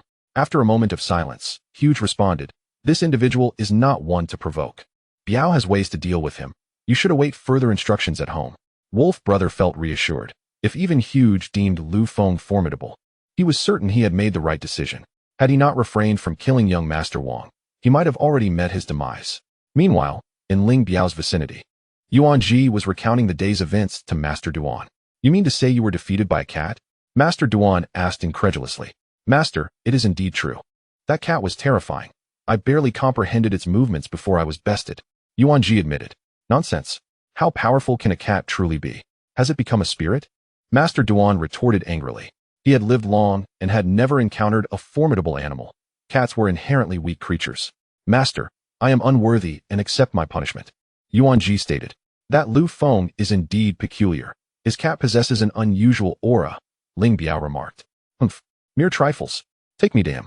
I shall show you how to subdue him. Observe closely and learn. Do not embarrass me on this outing.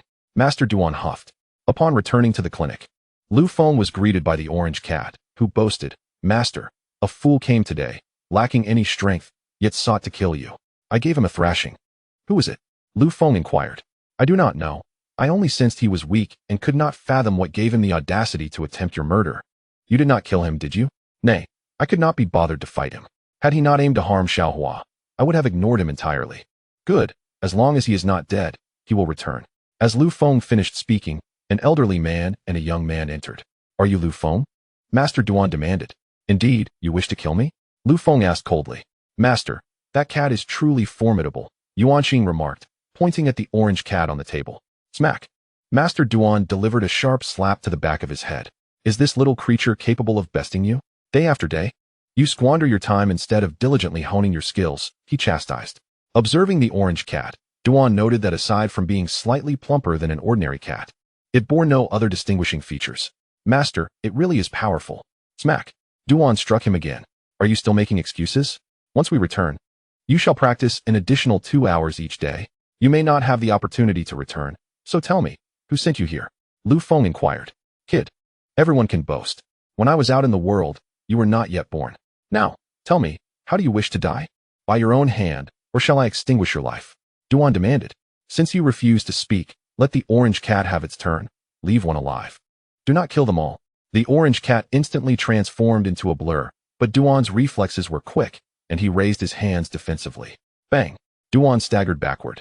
After retreating a few steps, he halted, and the orange cat landed gracefully beside him. Duan's heart sank. This cat was indeed powerful, having caught him off guard. He began to understand Yuanqing's apprehension. Yuanqing watched as even his master was forced to retreat, feeling both exhilarated and anxious. Exhilarated because he could finally prove he was not lying. Anxious because he feared his master might not be able to defeat this cat. If that were the case, they would be in serious trouble. "Master, this old fellow is quite strong. If I do not revert to my true form, it will be difficult to handle," the orange cat reported. "Quickly subdue it." With Lu Feng's command, the orange cat's body began to grow, transforming from a mere 20 centimeters to a towering height. "Wow! Orange cat, you can transform too. How impressive!" Xiaohua exclaimed excitedly from the side. Duan and Yuanqing stared in astonishment at the now colossal orange cat. "Master, is it a Ultraman? Can it really transform?" Yuanqing asked in disbelief. Duan shook his head. "Have you ever seen a cat this large? This is clearly a tiger. A spirit tiger. Master, tigers cannot grow this big. Should we make a run for it?" "I feel something is off," Yuanqing said, trembling. He noticed that the orange cat was already intimidating without needing to fight. Roar! The orange cat let out a ferocious growl, baring its massive jaws in a terrifying expression. Its aura radiated outward, causing even Duan to tremble. The cat lunged at Duan, aiming to knock him down with its paws. Duan reacted swiftly, pulling Yuanqing in front of him. Bang! Yuanqing was sent flying, his chest collapsing inward, and he perished instantly. Seizing the opportunity, Duan fled, escaping the clinic in the blink of an eye. Before he could celebrate his escape, he felt a chill behind him. Turning, he saw a glint of silver as a needle pierced him, rendering him immobile. The orange cat pounced, snatching him and tossing him back into the clinic. "Now, shall we speak? Who sent you to kill me?" Lu Feng asked coldly. Duan remained silent, adopting a resigned demeanor. "You think your silence will save you? Are you not afraid of death? Since I have fallen into your hands, I can only blame my misfortune. Relying on a mere cat and a sneak attack does not make you a hero. In any case, I am doomed. What difference does it make whether I speak or not? Do you believe that your threats can intimidate me? I would not stoop to fighting you myself. You may wish to die quickly, but if you do not speak, I have my own methods to make you talk. You have 3 minutes to contemplate your fate," Lu Feng said indifferently. Chapter 77. No body seen alive. No corpse found dead during the 3 minutes. Duan had no intention of speaking. For someone with his internal strength, typical punishments felt no more than a tickle. Instead, he focused intently on breaking through his acupuncture points. If he could move, he might find a chance to escape. Time passed. Well, 3 minutes have elapsed. What is your decision? Speak or remain silent. Humph. Duan scoffed and fell silent again. Very well. I hope you can maintain that bravado. I have seen many resolute individuals, but none have withstood my torment. To this day, no one has managed to endure. Let us start with something simple to gauge your mental fortitude. As he spoke, Lu Feng gestured, causing water from a nearby bucket to drench Duan's head. Lu Feng controlled the water, letting it drip slowly. Initially, Duan dismissed it, thinking, what are a few drops of water? Do you think you can penetrate my brain with mere droplets? However, he soon realized the droplets varied in intensity, sometimes scorching hot, other times icy cold. Gradually, he began to feel uneasy, his nerves taut with anticipation. He was uncertain when the next drop might scald him or chill him to the bone. And his mind began to unravel. You think you can intimidate me with such trivial tricks? Can you kill me with this? Duan shouted defiantly. Very well. I shall give you something more to your liking, Lu Feng replied with a faint smile. Lu Feng procured a discarded rubber tire, filled it with gasoline, and placed it around Duan's body before igniting it. What are you doing? Is this what a human would do? Lu Feng ignored him, allowing the rubber tire to burn steadily. The melting tire fused with Duan's flesh, yet the flames would not extinguish, continuing to blaze. The intense pain forced Duan to scream. Under normal circumstances, a regular person would have succumbed to the flames long ago, but as an adept of internal strength, Duan endured, having protected his vital points. After half an hour, he felt excruciating pain but remained alive. You can kill me if you dare, Duan shouted. You wish to die? It is not so simple. I do not intend to let you die just yet. Rest assured, even if you perish, I can retrieve you from the realm of the dead. Lu Feng replied coolly. After an hour of burning, Lu Feng prepared his next instrument of torture. He extinguished the flames, revealing Duan's charred flesh. Lu Feng sprinkled cumin and salt over his wounds, the aroma causing the orange cat, lying on the table, to salivate. The salt intensified Duan's agony. Lu Feng bound Duan to a massive wheel lined with blades, all aimed toward him. What do you intend to do? Duan asked in terror. Lu Feng casually spun the wheel, causing the blades to slice into Duan's flesh. From his feet to his calves, thighs, chest, and face. Every part was subjected to the blades, yet Lu Feng ensured that all vital areas were protected, prolonging Duan's suffering. His flesh was sliced away piece by piece. Even his intestines spilled forth, ground to bits by the blade. Devil, you devil, stop. I'll tell you. Master Duan despaired. At that moment, he finally comprehended the essence of despair, the notion of wishing for death, yet being unable to attain it. Lu Feng, however, paid no heed to his words and showed no intention of halting. Yes, it was Ling Biao who sent me. He seeks revenge for his son and has allied with our Tianhai gang, with the condition that we assist in eliminating you. Master Duan stated bluntly. Who is the leader of the Tianhai gang? I do not know. I am merely a member of the Zhanghai branch and am unaware of the overarching matters. Humph. Still not speaking the truth. Let us continue then, and we shall see how long you can endure. I truly do not know. All I know is that Brother Shan manages us, and he sent me to assist Ling Biao. I am oblivious to anything else. I do not even know who the leader of Zhanghai province is. We have always communicated through a single channel. Lu Feng frowned. It was expected that Ling Biao wanted him dead. Ling Biao intended to leave him for Chu Feng to practice on, as he still held some value. For now, Lu Feng had no plans to kill him. He was merely an insignificant ant, not worthy of fear. Lu Feng aimed to uncover the mastermind behind the Tianhai gang, while also seeking information on Ouyang Jing's father. Yet, he did not anticipate that the members of the Tianhai gang were so well concealed. How do you usually contact Brother Shan? Lu Feng inquired. We cannot usually reach him. Even when we do manage to contact him, he rarely shows up. He tends to contact us more often. Individuals like Master Duan merely enjoyed the benefits of the Tianhai gang, receiving hefty salaries each month, while they were expected to work whenever the gang required their services. I have said all I needed to. Please, just kill me quickly, Master Duan pleaded. Very well, I shall grant your wish. Do not thank me too much. After all, I am a good person who enjoys helping others. Lu Feng unleashed spiritual flames upon Master Duan, this time not shielding his vital points. In the blink of an eye, Master Duan was reduced to ashes by Lu Feng's flames. As a gust of wind blew, not a trace remained. No matter who came to investigate, nothing could be uncovered. No living soul, no corpse. Chapter 78. Using a knife to kill Ling Biao stood by the window, waiting all night without the return of Master Duan and his companion. He attempted to call, but Master Duan's phone remained off. A sense of foreboding began to creep over him, a premonition that something had befallen Master Duan and Yuan Qing. Biao Gu. I just dispatched a few brothers to check on the Shiyuan clinic. It is operating normally, so Master Duan and his companion may be in grave danger. What should we do? Is there anything unusual with Lu Feng? Do you think he knows we are targeting him? Ling Biao asked anxiously. I don't believe Lu Feng is aware. Given his strength, if he knew, he would have come here to eliminate us. But he seems unperturbed. So I suspect he is still in the dark, Huzi analyzed. Ling Biao sighed in relief. The deaths of Master Duan and his companion did not greatly concern him.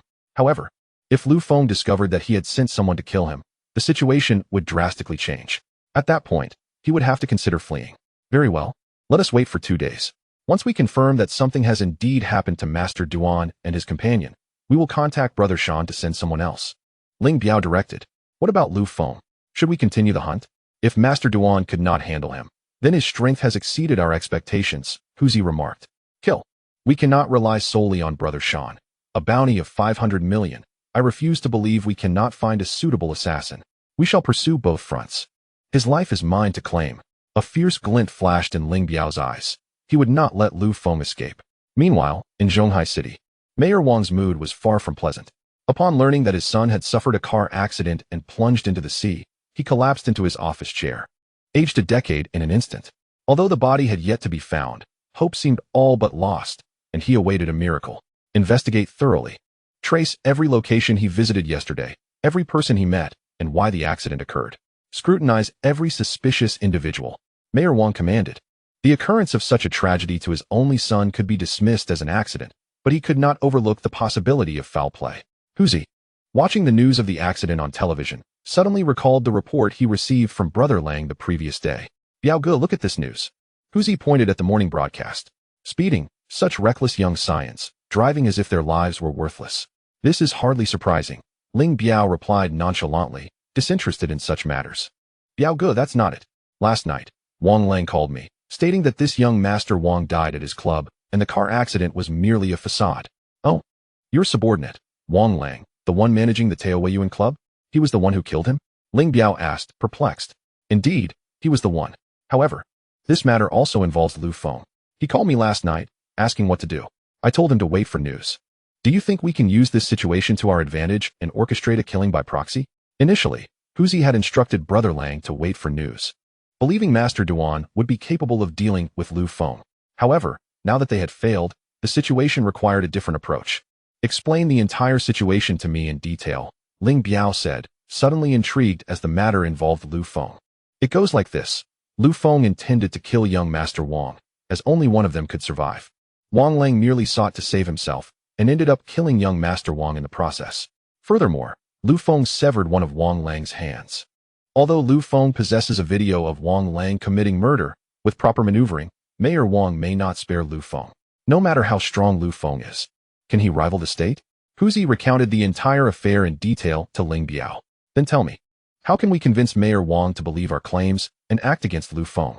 What are your thoughts? Ling Biao inquired. Biao Ge, I believe we may need to sacrifice Wang Lang. The police have no leads at present. We should have Wang Lang turn himself in and find the classmates who were with them yesterday. We can pay them to testify, recounting the conflict between Lu Feng and young Master Wang, thereby increasing credibility.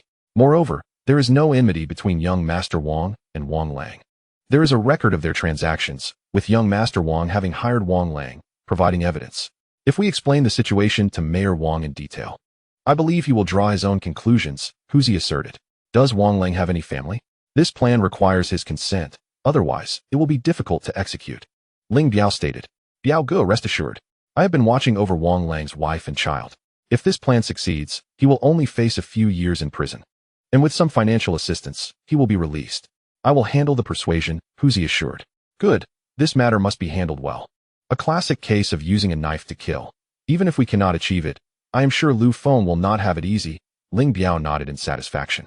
He was quite pleased with Huzi's idea. At this moment, Wang Lang was reclining and watching the news.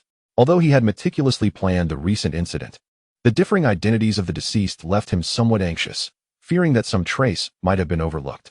He was checking the news to gauge the current situation, and upon seeing the reward of 30,000 yuan for clues, he momentarily breathed a sigh of relief.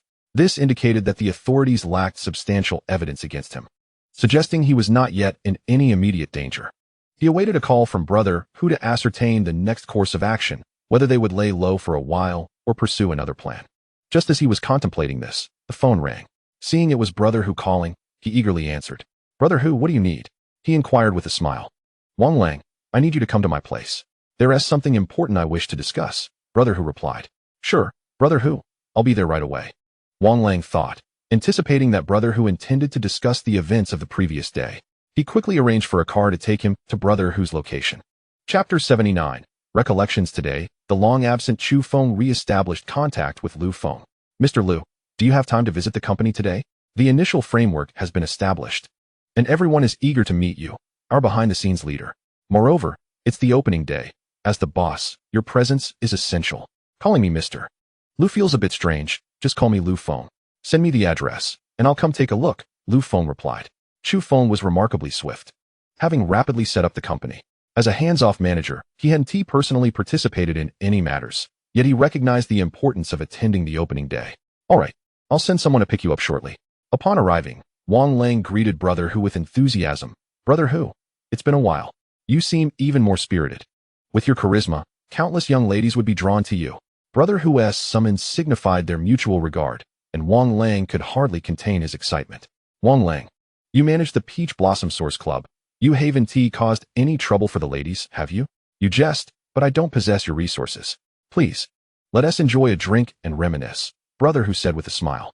Brother Hu, is this lavish spread just for the two of us? Wang Lang asked, taken aback. Of course, how could we reminisce with outsiders? I've always considered you like a brother. It's been too long since we last shared a drink. Surely, I can treat you this once.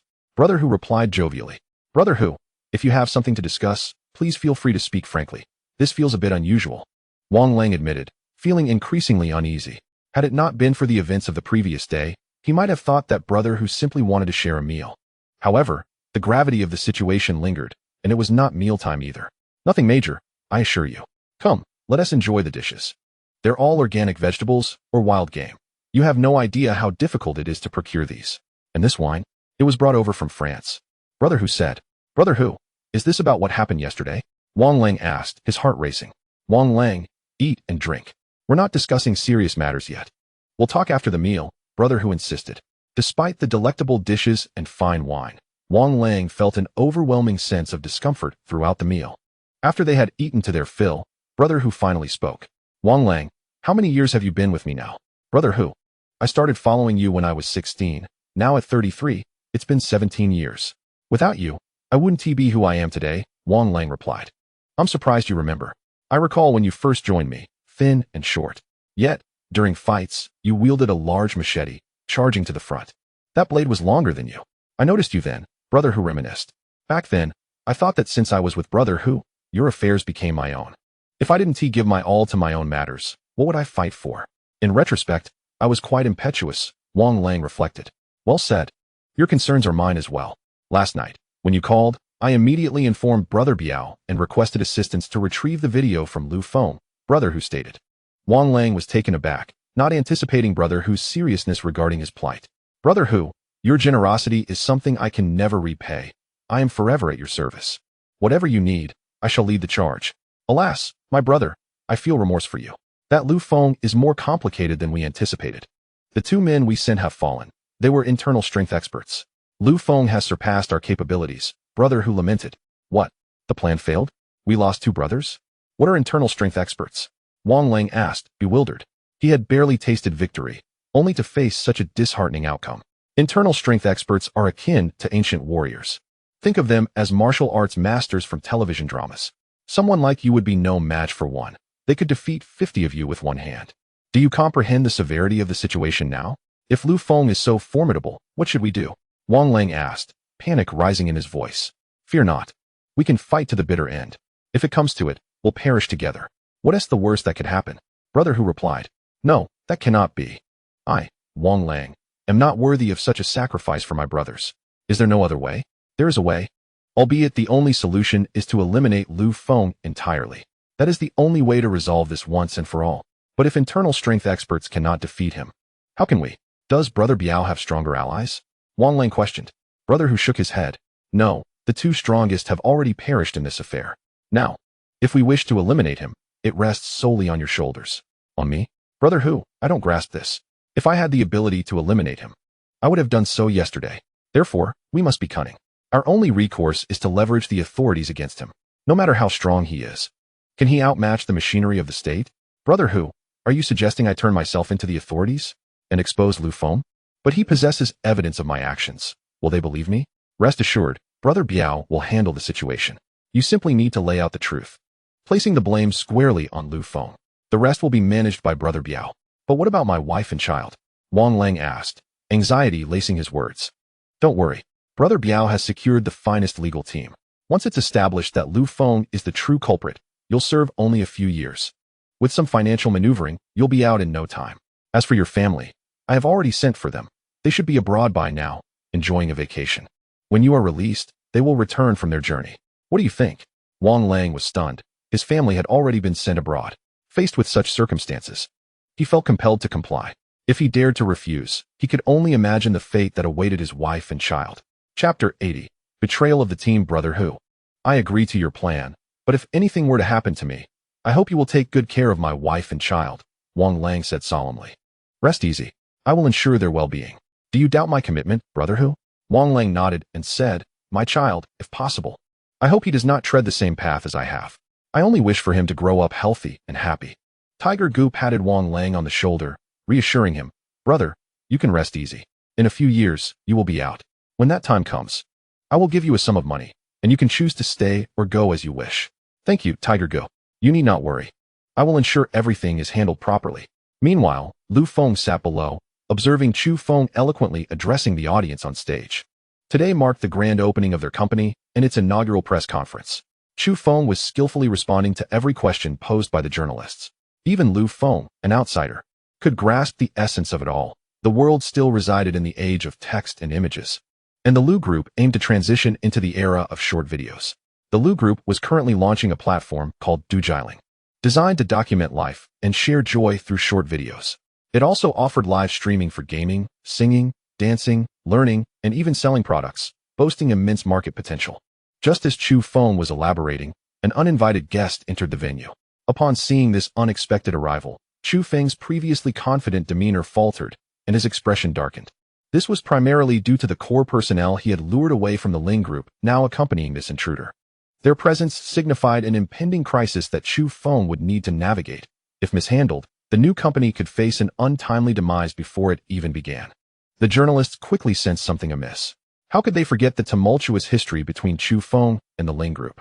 Among the media present, few were unaware of their enmity. Now, with Ling Yun, the president of the Ling Group, storming into the conference, everyone anticipated a sensational story unfolding. Why has President Ling arrived? What could he possibly want? I don't know, but it surely spells big news. What's there to fear? If you want to know, just go up and interview him. One journalist promptly left his seat, microphone in hand, striding towards Ling Yun. President Ling, may I have a moment to interview you? Ling Yun paused, a faint smile gracing his lips. Of course. Feel free to ask your questions. I assure you I will be candid. Today marks the opening of the Lu Group. Were you invited? As I understand, there is considerable animosity between your two companies. Does your presence signify a thawing of relations? Other journalists, noticing Ling Yun's willingness to engage, flocked towards him. He cast a meaningful glance at Chu Feng on stage and remarked, the Ling Group will never reconcile with Chu Feng. It has not happened in the past, nor will it in the present or future. What, then, brings you here today? Can you share with us? There is nothing to hide. I am here to inquire how President Chu has fallen to the level of running a shell company. What you just mentioned is a major project currently underway at the Ling Group. To think you have no team and yet wish to pry into our project is rather presumptuous, don't you think? Chu Feng was taken aback. When did his project become a significant undertaking for the Ling Group? Ling Yun, what do you mean? When did this project become yours? It is evident you lack a research team. Do you think President Chu is so formidable that he could single-handedly develop such a project?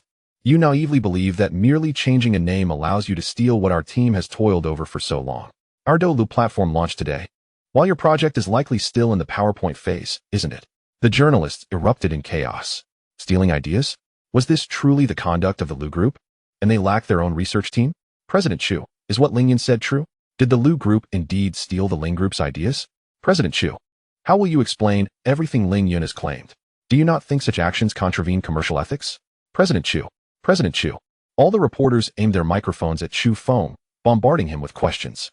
Chu Feng remained silent, turning his gaze towards the individuals behind Ling Yun. Wang Xian, what is going on?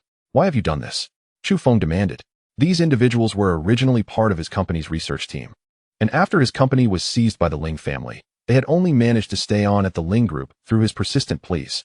Upon returning to entrepreneurship, he had promptly notified them to rejoin him, offering a salary of 30,000 per month, significantly higher than the 10,000 they received at the Ling Group, which was already considered decent in this third-tier city.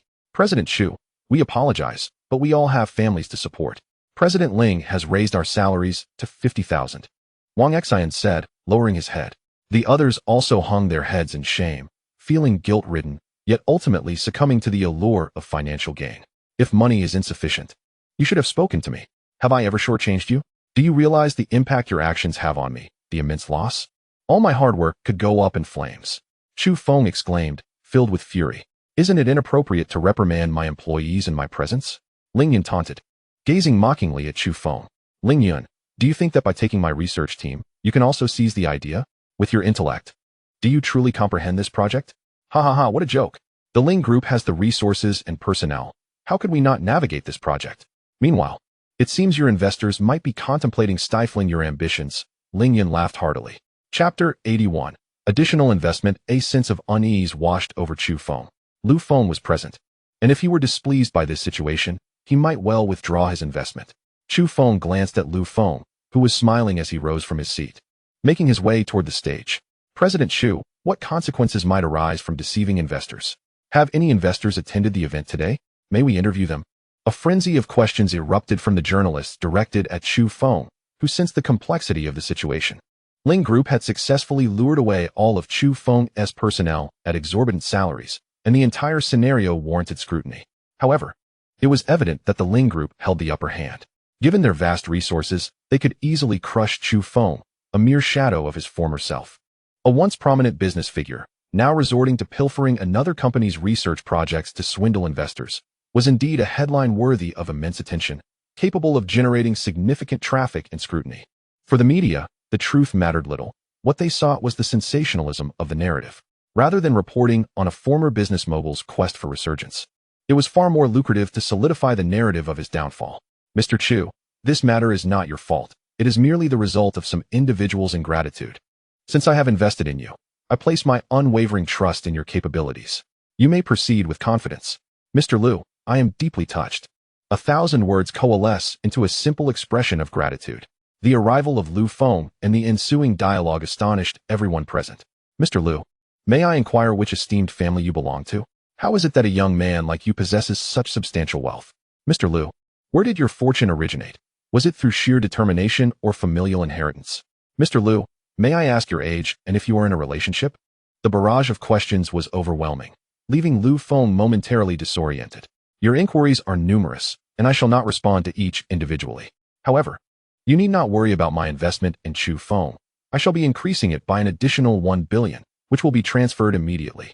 Subsequently, Lu Feng produced a card and handed it to the waiting Chu Feng. Mr. Chu, kindly check the balance in the back office and show them. The password consists of 6 sixes. Although Chu Feng was accustomed to high-stakes situations, he had never encountered a scenario where 10 billion was so casually pledged.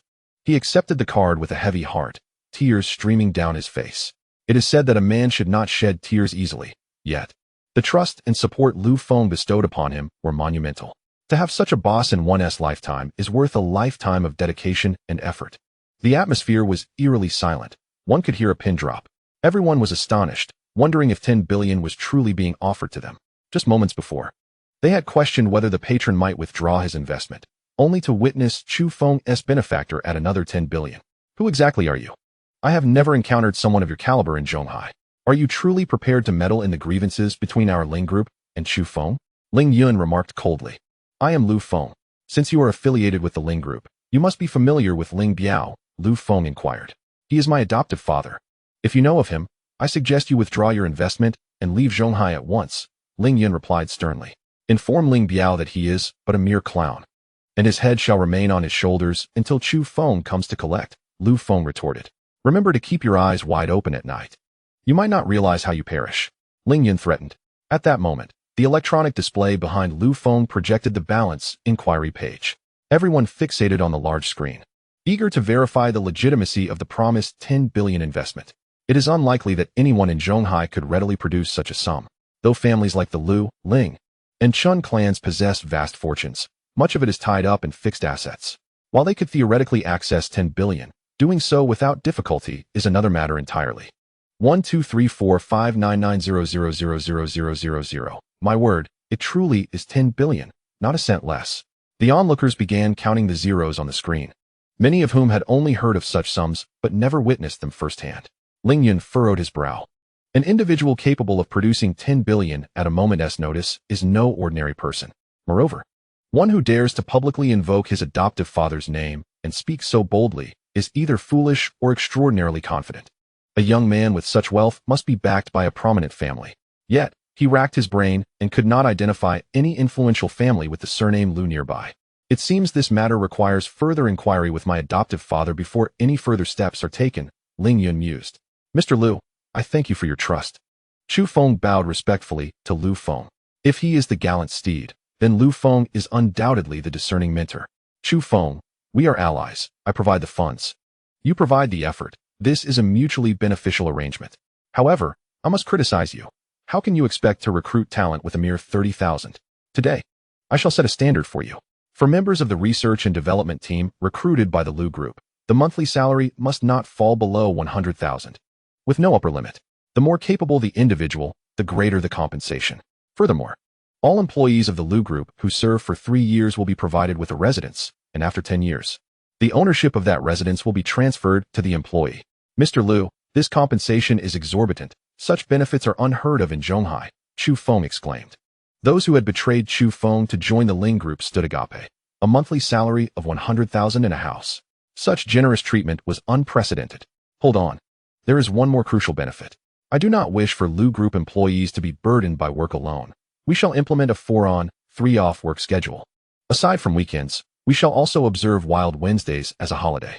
If staffing is needed, adjustments can be made. In any case, everyone must rest for 3 days a week, and you shall oversee the arrangements. Mr. Liu, such conditions are beyond what even the top domestic firms offer. This will undoubtedly disrupt many, and we may face resistance, Chu Feng cautioned. I am unconcerned about their opinions. The Liu Group will proceed as planned. If such arrangements are feasible abroad, why can't we implement them here? Should anyone object, they may approach me directly, Liu Feng asserted resolutely. While Liu Feng may not be well-versed in business, he possesses a profound understanding of human nature. Zhonghai is a small locale. To attract talent to serve the Liu Group and ensure they remain content, one must treat them as human beings. If the compensation is adequate and employees are not oppressed, why would they wish to leave? Moreover, if they do decide to depart, where else can they find such generous terms? Though Chu Feng recognized the potential for numerous challenges ahead, he felt undaunted. Liu Feng, let us proceed as you have outlined. Rules are meant to be broken. Failing to do so will only stifle the Liu Group's growth. I now see the path forward, and I am committed to your vision. Chu Feng declared with renewed vigor. Although he had just endured betrayal, he believed it was merely a ripple in an otherwise promising journey. You are truly out of your mind. If you proceed down this path, there will be no place for you in all of Huaxia. Ling Yun warned coldly. That is of no concern to you, so return home and keep an eye on your own employees, lest they seek employment with me. Chu Feng shot back. Very well. We shall see. Do not celebrate prematurely. With those words, Ling Yun stormed out of the venue in a rage. He realized that remaining any longer would serve no purpose. With Chu Feng's investor acting unpredictably, staying would only lead to humiliation. Ling Yun's departure stirred a sense of eagerness among Wang Xin and the others. They exchanged glances before deciding to send Wang Xin as their representative to approach Chu Feng. Mr. Chu, we have always wanted to work under your guidance. May we return to the Liu Group? Rest assured, we will exert ourselves wholeheartedly. After so many years, our capabilities should be evident to you, Wang Xin stated. Do not suggest they work 4 days on and 3 days off. Even if they were to work 7 days a week, they would still be inclined to join the Liu Group. With their previous salary exceeding 10,000 a month after deducting family expenses, rent, and other costs, there is hardly anything left. They cannot afford to fall ill, indulge in gatherings, or partake in extravagant pleasures. Although Zhonghai is merely a third-tier city, housing prices have soared to over 10,000 per square meter. When considering renovation and other expenses, acquiring a property costs nearly 2 million. Even if they scrimp and save to gather enough for a down payment, the crushing burden of high mortgage payments and interest leaves them gasping for breath, depleting their resources merely to secure a home in this city. Sometimes they ponder whether such a house is truly indispensable. Yet now, the Liu Group offers a minimum monthly salary of 100,000. If they endure for 3 years, they can lead a life of homeownership without the worry of housing. Alongside a salary that is more than they could ever spend, how could they not be tempted? This opportunity shatters the notion of a secure job that they would otherwise fight tooth and nail to obtain. At this moment, they are consumed with regret, wishing they could slap themselves for having left the Liu Group when the chance was within reach. They would not have swallowed their pride and approached Chu Feng again to inquire if they could return to the Lu group.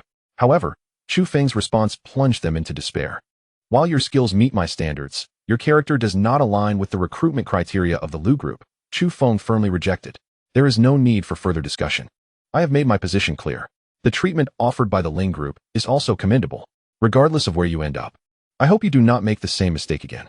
No employer favors employees who are fickle, constantly eyeing other opportunities.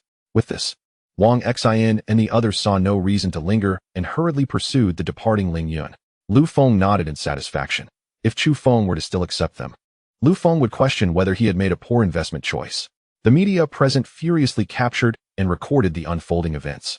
Understanding that this incident would garner widespread attention across Huaxia, not only would the Lu group become a household name, but many would flock to Zhonghai. After a brief exchange with the reporters, Chu Feng hastily concluded the press conference. Almost immediately, the Lu group broke convention by offering high salaries, housing, and a 4-day workweek. Trending on social media.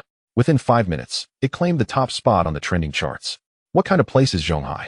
What is the Lu group's background to offer such generous terms? I wish to submit my resume. What is the recruitment email? Suddenly, my current job feels utterly unappealing. Let me clarify. I am not merely seeking a 4-day workweek. I am primarily drawn to the city of Zhonghai. Money is not my main objective. The work at the Lu group aligns perfectly with my skills. In no time, the online discourse was filled with envy and inquiries about the Lu group's job postings and requirements, with many rushing to find the email to submit their resumes.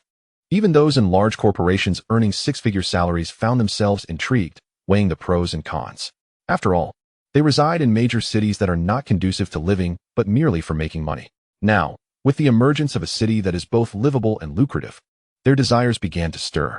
Chu Feng was equally bewildered as a deluge of resumes flooded into his inbox, which he meticulously reviewed one by one. The Lu group was in dire need of a substantial number of elite personnel, and he intended to personally oversee the recruitment process. As the situation escalated, numerous influencers and experts began to voice their opinions, claiming that the Lu group's actions were detrimental to the aspirations of young people. The Lu group's 4-day workweek is unsuitable for our national context. The people of Huaxia have historically thrived on dedication and hard work. Such practices contradict our traditional virtues. The Lu group is undermining market rules, which could lead to a loss of our competitive edge in the labor market. We should not exalt such actions. Instead, we must resist them. Voices of condemnation and calls for resistance emerged, creating a rift in public opinion. Some supported the Lu group, insisting that they would back whatever the Lu group did, affirming that it should not be allowed to fail. I support this initiative for the welfare of workers. Although I may not benefit immediately, the Lu group has broken the mold, and I hope more companies will follow suit. Conversely, opposition was vocal, driven primarily by experts and certain influencers, alongside small business owners who felt threatened. We must resolutely oppose the Lu group. I will not engage with any of their products. If they do not collapse, it will be a collective failure of all present. The survival of the Lu group is intolerable, as it could erase our competitive advantages and lead to economic regression, causing numerous manufacturing enterprises to struggle and fall into a vicious cycle. Soon, many large corporations noticed unrest among their employees, who were eager to resign. Consequently, they banded together to resist the Lu group, with associations stepping in to compel the Lu group to amend its policies, forbidding the implementation of a 4-day workweek and enforcing salary reductions to maintain market stability. When this document landed in Chu Feng's hands, though anticipated, he could hardly believe its swift arrival. Their resolve to oppose the Lu group was formidable. If he did not comply, the Lu group could face irreparable damage, as the market would turn hostile, making it impossible to secure funding, loans, or partnerships. Reluctantly, Chu Feng sought Lu Feng's counsel, knowing he could not make such a significant decision alone. Since the company is in your hands, you have full authority. However, regarding this matter, simply issue a statement telling them to leave. If they have any unresolved issues, they can approach me. After saying this, Lu Feng hung up, leaving Chu Feng to bitterly smile at the audacity of the directive. Leave if you must. Such boldness may indeed be a blessing in disguise. Perhaps by taking a risk, the Lu group will emerge stronger. Chu Feng murmured. Ling Yun sat in her office, exhilarated by the online buzz. Lu group, I shall watch to see how long you can endure. Can a small company like yours withstand the industry's collective resistance? However, the subsequent announcement from the Lu group ignited the internet once more, propelling the Lu group back to the trending charts. The Lu group is indeed formidable. They are unyielding, telling everyone to leave. The defiance of the Lu group suggested impending peril. What is there to fear? Behind them stands countless workers like us. How many days until the Lu group collapses? I wager 3 days. Add a day, and I shall eat my words. To the one above, I have prepared the meal. When shall you come to partake? Chu Feng swiftly took action, turning his ideas into reality overnight. The following day, the 10th version of Dujiling was officially launched, garnering immense support from countless netizens who enthusiastically downloaded and registered. Naturally, Chu Feng was the first to create an account, posting a video that introduced and promoted the Lu group. He promptly initiated a live broadcast, engaging with a vast audience and addressing their myriad inquiries. Simultaneously, the official account of the Lu group went live, fervently conducting recruitment and interviews online, ensuring fairness, transparency, and openness. Numerous netizens experienced the joy and utility of this platform, eagerly registering their accounts to share their daily lives and talents. Amidst the cascade of likes and praises, they gradually lost themselves. Those who cherished singing, yet felt shy about performing in public, began sharing their recorded videos on Dujiling, receiving waves of appreciation and attention. Dance enthusiasts showcased their moves, attracting a plethora of admirers, while culinary aficionados started learning to cook from the videos shared. In just one day, Dujiling's downloads and registrations exceeded a staggering 100 million, receiving unanimous acclaim from a diverse audience, ranging from 3-year-old children to octogenarians. Conversely, Ling Group's Dole, despite its substantial investment in promotions, yielded minimal results, as the trending charts were entirely dominated by the Lu Group, rendering their efforts futile. Chapter 84. Report on Lu Feng. Wangshi's mood had soured in recent days, as his son's body remained unfound. His wife had taken to berating him, accusing the mayor of incompetence for failing to locate their missing son. Unsure if he had met with foul play. "Mayor, there's someone outside seeking you," the secretary said cautiously. "Refuse them entry. I wish to see no one. But he claims to have information about your son and insists you would be interested." Wangshi paused, intrigued by the mention of his son. "What are you waiting for? Bring him in at once," he commanded urgently. The man who entered was Wang Lang. Once he had arranged all necessary matters, he sought out Wangshi. "Mayor, how have you been?" Wang Lang plopped down in a chair, exuding a casual demeanor as if before a mere acquaintance, devoid of any reverence. Wangshi furrowed his brow, sensing a lack of decorum. "Who are you, and what do you want?" he inquired sternly. "Allow me to introduce myself. I am Wang Lang, the general manager of Teo Weiyuan Club. Your son was at my establishment before the incident." "What? You are Wang Lang? My people have been searching for you. Now you come to me. Speak, what do you know?" Wangshi pressed eagerly. "I know the cause of your son's demise and who is responsible. However, I am quite parched and may not divulge much," Wang Lang replied, reclining with a satisfied smirk. "You mean to say my son did not die in an accident, but was murdered?" Wangshi exclaimed, realization dawning upon him. "I knew it. The circumstances surrounding that accident were indeed suspicious." Wang Lang nodded, confirming his suspicion. "Wait. I will fetch you some tea, and you will recount to me every detail of that day. Do you possess any evidence?" "I require the full account. I have come to share the entire sequence of events with you. We cannot allow criminals to roam free, can we?" "Indeed, your awareness is commendable.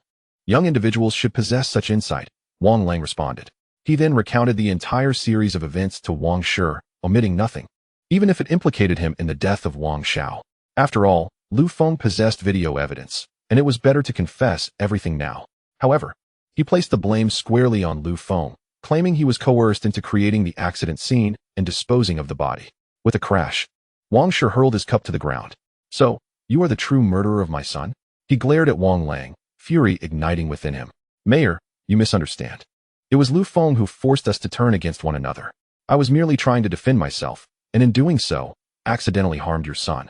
Ultimately, this is all due to Lu Feng. Without him, none of this would have transpired. Look, he even severed my hand." After a moment of contemplation, Wangshi replied, "If your claims are true, then Lu Feng indeed bears the ultimate responsibility for this tragedy. Yet, you too cannot escape culpability. My son met his end at your hands. I have come to you seeking forgiveness, Mayor. I acknowledge my wrongdoing and am willing to accept responsibility. I implore you to spare my life.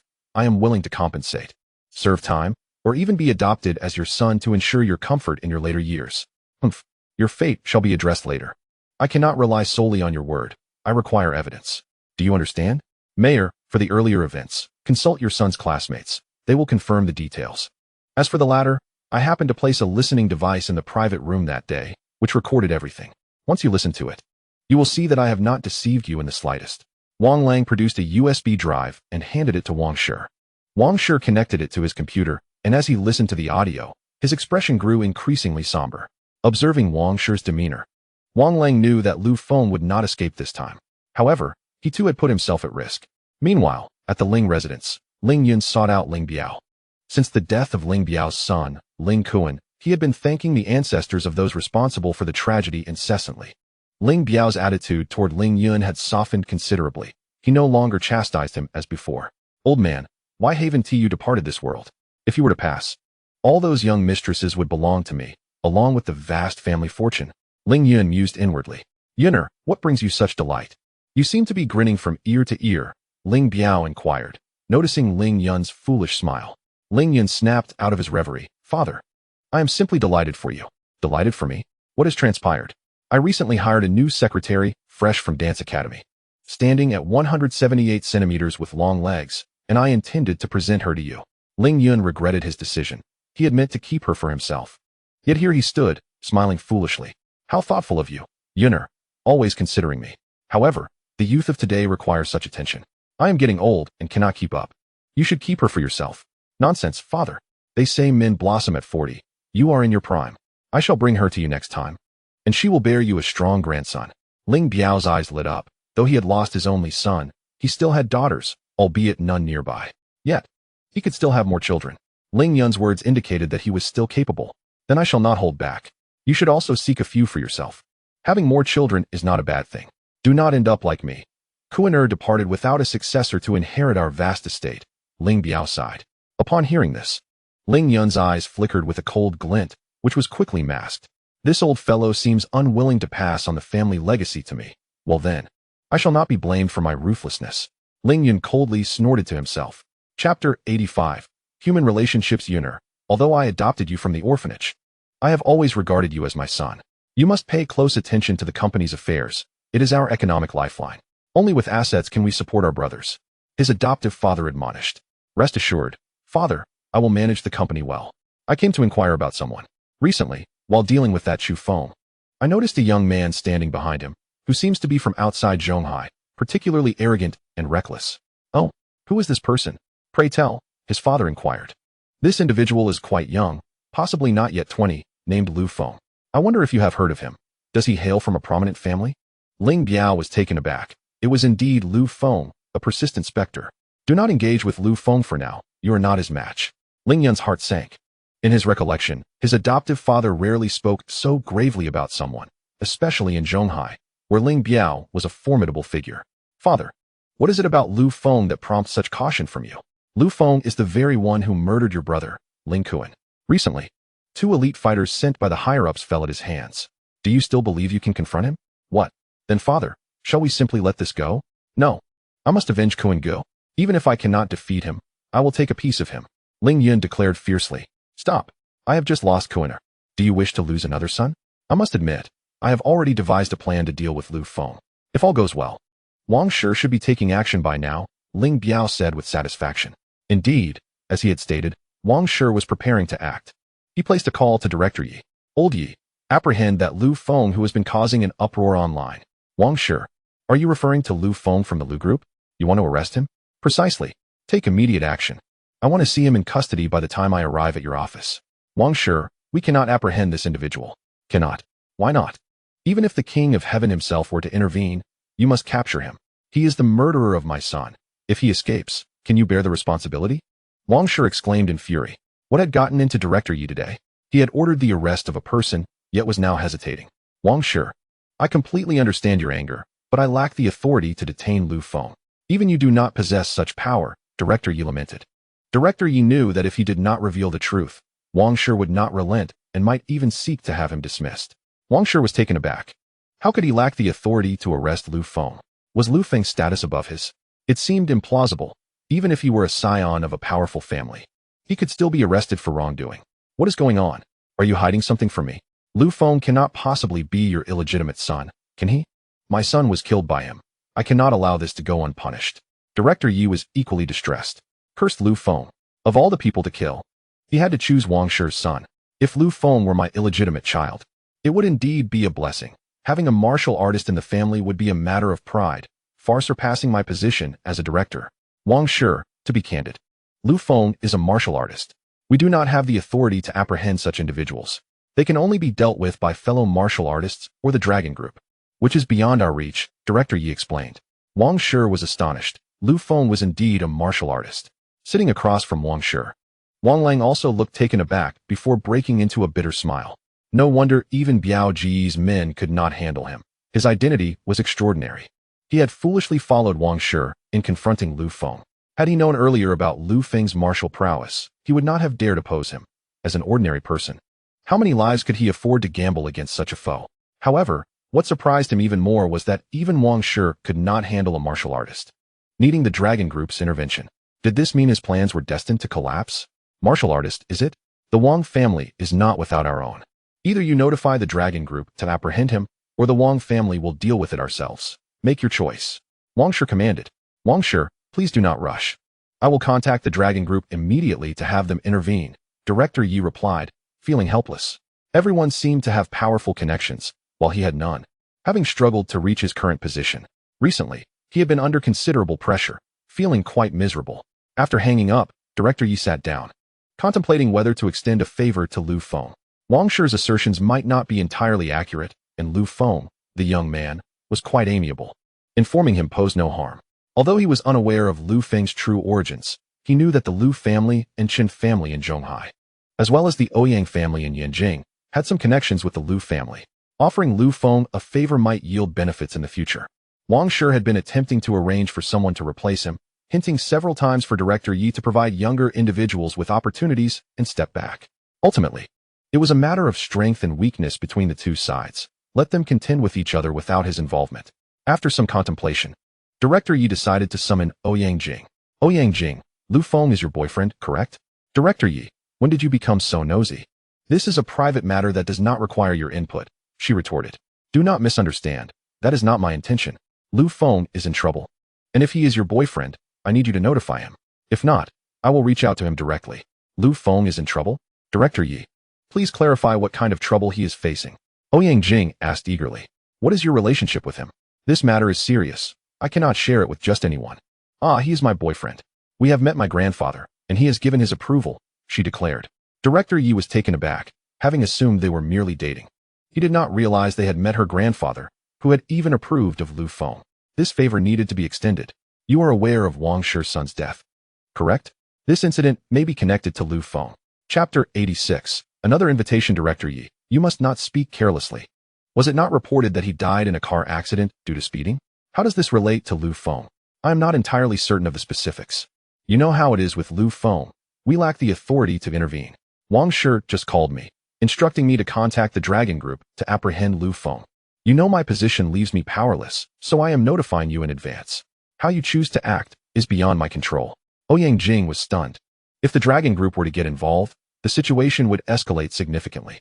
Once the Dragon Group intervened, even if Lu Feng were a martial artist, he would find himself at a disadvantage, as the Dragon Group specialized in dealing with martial artists.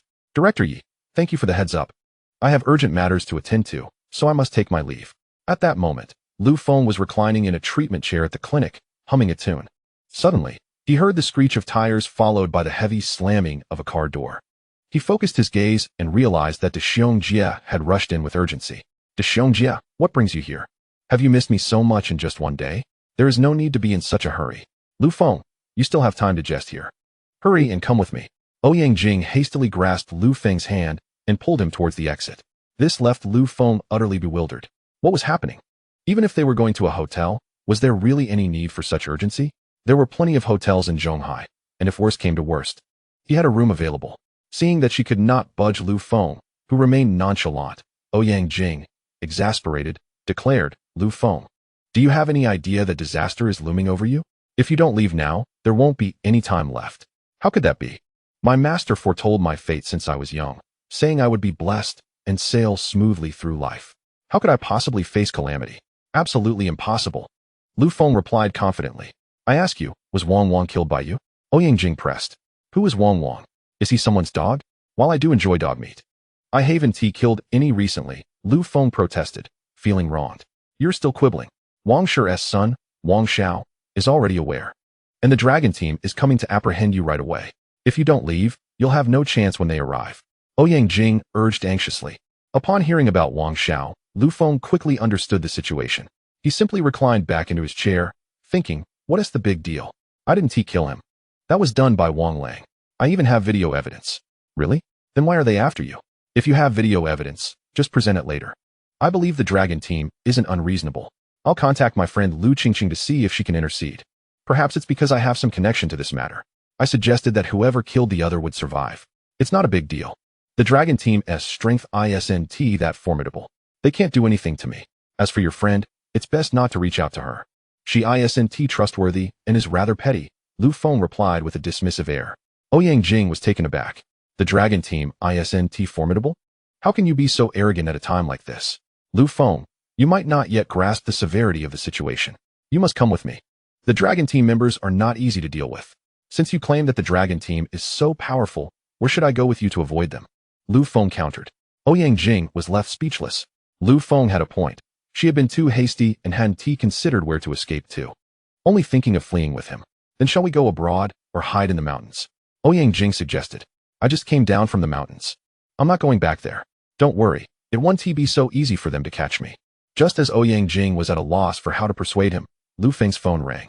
Seeing the unfamiliar number, Lu Feng initially thought it was a scam call, as he often received calls from northern Myanmar asking if he wanted to join them.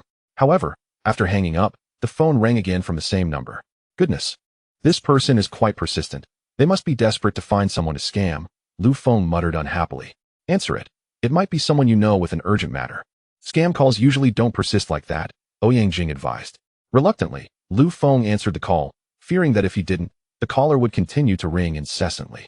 Stop calling me. I have no interest in your kidney business. Lu Feng blurted out as soon as he picked up. The voice on the other end was taken aback.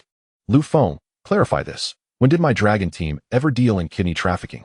Long Jun replied angrily. Lu Feng was momentarily stunned, realizing he had misunderstood. This was not a call about illicit dealings. Long Jun, why are you calling me? We aren't familiar with each other, he said. Ouyang Jing, overhearing, recognized the name, but couldn't place it at the moment. Lu Feng, I've heard you're in trouble. If you join my dragon team, I'll help you resolve this predicament. What do you say? Long Jun boasted. Since the last incident, Long Jun had been keeping an eye on Lu Feng, instructing the dragon team members in Zhonghai to report any news about him immediately. Just recently, members in Zhonghai had informed him that Lu Feng had killed Wang Shi's son, prompting them to take action against him. Ouyang Jing gasped, recalling that the leader of the dragon team was indeed named Long Jun Lu Feng. You must agree to this. Once you join the dragon team, you'll be safe. Ouyang Jing exclaimed excitedly. I'm not in any trouble. Trust me. I'm just fine, Lu Feng replied nonchalantly. Are you sure? Reports about you killing Wang Shi's son have reached me, and the Wang family is formidable. If you don't join the dragon team, I'll have no choice but to send someone to apprehend you, Long Jun warned. Let me tell you, you can come yourself, and you might manage a few moves. But your subordinates? They might end up like that Lu Qingqing of yours. Go ahead and send them. I'm not the one who will end up embarrassed. Lu Feng said with a faint smile. Lu Feng, do you not realize how easily you could infuriate someone? Long Jun fumed on the other end of the line, nearly ready to throw the phone. I'm unaware. If my words could incite such anger, why would I need to cultivate my skills? I could simply speak and have people infuriated, which would be far easier, don't you agree? Indeed, you wouldn't even need to train. Why endure the hardships of cultivation when you possess such a talent for irritation? That's not right. A gentleman speaks, but does not act. I prefer to take action. Lu Feng retorted. That's called a gentleman speaking without acting. Same difference. Don't dwell on the details. In any case, I will never join you. Now, do you have any other matters? If not, I'm hanging up. With that, Lu Feng abruptly ended the call. How dare he hang up on me? When did my dragon team become associated with such things? This is infuriating. Long Jun exclaimed, throwing his phone to the ground. The once pristine device shattered into pieces. Team leader, is that little brat refusing to acknowledge his good fortune again? Let me go to Zhonghai and teach him a lesson, Lu Qingqing said, entering at the sound of the commotion. Are you still not ashamed of what happened last time? Who let you in? Get out. Long Jun scolded. Team leader, that was just an accident. I promise it won't happen again. Leave. If it weren't for you, I wouldn't be in such a frustrating position. Long Jun's mood was foul. He had never been so incensed by anyone. Who wouldn't want to join the dragon team? Yet somehow, Lu Feng was so ungrateful. After Lu Qingqing stormed out, Long Jun stood alone at the window, gazing into the distance. The decade-long agreement was approaching. How would they manage to balance the impending threats? No one knew what this decade-long agreement entailed, nor did they understand what troubled him. As the leader of the dragon team, overseeing the pinnacle of martial prowess in Huaxia, what fear could he possibly harbor? Lu Feng, was that really Long Jun, the leader of the dragon team, who called you? Ouyang Jing asked in astonishment. It should be. He is an eccentric old man who always urges me to join them. Your friend Lu Qingqing is one of his subordinates. After I declined their invitation last time, she sought revenge on me by hanging me from a tree. They're all a bunch of lunatics in the dragon team, Lu Feng replied. Ouyang Jing's eyes widened. It was the first time she had ever heard someone call the dragon team lunatics, and the first time she had met someone who refused their invitation. It was well known that even the prominent families in Yanjing were eager to send their heirs to join the dragon team. Due to the members of the dragon group holding the power of life and death, they possessed the authority to act first and report later. Anyone marked by them is fated to suffer severely, if not perish. Given such a splendid opportunity, how could you refuse? Especially when it comes from the leader of the dragon group. This is something that countless individuals yearn for, yet you dare to decline. Ouyang Jing exclaimed, filled with excitement. What? Do you wish to join the dragon group? If you do, I can assist you. I do wish to join, as that would facilitate my quest to find my father. However, my grandfather has forbidden me from practicing martial arts since childhood, leaving me without the qualifications to even take the dragon group's assessment, Ouyang Jing replied, feeling dejected. Lu Feng nodded, realizing he could indeed aid Ouyang Jing. Yet he was reluctant to reveal his identity as a cultivator at this moment.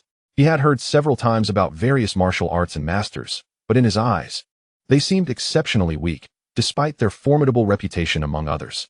Lu Feng understood that their mainstream cultivation system was considerably inferior. If his own cultivation methods were to be exposed, it might invite a multitude of troubles.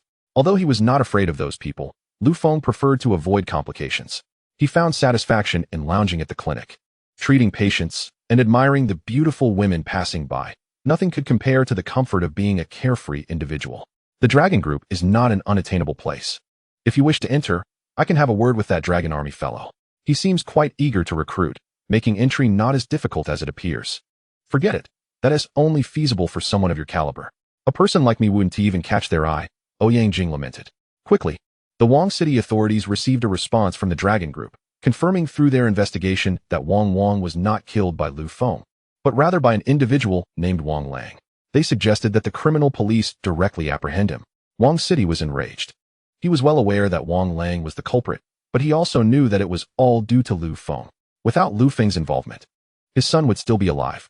He could not comprehend the dragon group's motives for their actions, so he made another call, seeking assistance from his family to communicate with the dragon group.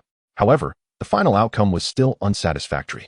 Even his family's elder had intervened, yet they received the same response. Showing no respect for the Wang family. Wang City, is it still impossible to apprehend Lu Feng? Wang City nodded in disappointment. If the dragon group will not capture him, then I must resort to my own methods to deal with him. I can refrain from having you arrested, but I need your assistance. You must work for me. Wang City, how could that be? Please, just arrest me instead. Individuals like you cannot handle him. Someone like me would simply be delivering myself as a meal. If you refuse, I will ensure you are taken in, and the death penalty will be executed without delay. The choice is yours, Wang City declared fiercely, fixing his gaze on Wang Lang. Wang City, are you jesting? I provided you with such vital information, Wang Lang stammered. Do I appear to be joking? My son is dead, murdered by you. Even his body is missing.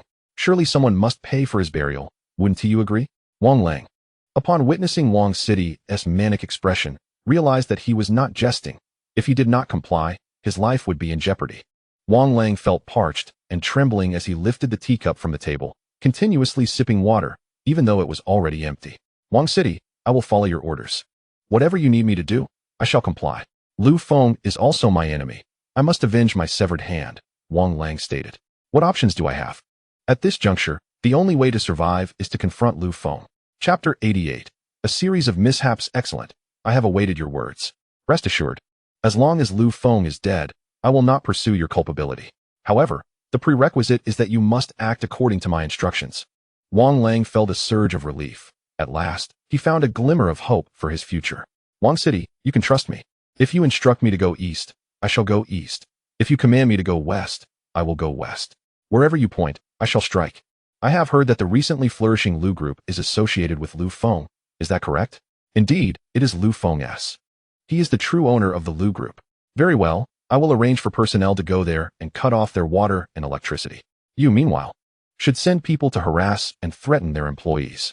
Anyone who dares to work at the Lu Group shall receive a beating, as long as they are not killed. Wang City, even if that happens, Lu Feng will only suffer a financial loss. It won't significantly impact him. I understand that. It would be too easy for him to die. Instead, we must gradually annoy him, illustrating that he is merely a martial artist, not fit to contend with me. And then there's Qin Mingyao, his girlfriend. I believe we can exploit that situation as well. However, she is related to the Chun family in Zhonghai. Might that pose some trouble? Wang Lang inquired cautiously. Nonsense. The Chun family is nothing but a minor annoyance. If they dare to intervene, I will ensure the Chun family vanishes from Zhonghai. Wang City replied coldly. So, Qin Mingyao is indeed Lu Feng's girlfriend. And I know my son had a fondness for her. This woman is so ungrateful. Send someone to capture her for me.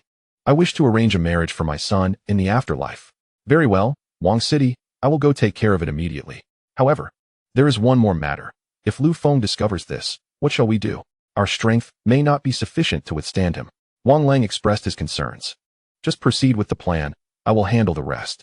Rest assured, if Lu Feng dares to come, I will ensure he does not return. With Wang City's backing, Wang Lang felt emboldened. The Lu Group was operating normally when suddenly, waves of officials arrived. Taxation, fire safety, health, industry and commerce, environmental protection, and technical supervision departments all converged upon the Lu Group for inspections. This caught the Lu Group completely off guard. Even the slightest issue would be relentlessly pursued. Chu Feng, who had managed the business in Zhonghai for many years, had never encountered such a scenario. So many departments conducting inspections simultaneously. In the past, inspections were met with hospitality. Any minor issues could be rectified as suggested. However, these individuals arrived with a businesslike demeanor, refusing to engage in pleasantries, which left Chu Feng feeling uneasy. Sealing orders were issued one after another, making Chu Feng realize that this situation had surpassed his capacity to handle. Moreover, many of the reasons for the closures were utterly absurd. Dust on a fire hydrant led to a business shutdown. A cigarette, but on the ground, warranted the same. New employees who had yet to sign labor contracts resulted in a closure. Countless bizarre justifications arose, all culminating in one directive: cease operations and rectify the situation. With no other choice, Chu Feng reluctantly decided to give paid leave to his employees. On the way back, most employees were intercepted by thugs. I know your daughter attends the central kindergarten. If you do not wish for me to harass her daily, you should continue working at the Lu Group. Your wife runs a shop on the pedestrian street. If you persist at the Lu Group, I'll ensure my people pay her a visit every day. Some property management directly hung signs stating, employees of the Lu Group and dogs are not allowed. Those residing in the community were barred from entry unless they guaranteed they would never return to the Lu Group. Various threats were made, amplifying any weaknesses individuals had, thus coercing them. Chu Feng understood that this matter was far more complex than it appeared, yet he remained oblivious to who was orchestrating it all behind the scenes. With no other choice, I must contact Lu Feng. Given the gravity of the situation, it would be utterly unreasonable not to inform him. When Lu Feng received Chu Feng's call, he was not particularly surprised.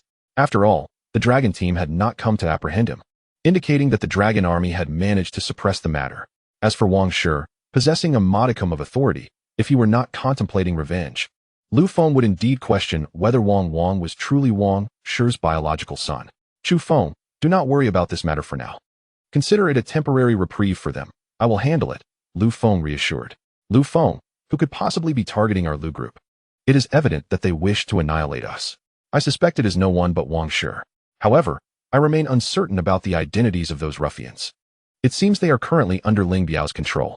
For now, we can attribute this to him, Lu Feng contemplated, pondering whether Ling Biao and Wang Shi had formed an alliance, especially since both of their sons had met their demise at his hands. Just as Lu Feng was mulling over how to address the issues plaguing the Lu Group, he received a call from old Master Chen. Lu Feng, something terrible has happened. Meng Yao is missing. I have called countless times, but I cannot reach her. The school has no information. I do not know where she has gone. Have you seen her? Old Master Chen spoke urgently. Lu Feng narrowed his eyes. They had truly gone too far this time, and it was not merely a trivial matter. Had they engaged in other forms of mischief, he could have played along, but to involve those close to him was crossing a line. Rest assured, old master.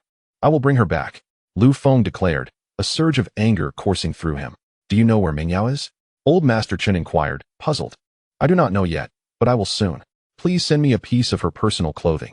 I have a way to locate her, Lu Feng replied. He suspected that Meng Yao's disappearance might be connected to Wang Shi and perhaps intended as leverage against him. Yet he was perplexed as to why they had not yet contacted him, though Old Master Chun was somewhat confused about Lu Feng's intentions for Meng Yao's clothing. He recognized Lu Feng's extraordinary abilities and decided to comply with his request. Not long after, Old Master Chun hurriedly delivered Chun Meng Yao's clothing. Old Master, I asked you to send clothing, and you brought me a pair of panties. What does this mean? Lu Feng glared at the mysterious black lace panties Old Master Chun had handed him. Did you not specify personal clothing? Old Master Chun responded innocently. I merely requested something she has worn, anything that has touched her body. I did not ask for this. Lu Feng replied, bemused. Well, you did not specify clearly. So I brought this. Will it suffice? If not, I have more at home, Old Master Chun offered. It will do. It is barely sufficient, Lu Feng conceded. Despite the scant fabric and minimal scent it carried, he waved the panties in front of the orange cat. Come, take a whiff and remember this scent. The orange cat sniffed intently and said, Master, I remember it now. I can begin the search. Old Master, please return home and await news. You cannot keep up with our pace, Lu Feng instructed. Just as Old Master Chun was about to respond, two shadows darted by, and soon, both Lu Feng and the cat vanished from sight. Old Master Chun rubbed his eyes in astonishment. Their speed was astonishing.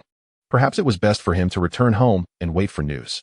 As one man and one cat traversed the urban landscape, passers-by could only sense a fleeting shadow, akin to a large black rat scurrying past. Or perhaps, a skirt was inexplicably lifted by a gust of wind, only for them to realize there was no wind at all. Many were left bewildered, questioning their own perceptions. Yet, the lifted skirts were undeniable, a tangible reality. Even the street cameras could only capture a fleeting dark shadow, leaving those reviewing the footage rubbing their eyes in disbelief, unable to ascertain what had just transpired. Orange Cat, must you be so frivolous? Why do you feel the need to lift the skirts of every woman you pass? Lu Feng asked, exasperated. Master, I am only doing this for you.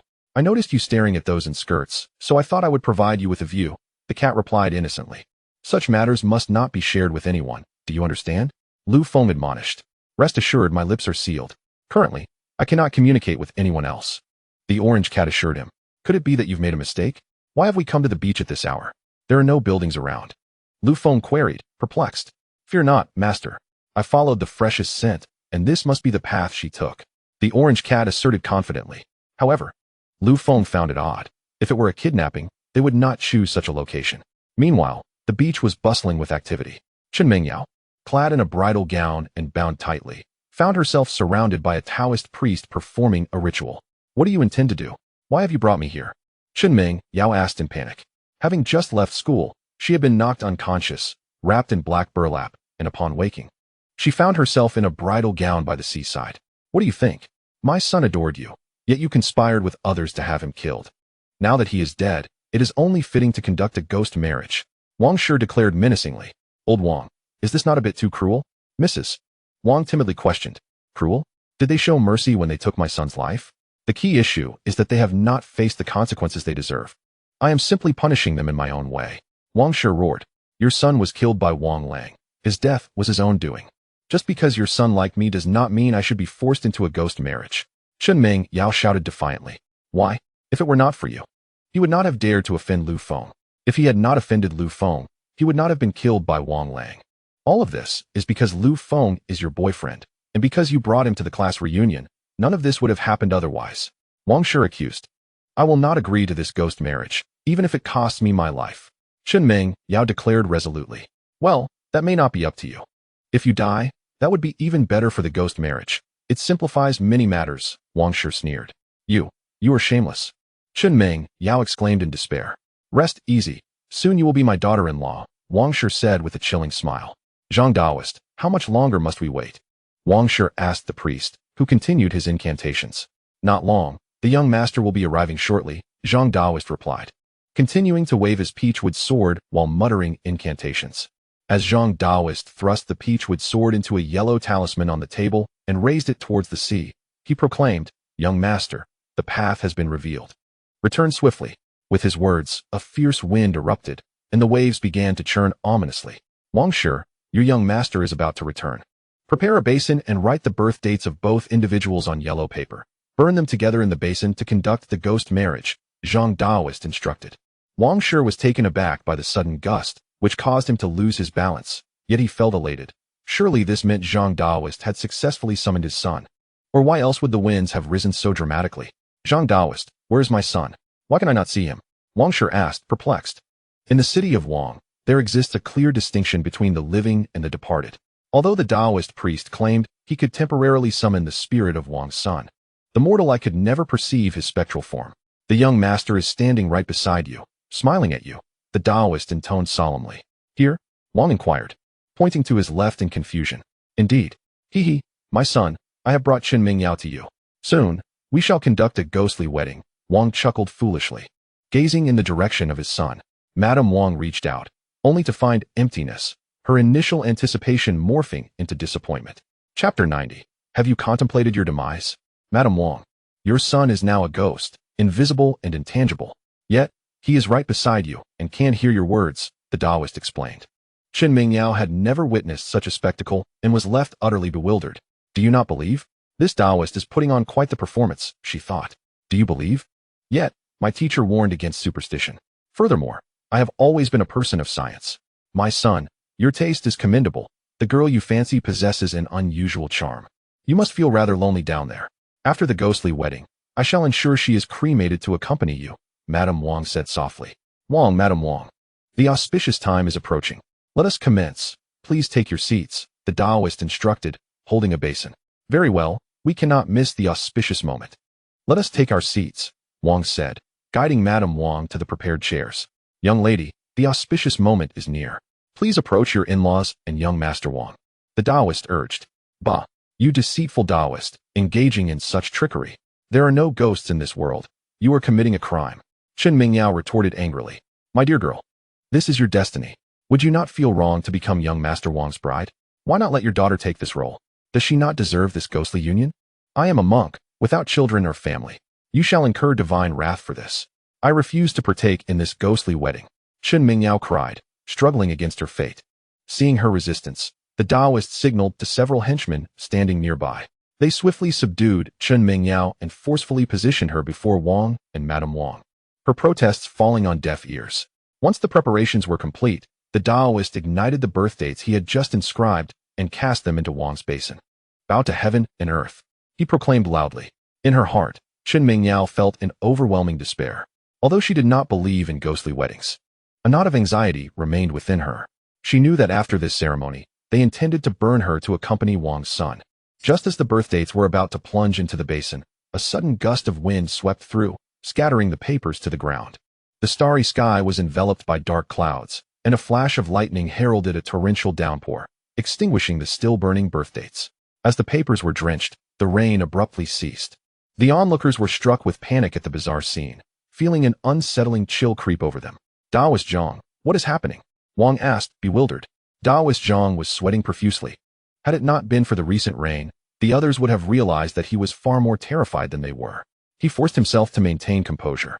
Wang, it is nothing, merely an accident. We shall start anew. In truth, he felt a rising panic, unsure of the cause of this unexpected event. Just as he was about to proceed, an ethereal voice echoed, "This act defies the will of heaven. Should you persist, you shall face divine retribution." As the voice faded, more lightning streaked across the sky. With a thud, Taoist Zhang fell to his knees, pleading, "I did not intend this. I will no longer perform this ritual. I am not a true Taoist. Please do not punish me." His faith crumbled, realizing that all his past rituals had been eerily effective. Wang and Madame Wang were taken aback. Did Taoist Zhang just admit to being a fraud? Taoist Zhang, provide me with a reasonable explanation. If you claim this is a deception, how then is it so effective? Wang queried, perplexed. What had transpired that day felt undeniably potent. Each time, the winds had howled precisely at the right moment. From the shadows, Lu Feng and the orange cat emerged, having initially intended to frighten the fraudulent Taoist. They now saw their goal achieved and no longer needed to hide. However, this Taoist turned out to be a practitioner like himself. Albeit at the third level of Qi refinement, the initial gust was indeed summoned by him. Wang, if you wish to find a wife for your son, I suggest you seek one below. Ghostly weddings are forbidden, especially considering she is my woman, Lu Feng declared, striding toward Qin Mingyao. Lu Feng, what are you doing here? Qin Mingyao exclaimed in surprise. Mingyao, I have come to rescue you. Do not worry. With me here, No one can harm you. You are Lu Feng? You are the one who caused my son's death. Do you think your connections to the dragon group grant you impunity? Wang replied coldly. As Taoist Zhang knelt and beheld Lu Feng, realization dawned. No wonder the events had unfolded so seamlessly. This brat had been meddling behind the scenes. With a frosty glare, Taoist Zhang rose, addressing Lu Feng. You wretched boy, you have disrupted my ghostly wedding. While untying Chun Mingyao, Lu Feng coldly responded, Indeed, it was I. You abducted my wife to wed her to another man. Have you considered how you will meet your end? Huh. You haven't even matured yet. While I am unsure how you managed this, since you have ruined my plans, prepare to die? Taoist Zhang retorted, brandishing a peachwood sword towards Lu Feng. Infused with spiritual energy, the sword would surely spell death for anyone struck by it. Lu Feng slowly extended 2 fingers, catching the incoming sword effortlessly. With a decisive motion, he wrenched the weapon from Taoist Zhang's grasp, sending it tumbling into the sand. With your 3rd-level qi refinement, you dare to challenge me? Speak. How do you wish to perish? Lu Feng said, his voice chilling. Lu Feng, you have indeed arrived. Ha ha ha. Since you are here, you need not leave. Wang suddenly bellowed with laughter. Taken aback, Lu Feng watched as dozens of figures emerged from the shadows, surrounding him and his companions. Chapter 91. The brutality of slaughter among the throng were those wielding machine guns, others shouldering cannons, and still more brandishing swords and various weaponry. Lu Feng surveyed the scene, noting that those with melee weapons all possessed latent energy within them. However, the energy was not nearly as refined as his own. Reminiscent of the members of the dragon group. Lu Feng, do not concern yourself with me, flee. Qin Mingyao urged. How could I abandon you and depart alone? What would that make me, Lu Feng? Humph. Today, none shall escape. Who dares to leave without my permission? Wang replied coldly. Do you believe your numbers can restrain me? Let me ask you, were those sent to the Lu Corporation to investigate dispatched by you? Lu Feng queried icily. Indeed, it was I who sent them. So what? Once you are gone, the Lu group will belong to the Wang family. And those who threatened my employees? Was it also your doing? Those actions were orchestrated by Wang Lang, yet he acted under my orders. Now that I have divulged everything you wish to know, shouldn't you be at peace and prepare to accompany my son in death? Wang Shi remarked with a cold smile. What of Wang Lang? Can you guess what he is doing now? Wang Shi said mysteriously. Lu Feng frowned, sensing an ominous premonition. He had not seen Wang Lang's presence and was unaware of his current activities, but it was clear to him that he was not engaged in anything virtuous. Wang Shi's lengthy discourse was merely a tactic to create distance from Lu Feng. In the midst of their conversation, he had already retreated closer to his companions. Zhang Daoxing and his associates had long distanced themselves from Lu Feng, leaving only Lu Feng and Chun Mingyao within the encircled area. Uncle, it now rests upon you. You must avenge Wang. Wang Shi urged an elder beside him. Rest assured, killing a member of the Wang family makes one an enemy of the Wang household. This is not merely your vendetta, but one shared by all of us. The man referred to as Uncle replied. Prepare. Open fire. The command was given by Uncle. In a brief span, the location where Lu Feng and his companions stood was engulfed in artillery fire, illuminating the surrounding sky. Following a volley of attacks, the onslaught finally ceased. As the billowing smoke gradually dissipated, a large crater measuring 5 to 6 meters had formed where Lu Feng had once stood. Uncle, where are they? Wang Shi inquired, perplexed. They must have been obliterated. I did not see anyone emerge, so they must have been reduced to ashes. I once thought they formidable, but it appears they were nothing but a sham. Let us go and take a look, Uncle chuckled coldly. The entire group slowly tightened their encirclement, advancing toward the center of the crater. Upon reaching the edge, Uncle couldn't help but furrow his brow. This shouldn't be, even if they were blown to smithereens. There should be some trace of blood, yet I perceive none, Uncle remarked with a frown. Could it be that the scent of the explosives has masked it, leaving only the stench of charred remains? Wang Shi suggested. That is a possibility, but my sense of smell is quite keen. I could detect even the faintest trace of blood. Do you believe yourself to be a dog, with such an acute sense? Lu Feng replied with a faint smile. Who? Uncle was startled by the sudden voice. Turning abruptly, he found Lu Feng smiling back at him. You, how are you still alive? This is impossible. Uncle's pupils dilated, as if he had witnessed something unimaginable. You thought such paltry artillery could claim my life. You are rather naive. This pit suits me well. I shall regard it as your burial ground. Everyone gasped and hastily armed themselves, preparing to re-engage. A shadow darted past them, and before they could comprehend the event, their weapons fell into the crater. Boy, what if you're alive? Can you truly turn the tide? Uncle clenched his fists and threw a punch at Lu Feng. Lu Feng leaped into the air, grasping a large blade from the ground. and swung it toward Uncle's attacking arm. With a scream, Uncle's arm fell, blood splattering the ground. Do you know why I do not kill you? Because ending your life directly would be too mundane, Lu Feng said coldly, before Uncle could respond. The blade flashed once more, flickering within the encirclement. Wherever the blade glimmered, a hand was severed and fell into the pit. Anyone attempting to flee was swiftly returned to their place by the swift strike of an orange cat. Uncle realized that following this round of slashing, dozens of hands lay within the crater, each person missing a limb. What do you intend to accomplish? Uncle trembled as he asked. As for Wang Shi, despite his earlier arrogance, he now sat on the ground in a daze, eyes vacant and trembling uncontrollably. I have no particular agenda. I simply cannot allow you to die too comfortably. Lu Feng flung the knife, manipulating it with his spiritual energy as it wove through the crowd. One by one, arms flew, and this time, everyone lost their limbs. All gazed in terror at Lu Feng. Was this truly the work of a human being? Boy, do you not fear the retribution of the Wang family? We possess more power than you realize. Uncle exclaimed. If the Wang family chooses to let this go, so be it. Should you dare to send more people, I shall eliminate one after another, and if necessary, I will venture to Yanjing and annihilate your family. You dare. If you have the courage, kill us directly. Rest assured, death is merely a matter of time, though not just yet. The blade under Lu Feng's command continued to flicker, harvesting limb after limb. After several rounds, all of Wang's men had been dismembered, lying in the crater. However, they were not yet dead. Many were still alive.